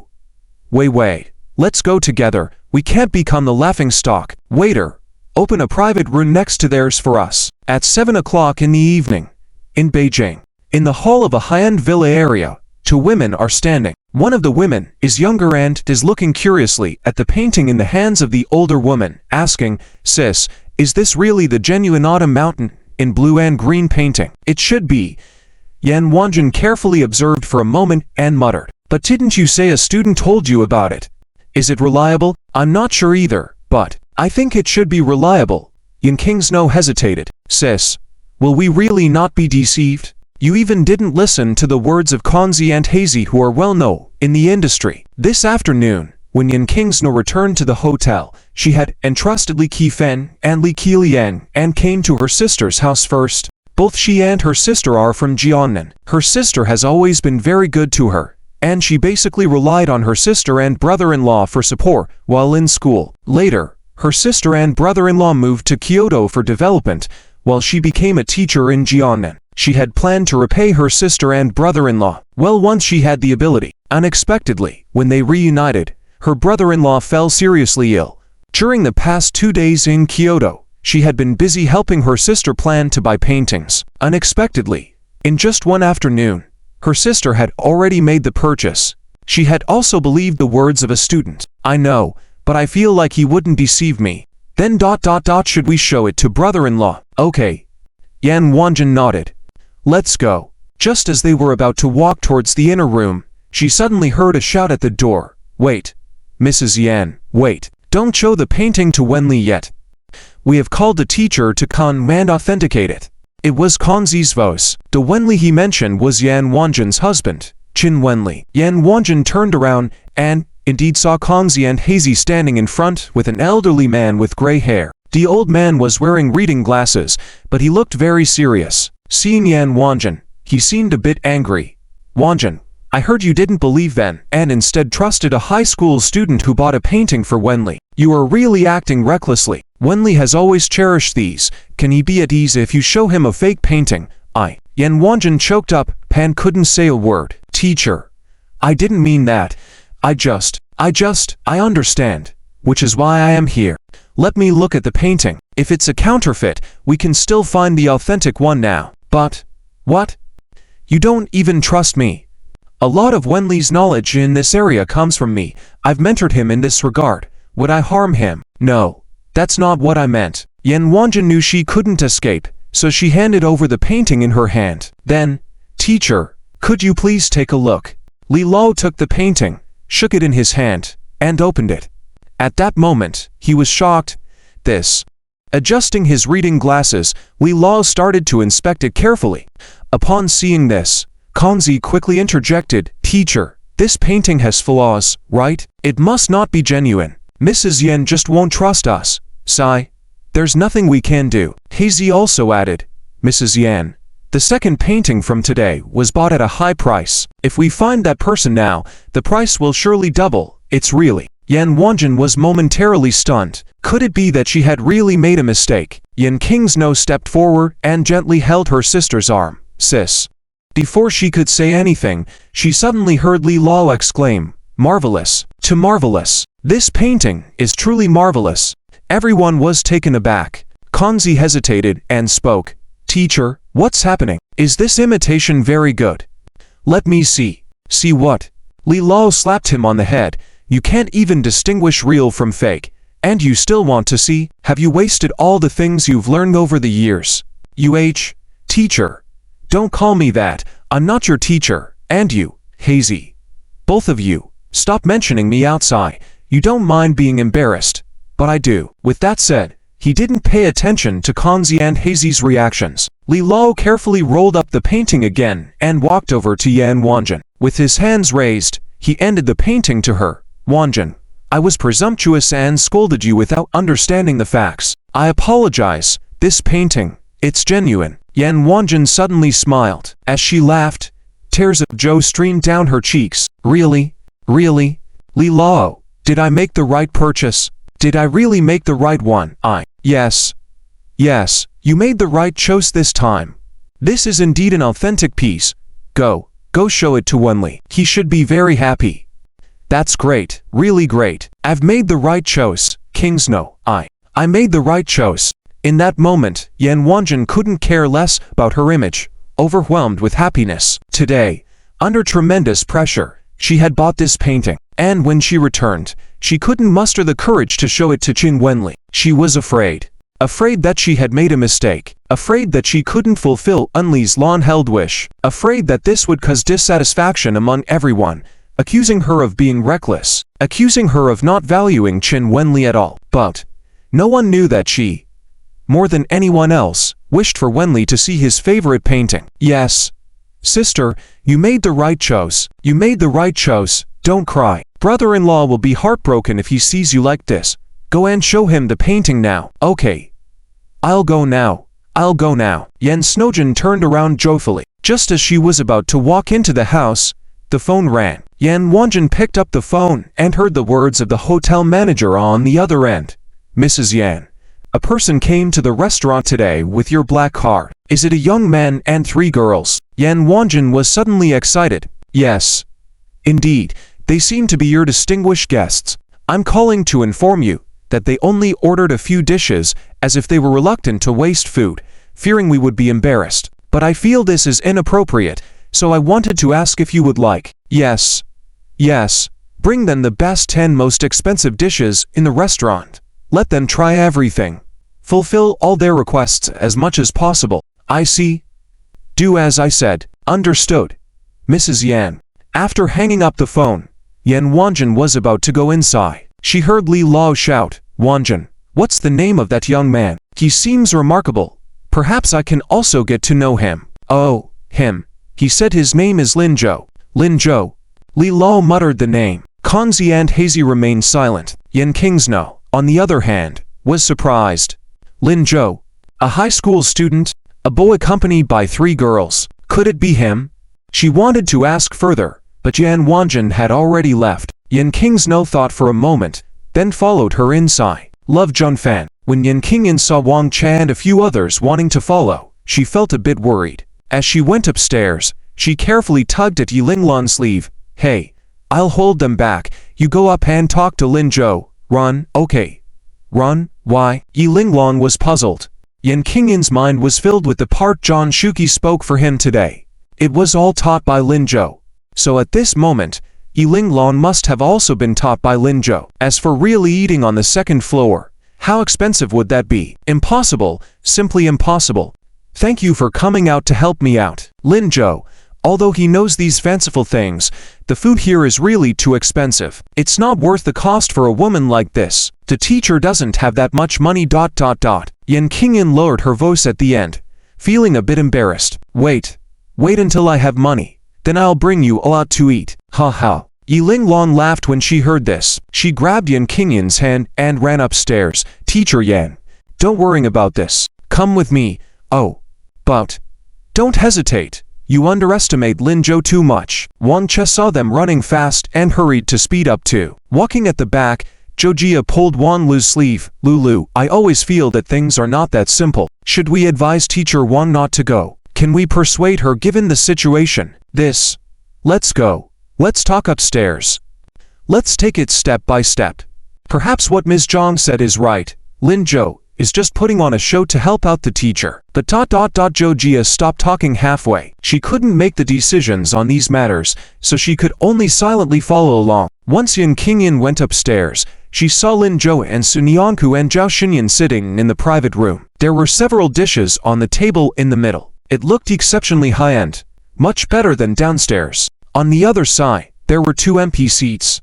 One had used tableware. The other one had new tableware.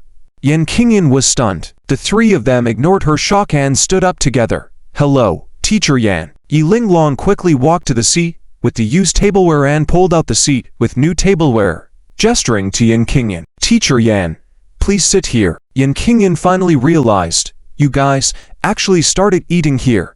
Yes. Lin Zhou nodded and gave Yilinglan a thumbs up. They all saw her performance just now. It was really cool. And it really suited her. Yilinglan shyly smiled. Teacher Yan, please sit. You can order whatever you like. I'll call the waiter over. Wait a moment. Yan Qingyan quickly stopped her, saying loud enough for everyone to hear, should we just forget it? She was still a bit worried. Lin Zhou made a hush gesture and pointed outside the private room. Wang Che and others happened to pass by. Seeing the dishes on the table, they laughed. Is this all you order? Where are the foie gras and black truffles? I thought you were dining lavishly. Waiter, give us a set of what they ordered. The bewildered waiter number 2, who came by without knowing what was happening, looked at Lin Zhou and then the few people standing at the entrance. Suddenly, he felt things were not that simple. Beside him, waiter number 1, who escorted Wang Che and the others up, quickly whispered to him about what he knew. Waiter number 2 suddenly realized. He smiled and signaled for waiter number 1 to leave first. Then he gestured to Lin Zhou and discreetly showed him something in his hand where Wang Che couldn't see. Before walking over to Wang Che, is what you said true? You all want the same dishes as them? Lin Zhou almost laughed out loud. It was a menu. A luxurious menu. It seemed they didn't need to pretend today. Madame Yan probably had already confirmed the authenticity of that painting. When they first arrived, he was indeed a bit embarrassed, so after discussing with his tablemates, they ordered some cheap dishes. He even thought he would pay for the dishes Yan Qingyan would order next, but now it seemed unnecessary. If he didn't eat, Madame Yan would probably feel bad too. So let's eat. He calmly sat down and gestured for Sun Yanku and the others not to speak. Wang Che was puzzled. She didn't understand why waiter number 2 suddenly asked that, but her inherent pride made her instinctively speak up. Yeah. What's the problem? Is it too expensive? Wang Che was stunned. Behind her, Wang Lu quickly spoke. Teacher Wang, should we leave? She guessed right. The situation today was indeed not simple. Staying would inevitably result in a loss. That as soon as she suggested leaving, John Lena raised her voice. Leave? Why leave? Teacher Wang, you're not broke, are you? So what if it's expensive? Right? Wang Che, right? What's wrong with it being expensive? If it's expensive, can't I eat it? Come on. Wang Lu. She glared at John Lena fiercely, almost gritting her teeth. Teacher Wang, you really won't leave? I won't go. Fine. Then I'm leaving. You can eat on your own. Zhou Jia. Let's go. Today, coming here was entirely because Wang Che said she wanted to embarrass Yan Qingyan, which is why she came. She despised this third party who wants interfere in her aunt and uncle's relationship. She had no qualms about humiliating her. But next, the one who would be humiliated was clearly them, yet her aunt still couldn't see it clearly. Then let her suffer here on her own. The 2 left, and Wang Che didn't mind at all. Why haven't you placed the order yet? Okay, I'll place it for you. Please don't rush. The waiter smiled then quietly gestured okay to Lin Zhou before leaving. Wang Che sat with John Lena in the adjacent private room, but after sitting down, she felt somewhat uneasy. Equally uneasy was Yan Qingyan. She tried probing, but couldn't help asking Lin Zhou, is it really very expensive? It should be. Don't worry, Teacher Wang is probably going to bleed heavily this time. Oh. Well, she wanted to say something, but stopped herself.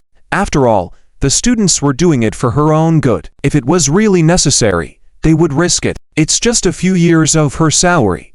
Not a big deal. Thinking of this, Yan Qingyan tremblingly took out her phone and sent a text message to Zhang Shuqi.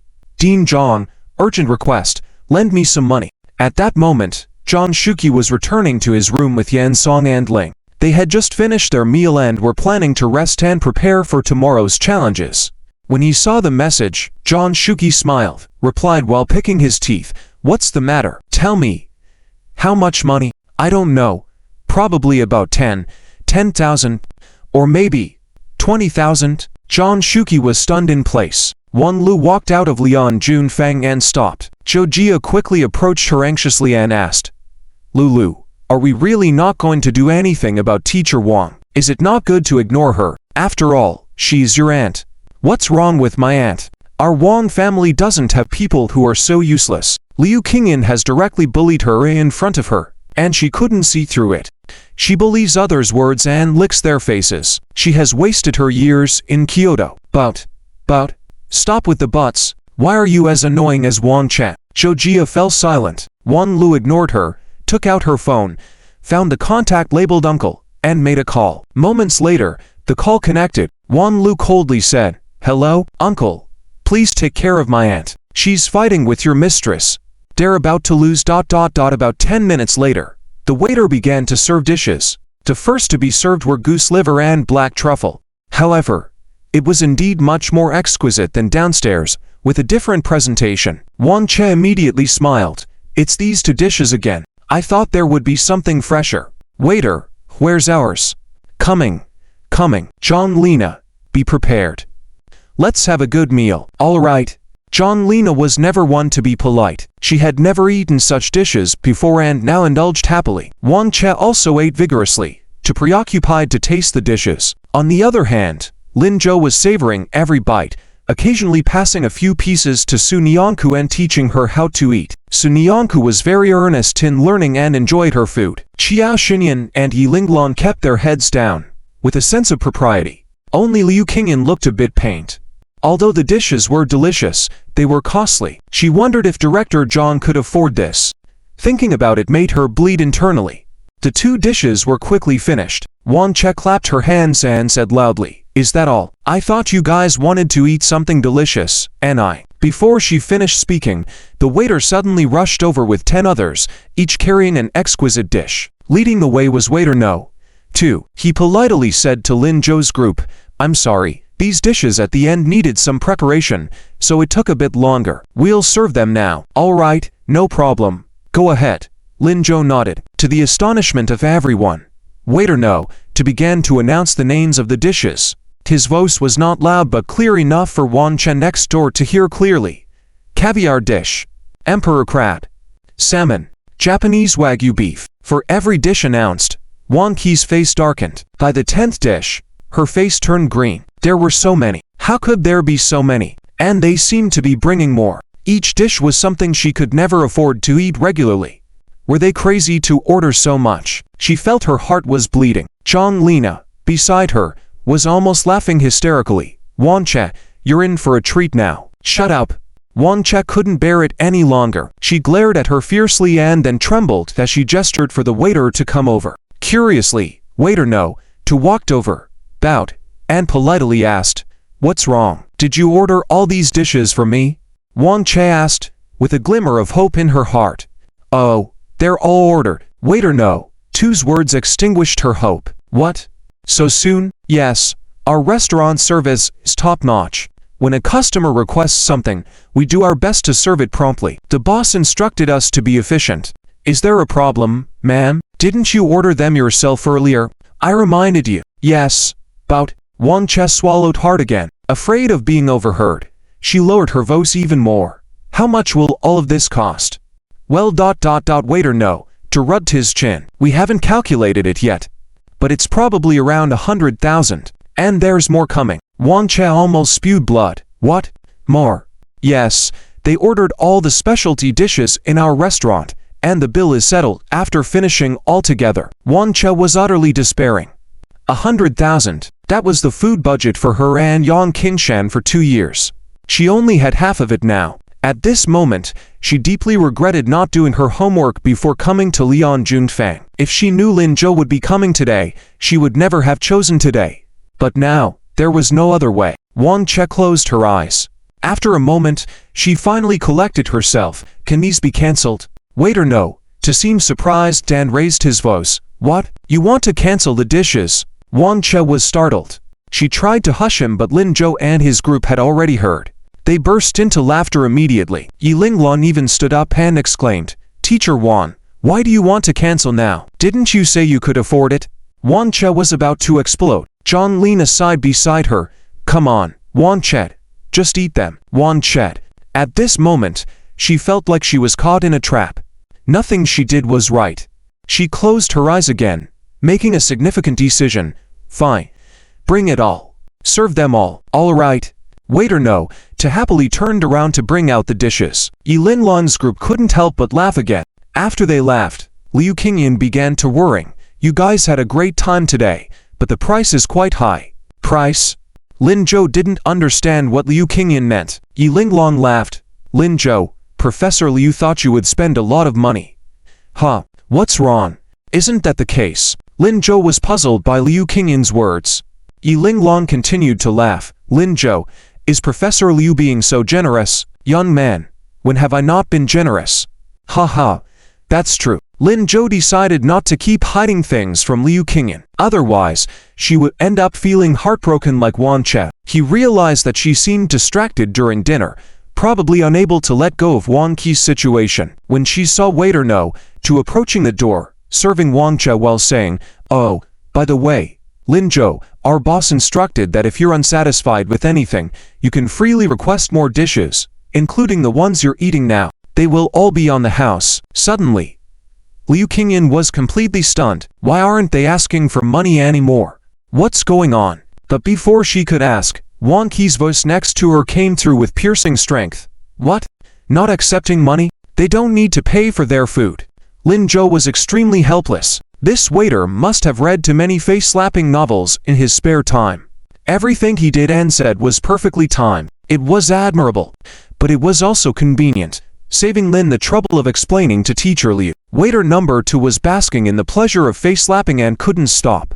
Seeing Wang Qi's question, he cheerfully said, "Yes, they are our boss's VIP guests. Our boss made it clear that they must be provided with the best, so naturally, they don't need to pay.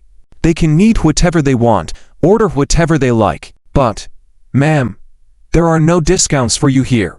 Wang Qi's face turned black. "Why don't we get any discounts? This is a VIP room. Our policy is not to give any discounts, ma'am." Wang Che, waiter number 2, continued happily. "Mom, since you asked me earlier, I did the calculation for you. This meal will total 158,888. Would you like to pay in cash or by card later?" Wang Che, she stood there, feeling like her brain had turned blank. What did she hear? What did she just hear? How did it become more expensive? What's happening now? Liu Qingyan's meal doesn't need payment, it's treated by a student. And herself, her student just abandoned her. So, from start to finish, was she the only clown? Even John Lena dared not speak at this moment. She didn't think there would be so much money involved. John Lena retreated her neck slightly, trying to comfort Wang Che. Wang Che, shut up." Wang Che finally straightened up. She slowly got up from her seat, then walked in the direction of Liu Qingyan. There was a smile on her face, but that smile was uglier than crying. "Liu Qingyan? Very well, Liu Qingyan." Liu Qingyan. At the last sentence, she suddenly raised her voice, almost rushing towards Liu Qingyan. Seeing this, waiter number 2 quickly signaled the other waiters to protect Liu Qingyan. Mom, please calm down." "How can I calm down? How do you expect me to stay calm?" Wang Che cried out nearly hysterically. She grabbed her head with all her might, completely disregarding her image. This appearance scared everyone present, including Liu Qingyan. Back in college, although Wang Che had a sharp tongue, she wasn't this crazy. What happened to her? It didn't matter as another familiar voice suddenly came from downstairs. Wang Che, you crazy woman. What are you trying to do? Stop right there." Liu Qingyan was surprised. This was Yang Qingshan's voice. Was he also here? Wang Che seemed to hear this voice too. She suddenly reacted, quickly tidied up her clothes. Anxiously fixing her hair, she restrained her frantic expression. She pretended to be pitifully looking at Yang Qingshan. Qingshan, you're here. Are you here to find me? I knew it. You love me the most." As she spoke, she leaned towards Yang Qingshan. "Enough." Yang Qingshan dodged without a trace of emotion, looking somewhat disgusted. "Stop acting up." Then, he ignored Wang Che and walked towards Liu Qingyan. He said, "Qingyan, long time no see." At that moment, Liu Qingyan suddenly felt the world quiet down. The surrounding noise disappeared entirely. In her eyes, there was only Yang Qingshan. It was this man in front of her that she had loved for years, from her freshman to senior year. Back then, Yang Qingshan, like Lin Zhou, was a handsome young man. He was also a top student in their batch. Although not as good-looking as Lin Zhou, he was still the Prince Charming in the eyes of many girls. Walking with Yang Qingshan on campus always attracted attention. Boys were envious. Girls were jealous. She knew they all wanted to snatch Yang Qingshan away. So, at that time, Liu Qingyan felt insecure. She was very afraid. Afraid of losing Yang Qingshan. So she worked hard, studying hard, earning money, striving to build a future together. But later on, they went their separate ways. Because of graduation, because of work, because of the harsh reality she had never thought of. The man who professed to love her left without hesitation. Thinking back now, it all felt like a dream. Yan Qingshan had aged, gained weight. There were wrinkles on his face, and he wore the suits she once hated. He came from downstairs. Not for her, but for another woman, Wan Chet. So, everything should have ended long ago. Her youth, her love, everything should have ended. Their meeting again could only be as strangers. It had to be as strangers. Thinking to herself, Liu Qingyan nodded. Long time no see, Yan Qingshan. Yan Qingshan was about to say something when Wang Che suddenly went forward and hugged his arm. She seemed to be afraid of something, trying hard to assert her dominance. Liu Qingyan didn't interrupt. Yan Qingshan's body stiffened. Wang Che, Qingshan, I didn't mean to. I'm confused today. It's all their fault. They should pay for it since it's so expensive. Yes, it's their responsibility to pay.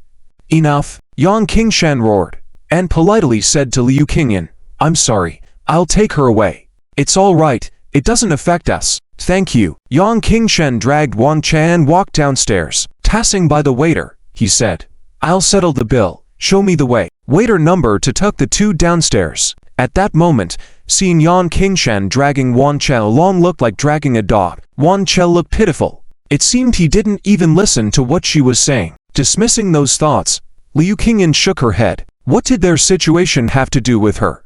Perhaps this was their way of interacting. After all, they were a married couple. She shook her head, sat down, and smiled weakly at the students. What's wrong? Not eating. There's so much delicious food. You don't want me to eat alone, right? Not at all. We want to eat too. Teacher, please sit down. Lin Zhou was the first to react. Sun Yanku, upon hearing this, quickly sat down. However, after sitting for a while, she still felt worried. Teacher Liu, are you okay? She had never seen couples, including Uncle Lin and Aunt Qin Ruoguo and Liu Shiming, as well as Wang Zikan and Yi Cici, who affected her so much. She felt somewhat upset and very heartbroken for Teacher Liu. She had not realized how much she'd been through in her youth. I'm fine. What could possibly be wrong with me? Hurry and eat. Okay. Sun Yanku also picked up his chopsticks. But there was still a hint of worrying in his expression. Lin Zhou was about to comfort them when suddenly, there was another commotion downstairs. Then, an anxious voice was heard. Teacher Liu, Liu Qingyan, where are you? I need to talk to you. We are here to find someone. You better tell me where she is, or I'll call the police. It was Zhang Shuqi's voice. Lin Zhou looked down and, indeed saw Zhang Shuqi leading Yan Song and Song Ling, confrontationally facing several service staff. What is going on? Liu Qingyan exclaimed in shock. Director Zhang, why are you here? I'm here. Upon hearing this voice, Zhang Shuqi hurriedly ran upstairs, in a fluster. Teacher Liu, you really made it hard for me to find you. What's going on? Did you encounter a black market? Don't worry. Although I'm old, I'll protect you without any problem. Lin Zhou, why are you here too? Sun Yanku, Chia Shenyan, Yi Linglong, you are all here. You, all 5 of you, have been threatened? Zhang Shuqi himself sounded bewildered by the last statement. Yan Song and Song Ling also looked at each other. Threatened? Liu Qingyan was also confused. Director Zhang, what are you talking about? Threatened? Black market? What do you mean? Halfway through her sentence, Liu Qingyan suddenly realized something. She quickly picked up her phone and upon opening it, saw dozens of messages from Zhang Shuqi. What's going on? Teacher Liu, why do you need so much money? Why haven't you replied yet? Teacher Liu, are you unable to reply conveniently? Has something really happened? Teacher Liu, please reply. Teacher Liu, don't worry, I'll come find you. If something happens, I'll go to the police first. Wait for me. Don't be afraid. As she read, a smile suddenly appeared on Liu Qingyan's face. But after she finished laughing, her nose tingled, almost bringing tears to her eyes. Director John. Don't cry. There are so many students watching. Don't worry. Once I'm here, nothing will happen to you all. Just wait. After saying this, Zhang Shuqi raised his voice and turned to the approaching service staff, angrily reprimanding them. Where is your manager? Let him come see me. How dare you bully people in Kyoto-Opoli? Running black markets, are you all crazy? The service staff also looked puzzled. Seeing the situation, it seemed that the uncle in front of them was familiar with the customers upstairs. At this moment, Lin Zhou also saw the text messages on Liu Qingyin's phone. He probably guessed the situation and handed the messages to Su Nianku and the others to read. He chuckled and said, "Director John, you misunderstood. We are not being threatened, and this is not a black market. How is that possible? Who charges 200,000 for a meal?" Lin Zhou, don't worry. Although Teacher Zhang is usually a bit fierce, he can be even fiercer. We absolutely can't let them bully us like this. I've already called the police. Come on. Zhang Shuqi rolled up his sleeves directly and signaled Yan Song. What are you standing there for? Yan Song, on his first business trip, was still confused. He felt that things were not as they seemed, but he dared not refute Zhang Shuqi's words, so he also pulled up his sleeves a bit and stood next to Zhang Shuqi. Seeing this, Lin Zhou shook his head helplessly. Director John, let me explain. What's going on here? Who is causing trouble? A stern voice came from the stairwell, interrupting Lin Zhou's words. Then, Lin Zhou saw a man in a suit and tie coming up. The man saw him and immediately greeted him with a smile. Classmate Lin Zhou, are you enjoying your meal? Would you like some more dishes? We have top-quality sea urchin, abalone, various seafood. Would you like some? Before Lin Zhou could answer, the man turned to Zhang Shuqi beside him.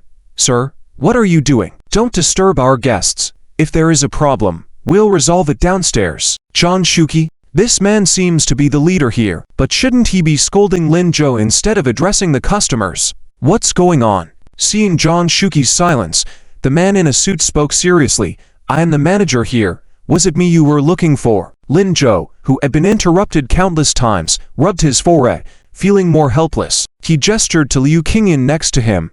Teacher Liu, if you don't explain it quickly, they'll start fighting.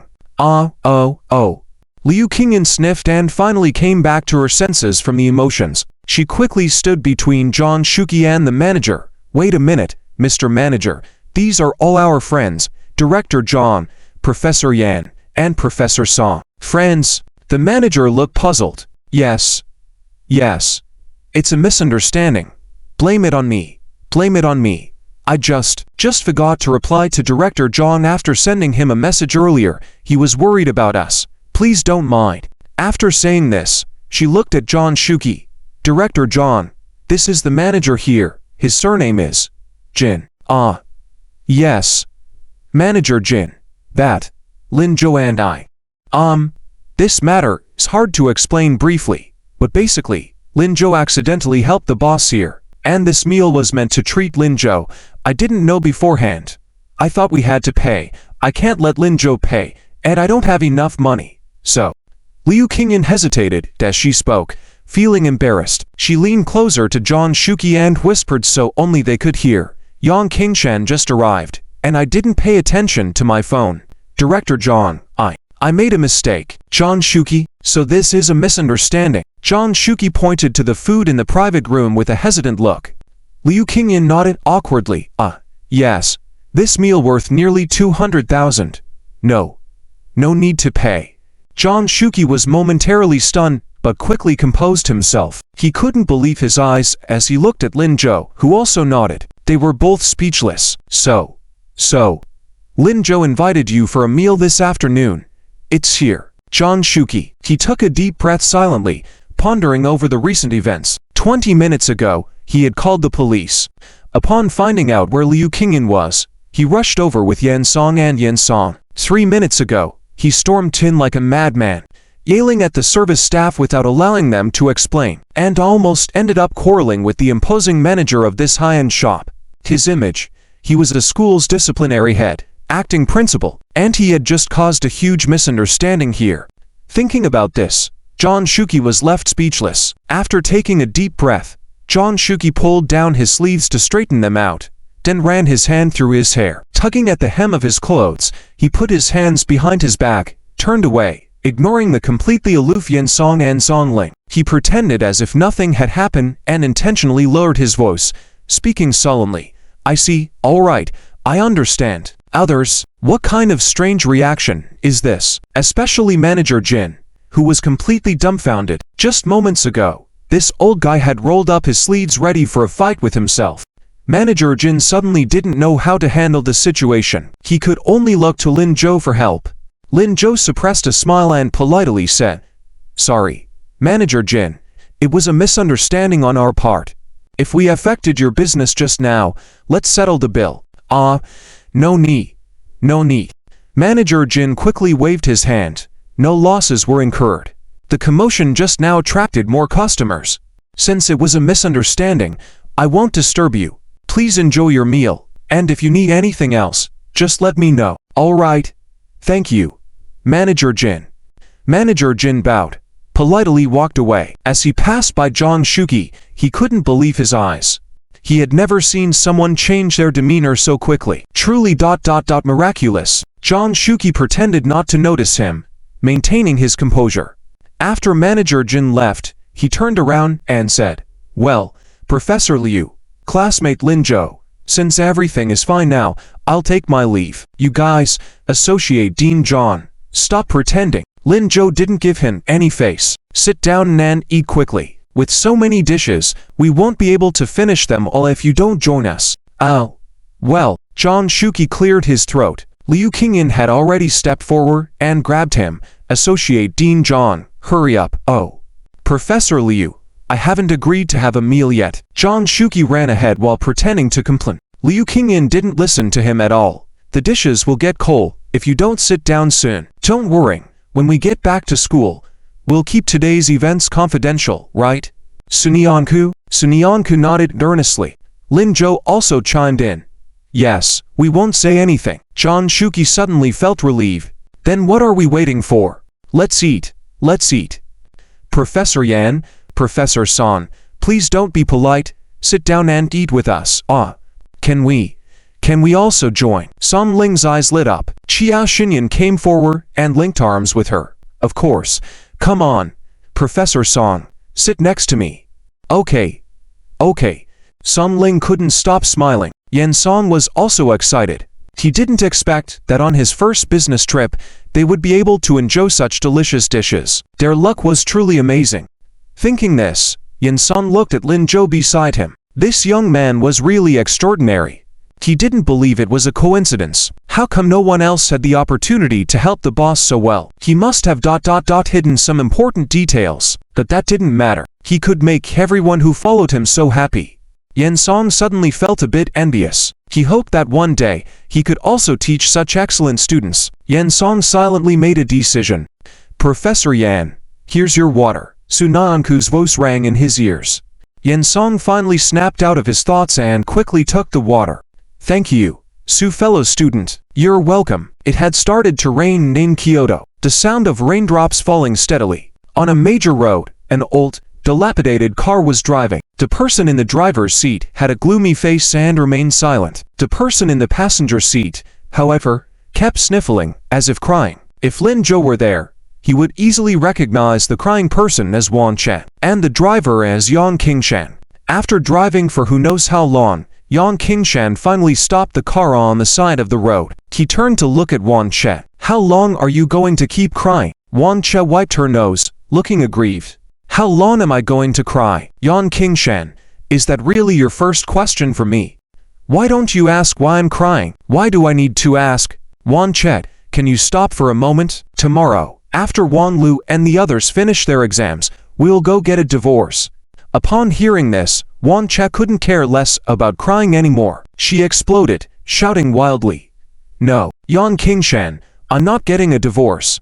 I don't want a divorce. I absolutely won't get a divorce."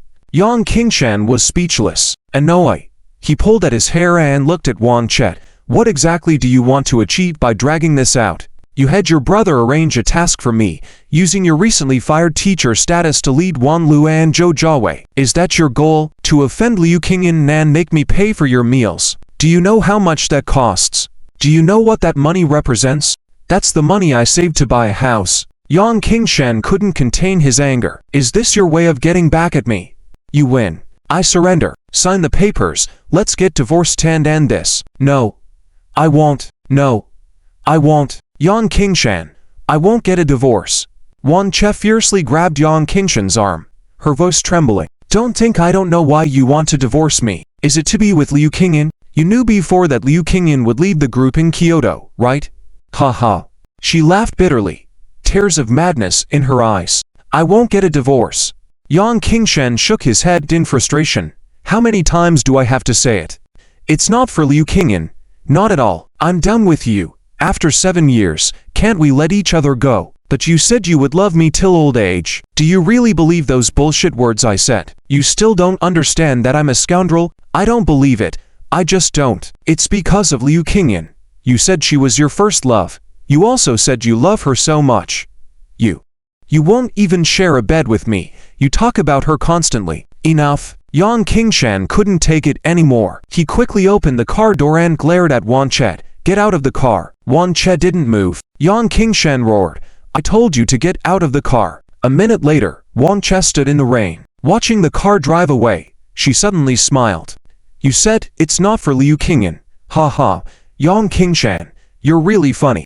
Well, I won't let you have your way. Her eyes instantly turned cold. 7 years ago, she had outperformed Liu Qingyan and married Yang Qingshan. 7 years later, she was determined to do it again. She would definitely succeed. We finished eating. John Shuki patted his round belly, burped contentedly, and raised his head from the plate. All right, it's getting late. We should go back. Don't eat too much. It will affect tomorrow's exam if you get a stomachache. Lin Zhou chuckled after hearing this. Director John, take a look at the plate in front of you. John Shuki quickly dumped all kinds of seafood shells from his plate into the trash can. Acting as if nothing had happened, he said, I'm not the one taking the exam. Ha ha ha. Everyone laughed together. Liu Qingyan looked outside the window and said, it's raining. Let's take a taxi back. My treat. Oh, Liu teacher. Treating us. Huh. John Shuki chuckled as he looked at her.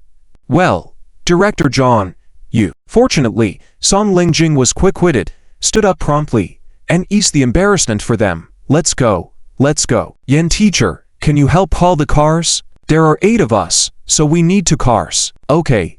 Yen Song quickly stood up and went downstairs. The others cleaned up a bit and were getting ready to follow. Lin Zhou was walking at the end. When he saw Su Nianku passing by him, he called out to her, Deskmate. Huh, what's up? Aren't we leaving? We are. But I have something to tell you. What is it? Su Nianku turned her head and saw Lin Zhou looking at her seriously. I'm not going to leave. Su Nianku was taken aback. What? What? I said, I'm not going to leave. I'm not Yang Qingshan, and you're not Teacher Liu. Even when we grow up, I won't leave. I've always been by your side. His voice was soft, but she heard every word clearly in her mind. Su Nianku instinctively lowered her head. Her face visibly turned red. She wanted to say something but didn't know what to say. How did Lin Zhou suddenly bring this up? How did he know? After thinking for a while, she couldn't come up with any reason. Seeing Lin Zhou getting closer, she nervously said, I understand. Without waiting for Lin Zhou's response, she quickly turned and ran downstairs. Lin Zhou watched her leave with a helpless smile. Downstairs, Yi Linglan saw Su Nianku running over to her, looking puzzled. Hey, Su Nianku, why are you so slow? Huh? Wait. Why is your face red? Is it hot? Ow. Su Nianku didn't know how to respond for a moment. She quickly cooled her face with her hand. I'm not blushing, right? It's not over yet. Look at this. Yi Linglan was about to say something, but Qiao Xinyan pulled her away. Let's go. Yi Linglan, the car is here. We need to go up first. Su Nianku, you and Lin Zhou go together. Huh. Su Nianku looked dazed as Qiao Xinyan and Yi Linglan left before she could react. Behind her, Lin Zhou's soft laughter could be heard. Let's go. Don't keep them waiting. Okay. Okay. Lin Zhou walked ahead, and Su Nianku followed, uncertainly. With no one paying attention to her, Su Nianku finally relaxed a bit. The words Lin Zhou said earlier started to resurface in her mind. He said, he won't leave. He said, he's always been by her side. He said, he's not Yang Qingshan, so even when they're 30, can she still stand by Lin Zhou and not have to say long time no see? That would be great. Lin Zhou, Su Nianku, hurry up. Qiao Xinyan's voice echoed from outside the door. Su Nianku quickly increased her pace. Taking a taxi was much faster. They soon arrived at the hotel. Qiao Xinyan and Yi Linglan went back to their room. Lin Zhou also bid farewell to Su Nianku and was about to leave when Liu Qingyan called out to him. Lin Zhou, come to our room. Ha. Lin Zhou was puzzled. Liu Qingyan continued, You and Sunyanku should discuss tomorrow's exam, see if there are any questions left, and maybe do another set of practice papers. It's still early. If you had any questions, ask me or Director John. Okay. It was only 9 o'clock, so it was indeed early. There was no problem doing another set of practice papers. Lin Zhou didn't suspect anything and walked over. When he entered the room, he realized that Liu Qingyan hadn't come in but intended to close the door from the outside. Lin Zhou was taken aback. Teacher Liu, I'm going to discuss something with Director John. You guys go ahead and start. Okay. Why did it feel like Teacher Liu's intentions were not that simple? Was she creating an opportunity for herself and her deskmate to be alone? Was it because of what happened on the train that she felt guilty? Ha. Well, it's not bad. Lin Zhou didn't refuse. Liu Qingyan's room had twin beds, with Sunyanku occupying the one near the window. Lin Zhou looked around and sat down at the desk. When he looked up, he saw Sunyanku standing by his bed, startled, taking a step back instinctively. Deskmate, what's wrong? Nothing. I was just. After a while, Sunyanku didn't know what to say. She never expected Liu Qingyan to let Lin Zhou into their room. Even more unexpected was that Teacher Liu had left. Was she now in the same room as Lin Zhou? And it was in a hotel. The whole room suddenly felt heated. She was nervous, but didn't dare say anything. Seeing Lin Zhou looking at her with a smile constantly, Sunyanku closed her eyes and swiftly turned around. Without thinking about anything else, she quickly grabbed her suitcase. Teacher Liu asked us to do practice papers. I have a few sets here. Shall we choose one to do? Due to being too flustered, she didn't realize that in her carelessness, she had pulled out a bag. The bag fell to the floor. Lin Zhou looked over curiously. That one finally brought Sunyanku back to her senses. Outside the bag was her underwear. She gasped and realized it was the bag where she kept her underwear. Sunyanku no longer cared about anything else. She quickly picked up the bag, hugged it to her chest, and then quickly stuffed it deep into the innermost layer of the suitcase. As she kept stuffing, she kept self-convincing. Didn't see it. Lin Zhou definitely didn't see it. He definitely didn't. It's pink. It's quite cute. Lin Zhou's voice came from the side. Sunyanku froze for a moment, not knowing how to act at all. What was he saying? What was this guy, Lin Zhou, saying at all? At that moment, Sunyanku just wanted to find a hole to hide in. Never seeing Lin Zhou again. Never. So embarrassing. Sunyanku felt like her heart was about to jump out of her chest. But weren't we supposed to do practice papers? The practice papers? Deskmate. After Liu Qingyan closed the door behind her, she did not go looking for Zhang Shuqi. Instead, she walked towards the terrace of the hotel.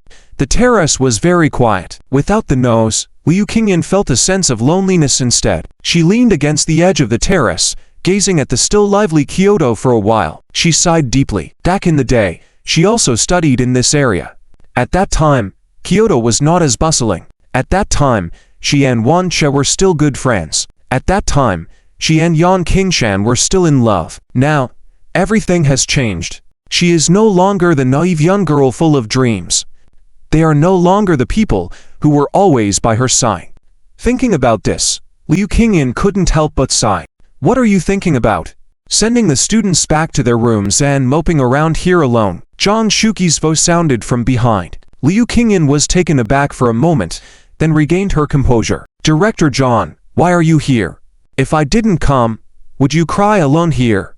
Where do you see that? I'm not a child. All right, you're not a child. Then who was it that came all the way to Kyoto to avoid their pursuer? Zhang Shuqi also walked to Liu Qingyan's side, leaning against the railing. However, because his belly was too big, he bumped into the railing directly, so he changed his posture and leaned lightly on it. Director John, why do you keep mentioning that? If I knew I would meet them here, so you wouldn't have come? Zhang Shuqi laughed. Now you appreciate Teacher Jian, right? Liu Qingyan sighed in resignation. Director Zhang, all right, I won't mention it, but Miss Liu, what do you plan to do about Yang Qingshan and Wan Che? What do you mean, what to do? Wan Che seems to be targeting you. I checked, she has already been expelled from the first high school in Kyoto. Expelled? Yes. It seems she made a big mistake, stole confidential school documents. This. Liu Qingyan was stunned. Why would she steal those? Is she going crazy? She doesn't seem like such a foolish person, who knows? But the result I know of is this. Oh. Liu Qingyan pondered for a moment. What do I care about them? These things have nothing to do with me. John Shuki was surprised. Oh, you're so carefree. Of course, I am the undefeated female devil Liu Qingyan. Ha ha. Don't be so modest, just the two of us. Tell me, what do you think? Liu Qingyan suddenly fell silent. After a moment, she slowly spoke. Actually, I really didn't plan to intervene in their affairs. It's been so many years, there should be no more intersection between me and them. This time, it's just an accident. After tomorrow, after the exam, we can go back. In the future, I won't see them again. They can enjoy their glory and wealth in Kyoto, while I return to the small county to live my simple life. It's fine like this. John Shuki heard this and felt relieved. It's best if you can think like that. Ha ha. Director John, am I that indecisive? Who knows? Who knows who? Oh, Director John, can you stop bringing that up? Liu Qingyan was speechless. She could tell that John Shuki was doing it on purpose. All right, I won't mention it. Let Lin Zhou and Sunyanku do the questions then. Yes. What's the matter, you? Lin Zhou is sensible. Plus, you helped them on the way, didn't you? Ha ha. You're right, Lin Zhou has some skills. John Shuki laughed and got up, ready to leave. You stay here for a while by yourself. I'll go back to rest. Old guys like me can't compete with you young people. Okay, when you have time, think more about Teacher Jian. Don't think about that Yang Qingshan. Director John. After John Shuki's figure disappeared, Liu Qingyan turned back helplessly, continuing to look at the night view. But somehow, she suddenly couldn't bear to look anymore. Perhaps it was because John Shuki mentioned Jian Zhengyang. She thought of the day Jian Zhengyang confessed in front of everyone. He said, "The one I like has always been you. My heart is small. There's no room for anyone else. It's only you, Liu Qingyan." Those intense words. How did he say them so easily? It's truly amazing. Perhaps it's because she's older now, there probably won't be such intense feelings. And before that, he had always been by her side, finding ways to have meals and work together with her, but always leaving loopholes. One has to admit, such a person is quite interesting. Unexpectedly, at her age, a love affair has come. Thinking about it, Liu Qingyan smiled. Realizing this, she quickly concealed her smile, trying to steady her mind. But after trying for a while, she was unsuccessful. She felt like she was going crazy. Forget it, I'll just go back to sleep. Liu Qingyan turned around, about to leave, when suddenly she saw a person standing at the entrance of the terrace. It was Yang Qingshan. He seemed to be headed this way. Upon seeing her, he also paused. "Qingyan, you're here too." Liu Qingyan was startled, feeling somewhat awkward, but she still replied, yes, still the same as before, liking to stay in quiet places when something happens. "Qingyan, you haven't changed at all," Yang Qingshan said as he walked towards this side. Liu Qingyan unconsciously moved to the side to give him space, awkwardly saying, "Actually, I have changed a bit." But Yang Qingshan didn't listen at all. He stood beside her and continued, "Still so beautiful, so charming, so likable."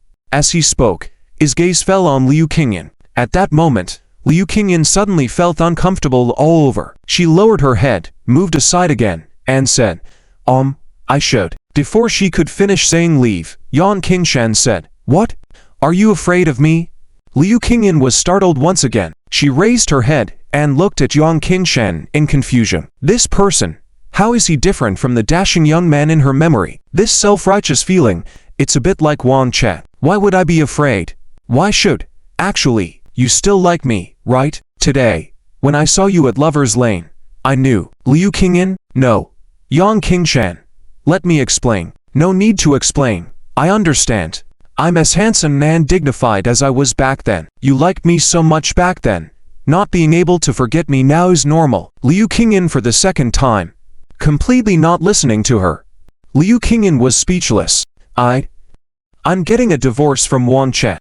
Liu Qingyan didn't know how many times she was stunned. She decided not to speak, just to listen to what Yang Qingshan wanted to express. Yang Qingshan did not realize that she was different. He thought that Liu Qingyan was very interested in what he was saying, so he continued, "Actually, we haven't had feelings for each other for a long time. It's just that she kept holding on and wouldn't leave. Kingyan, what happened today is really unforgivable. If I had known that Wanche came to cause trouble for you, I would never have let her lead the team. She really went too far. But don't worry, I've already scolded her. I told her that once this matter is settled, I will take her to get a divorce certificate. I don't want to be with her anymore. After so many years, I finally realized that I don't like her at all. At this point, Yang Qingshan looked at Liu Qingyan again. I have always liked you, Qingyan. For some reason, when he said this, Liu Qingyan suddenly felt a twist in her heart. It was completely different from hearing Jian Zhengyang's confession. She felt extremely uncomfortable now, just like being fed something she really disliked. She wished she could spit it out immediately. However, she found that no matter what, she couldn't spit it out. Liu Qingyan felt goosebumps all over her body. She wanted to leave this place immediately. Let me finish. Yang Qingshan interrupted her for the nth time. I also can't forget about you, Qingyan. Since we both can't forget each other, after this is over, can we be together? After I divorce Wanche, you can come to Kyoto. I want to settle down in Kyoto. We can fulfill our university promise together, as long as. Here, Yang Qingshan paused. There was a strange glint in his eyes, as if he wanted to say something but hesitated. Liu Qingyan suddenly felt something wasn't right. She finally realized where that strange feeling came from. Every word Yang Qingshan said sounded genuine. But, if he really liked her, why haven't they contacted each other in the 8 years since graduation? Why did he marry Wanche? She couldn't believe that Yang Qingshan couldn't find her contact information. What do you want to say, Yang Qingshan? Liu Qingyan asked what was on her mind. Yang Qingshan took a deep breath, his voice suddenly becoming agitated. As long as I succeed in this promotion, they will allocate a house in Kyoto for me. When you come, you can live there directly. You will be the mistress of that house, and I can help you find a job in Kyoto. If you don't want to work, you can stay at home, take care of the household, do whatever you want to do.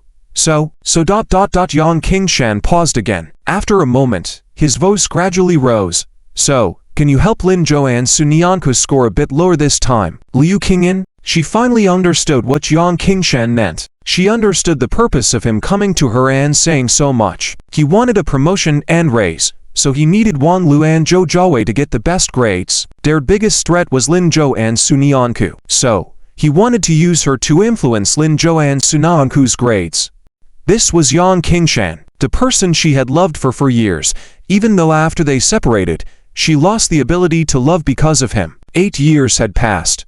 Qian Wanche had changed so much that she could barely recognize them. Yang Qingshan, I know it's not fair to them, but this would be good for both of us. You see, you can live in Kyoto. I can provide you with a better life. It's all good. Qingyan, we're not children. We need to think more about ourselves. As long as it benefits us as a stepping stone, whatever we do is right. Lin Zhou and Sunyanku are your students. I heard they highly respect you. Just a word from you. Enough. Liu Qingyan suddenly cut him off with a cold tone. Her voice was full of coldness. Yang Qingshan, can you listen to me for a moment? I am not you. Lin Zhou and Sunyanku are not Wang Lu and Zhou Jiawei. They have come this far through their own efforts, their own perseverance, and their hopes for the future. Now, you want me to ruin them just for my own sake, just to be with you and go to Kyoto. How selfish can you be? Yang Qingshan, yes, I came from a small county. I may not have much ability. I may not have big ambitions. I also want to climb higher, but I want to do it with my own efforts, not by taking advantage or using my students' futures. As for you, I just wanted to tell you, I have already forgotten about you. I don't really want to live with you.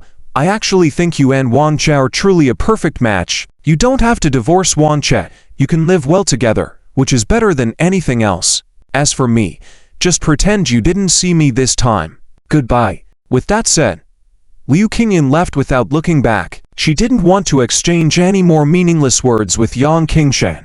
At this moment, she felt disgusted. How could she had ever liked someone like him? Meanwhile, inside the room, Lin Zhou and Sunyanku had finished marking the exam papers and handed them back to each other. Lin Zhou handed Sunyanku's paper back to her, saying, all correct, Sunyanku. Full marks. Sunyanku was a bit unhappy. Lin Zhou, deduct 2 points. You wrote this angle wrong again. Oh, really? Yes. Lin Zhou, How can you be so careless every time? I've told you many times, you need to check carefully after finishing. That way, you can get full marks. Okay, I got it. Sunyanku, I will definitely check thoroughly tomorrow. From now on, no early submission tomorrow. Alright, I promise. Hook. Lin Jo reached out his hand, hooked pinkies with Sunyanku, and pressed the seal of the oath with his thumb. After all this, Sunyanku felt a bit relieved. Alright, let's rest now. It's already 10 o'clock, and we need to get up at 7 a.m. tomorrow. Okay, sounds good. Lin Jo agreed without hesitation. As he was about to leave, he saw Liu Qingyan walking in from outside. Looking downhearted, she immediately collapsed onto the bed as soon as she entered the room. Her face was very grim. Done? Yes. It went well. That's good. Go rest now. Okay. But Miss Liu, are you okay? Lin Jo was a bit worried. Liu Qingyan rolled over and lay on the bed in a shade. I'm fine. Alright then. You rest well too. Lin Jo walked towards the door. As he opened the door, he heard Liu Qingyan's voice again. Lin Jo, Sunyanku, both of you, make sure to bring back first place for me tomorrow. Understood? If possible, please bring back second place as well. Liu Qingyan's voice was very heavy, but Lin Jo still heard the anger in it. Has she been upset? Who could make Teacher Liu so mad? Although puzzled, Lin Jo did not ask. He nodded. Alright, my desk mate, did you hear that? I heard it. Teacher Liu, don't worry. Go rest now. Liu Qingyan turned over and nestled in the quilt. Lin Jo did not inquire further. He opened the door and left. When he returned to his room, he suddenly saw someone walking towards him. It was Yang Qingshan. He didn't look at him, but as he passed by, he said, "You are Lin Jo." Lin Jo nodded. Yes. Hello, Teacher Yang. Study well in the exam. I hope you can be as excellent as Qingyan said. Thank you for your kind words. Lin Jo smiled and opened his door. He didn't see that in Yang Qingshan's gaze, there was deep meaning. Returning to his room, Yang Qingshan sat down. He rubbed his forehead, thinking about everything that happened today. Just as he was about to go and explain to Wan Lu and Zhou Jiawei, he heard the sound of swiping a card at the door. Yang Qingshan stood alert. Who is it? The door opened, and Yang Qingshan saw Wang Che walking in. She was all wet, holding a room card in her hand, smiling at Yang Qingshan. Yang Qingshan looked at the room card placed on the table, his whole body on edge. How do you have the room card for my room? Wang Che smiled again. I am your wife. As long as I show this proof, the front desk naturally gives me the room card to your room. Yang Qingshan finally breathed a sigh of relief. But soon, that tension resurfaced. What are you doing here again? I told you to leave, Qingshan. Wang Che was not angry, but rather trying to please. Approaching Yang Qingshan, do you still want Wang Lu and them to come first in the exam? I have a way. Yang Qingshan was stunned. Wang Che knew she had gotten his attention. She came over to Yang Qingshan, hugged him. I know you love me, and I love you too. I'll help you out. Let's not get a divorce, okay? The exam was scheduled for the next morning at 9 o'clock. Candidates needed to be in the examination hall by 8:30. At 7 o'clock, Liu Qingyan woke up Sunyanku and Lin Jo to have breakfast and get ready in the best condition. Song Ling and Yan San also called Yi Linglong and Qiao Xinyan. Instead of going out to eat, they went to the hotel dining hall. This was Lin Jo's first time in the school cafeteria. When they arrived, the cafeteria was already filled with many students. Their eyes all fell on Lin Jo and Sunyanku. Some were curious, some were proud and disdainful. However, Lin Jo noticed one person keeping their head low but periodically raising it slightly to peek at them, a trace of unwillingness in their eyes. Did he know them? Lin Jo was puzzled. He didn't remember knowing this person. Beside him, Qiao Xinyan quickly explained, that's Si Long from Enyuan Province. He is the only candidate from Enyuan Province participating in the math competition, but his performance is excellent, and he is a seeded player. Oh. Then why is he? You want to know why he keeps looking at you, right? I heard that he was boasting in front of the candidates from Jiangnan Province's youth class yesterday, bragging about how handsome and smart he is. It turns out you arrived right after he finished speaking. You coming? You know. Lin Jo didn't expect that simply going to check out an exam venue would lead to him inadvertently having to compare quietly. But he didn't care about that. He quickly seized on the important point from Qiao Xinyan's words. Youth class, yes. Those two over there, See them? The twin brothers from there, Li Qifeng and Li Qiliang, 13 years old, are young geniuses cultivated by Jiangnan province. Lin Zhou looked over to where Qiao Xinyan pointed. Indeed, he saw the two chubby boys. They were waving enthusiastically at him. Brother Zhou, over here, Lin Zhou. When did he gain two more brothers? Why are they so familiar? However, their teacher beside them was quite pretty, but quite familiar. He felt like he had seen her somewhere, but couldn't remember. She seemed to be smiling at him. Just as Lin Zhou was about to ask who she was, he heard Su Naanku's voice. Lin Zhou, hurry up, I'm hungry. Coming. Lin Zhou quickened his pace and walked to Su Naanku's side. Qiao Xinyan and Yi Linglan exchanged glances, smiling helplessly. Indeed, whenever Su Naanku called, Lin Zhou would drop everything and go to her. Originally, they wanted to introduce more students to him. These students were very interested in him. But it seemed Lin Zhou was not interested in them. The two didn't force it. They hastened their steps and went to have their meal together. Zhang Shuqi cordially greeted teachers from various schools. Due to Lin Zhou's presence, Liu Qingyan was surrounded by many people. Yan Song and Song Ling stood on the periphery, watching and secretly making a resolution. They were determined to work hard and keep up with teacher Liu and principal Zhang. While chatting, Liu Qingyan saw Yang Qingshan sitting behind the crowd, closest to their table. He was staring at her intently. Liu Qingyan could only reluctantly give him a smile and quickly sit down. Yang Qingshan didn't pester her and quietly ate his meal. Wan Lu noticed this scene and curiously asked, "Uncle, where's my aunt? How did things go after yesterday? She has something to do and couldn't come to see you off for the exam." "Oh, it's okay. We will do our best in the exam." Although Lin Zhou and Su Naanku are indeed very capable, their experience in major competitions is still lacking. They might not even pass our level. Don't worry, we won't let you lose to that third party. Third party? Yang Qingshan was puzzled. Wan Lu quickly changed her words. "Uncle, I've finished eating. I'll go up to pack my things. I need to check them multiple times." "All right. Go ahead." Wan Lu and Zhou Jiawei left. Yang Qingshan turned to look in the direction of Liu Qingyan. One couldn't help but acknowledge that she was truly stunning at the moment.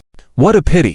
After finishing their meal, it was already 7:30. Lin Zhou and Su Naanku went upstairs to pack their things together. They agreed to go downstairs at 8 and head to the exam venue. They expected to arrive around 8:20. If they used the restroom and went into the exam room afterward, it would be just right. Once everything was ready, they went downstairs. Zhang Shuqi saw them and smiled. "Good.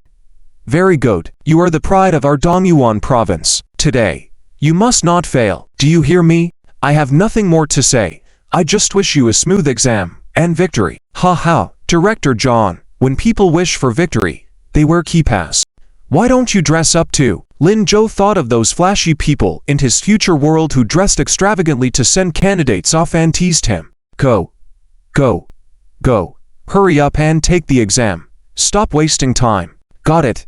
The exam site wasn't far from the hotel. In order to enhance students' self-reliance, at the national competition, teachers were not allowed to accompany students to the exam site. The psychological state was also considered part of the assessment. Teachers could only say goodbye at the hotel entrance. After bidding farewell to several teachers, Lin Zhou left with Su Naanku and a few others. As they left, Zhang Shuqi let out a deep sigh. "Ah, this kid, even at this time, he can still joke with us and make us happy.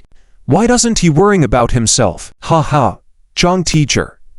Don't worry, I think Lin Zhou is really confident. They will definitely do well in the exam." Song Ling comforted him. Yan Song also said, "Yes, I think so too." Only Liu Qingyan didn't say anything. For some reason, she felt a bit uneasy. When she saw Yang Qingshan coming down, that uneasiness suddenly intensified. Liu Qingyan thought for a moment and took a step forward. "Yang Qingshan, care to have tea?" This action startled everyone, especially Wan Lu, who was following behind Yang Qingshan, rolled her eyes. Yang Qingshan was also taken aback. "Tea? Yes. There's a tea room in the hotel. Care to join?" Today, she must keep an eye on Yang Qingshan no matter what, to prevent him from pulling any tricks, even if it means sacrificing a bit of her time. "All right, Wan Lu, Zhou Jiawei, you go take the exam. Be careful on the way." "Okay. Teacher Yan." They left, And Yang Qingshen gestured to Liu Qingyan. Let's go. All right. Liu Qingyan nodded and quickly called out behind her. Principal Zhang, Teacher Yan, Teacher Song, care to join us for tea? Zhang Shuqian Song Ling and Yan San. Yang Qingshen. After a moment of silence, Zhang Shuqian and the others quickly realized what was happening. All right, I'm thirsty too. Me too. Me too. Teacher Yang, let's go. Why stand there? Do you know where the tea room is as a local here? Yang Qingshen. He gave Liu Qingyan a puzzled look and silently led the way. At this moment, the students had already left the hotel. Perhaps due to the exam, the pedestrians and cars on the road were scarce. The students seemed more relaxed, walking in groups, chatting and laughing. Lin Zhou and his group were no exception. Qiao Xinyan introduced the students she didn't introduce earlier as they walked. In the end, she summed up. Well, except for the two students from the youth class, Wang Lu and Zhou Jiawei from Jingdu, and Zi Lan, you don't need to worry about the other students, just focus on the exam. Upon hearing this, Sun Yanku suddenly spoke up. Oh, you missed counting one person. Qiao Xinyan looked at her in confusion. Sun Yanku nodded earnestly. What about you? How? Me? Yes, your grades have always been good. Last time, Lin Zhou said it was because you turned in your paper early that you didn't perform well. This time, you need to work hard and not let us down again. Qiao Xinyan looked at Lin Zhou, somewhat embarrassed. Actually, even if I don't turn in my paper early, you still need to work hard. Both Lin Zhou and I are not planning to turn in early this time, so let's give it all we've got. And you, Yi Linglong, since you're here, strive for a good score too. The three girls nodded vigorously. Lin Zhou walked behind them, feeling very pleased. Suddenly, two slightly childish voices came from his side. Zhou, wait for us. Zhou, come with us. Lin Zhou turned around and saw the Li Chefeng and Li Cheliang brothers. The two of them were almost identical. Even their walking gestures were very similar. Dressed in suits, they looked quite funny. Lin Zhou couldn't help but laugh. Do you guys know me? Why do we always meet in such familiar terms? The two nodded repeatedly. Yeah. We've heard about your great name for a long time. We didn't expect the real person to be so handsome, even more handsome than the most handsome guy we've ever seen. Yeah. Not only handsome, but you are also so smart. You are our idol. With their cheerful praises, Lin Zhou's mood improved. Thank you for your kind words. You're welcome. It's a given. Heh. Zhou. Well, one of the chubby boys seemed embarrassed and lowered his head, as if trying to ask something. The other one also followed suit. Bro, you go ahead. No. Younger brother, the older one should speak. How could you ignore the story of Kong Rong and the pair? Although the two were whispering to each other, their voices were loud enough for Lin Zhou to hear clearly. He was amused and rubbed his chin in confusion. All right, Li Chefeng. What were you about to say? He looked at one of the chubby bows. The chubby bow shook his head immediately. Zhou, you got it wrong. I'm the younger brother Li Cheliang, and this is my brother Li Chefeng. Oh. Lin Zhou turned to the other chubby bull. He pointed to his brother beside him. Zhou, let my brother speak. Lin Zhou, puzzled, he stroked his chin. Both of you speak. They glanced at each other and nodded. Well, since it has to be this way, we actually wanted to ask you. Before the two brothers could finish their sentence, cries for help suddenly came from up ahead. Help! Someone help! Someone jumped into the river. What? What do we do? Does anyone know how to swim? Help! Help! Everyone was stunned. The twins' words got stuck in their throats, their eyes wide with terror.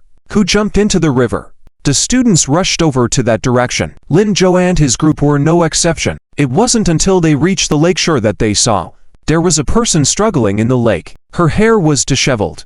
She looked particularly unkempt. She seemed to not know how to swim, as she kept trying to keep her head above water, but failing. Besides the students by the shore, there were a few passers-by. They looked at each other, none daring to go in. Some of the girls began to cry. What should we do? What should we do? Should we call the police or something? By the time the police arrive, it might be too late. Who knows how to swim? I know how to, but the exam is coming up soon. If I jump in, I definitely won't make it in time. After this statement, no one else spoke. This exam was indeed too important for them. Doing well in the exam would mean a bright future. Oh, Let's go. Let's go. Let's mind our own business. After all, the police have been called. They'll be here soon. The students were talking and gradually leaving. The people in the lake were about to disappear from sight. Zilong, standing in the crowd, was getting anxious. He could swim. However, he hesitated for a full 2 minutes and still didn't dare to stand out. Once he really stood out, he would have to go and rescue the person. The last entry time for the exam was at 9:05. In other words, once the exam started 5 minutes later, no one could enter. That would be equivalent to giving up the entire exam. How could he give up such an important exam? Based on his grades, even if he couldn't get first place, he could still rank in the top 5. By then, any top 10 university in the country would be interested in him, ensuring his future. Long didn't dare to gamble. He bit his lip, stood on the shore for a while, and finally chose to give up. As long as he didn't say anything, no one would know he could swim, right? He didn't need to feel guilty. He was just passing by. Thinking like this, Zilong turned around and prepared to leave with the crowd. Meanwhile, not far from Zilong, Wanlu also saw this scene. She took a quick glance, then grabbed Zhou Jiawei and was about to leave. Zhou Jiawei was taken aback. Wanlu, isn't that teacher Wan Chet? Aren't you going to do something about it? No. You must have seen wrong. Without any hesitation, Wanlu replied, Jiawei, the exam is about to start. Let's go. But, don't you know how to swim? So what if I know how to swim? What does someone else's life have to do with me? Am I important? Zhou Jiawei paused, then nodded. You're right, it does not concern us, but it really looks like. I told you it's a mistake. That's not Teacher Wang. Are you going or not? If you're not, then I'll go. Okay. I'll go. Just then, they suddenly heard a splash, and someone jumped in. Following that were cries of surprise. Lin Zhou. Zhou bro, slow down. Lin Zhou, come on. Zhou Jiawei was once again startled. Wanlu. Lin Zhou, don't mind him, he's just a fool. Instead of minding his own business, he's trying to be a hero. Let's go. It's okay if he doesn't take the exam. That way we'd have one less competitor. Zhou Jiawei was left stunned. Even though she thought Wanlu's words were wrong, she didn't argue. Her mind was full of confusion. She remembered Wanlu saying her swimming skills were taught by Teacher Wan Che, the only skill that Teacher Wan Che was really good at. But how could Teacher Wan Che?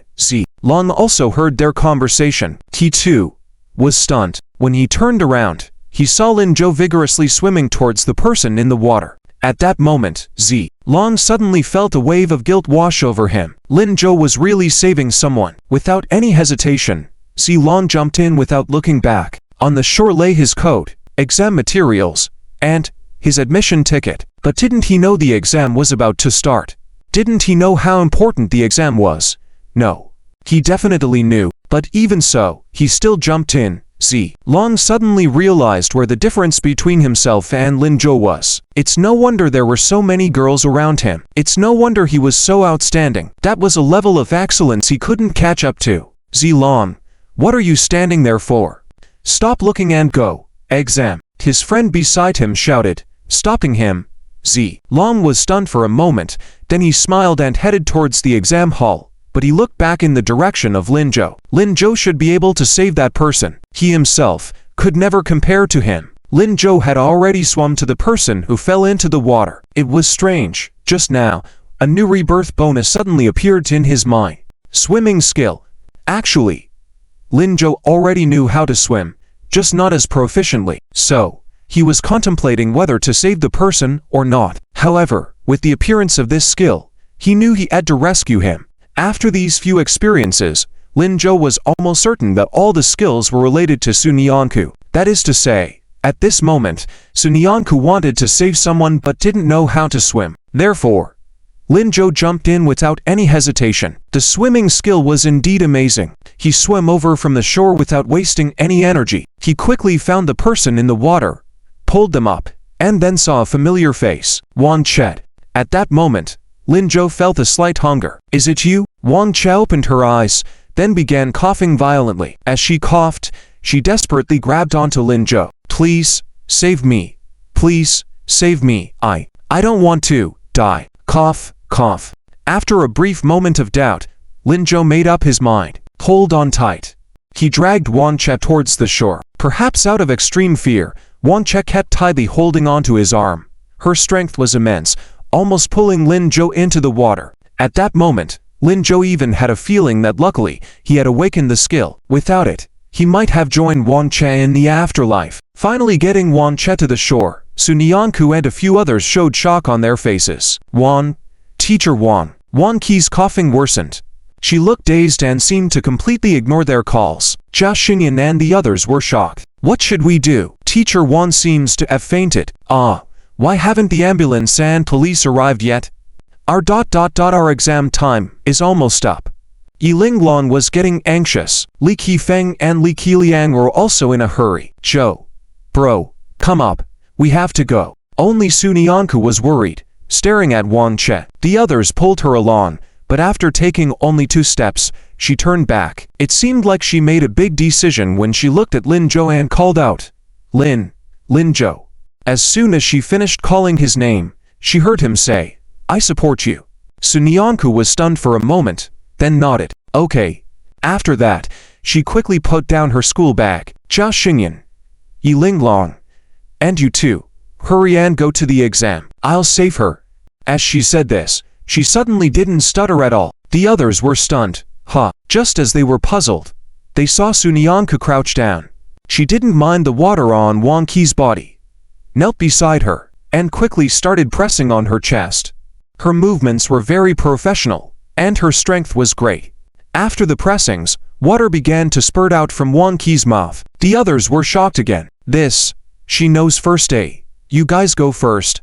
I'll wait here for her. But don't worry, it's okay. You guys go quickly. Seeing the others still not moving, Lin Zhou added, if you don't leave now, all 6 of us might miss the exam time. Are you okay with that? Several people bid farewell reluctantly. Sun Yanku lifted her head from the busy crowd and looked at Lin Zhou. Lin Zhou, you're leaving too. I can't leave. If I go, what will you do if you get lost alone? But Lin Zhou. Sun Yanku spoke while gasping for breath, with a hint of tears in her voice. Don't speak.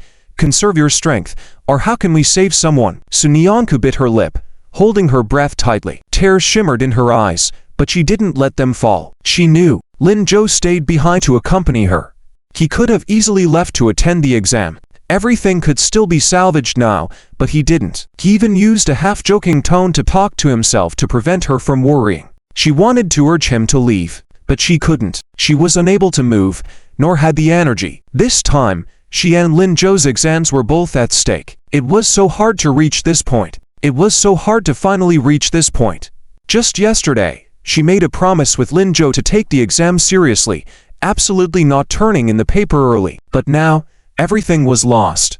She didn't regret it for herself. After all, no matter who got hurt, saving lives always comes first. But Lin Zhou, she didn't know if he felt her emotions. Suddenly, a hand reached out in front of her. It was Lin Zhou. He held a tissue and gently wiped away her tears. He softly said, Don't cry. Once you've made a choice, don't regret it. If you don't save someone, you might regret for the rest of your life why you couldn't stay today. Exams can have countless chances, but a life only has this one. Deskmate, we can make a pact for the next exam, and the one after, and after that, many times. So, don't cry. Perhaps comforted by his words, Sun Yanku sniffled. She forcefully held back her tears. Time passed by second. Wanche vomited more and more. Her face turned pale, but she started to breathe. Seeing this, Sun Yanku suddenly smiled. It worked, so it was worth it for her to stay. She pressed harder and harder. Time passed by second. Finally, they heard the sound of an ambulance. Lin Zhou and Sun Yanku smiled at each other and breathed a sigh of relief. When the ambulance arrived and carried Wanche away, Sun Yanku finally relaxed. Her legs went weak, almost kneeling on the ground. Lin Zhou quickly stepped forward and supported her. Deskmate, are you okay? I'm okay. What time is it? Sun Yanku's voice sounded weak, but she didn't forget about the exam. Lin Zhou glanced at the time, feeling uneasy. This exam didn't mean much to him, but for Sun Yanku, it was different. She had worked so hard for so long, and success was within reach. She was so determined to earn money, to lighten the burden on her family. And now, is it too late? Sun Yanku asked. Lin Zhou suddenly felt a sharp pain in his chest. He felt a deep sense of helplessness for the first time.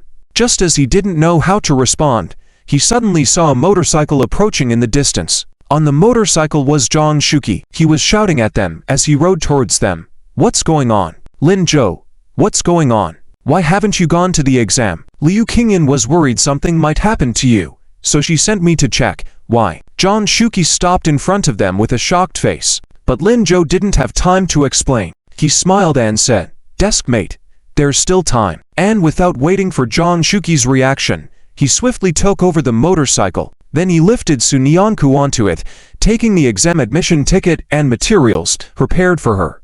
Without hesitation, he started the engine. "Director Zhang, please handle things here. I'm leaving." "Huh, what do you mean?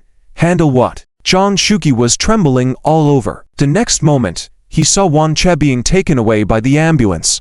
Lin Zhou's speed was incredible. Su Nianku, lacking strength, held onto him tightly from behind. She couldn't even think about whether what she was doing was right. She just heaved a long sigh of relief. Lin Zhou, if it's really too late, forget it." "It's not too late, trust me. It's exactly 9 o'clock now. There are 5 minutes left. It's not too late. Hold on to me, rest well, and when you get to the exam hall, make sure to take the exam well." The exam hall. Security guards began to close the exam room gradually. The bell rang at 9 o'clock. The entire exam hall fell silent. Teachers distributed the papers, signaling everyone to start the exam, but there were a few who still hadn't started writing. After writing her name, Jia Xinyan couldn't continue. She kept glancing at the time man then outside. She repeated in her heart, "Come quickly. Lin Zhou, Su Nianku, come quickly. Why haven't they arrived yet? There's hardly any time left." Others feeling the same included Ji Linglan, Zilan, Li Qifeng, and Li Qiliang. While the others had started answering questions, they remained still. As the minutes passed, it was almost 9:05. Jia Xinyan was even wondering if the two of them could appear like in a sci-fi TV show, flying in. But that was ultimately a sci-fi movie. As the time approached 4:09, Jia Xinyan gave up. She bowed her head in disappointment. Although with a formidable opponent out of the way, her chances of winning had increased significantly, but she didn't feel happy at all. Just as she was about to start answering the first question, suddenly, Jia Xinyan heard a furious roar. "Stop! You there, stop! What are you doing? Get them! Quick! Quick!" Jia Xinyan looked up and saw at the entrance of the exam room a person zooming in on a motorcycle. Behind him sat a girl, followed by a group of security guards. Lin Zhou and Su Nianku. They had really made it. This was great. Jia Xinyan almost burst out laughing. Unable to contain her excitement in the exam room, she shouted, "Su Nianku, over here." Meanwhile, Lin Zhou also stopped the motorcycle. "Deskmate, get off." Su Nianku, with some regained strength, swiftly jumped off the bike. She caught the exam stationery and materials Lin Zhou had prepared for her. She sprinted towards the exam hall. As she entered the exam room, she heard the shouts of the security guards behind her. "Who are you? Are you crazy? Do you know where you are?" But Lin Zhou didn't flinch. He raised his wrist happily, signaling to everyone. At 9:05, just in time. "What do you mean, 9:05? What are you talking about?" "I mean, 9:05. Deskmate, you can go in and take the exam now. Good luck." At that moment, Lin Zhou was smiling. Upon hearing these words, Su Nianku raised her head to look at the clock in the exam room. 9:05. Exactly. But Lin Zhou hadn't entered the exam room. He was surrounded by the security guards outside the exam room. Su Nianku's heart sank. Hotel tea room. Liu Qingyan didn't know how much she had been drinking, but she had not left. Next to her, Song Ling and Yan San had been quietly accompanying her, and Yang Qingshan across from them leisurely brewed tea for them. Even when Zhang Shirk left, he didn't react at all. It was unusually calm. After finishing a new cup of tea, Liu Qingyan couldn't help but speak up. "Yang Qingshan, what exactly are you up to?" "What?" Yang Qingshan paused, looked up, and faced her. "What up to? You?" Liu Qingyan hesitated, not knowing how to ask. The exam had started a long time ago. Yang Qingshan had never taken his eyes off her. Logically, he shouldn't do anything to disturb the exam, but Liu Qingyan still felt uneasy. 15 minutes ago, She asked Jung Shirk to go out and check, but he hadn't returned yet. Liu Kongyan took a deep breath and picked up the teacup again. Forget it. Let's just drink tea. As long as he stayed within her line of sight, nothing should go wrong. Just then, Yang Qinshan's phone rang. Liu Kongyan was stunned and tensed up along with him. She watched as Yang Qinshan answered the phone, then quickly stood up in shock. What? Wang Kai is in the hospital? Okay, I'm coming over now. Hanging up the phone, Yang Qinshan hurriedly said to Liu Kongyan and the others, I'm sorry everyone. Something's happened to Wang Kai. I have to rush to the hospital. I can't accompany you for tea now. Next time, after the exam, I'll make it up to you all, eh? Yang Qinshan. Liu Kongyan anxiously called out to him. The sense of something wrong in her heart became more apparent. Before she could ask, she heard Yang Qinshan say, Kongyan, no matter how bad Wang Kai is, she is my current wife, your former best friend. She's in trouble now. What do you mean by stopping me? With this statement, Liu Kongyan had no more excuses to stop him. Yang Qinshan was right. Wang Kai was in the hospital, and he should go there. However, why did Wang Kai have to run into trouble at this particular moment? What had happened to her? Even after Yang Qinshan left, Liu Kongyan still couldn't figure it out. Song Ling and Yan Song, seeing this, exchanged glances again. After a brief intense eye contact, Song Ling stood up, walked over to Liu Kongyan, and embraced her. Sister Liu. Don't be angry. This kind of man actually isn't worth your man. No, Song Ling, I'm not doing this because of Yang Qinshan. Liu Kongyan realized Song Ling had misunderstood something and quickly explained. Song Ling was stunned. Then why? During tea time just now, Song Ling had noticed that Liu Kongyan's gaze had not left Yang Qinshan for a moment. He went to find Wang Kai, and she was distracted. Song Ling had thought that Liu Kongyan may still have lingering feelings for Yang Qinshan. Liu Kongyan faltered, feeling lost. I can't quite put it into words, but I just feel like things aren't so simple. Yang Qinshan seems not good for Lin Zhou. But they are both attending the exam. What harm could there be? Moreover, wasn't Director Zhong going to look for them? If there's been no news, it should be fine, right? Let's hope so. Let's hope I'm just being overly anxious. Liu Kongyan lowered her head and was about to stand up. Suddenly, she heard her phone ringing. Seeing it was a call from Jung Shirk, she quickly answered it. Next moment, Liu Kongyan was nearly jumping up. What did you say? Lin Zhou and Zuk Naank might miss the exam. In the examination hall, Zuk Naank had been standing at the doorway for half a minute. She watched as Lin Zhou was grabbed by several security guards. She saw them confiscate his motorcycle. She watched as they ignored his explanations and dragged him in a different direction. Despite the situation, he still smiled and waved to her, signaling her to go take the exam. Zuk Naank almost burst into tears. Lin, classmate, do you want to take the exam or not? The invigilator's voice came from the platform. If he continued like this, he would be asked to leave and not waste the time of other candidates. The character Zhou was swallowed back. Zuk Naank nodded quickly. I'll take it. I'll take the exam. He had brought her there just to take the exam. He could have left her and gone to his own exam room, which was next door. But he didn't. He rode his motorcycle directly, ignored the security guards, and rushed to the entrance of her exam room. How could she betray him? Then do it quickly. Okay. Thank you, teacher. Zuk Naank quickly composed herself and walked to her seat. The invigilator gave her the test paper. Nearby, Kia Shanyan kept turning back to look at her, worried. She had witnessed everything just now. Without thinking, she knew Lin Zhou would certainly face disciplinary action for breaking exam room rules. With this in mind, could Zuk Naank really focus on taking the exam? On the other side, Wu Linlong was utterly shocked. She kept replaying the scene in her mind. In that moment, Lin Zhou seemed like a superhero descending from the sky. He had escorted his princess to where she needed to go while sacrificing everything for it. How could there be such a good man in the world? How could there be such pure emotions? She had always thought these only happened in TV dramas. But unexpectedly, she could witness it in real life one day, and it was happening right beside her. At this moment, Wu Linglong felt fortunate to have become friends with them. Just standing by their side was something worth celebrating. However, what should they do? Zuk Nan received the test paper and quickly wrote her name on it. It could be due to the physical exertion just now or the exhilarating escorting process. There was also the worrying about Lin Zhou. She felt her heart pounding incessantly. After writing her name, Zuk Naunk looked at the questions on the test paper. However, these seemingly simple questions she usually understood completely puzzled her now. She recognized every word, but strung together, she couldn't make sense of their meaning. Zuk Naunk felt like her brain was mush, blocked and unable to function. This couldn't be. This couldn't be. If she couldn't write, then Lin Zhou's sacrifice would be in vain. Zuk Naunk forcefully tapped her head, trying to wake herself up. Yet, even so, she couldn't fully immerse herself in the paper. At that moment, there was only one thought in Zuk Naunk's mind. It's over. What to do? How can I do this? Lin Zhou. What should I do without you?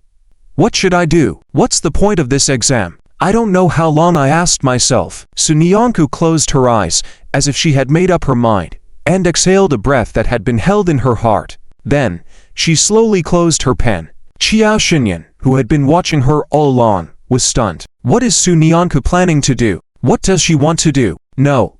Don't do it. Yi Linglong, who noticed this, was also somewhat puzzled. She didn't understand why Sunyanku suddenly stopped answering the questions. Time for the exam was already limited. If she continued like this, she might not finish writing. But because they were in the exam hall, Yi Linglong couldn't remind her. Yi Linglong was also getting anxious. Just as she didn't know what to do, she saw Sunyanku neatly packing up her stationery. Then, she pressed the exam paper flat under the stationery box. Finally, she slowly stood up. Completely different from her usual timid self, her eyes were very determined. What's wrong with her? Yi Linglong didn't have time to think much, as the invigilator teacher asked her question. Classmate, what are you doing? Sunyanku clenched her hands tightly. She was trembling with fear all over, but she knew that she couldn't be scared at this moment. She squeezed her palm hard, the pain making her somewhat clearer. She opened her lips, and her voice was cleared to everyone's ears. I apply for a retest. What? Lin Zhou was now being taken aside. The captain of the security team stood opposite him, furious. Classmate, do you know what you just did? You. But before he could finish, Lin Zhou responded with a smile. I know. Security captain, is that all? He had prepared a lot of words to teach this student who dared to barge into the exam hall. How come his attitude of admitting mistakes is so good? The security captain was speechless. He decided to reprimand him. You know what you're doing. Are you crazy? Do you know what kind of punishment you'll receive for doing this? Not only will your exam qualification be revoked, you may also be disciplined. I know. Security captain, can he still scold him well? They had finally added a bit of excitement to their peaceful lives. How come this kid was so different from those troublemaking students? He even wanted to take credit. How can one take credit without being rebellious? Just as he was thinking about how to continue scolding, he heard Lin Zhou say, Brother, when you were young, did you ever go all out for someone you liked? Security captain, what?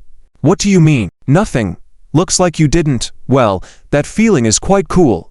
You wouldn't understand. Perhaps that's the meaning of youth. The security captain, no. Was he being looked down upon by a student who had just barged into the campus and was being reprimanded by him? The security captain became angrier as he thought about it and decided to ignore him. All right. It seems you still haven't realized your mistake. I have no choice but to hand you over to the person in charge of the exam room. Take him to Director Khan's office. Let Director Khan handle it. Yes. Several security guards quickly led Lin Zhou to an office. The office was quite luxurious, at least better than Zhang Shuqi's office. But there was no one inside. Lin Zhou was a little confused. Where is Director Khan? He's out for something. You wait here first. He will come back to give you the punishment. All right. Lin Zhou had no choice but to sit down. The security guards closed the door, leaving him alone in the room. Lin Zhou felt a bit bored suddenly. He found a chair to sit on and looked out the window. By now, his desk partner should have started the exam, right? Not sure if this exam is difficult, but it doesn't matter. He wasn't really concerned. For him, the exam wasn't that important. He just felt a bit sorry for Liu Qingyan. Last night, he promised her to help her get first or second place. And Zhang Shuqi, he had high hopes for him and Sunyanku. Not only did he miss the exam, he also had his bike impounded for who knows what reason. He wondered what reactions the two of them would have when they found out the trouble he caused. They'd probably tear him apart. Thinking of how Zhang Shuqi's voice could never go hoarse no matter how much he shouted, Lin Zhou shivered. After thinking for a while without a conclusion, Lin Zhou decided to face whatever was coming. Anyway, he couldn't take the exam. Thinking this way, he felt more relaxed. Bored, Lin Zhou started to look around. It must be said, the exam desks were kept very clean. Except for the exam papers, there were only exam papers. Lin Zhou randomly flipped through a few sets and felt like they weren't that difficult. He didn't bother looking further and planned to return the exam papers and take a walk. Just then, out of the corner of his eye, he suddenly saw, in the center of the desk, a set of questions. To be precise, it was one question. The question was very long, almost filling an entire A4 paper. Beside it, there was a pile of written solution methods. Lin Zhou curiously picked up the exam paper and found that it was completely different from the questions he usually did. It was indeed challenging, at least at first glance. It seemed like he wouldn't be able to solve it easily. It would take a long time. He then picked up the written answers beside it and found that the solver seemed to have tried dozens of approaches, starting from different points. But no matter how he wrote, he would quickly get stuck. The answers were confusing and none of them were correct. One would think that someone working at an Olympiad competition office would have a deep understanding of Olympiad questions. Was this question really that difficult? Lin Zhou suddenly became interested. Looking at the time, he felt it was still early. So, he picked up the pen on the side, found a clean A4 paper, and started writing seriously. In the exam hall, Sunanku's words directly made everyone look up in shock. The invigilator teacher stood up directly. "Can you say that again?" Sunyanku stood straight, looking at her seriously, and said word by word, "I said, I applied for a retest of this exam." Nonsense. The invigilator teacher was also shocked. He couldn't understand why there were so many unexpected incidents while he was just supervising an exam. First, there were latecomers. Then when the candidates arrived on time, one of them barged in on a motorcycle. His heart was almost jumping out of his chest. He could make a lot of money by supervising an exam, but the premise is that the exam must run smoothly. There shouldn't be any problems in the exam hall. He thought everything would go smoothly once the girl sat down, but just a few minutes later, she stood up again and spoke the most absurd words he had ever heard in his life. This was simply too outrageous. Restart the exam? Do you think this exam belongs to your home? Do you think you can restart the exam casually? Do you even know the order in the exam hall? I've said it, if you continue to affect other students like this, you will be asked to leave by me. I'll consider you dropping out of the exam. Now, you either leave on your own, or do you want me to find someone to take you out? The invigilator's voice was still loud. Even the teachers in the adjacent classroom could hear it clearly. The invigilator, teacher number 2, couldn't help but run to the door to see what was going on. Wan Lu and Zhou Jiawei, who were sitting on the innermost side, also overheard it.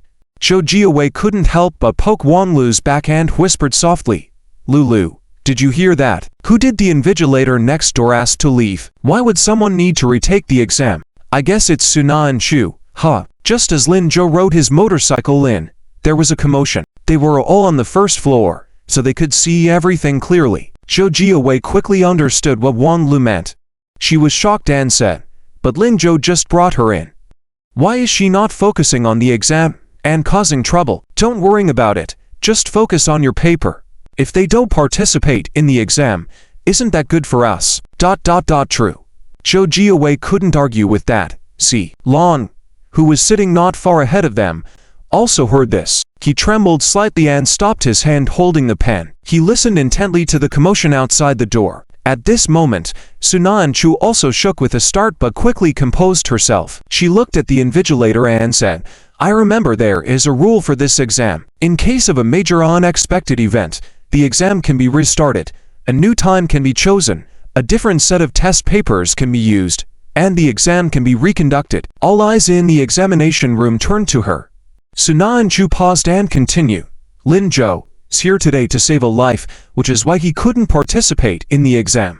It's a matter of saving a life. Therefore, I believe it should be considered a special circumstance. The exam should be restarted. Please help me convey my suggestion to the higher authorities." Giving Lin Zhou a chance should not disappoint so many students. As she said all this, there was no stutter in her voice.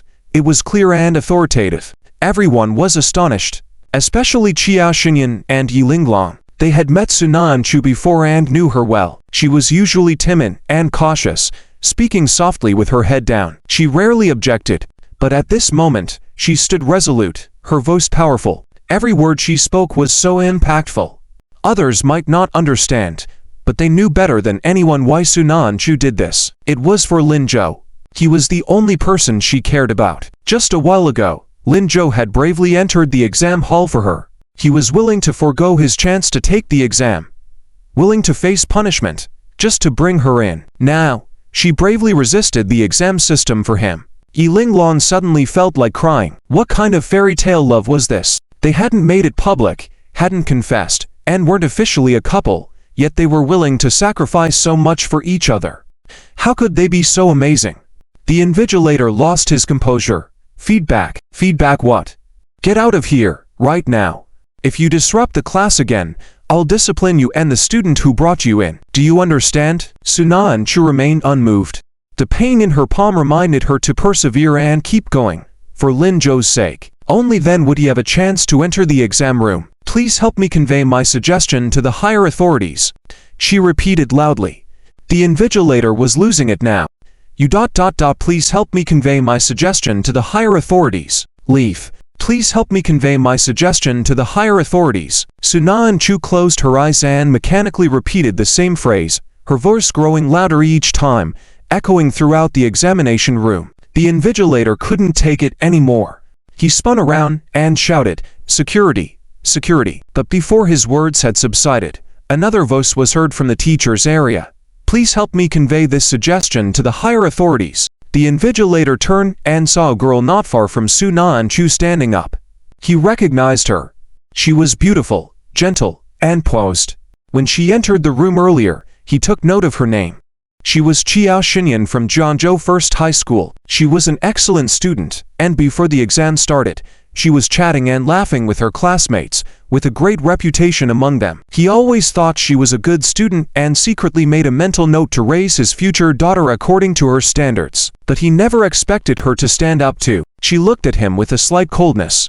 "Thank you, teacher." Qiao Xinyan didn't know why she stood up, but at that moment when the invigilator called for security, she felt she had to do something. Otherwise, she would probably regret it for a lifetime. Whether it was for Sunan Chu, for Lin Zhou, or for the stirrings in her heart, she felt it was worth it. Even you. The invigilator was dumbfounded. He couldn't respond and didn't know what to say. While he was pondering, he saw another girl standing up in the last row. She had a ponytail, sharp eyes, and a defiant look. She said, "Please help me convey this suggestion to the higher authorities." "Thank you, teacher." When Sunan Chu heard this was, she suddenly turned her head and saw Yi Linglong standing up. Qiao Xinyan standing up didn't surprise her. She was always that kind of person. But Yi Linglong, Sunan Chu couldn't believe it initially. But soon, she saw Yi Linglong smile at her. It was a reassuring glance. At that moment, Sunan Chu felt a bit relieved. It seemed like she wasn't fighting alone. Lin Zhou, Lok, they are all helping. They see how wonderful you are. But the invigilator was increasingly flustered. His head was throbbing. You three are all from East Yuan province, right? If I'm not mistaken, the student who just stood up is your classmate. Hot. You students from East Yuan province are quite capable. I don't believe I can't handle you. He was about to call for security again when suddenly, two students in the front row stood up. They were twins, with chubby faces and a childlike innocence, but their voices were anything but childish. Teacher, not just East Yuan province. We are from Jiannan province. I'm Li Qifeng. I'm Li Qiliang. After introducing themselves, they shouted in unison, "Please help me convey this suggestion to the higher authorities." "Thank you, teacher." The invigilator. He's had it. What's happening? 5 students in the classroom are now standing up. How many of them are there in total? Should the exam continue at this rate? What should he do? No. This can't be allowed. They can't be allowed to act this way. All of you, get out. Right now. Immediately. The entire examination hall was located in a parking lot outside. Kan Yuansheng was busy tidying up his clothes while anxiously waiting. He was the main person in charge of discipline in the examination hall this time. At this moment, he should have been sitting in the office closely monitoring the situation in the examination hall. However, just a moment ago, he received a call from his superior. The renowned domestic professor and doctoral supervisor of the mathematics department at Qinghai University, Professor Yan Zhan, wanted to visit the examination hall. He was also the question setter for the national mathematics competition this time, holding a significant position in the domestic mathematics community. Kan Yuansheng dared not delay, so he had to go out to greet him. Not sure how long he had been standing there, the phone suddenly rang. Thinking it was Professor Yan Zhan calling, Kan Yuansheng answered without looking and greeted with a smile. "Hello? Professor Yan. This is Kan Yuansheng." "Director Kan, you don't need to be so polite. I'm not Professor Yan, I'm security guard Zisan." "Huh." Kan Yuansheng immediately dropped the smile and put on an official tone. "You're calling me at this time. You better have a good reason." "I do have a reason, Director Kan. There's a big problem. Just now, someone broke into the examination hall. I scolded him, but he wouldn't listen or admit his mistake. I don't know how to handle it, so I had him wait for you in the office. When will you be back?" Kan Yuansheng frowned. "Broke into the examination hall. Is he crazy?" "I also think so. He even rode a motorbike in. Quite intimidating."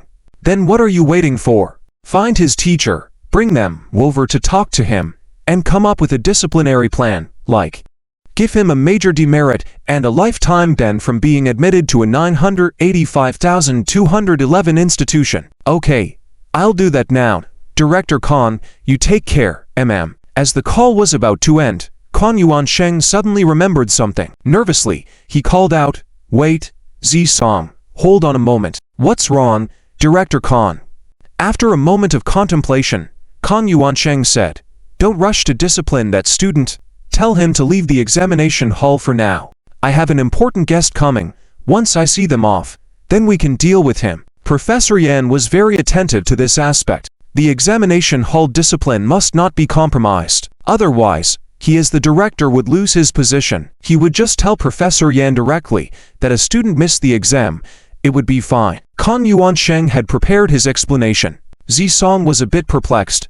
"But, Director Kan, is that appropriate? Why wouldn't it be appropriate? I'm the director. You're the director's assistant. Just do as I say." Okay then." Zisong hung up the phone with a puzzled expression and headed towards Director Kan's office. In the hospital, John Shuki had been waiting in front of Wan Qi's ward for a long time. When he saw Li Qingyan, he quickly went forward. "Teacher Li, you don't speak for now." Li Qingyan exuded a chilly air all over her. Her voice ice-cold. "Is Wan Che inside?" "Yes." "And Yang Qingshan?" "He went to handle the admission payment." "Good. I'm going in to see Wang Che, John, and Song, and Yan. You all wait here for me." With that, Li Qingyan walked decisively into the ward. Wang Che was lying on the bed at that moment. Hearing the door open, she asked, "Is Qingshan back?" Then she heard Li Qingyan's voice. "Sorry, he's not back. It's me." Wang Che suddenly opened her eyes and looked towards Li Qingyan. She slowly shifted her body, sat up, and forced a smile. "Qingyan, you came? I thought you wouldn't come to see me. Stop pretending. Tell me, why did you do this?" "Huh? I didn't do anything. Qingyan, did you misunderstand something about me? I just survived a close call. My body is weak. Li Qingyan suddenly placed her bag on the table, sat next to Wang Che, and gave her a cold stare. "I've said, stop pretending. Wang Che, did you forget that we were college classmates? We swam together, and you even taught me." Wang Che was slightly stunned. Li Qingyan didn't stop her words and continued. "So, are you intentionally deceiving me?" Wang Che still didn't reply, but Li Qingyan didn't need her answer. She suddenly smiled. "Wang Che, you disgust me. I thought you were just teasing me. I ignored you, thinking that when I left, you would forget about me and continue your rich wife life. I didn't expect you to be so despicable. You know Lin Zhou and Sunyanku are kind-hearted. You even checked if Sunyanku knew first aid. You took advantage of the teachers not being able to follow them and staged this drama. Actually, you wanted Lin Zhou and Sunyanku to miss the exam, right? So that your and Yang Qingshan students, Wan Lu and Zhou Jiawei, can take first and second place, right? This way, Yang Qingshan can get a promotion and a raise, right? But have you considered, this is their whole lives. This exam may not matter to us, but for them, it could be a crucial turning point in their lives. And you, because of your selfish desires, you wanted to ruin them. Li Qingyan's voice was low, but filled with sadness. After saying that, she looked at Wang Che. Wang Che still appeared dumbfounded, as if she didn't understand what Li was saying. She smiled slightly, pretended to be pitiful. Qingyan, what are you talking about? Why can't I understand? I can't swim at all. Did you get it wrong? Maybe you were with someone else. I really almost drowned today. I don't know what happened. Woke up feeling dizzy. I planned to bring food for Qingshan. It might be because of low blood sugar, right? You can't falsely accuse me, can you? Qingyan, we're supposed to be great friends. Why are you? Li Qingyan had had enough. She stood up abruptly, angrily looking at Wang Che. You. The door creaked open. Yang Qingshan rushed in anxiously. Wang Che. Before finishing the sentence, he hurriedly reached Wang Qi's side, standing between her and Li Qingyan. Looking at Li. Qingyan, what is this about? Don't come at me. Wang Che just woke up. She's very weak. She can't handle this disturbance from you. Don't hit her. Seeing this scene, Li Qingyan was momentarily stunned. Yang Qingshan, do you know everything? What? Yang Qingshan seemed a little flustered. Li Qingyan smiled. I didn't expect people like you to be teachers to ... She shook her head, turned around, and left the ward. Lin Zhou had no idea how long he had been sitting in the office. He just felt that the more he wrote this question, the more interesting it became. Unlike the usual test papers they did at school, this one gave him a real sense of accomplishment. He filled an entire A4 paper with writing, but still couldn't come up with the answer. Lin Zhou found it more and more intriguing. Just as he was planning to continue writing, there was a knock on the door outside. Then, the sound of the door being pushed open. Security guard Zisong walked in from outside. Hey, you, hurry up and get out. Leave the exam room and go back to the hotel first. Lin Zhou was stunned and pulled away from the exam paper. Huh? Aren't I supposed to wait for Director Khan to punish me? Not getting punished. You are overthinking it, aren't you? The director said to prevent you from disturbing others during the exam, so you roll first, and he will contact you and your teacher after the exam. Roll? What about my motorcycle? You kid, still thinking about your motorcycle? Are you leaving or not? The security guard was very impatient. Lin Zhou could only nod and say, all right.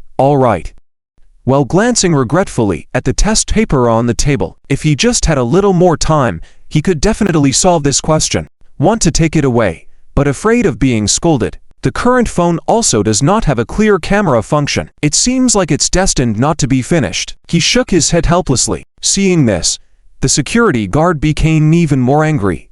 Hurry up. Coming.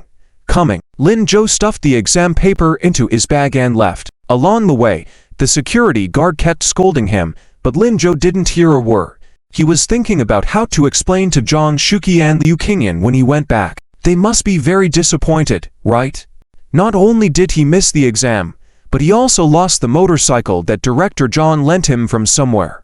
When Lin Zhou reached the school gate, he suddenly froze. He saw a person standing at the school gate. She lowered her head and kept walking back and forth, as if waiting for someone. Without bothering to greet the security guard, he speeded up his pace instantly. Deskmate, why are you here?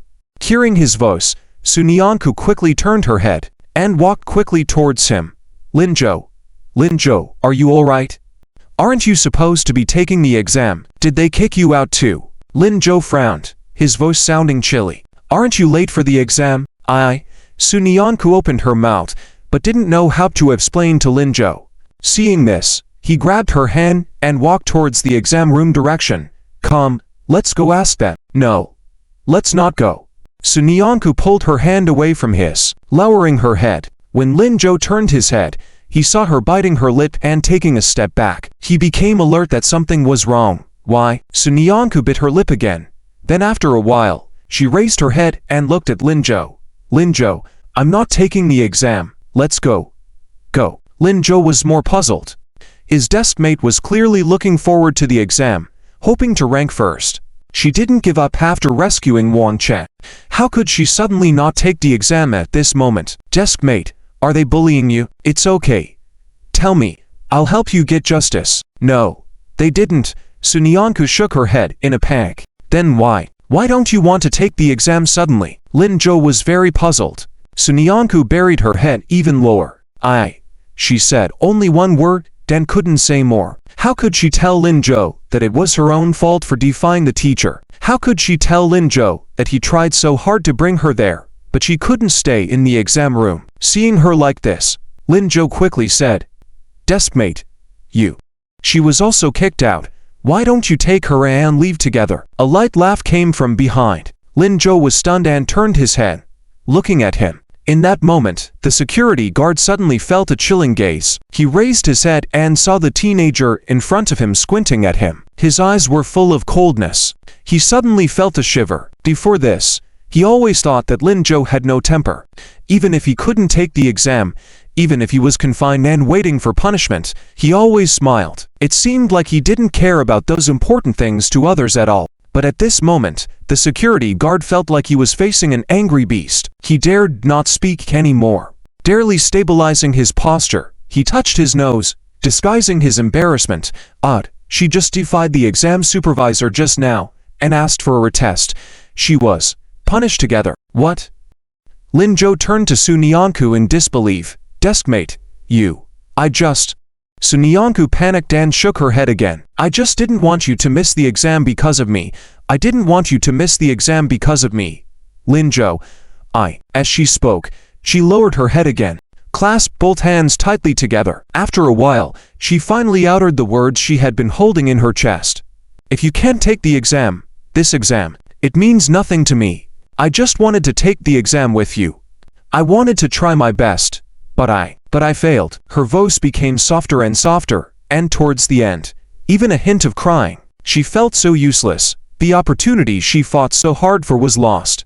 Would Lin Jo get angry? Would he scold her? She must have done something wrong. Yes, she must have done something wrong. I'm sorry, Before she could finish her sentence, she suddenly felt a great force in front of her. Then, she was embraced in a warm hug. When her nose touched his chest, she felt a slight pain. But Sunyanku didn't say a word. She widened her eyes, trying to see something, but all she could see was Lin Jo's large school uniform. The scent of Lin Jo came between her nose again. Sunyanku panicked. Lin Jo, silly. His voice came from above her head, full of sighs and indulgence. He said, why are you so silly? Even if I didn't take the exam, I would still wait for you outside the school. I said I would always be with you, no matter what you're doing. Beside them, the security guard tried to stop them. But thinking of the gaze of the teenager just now, he stopped speaking. After thinking for a while, he directly stood in front of the boy and girl, blocking them, to avoid being seen by others. But ... The girl in his arms sniffed, and after a while, said, but you weren't there. I really couldn't write a single question. I tried, but I couldn't understand. I couldn't read those characters, I didn't recognize them, and I couldn't write.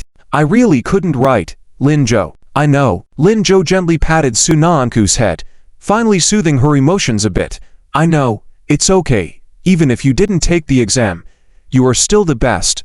Don't worry, there's the third mock exam and the college entrance exam. We'll do it together. I will never leave you alone in the exam room again. Okay. Sunyanku nodded vigorously. Struggling to lift her head from Lin Jo's embrace, she reached out her hand. Let's pinky promise. This time, we pinky promise, we must count. Okay. Pinky promise.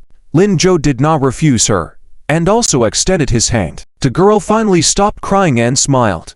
Lin Jo also felt relieved. He raised his hand to help the girl wipe away her tears. Just then, a voice sounded from the side. Hey, you two, no shame at all. Lin Jo turned his head and saw Qiao Xinyan walking towards them not far away. Behind her were Yi Linglong, Li Qifeng, Li Qiliang, and a person Lin Jo was not familiar with, Zi Long. They walked over with smiles on their faces. Li Qifeng and Li Qiliang even crossed their arms in front of their chests, with inexplicable smiles. Lin Jo was taken aback by their attitude. Before he could ask the question in his mind, Sunyanku spoke first. Why are all of you coming out? Didn't the teacher just promise to give you a chance before being expelled? Sunyanku argued logically. Finally, the invigilator teacher agreed that she could leave and let them continue the exam. He gestured to them, asking them not to be impulsive. Today, they did so, and she was touched. She couldn't risk everyone's future because of herself. We don't care about that, Qiao Xinyan answered casually. Huh, why? Why not? No reason. Just like you. We feel that this exam doesn't seem that important, Qiao Xinyan replied with a smile. Beside her, Li Qifeng and Li Qiliang hurriedly spoke up. It's not like that. These two beauties insisted on restarting the exam, threatening not to participate unless the exam is restarted. Exactly. So the teacher also expelled them. Sunyanku was puzzled. What about you then? As for us, of course, we want to follow the beautiful sisters. We love the beautiful sisters the most. Beautiful sisters, can you leave us a way to contact you later? The two of them looked at Qiao Xinyan and Yi Linglong. They exchanged glances. Yi Linglong rolled her eyes and laughed. How old are you guys? 13. In another 5 years we'll be adults. Yes. Yes. In 5 years we can date beautiful sisters. In case the beautiful sisters haven't found suitable partners by then. Theft. Jinx. The group started getting nosy. Only Zilong stood nearby, looking somewhat shy at Lin Zhou and Sunyanku. Shouldn't all the attention be on you guys? I also want to step out. After all, I'm so handsome. In fact, Zilong himself didn't know why he suddenly made such a move to stand up. He wasn't even in the same exam room as them. But in that moment, a voice in his head kept telling him he couldn't back down anymore. He must do something. When Li Qifeng and Li Qiliang heard this, they immediately turned their heads and let out a long sigh. This embarrassed Zilong instantly. Huh, you two little brats, am I not handsome? Are you handsome? Zilong was suddenly at a loss for words.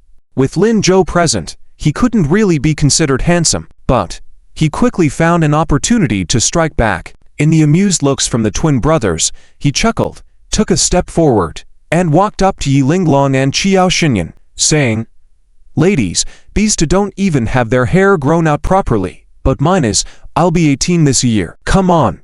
Let's exchange contact information. Li Qifeng and Li Qiliang, watching the group having fun. Lin Zhou probably understood what was going on by now. So, all of you were opposing the invigilator just now. Zilong regained his composure. Oh, it's not really opposing, it's just. Li Qifeng and Li Qiliang chimed in. We just felt it should be restarted. Something went wrong this morning, and everyone didn't perform well, right? It's been a while since then. I haven't even written a single word. Might as well start over. Zilong continued. Lin Zhou, we're not doing this for you. Don't overthink it. Lin Zhou. He then turned his gaze to Yi Linglong and Qiao Xinyan. Both of them hesitated for a while before saying something that even they themselves didn't believe. It's just, the atmosphere is not right. Lin Zhou for the second time. You guys are just kidding. Exams are not important to him. He doesn't really care. He only came to accompany Sunyanku. Now that his deskmate hasn't shown up, it doesn't matter. Why wouldn't these young Wozan girls who see exams as their future go for it? His scolding left them all stunned. They looked at each other, puzzled. Why is he getting angry? This is not like Lin Zhou's style. Clearly, Lin Zhou was acting much more fiercely than them. Still confused, they heard Lin Zhou say in a serious tone again, but today. Thank you all. If there's anything you need help with in the future, just tell me. If I can do it, I will definitely help. Even though they found them childish, somehow, they felt warm inside. Don't mention it. If you really want to thank us, how about treating us to a meal? Oh yes, we were so nervous this morning, we didn't have a proper meal. Can we have a feast for lunch? Lin Zhou smiled, of course. But it won't be as fancy as yesterday. How about hot pot? Eat. Count me in. Yi Linglong and Qiao Xinyan nodded in agreement. Li Qifeng and Li Qiliang joined as well. Only Zilong looked confused. Wait, what do you mean by yesterday's level? In the hospital war, after Liu Qingyan and Zhang Shuqi left, Yang Qingshen and Wan Che glanced at each other and smiled. He handed the water cup to Wan Che, then gently helped her up. Thanks to you this time. Lin Zhou and Sunyanku couldn't take the exam. As long as Wang Lu and Zhou Jiawei stabilized their performance, the chances of securing the top two will be 80%. I'll be promoted. Wan Che shyly nodded. Oh, what about our divorce? Divorce? What divorce? Wanchett, you are the woman I love the most. My wife, there's no question of divorce. You'll be fine. I'll take good care of you. Okay. Wanchett smiled. She lowered her head and took a sip of water. Yang Qingshan's phone suddenly rang. He handed the water cup to Wanchett, quickly got up, and answered the call. After a moment, he was shocked. What? Several people from Danyuan province couldn't take the exam, and those two from Jiangnan province and Zilong from Enyuan province. After hanging up the phone, Yang Qingshan excitedly embraced Wanchett. He didn't even notice that water had splashed on her clothes. Great, great, Wanchett. They didn't take the exam. Not a single one of them. In that case, with an 80% chance, we can now upgrade to 100%. This time, Wan Lu and Zhou Jiawei are definitely going to be first and second. Wanchett was also stunned. She never expected that these top students, the biggest threat in the exam, had all given up on the exam for Lin Zhou and Sun Yanku. What fools they were. Although she found it strange, Wanchett still smiled and said, Qingshan, I told you I would help you. I am still useful to you. Very useful, Wanchett, you are amazing. So, I will go arrange for hospitalization now, and in the afternoon, we will go shopping. I will buy you the necklace you love the most. Wanchett looked at him in surprise. Really? The necklace had a high value. She had mentioned countless times to Yang Qingshan that she liked it, but he always refused, citing lack of money. Unexpectedly, now he was actively offering to buy it for her. Indeed, Qingshan still loved her. He had never bought a gift for Liu Qianyan. Yes, of course, it's true. Wanchett, from today onwards, whatever you want, I will buy it for you. At the same time, Zhang Shuqi and Liu Qianyan, who were rushing to the exam venue, also received a phone call.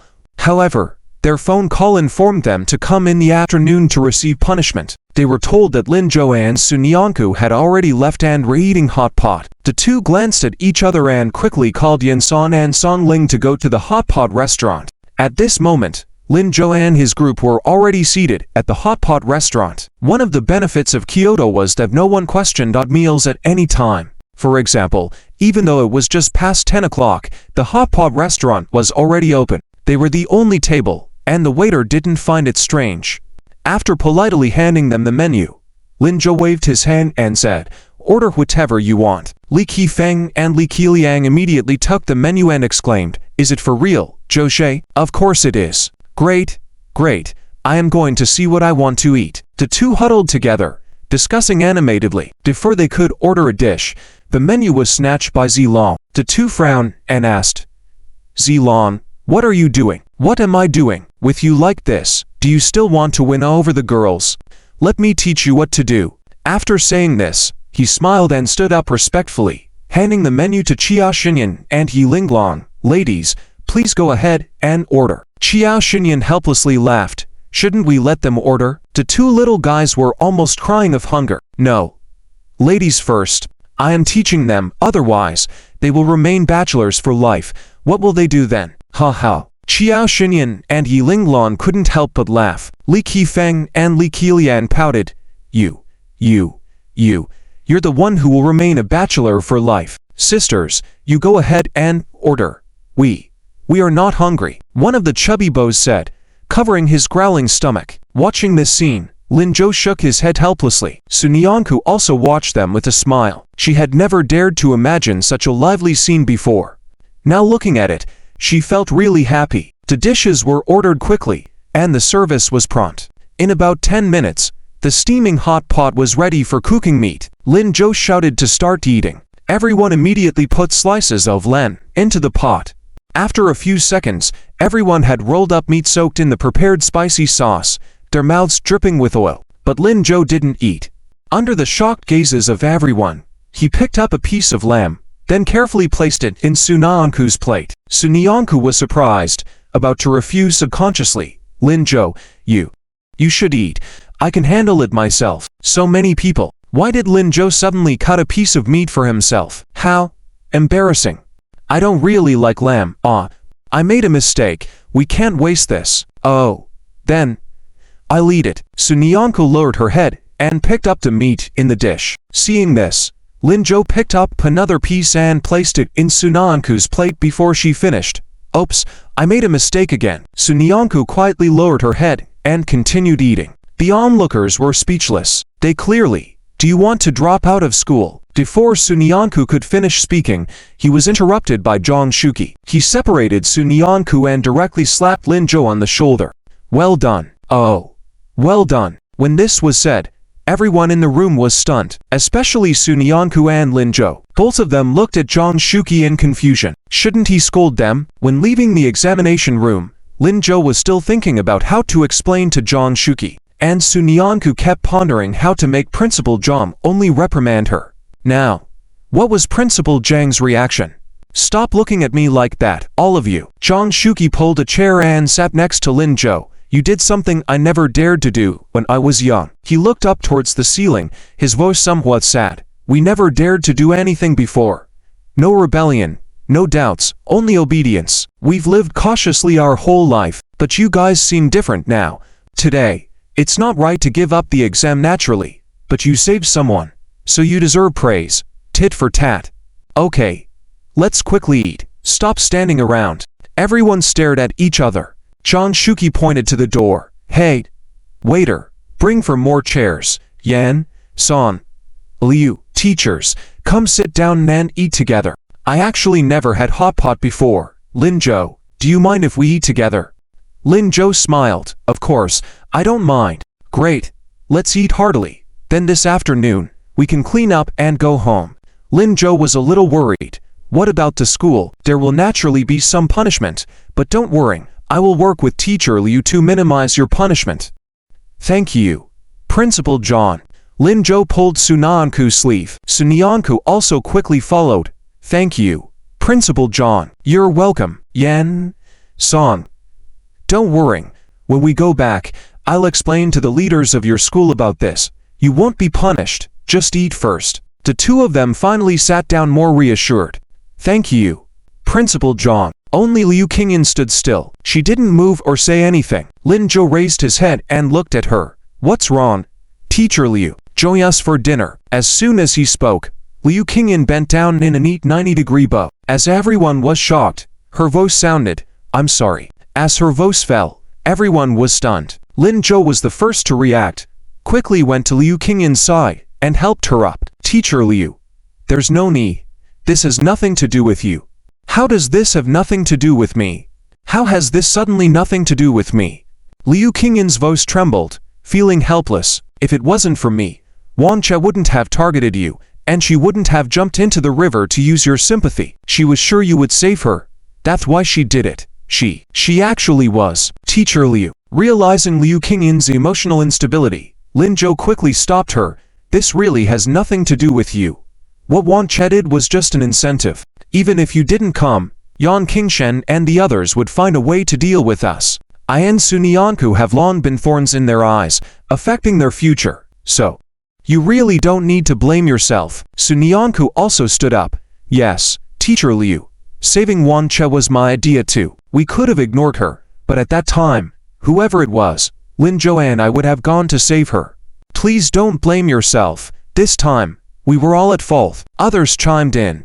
"That's right, Teacher Liu. You did nothing wrong throughout the situation. Actually, you're also a victim. Lin Zhou and Sunyanku couldn't take the exam, and you will face consequences when you go back. Stop apologizing, sit down and eat quickly. The food will get cold." "Well, today's meal is hot pot." Liu Qingyan looked at the sincere eyes around her. Finally, she sighed deeply. "Okay, let's eat." "Yes, let's eat quickly. Waiter, bring another menu." Liu Qingyan finally sat down. The group started eating again. It seemed like today's exam didn't affect their spirits. They were all very happy. Liu Qingyan looked at this scene, feeling more complicated. Examination room. Inside the principal's office, Kan Yuansheng helped the elderly man in a suit next to him by pulling out a chair. Kan Yuansheng lowered his eyebrows and said, "Professor Yan, please have a seat. Would you like some tea? I'll make it for you." Yanzan waved his hand. "No, I don't need tea. I'm here today for two things. Please go on. First, to check the situation in the exam room. After all, this time, we are selecting two candidates from the examinees to focus on training in our mathematics department. Yes, this level of examination can indeed identify talents. The second thing is about that question I gave you last time. How did it go? Were you able to solve it? Kan Yuansheng also researched mathematics and held a certain position in the field. Upon hearing this, he felt embarrassed. Professor Yan, you're joking. Even a master like you couldn't solve it. I just kept looking at it. Tried several times without success. It's a shame. Wasted so much scratch paper. Sigh. I'm really ashamed. Ha. It's okay. There's nothing to be ashamed of. This question is indeed very difficult. Even the old folks at Kyoto University couldn't crack it. I was thinking of selecting a few students from the examinees to see if they could do it. Yanzong smiled kindly. When Kan Yuansheng heard this, he was shocked. What? Selecting from the students? Can they do it? Director Kan, don't underestimate these young kids. Although they are young, their minds are very sharp, much stronger than us. That's true. Kan Yuansheng quickly agreed. Yanzong continued. So, when the exam results come out, show me the first one. Okay, Professor Yan. Well, there's nothing else. I see your exam room is fine. Pretty quiet, not much happening. I'll leave now. After being praised, Kan Yuansheng couldn't stop smiling. Fortunately, he had wisely asked the security to remove the troublemaker right before. Professor Yan, won't you stay a little longer? No. I'm busy. I've taken all those solutions you attempted. Even if you didn't solve it, your thought process might inspire our research team. All right. Thank you, Professor Yan. After Yanzong tidied up the documents on the table, he tucked them under his arm and prepared to leave. When he reached the door, he turned back and asked, By the way, Director Kan, there should be 2 candidates named Lin Zhou and Sunyanku for this exam, right? Director Kan Yuansheng was taken aback. I really don't know. There are too many candidates. It's okay. You didn't focus on this before, so it's normal not to know. I was just asking casually, but they should be able to perform well in the exam, so I'm not worried. Yanzong smiled and then turned to leave. Director Kan Yuansheng watched his retreating figure and wiped the sweat off silently. Although Yanzong was already quite old and always spoke with a smile, the innate sense of authority he possessed still made him feel intimidated. Once Yanzong was far away, Kan Yuansheng quickly walked outside. When he reached the exam location, he lingered at the doorway for a while. He wanted to ask who Lin Zhou and Sunyanku were, as these two seemed to be the main focus of Director Yan. However, he felt it wasn't appropriate to disturb them at this time. It wouldn't be good if their exams were affected. After walking around in circles for a bit, Kan Yuansheng decided to go back to the office first and talk to them after they finished their exams. At that moment, security guard Zisong approached him saying, Director Kan, did the esteemed guests leave? Yes, they left. Good. By the way, there were a few students causing trouble today. How should we handle it? Should I call their teachers in charge now? Kan Yuansheng paused his steps. Only then did he recall this matter. But a few students? Wasn't it just one? When did it become several? Zisong, eager to show his achievements, smiled and said, Yes. There were a total of 7. I thought you were busy when you mentioned the esteemed guests, so I handled them like you instructed, escorting them out of the exam room. I also called their teachers to inform them and have them waiting for punishment. 7. Kan Yuansheng was shocked once again. Why so many? Initially, it was indeed just one student, but then the other 6 insisted on a retest, causing chaos in the exam room, severely impacting the other students' exams. The invigilators couldn't control them, so they were also escorted out. A retest? Yes, apparently all because of that first student. Kan Yuansheng furrowed his brows. Students from different places can also unite like this. Why not? It's quite strange indeed. All right, don't bother with them for now. Let's talk after the exams. Understood. Zisong nodded. You're busy. I'll go back to my post. Wait. Could you help me find out which exam room Lin Zhou and Sunyanku are in? Keep an eye on them. Kan Yuansheng suddenly remembered something and added, After the exam, make sure they don't leave. Ask them to come to the office to see me. What? Lin Zhou and Sunyanku? Zisong was momentarily stunned. Yes, why? Well, after struggling to find the right words for a while, Zisong said, Director Kan, among the group that was escorted out, it seems Lin Zhou and Sunyanku were the leaders. What? Lin Zhou and the others had finished their meal. Perhaps because they were in high spirits, Zhang Shuqi began recounting stories from his youth, like how he couldn't afford to eat in his childhood and had to carry a bottle of pickled vegetables to school, how a bag of sweet potatoes could last a month, how he left with the hopes of the entire village during high school, how, even in college, there were students older than some of the teachers. The students were particularly fond of these stories, gathering around Zhang Shuqi with great interest. Except for Liu Qingyan, these stories were not foreign to her. Realizing nobody paid attention to her, she stood up and left the private room. It was just time for a meal, and the area outside the room was still quiet. Liu Qingyan walked to the corridor outside the hot pot restaurant and looked at the constant flow of cars. Occasionally, she sighed. Although the students had forgiven her, she couldn't forgive herself. She felt particularly uncomfortable. Not knowing how long she stood there, Liu Qingyan suddenly heard Lin Zhou's voice behind her. "Teacher Liu." Turning around, she saw him slowly approaching her. Instead of saying much, he stood beside her, leaned on the railing, half of his body protruding outside, gazing at the bustling streets. "Kyoto is really lively." "Yeah. But why did you come out? Aren't you going to listen to Director Zhang's tall tales?" At that moment, Zhang Shuqi had, indeed, moved on from the tales of his hardships in childhood and was now boasting of his illustrious life as a teacher, and the outstanding students he had taught. He was praising each of them. "Ha ha, you know it's all just bragging. I've heard it many times. After all, when it comes to boasting, the vocabulary is always the same. Many times, what I mean is, Lin Zhou, sometimes I feel like you have a maturity that doesn't match your age. It's as if you've experienced a lot in life." Lin Zhou turned to her. "Then, allow me, an experienced person, to give you some advice. Don't blame yourself. Perhaps this incident could turn out to be a blessing in disguise for us." Liu Qingyan was taken aback. "A blessing in disguise?" "Yes, we're only 18. The college entrance exam hasn't started yet. Being accepted ahead of time isn't a good thing. We would lose out on a lot of Zhous, and besides, even without this exam, the few of us could still get into our desired schools, with more choices even. If we were selected by certain schools for math competitions, it would limit us." This statement left Liu Qingyan unable to argue. It seemed to make sense. Although she knew Lin Zhou was trying to comfort her, she could only nod.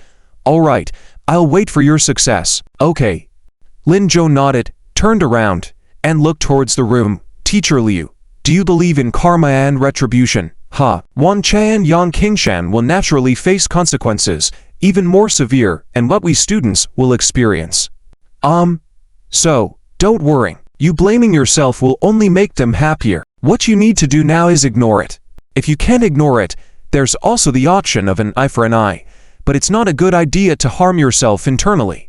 Hearing this, Liu Qingyan stared at Lin Zhou dumbfoundedly once again. He seemed to understand too much. Perhaps only he could say those words, asking her to retaliate and bear grudges. Shouldn't she just let bygones be bygones and not keep records of wrongs? Lin Zhou's perspective was truly unique, but it was actually quite good. Liu Qingyan smiled. "Thank you." "You're welcome." As they were talking, they suddenly heard noises and cries from the room behind them. Both were surprised. "What's happening? Let's go back and see." When they reached the door of the room, they witnessed a middle-aged woman in her 40s angrily pulling Zilong's ear and walking out. The crying person was indeed Zilong. Holding his ear, he cried, "Oh, please, be gentle, be gentle. Zhao teacher, please be gentle. There are so many people here, please spare me some face." Hearing this, the woman referred to as Zhao teacher became even angrier. "Do you still care about saving face? Wait till I get back and deal with you." Feeling bold. How dare you openly defy the invigilator? Is this how I've taught you?" Lin Zhou and Liu Qingyan stared at each other. Is this teacher really that fierce? Punishing with kneeling. Isn't that too scary? Suddenly, I feel like Zhang Shuqi is quite gentle usually, but this guy Zilong seems completely unafraid. Walking out with a smirk, he greeted Lin Zhou. "Lin Zhou, my friend. See you later. It would be great if we could attend the same university. I could show you how to attract girls. Oh, I mean, we could study together." Lin Zhou coughed. "Sure." As they walked away, Lin Zhou approached Zhang Shuqi and others with confusion. "What's going on?" "Oh, it's nothing. That Zhao teacher not only leads Zilong's team, but is also his mom. You know what I mean." "Ow." Lin Zhou suddenly felt sorry for Zilong. He silently prayed for him in his heart. Just as he was about to bid everyone farewell, he heard an unfamiliar voice calling his name. Lin Zhou. Turning around, he saw a beautiful woman standing beside Li Qifeng and Li Qiliang. It was their team leader, who had called out to him. Lin Zhou politely greeted her. "Hello, teacher. Could I have a word with you?" Lin Zhou was taken aback. He didn't have much interaction with this female teacher besides a few exams. What could she have to say to him? But seeing her sincere gaze, Lin Zhou nodded. "Sure, then follow me." Lin Zhou walked with her. Liu Qingyan hurriedly shouted, "Lin Zhou." But before she could stop them, Zhang Shuqi intervened. "Don't worry. Let's continue eating. Have some fruits. Let's move. Go into the private room." "But what about Lin Zhou?" "It's okay. Don't mind Lin Zhou. He knows what he's doing. And I don't think that teacher is looking to scold Lin Zhou, right? Guys," he looked at Li Qifeng and Li Qiliang. They immediately nodded. "Of course. Our teacher Yan is very gentle." "Yes. How could she scold our buddy Zhou? Our buddy Zhou is excellent." "Don't worry, teacher Liu." Liu Qingyan relaxed a bit. "All right, let's wait for him." On their way back to the private room, she couldn't help but look back several times in Lin Zhou's direction. Lin Zhou and Yan Qingshen stopped at the doorway of the adjacent tea house. Yan Qingshen turned to him with a smile. "You're not bad. Do you know me, teacher?" Yan Qingshen didn't answer, just nodded. "Come on in, room 2. Someone's waiting for you." "Huh? Waiting for me? Who could it be? Why doesn't he know? Why is this teacher so mysterious?" "Well, don't worry. Nothing bad will happen to you. You should be very interested." Lin Zhou stayed quiet for a moment, then entered the tea house. Just as he reached the door of room 2, a voice from inside called out, "Lin Zhou, come in." Surprised, Lin Zhou pushed open the door. Inside the room was an old man, about 60 or 70 years old, with half of his hair turned white. He was wearing a traditional Chinese ink painting robe, exuding a grandmaster's aura. After thinking for a while, Lin Zhou couldn't place where he knew this man from. Before he could ask, the old man spoke. "Take a seat, that's your spot." Lin Zhou noticed that the tea set was already laid out in front of his seat. He quietly sat down. The old man picked up a teacup, poured him a cup of tea, and handed it to him. Without hesitation, Lin Zhou accepted it, took a sip, and put it down. The cup was already half empty. Seeing this, the old man chuckled. "You've got quite the nerve. You don't seem like someone intending to harm me. Haha, you're quite interesting. Let me stop beating around the bush. My surname is Li. My name is Li Yanming. You can call me Teacher Li." Li Yanming? Lin Zhou was stunned once again.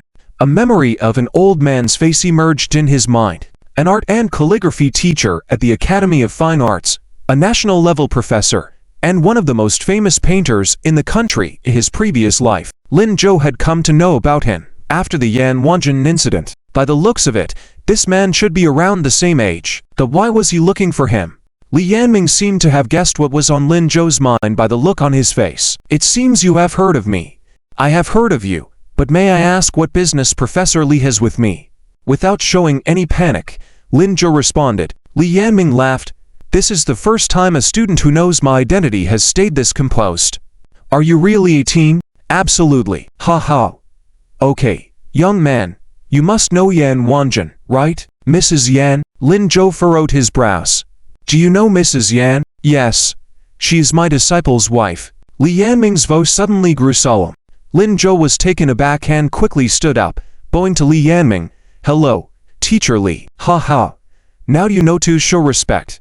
It seems my name doesn't hold as much weight in your heart as Mrs. Yan's does." "Not at all. It's just." Lin Zhou respected Yan Wanjin because of her kindness, while others didn't have the same impact on him. Therefore, initially, he just spoke politely to Li Yanming. But things had changed. Since Li Yanming was Mrs. Yan's mentor, he deserved the same respect. However, Lin Zhou didn't know how to explain this to Li Yanming. Fortunately, Li Yanming didn't seem interested in hearing his explanation. "All right, let's not talk about that. Wanjin said you helped her that day, but she couldn't come to thank you in person due to some constraints.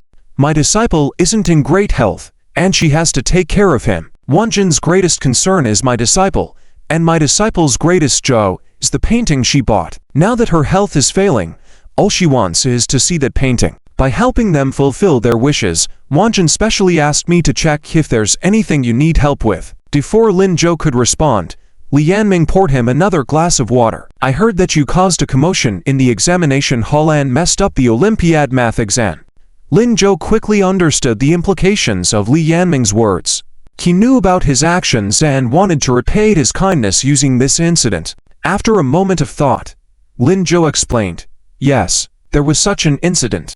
The exam was disrupted, and we were escorted out." Then, Li Yanming put down his teacup and looked seriously at Lin Zhou, waiting for Lin Zhou to continue speaking. Earlier in the morning, they heard Qingzu talk about this matter. Yan Wanjin specifically asked him to help. Although he came, he still felt like an old person, sucking up to help a junior. It was really out of place. Maybe it would even make the other party feel inflated. Therefore, he planned to test Lin Zhou.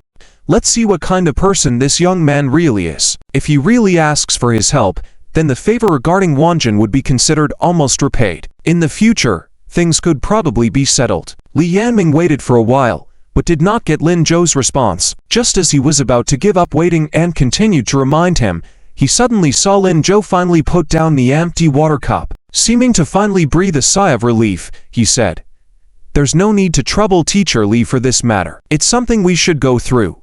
It was originally our fault. We ignored the discipline of the exam hall. Being punished is only fair. Please thank Mrs. Yan for me." Li Yanming was taken aback. This young man was deliberate. He clearly understood the implied meaning in his words, but refused to continue the conversation. Also, he pushed the conversation back. What did he want to do? Did he want a higher reward? Or did he want money? Thinking to this point, Li Yanming's eyes showed a bit of disdain. He didn't pour water for the now empty Lin Zhou's cup, but poured himself a cup instead. "All right, I will pass on your message as it is. If you want something, just say it directly. Wanjin and I will do our best." "Thank you, Teacher Li." Lin Zhou stood up again. "Please tell Mrs. Yan that helping her was just a small effort. I don't need any reward. I just hope that Mrs. Yan and her husband can achieve their wishes." Li Yanming was stunned. After a moment, he found his voice again. "You can go in. I admit defeat." Outside the box, laughter rang out. Then Lin Zhou saw Li Qifeng and Li Qiliang's chaperone teacher walking in. She smiled and said, "I told you, Lin Zhou is not the kind of person. You didn't believe me and had to test him. Qingzu, give me some face at least." Li Yanming felt embarrassed. Lin Zhou was also puzzled. Qingzu was the name of this female teacher. What kind of riddle were they playing? The female teacher quickly resolved his confusion, saying, "My last name is Yan. I'm Yan Qingzu. Yan Wanjin is my sister."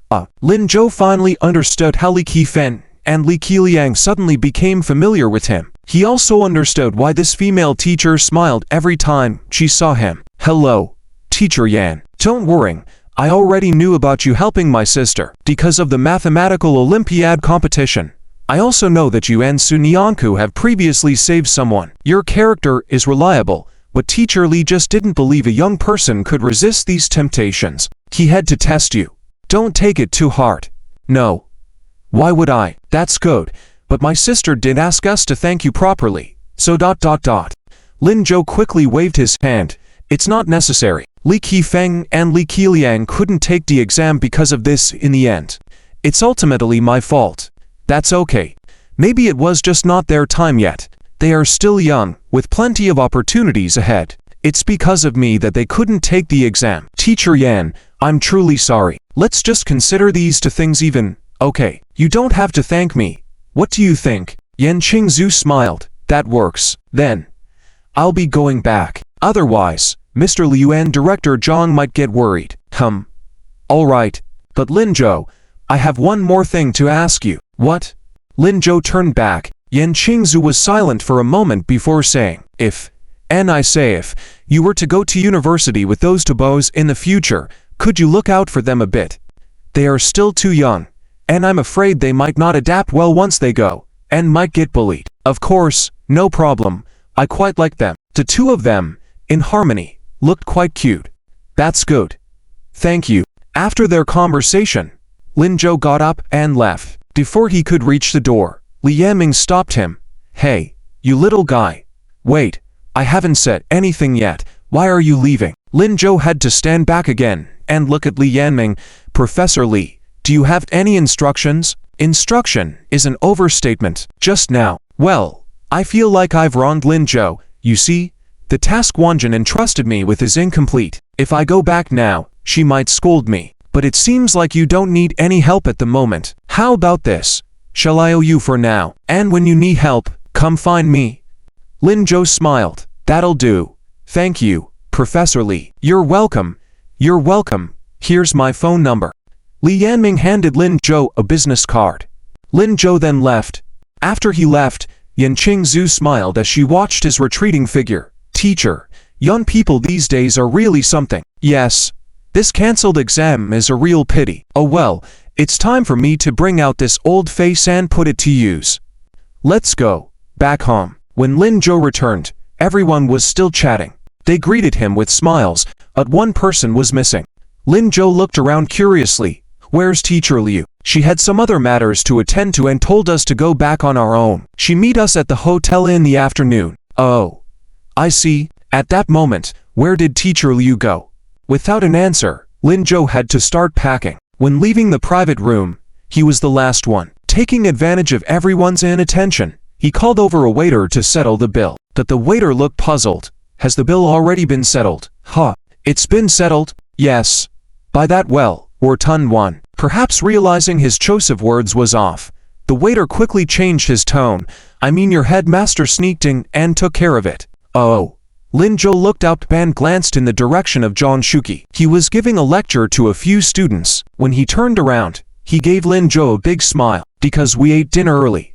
It's only noon now. Zhang Shuqi arranged for a night bus at 7 o'clock for them, so everyone still had plenty of time to play. When they returned to the hotel, Zhang Shuqi, Yin Song, and Ling Ji went straight to sleep. Sun Yanku also intended to return to the room, but was stopped by Qiao Xinyan and Yi Linglong. Sun Yanku, let's go shopping. Shopping? Yes. Yes. Since we've finally come to Kyoto, we must go shopping. I heard it's completely different from where we're from. Very lively. Let's go. Lin Zhou, you come too. Out. Sun Yanku looked at Lin Zhou. Lin Zhou also looked at her. If you want to go, then I'll go too. Then what are we waiting for?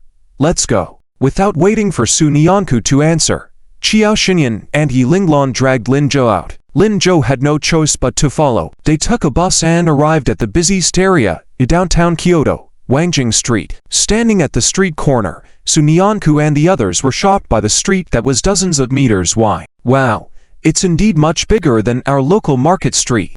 Not just that, it's 5 times bigger than our pedestrian street. So lively, so lively, so lively. Oh, there's bubble tea over there, Sun Yanku. Let's go drink bubble tea. Sun Yanku didn't even have time to react before being pulled along by the 2 girls. Feeling a bit flustered, she walked and looked back at Lin Zhou. Seeing Lin Zhou waving at her, Sun Yanku turned back and ran after them. While the girls were in a hurry, Lin Zhou strolled leisurely. After all, it would take a while for the bubble tea, and by the time he reached them, it would probably be ready. Plus, it was an opportunity for Sun Yanku to spend time with her friends. He had been to Kyoto in his past life but had been busy and never had the chance to go shopping. This was the first time Lin Zhou had leisurely walked down Wangjing Street, and it was indeed bustling. Unnoticed by them, the 3 girls were chattering away at the milk tea shop entrance. Sun Yanku, what do you want to drink? Oh, this honey snow oolong tea is delicious. Sun Yanku, want to try it? Wow, the lemon green tea is good too. Sun Yanku, why not try this one? Qiao Xinyan and Yi Linglong kept recommending, but after they finished, they noticed Sun Yanku's lack of response. She was staring blankly at the menu in front of her. Sun Yanku, Yi Linglong and Qiao Xinyan looked at each other and couldn't help but call her a couple more times. Seeing Sun Yanku still unresponsive, Yi Linglong finally nudged her with her arm and raised her voice. Sun Yanku. Huh. Sun Yanku suddenly snapped back to reality. WH, what's wrong? What's with you? Why are you wandering off like that? Lin Zhou is behind us, not lost. I know. Feeling embarrassed, Sun Yanku lowered her head, her voice getting softer. It's not that I'm afraid he will get lost. Then what's the matter? Hurry up. Order something. Quickly order for Lin Zhou too. You should know what he likes, right? It's my treat. Yi Linglong raised her chin. Out. Su Nianku hesitated, pointing to a small name in the corner of the menu. Can I have this? What is it? Yi Linglong looked in the direction she pointed, frowning. First Sight Forest. What's that? I've never heard of it. Is it good? Qiao Xinyan also leaned in. I've never heard of it either. What a strange name. The girl selling milk tea smiled as she explained. This is a kind of green tea made with green tea and strawberries. It tastes sweet with a hint of sour, just like the feeling of first love. I named it First Sight Forest. Would you like to try it? Yi Linglong and Qiao Xinyan shook their heads immediately. No, let's forget about it. Usually, newly launched teas are not very good. It takes a lot of trial and error and feedback before the taste improves. But Su Nianku was very excited. I'll have 2 cups. Hot. Su Nianku, are you sure you don't want something else? Yi Linglong was a bit worried about the taste Tan wanted to warn her. But Su Nianku didn't listen. She shook her head seriously. No, I want this. All right. Yi Linglong had to compromise. Then it is. 2 cups. Great. The girl selling the milk tea nodded happily. After ordering for Su Nianku, Yi Linglong began to choose drinks for herself and Qiao Xinyan. Both of them had a hard time deciding and discussed for a long time. Neither of them noticed Su Nianku looking at the name in the corner, lowering her head slightly, her cheeks turning red. As they approached the milk tea shop, for some reason, she saw the words First Sight Forest immediately. At that moment, she didn't even have time to think about whether it tasted good or not. Her eyes couldn't look away. First Sight Forest. Was it a coincidence that it meant her first encounter with Lin Zhou? It sounded so nice. The boss said it evoked the feeling of first love, just like her and Lin Zhou. No, they weren't in love yet, but she just wanted to drink this milk tea with Lin Zhou. The thought made her happy. Su Nianku,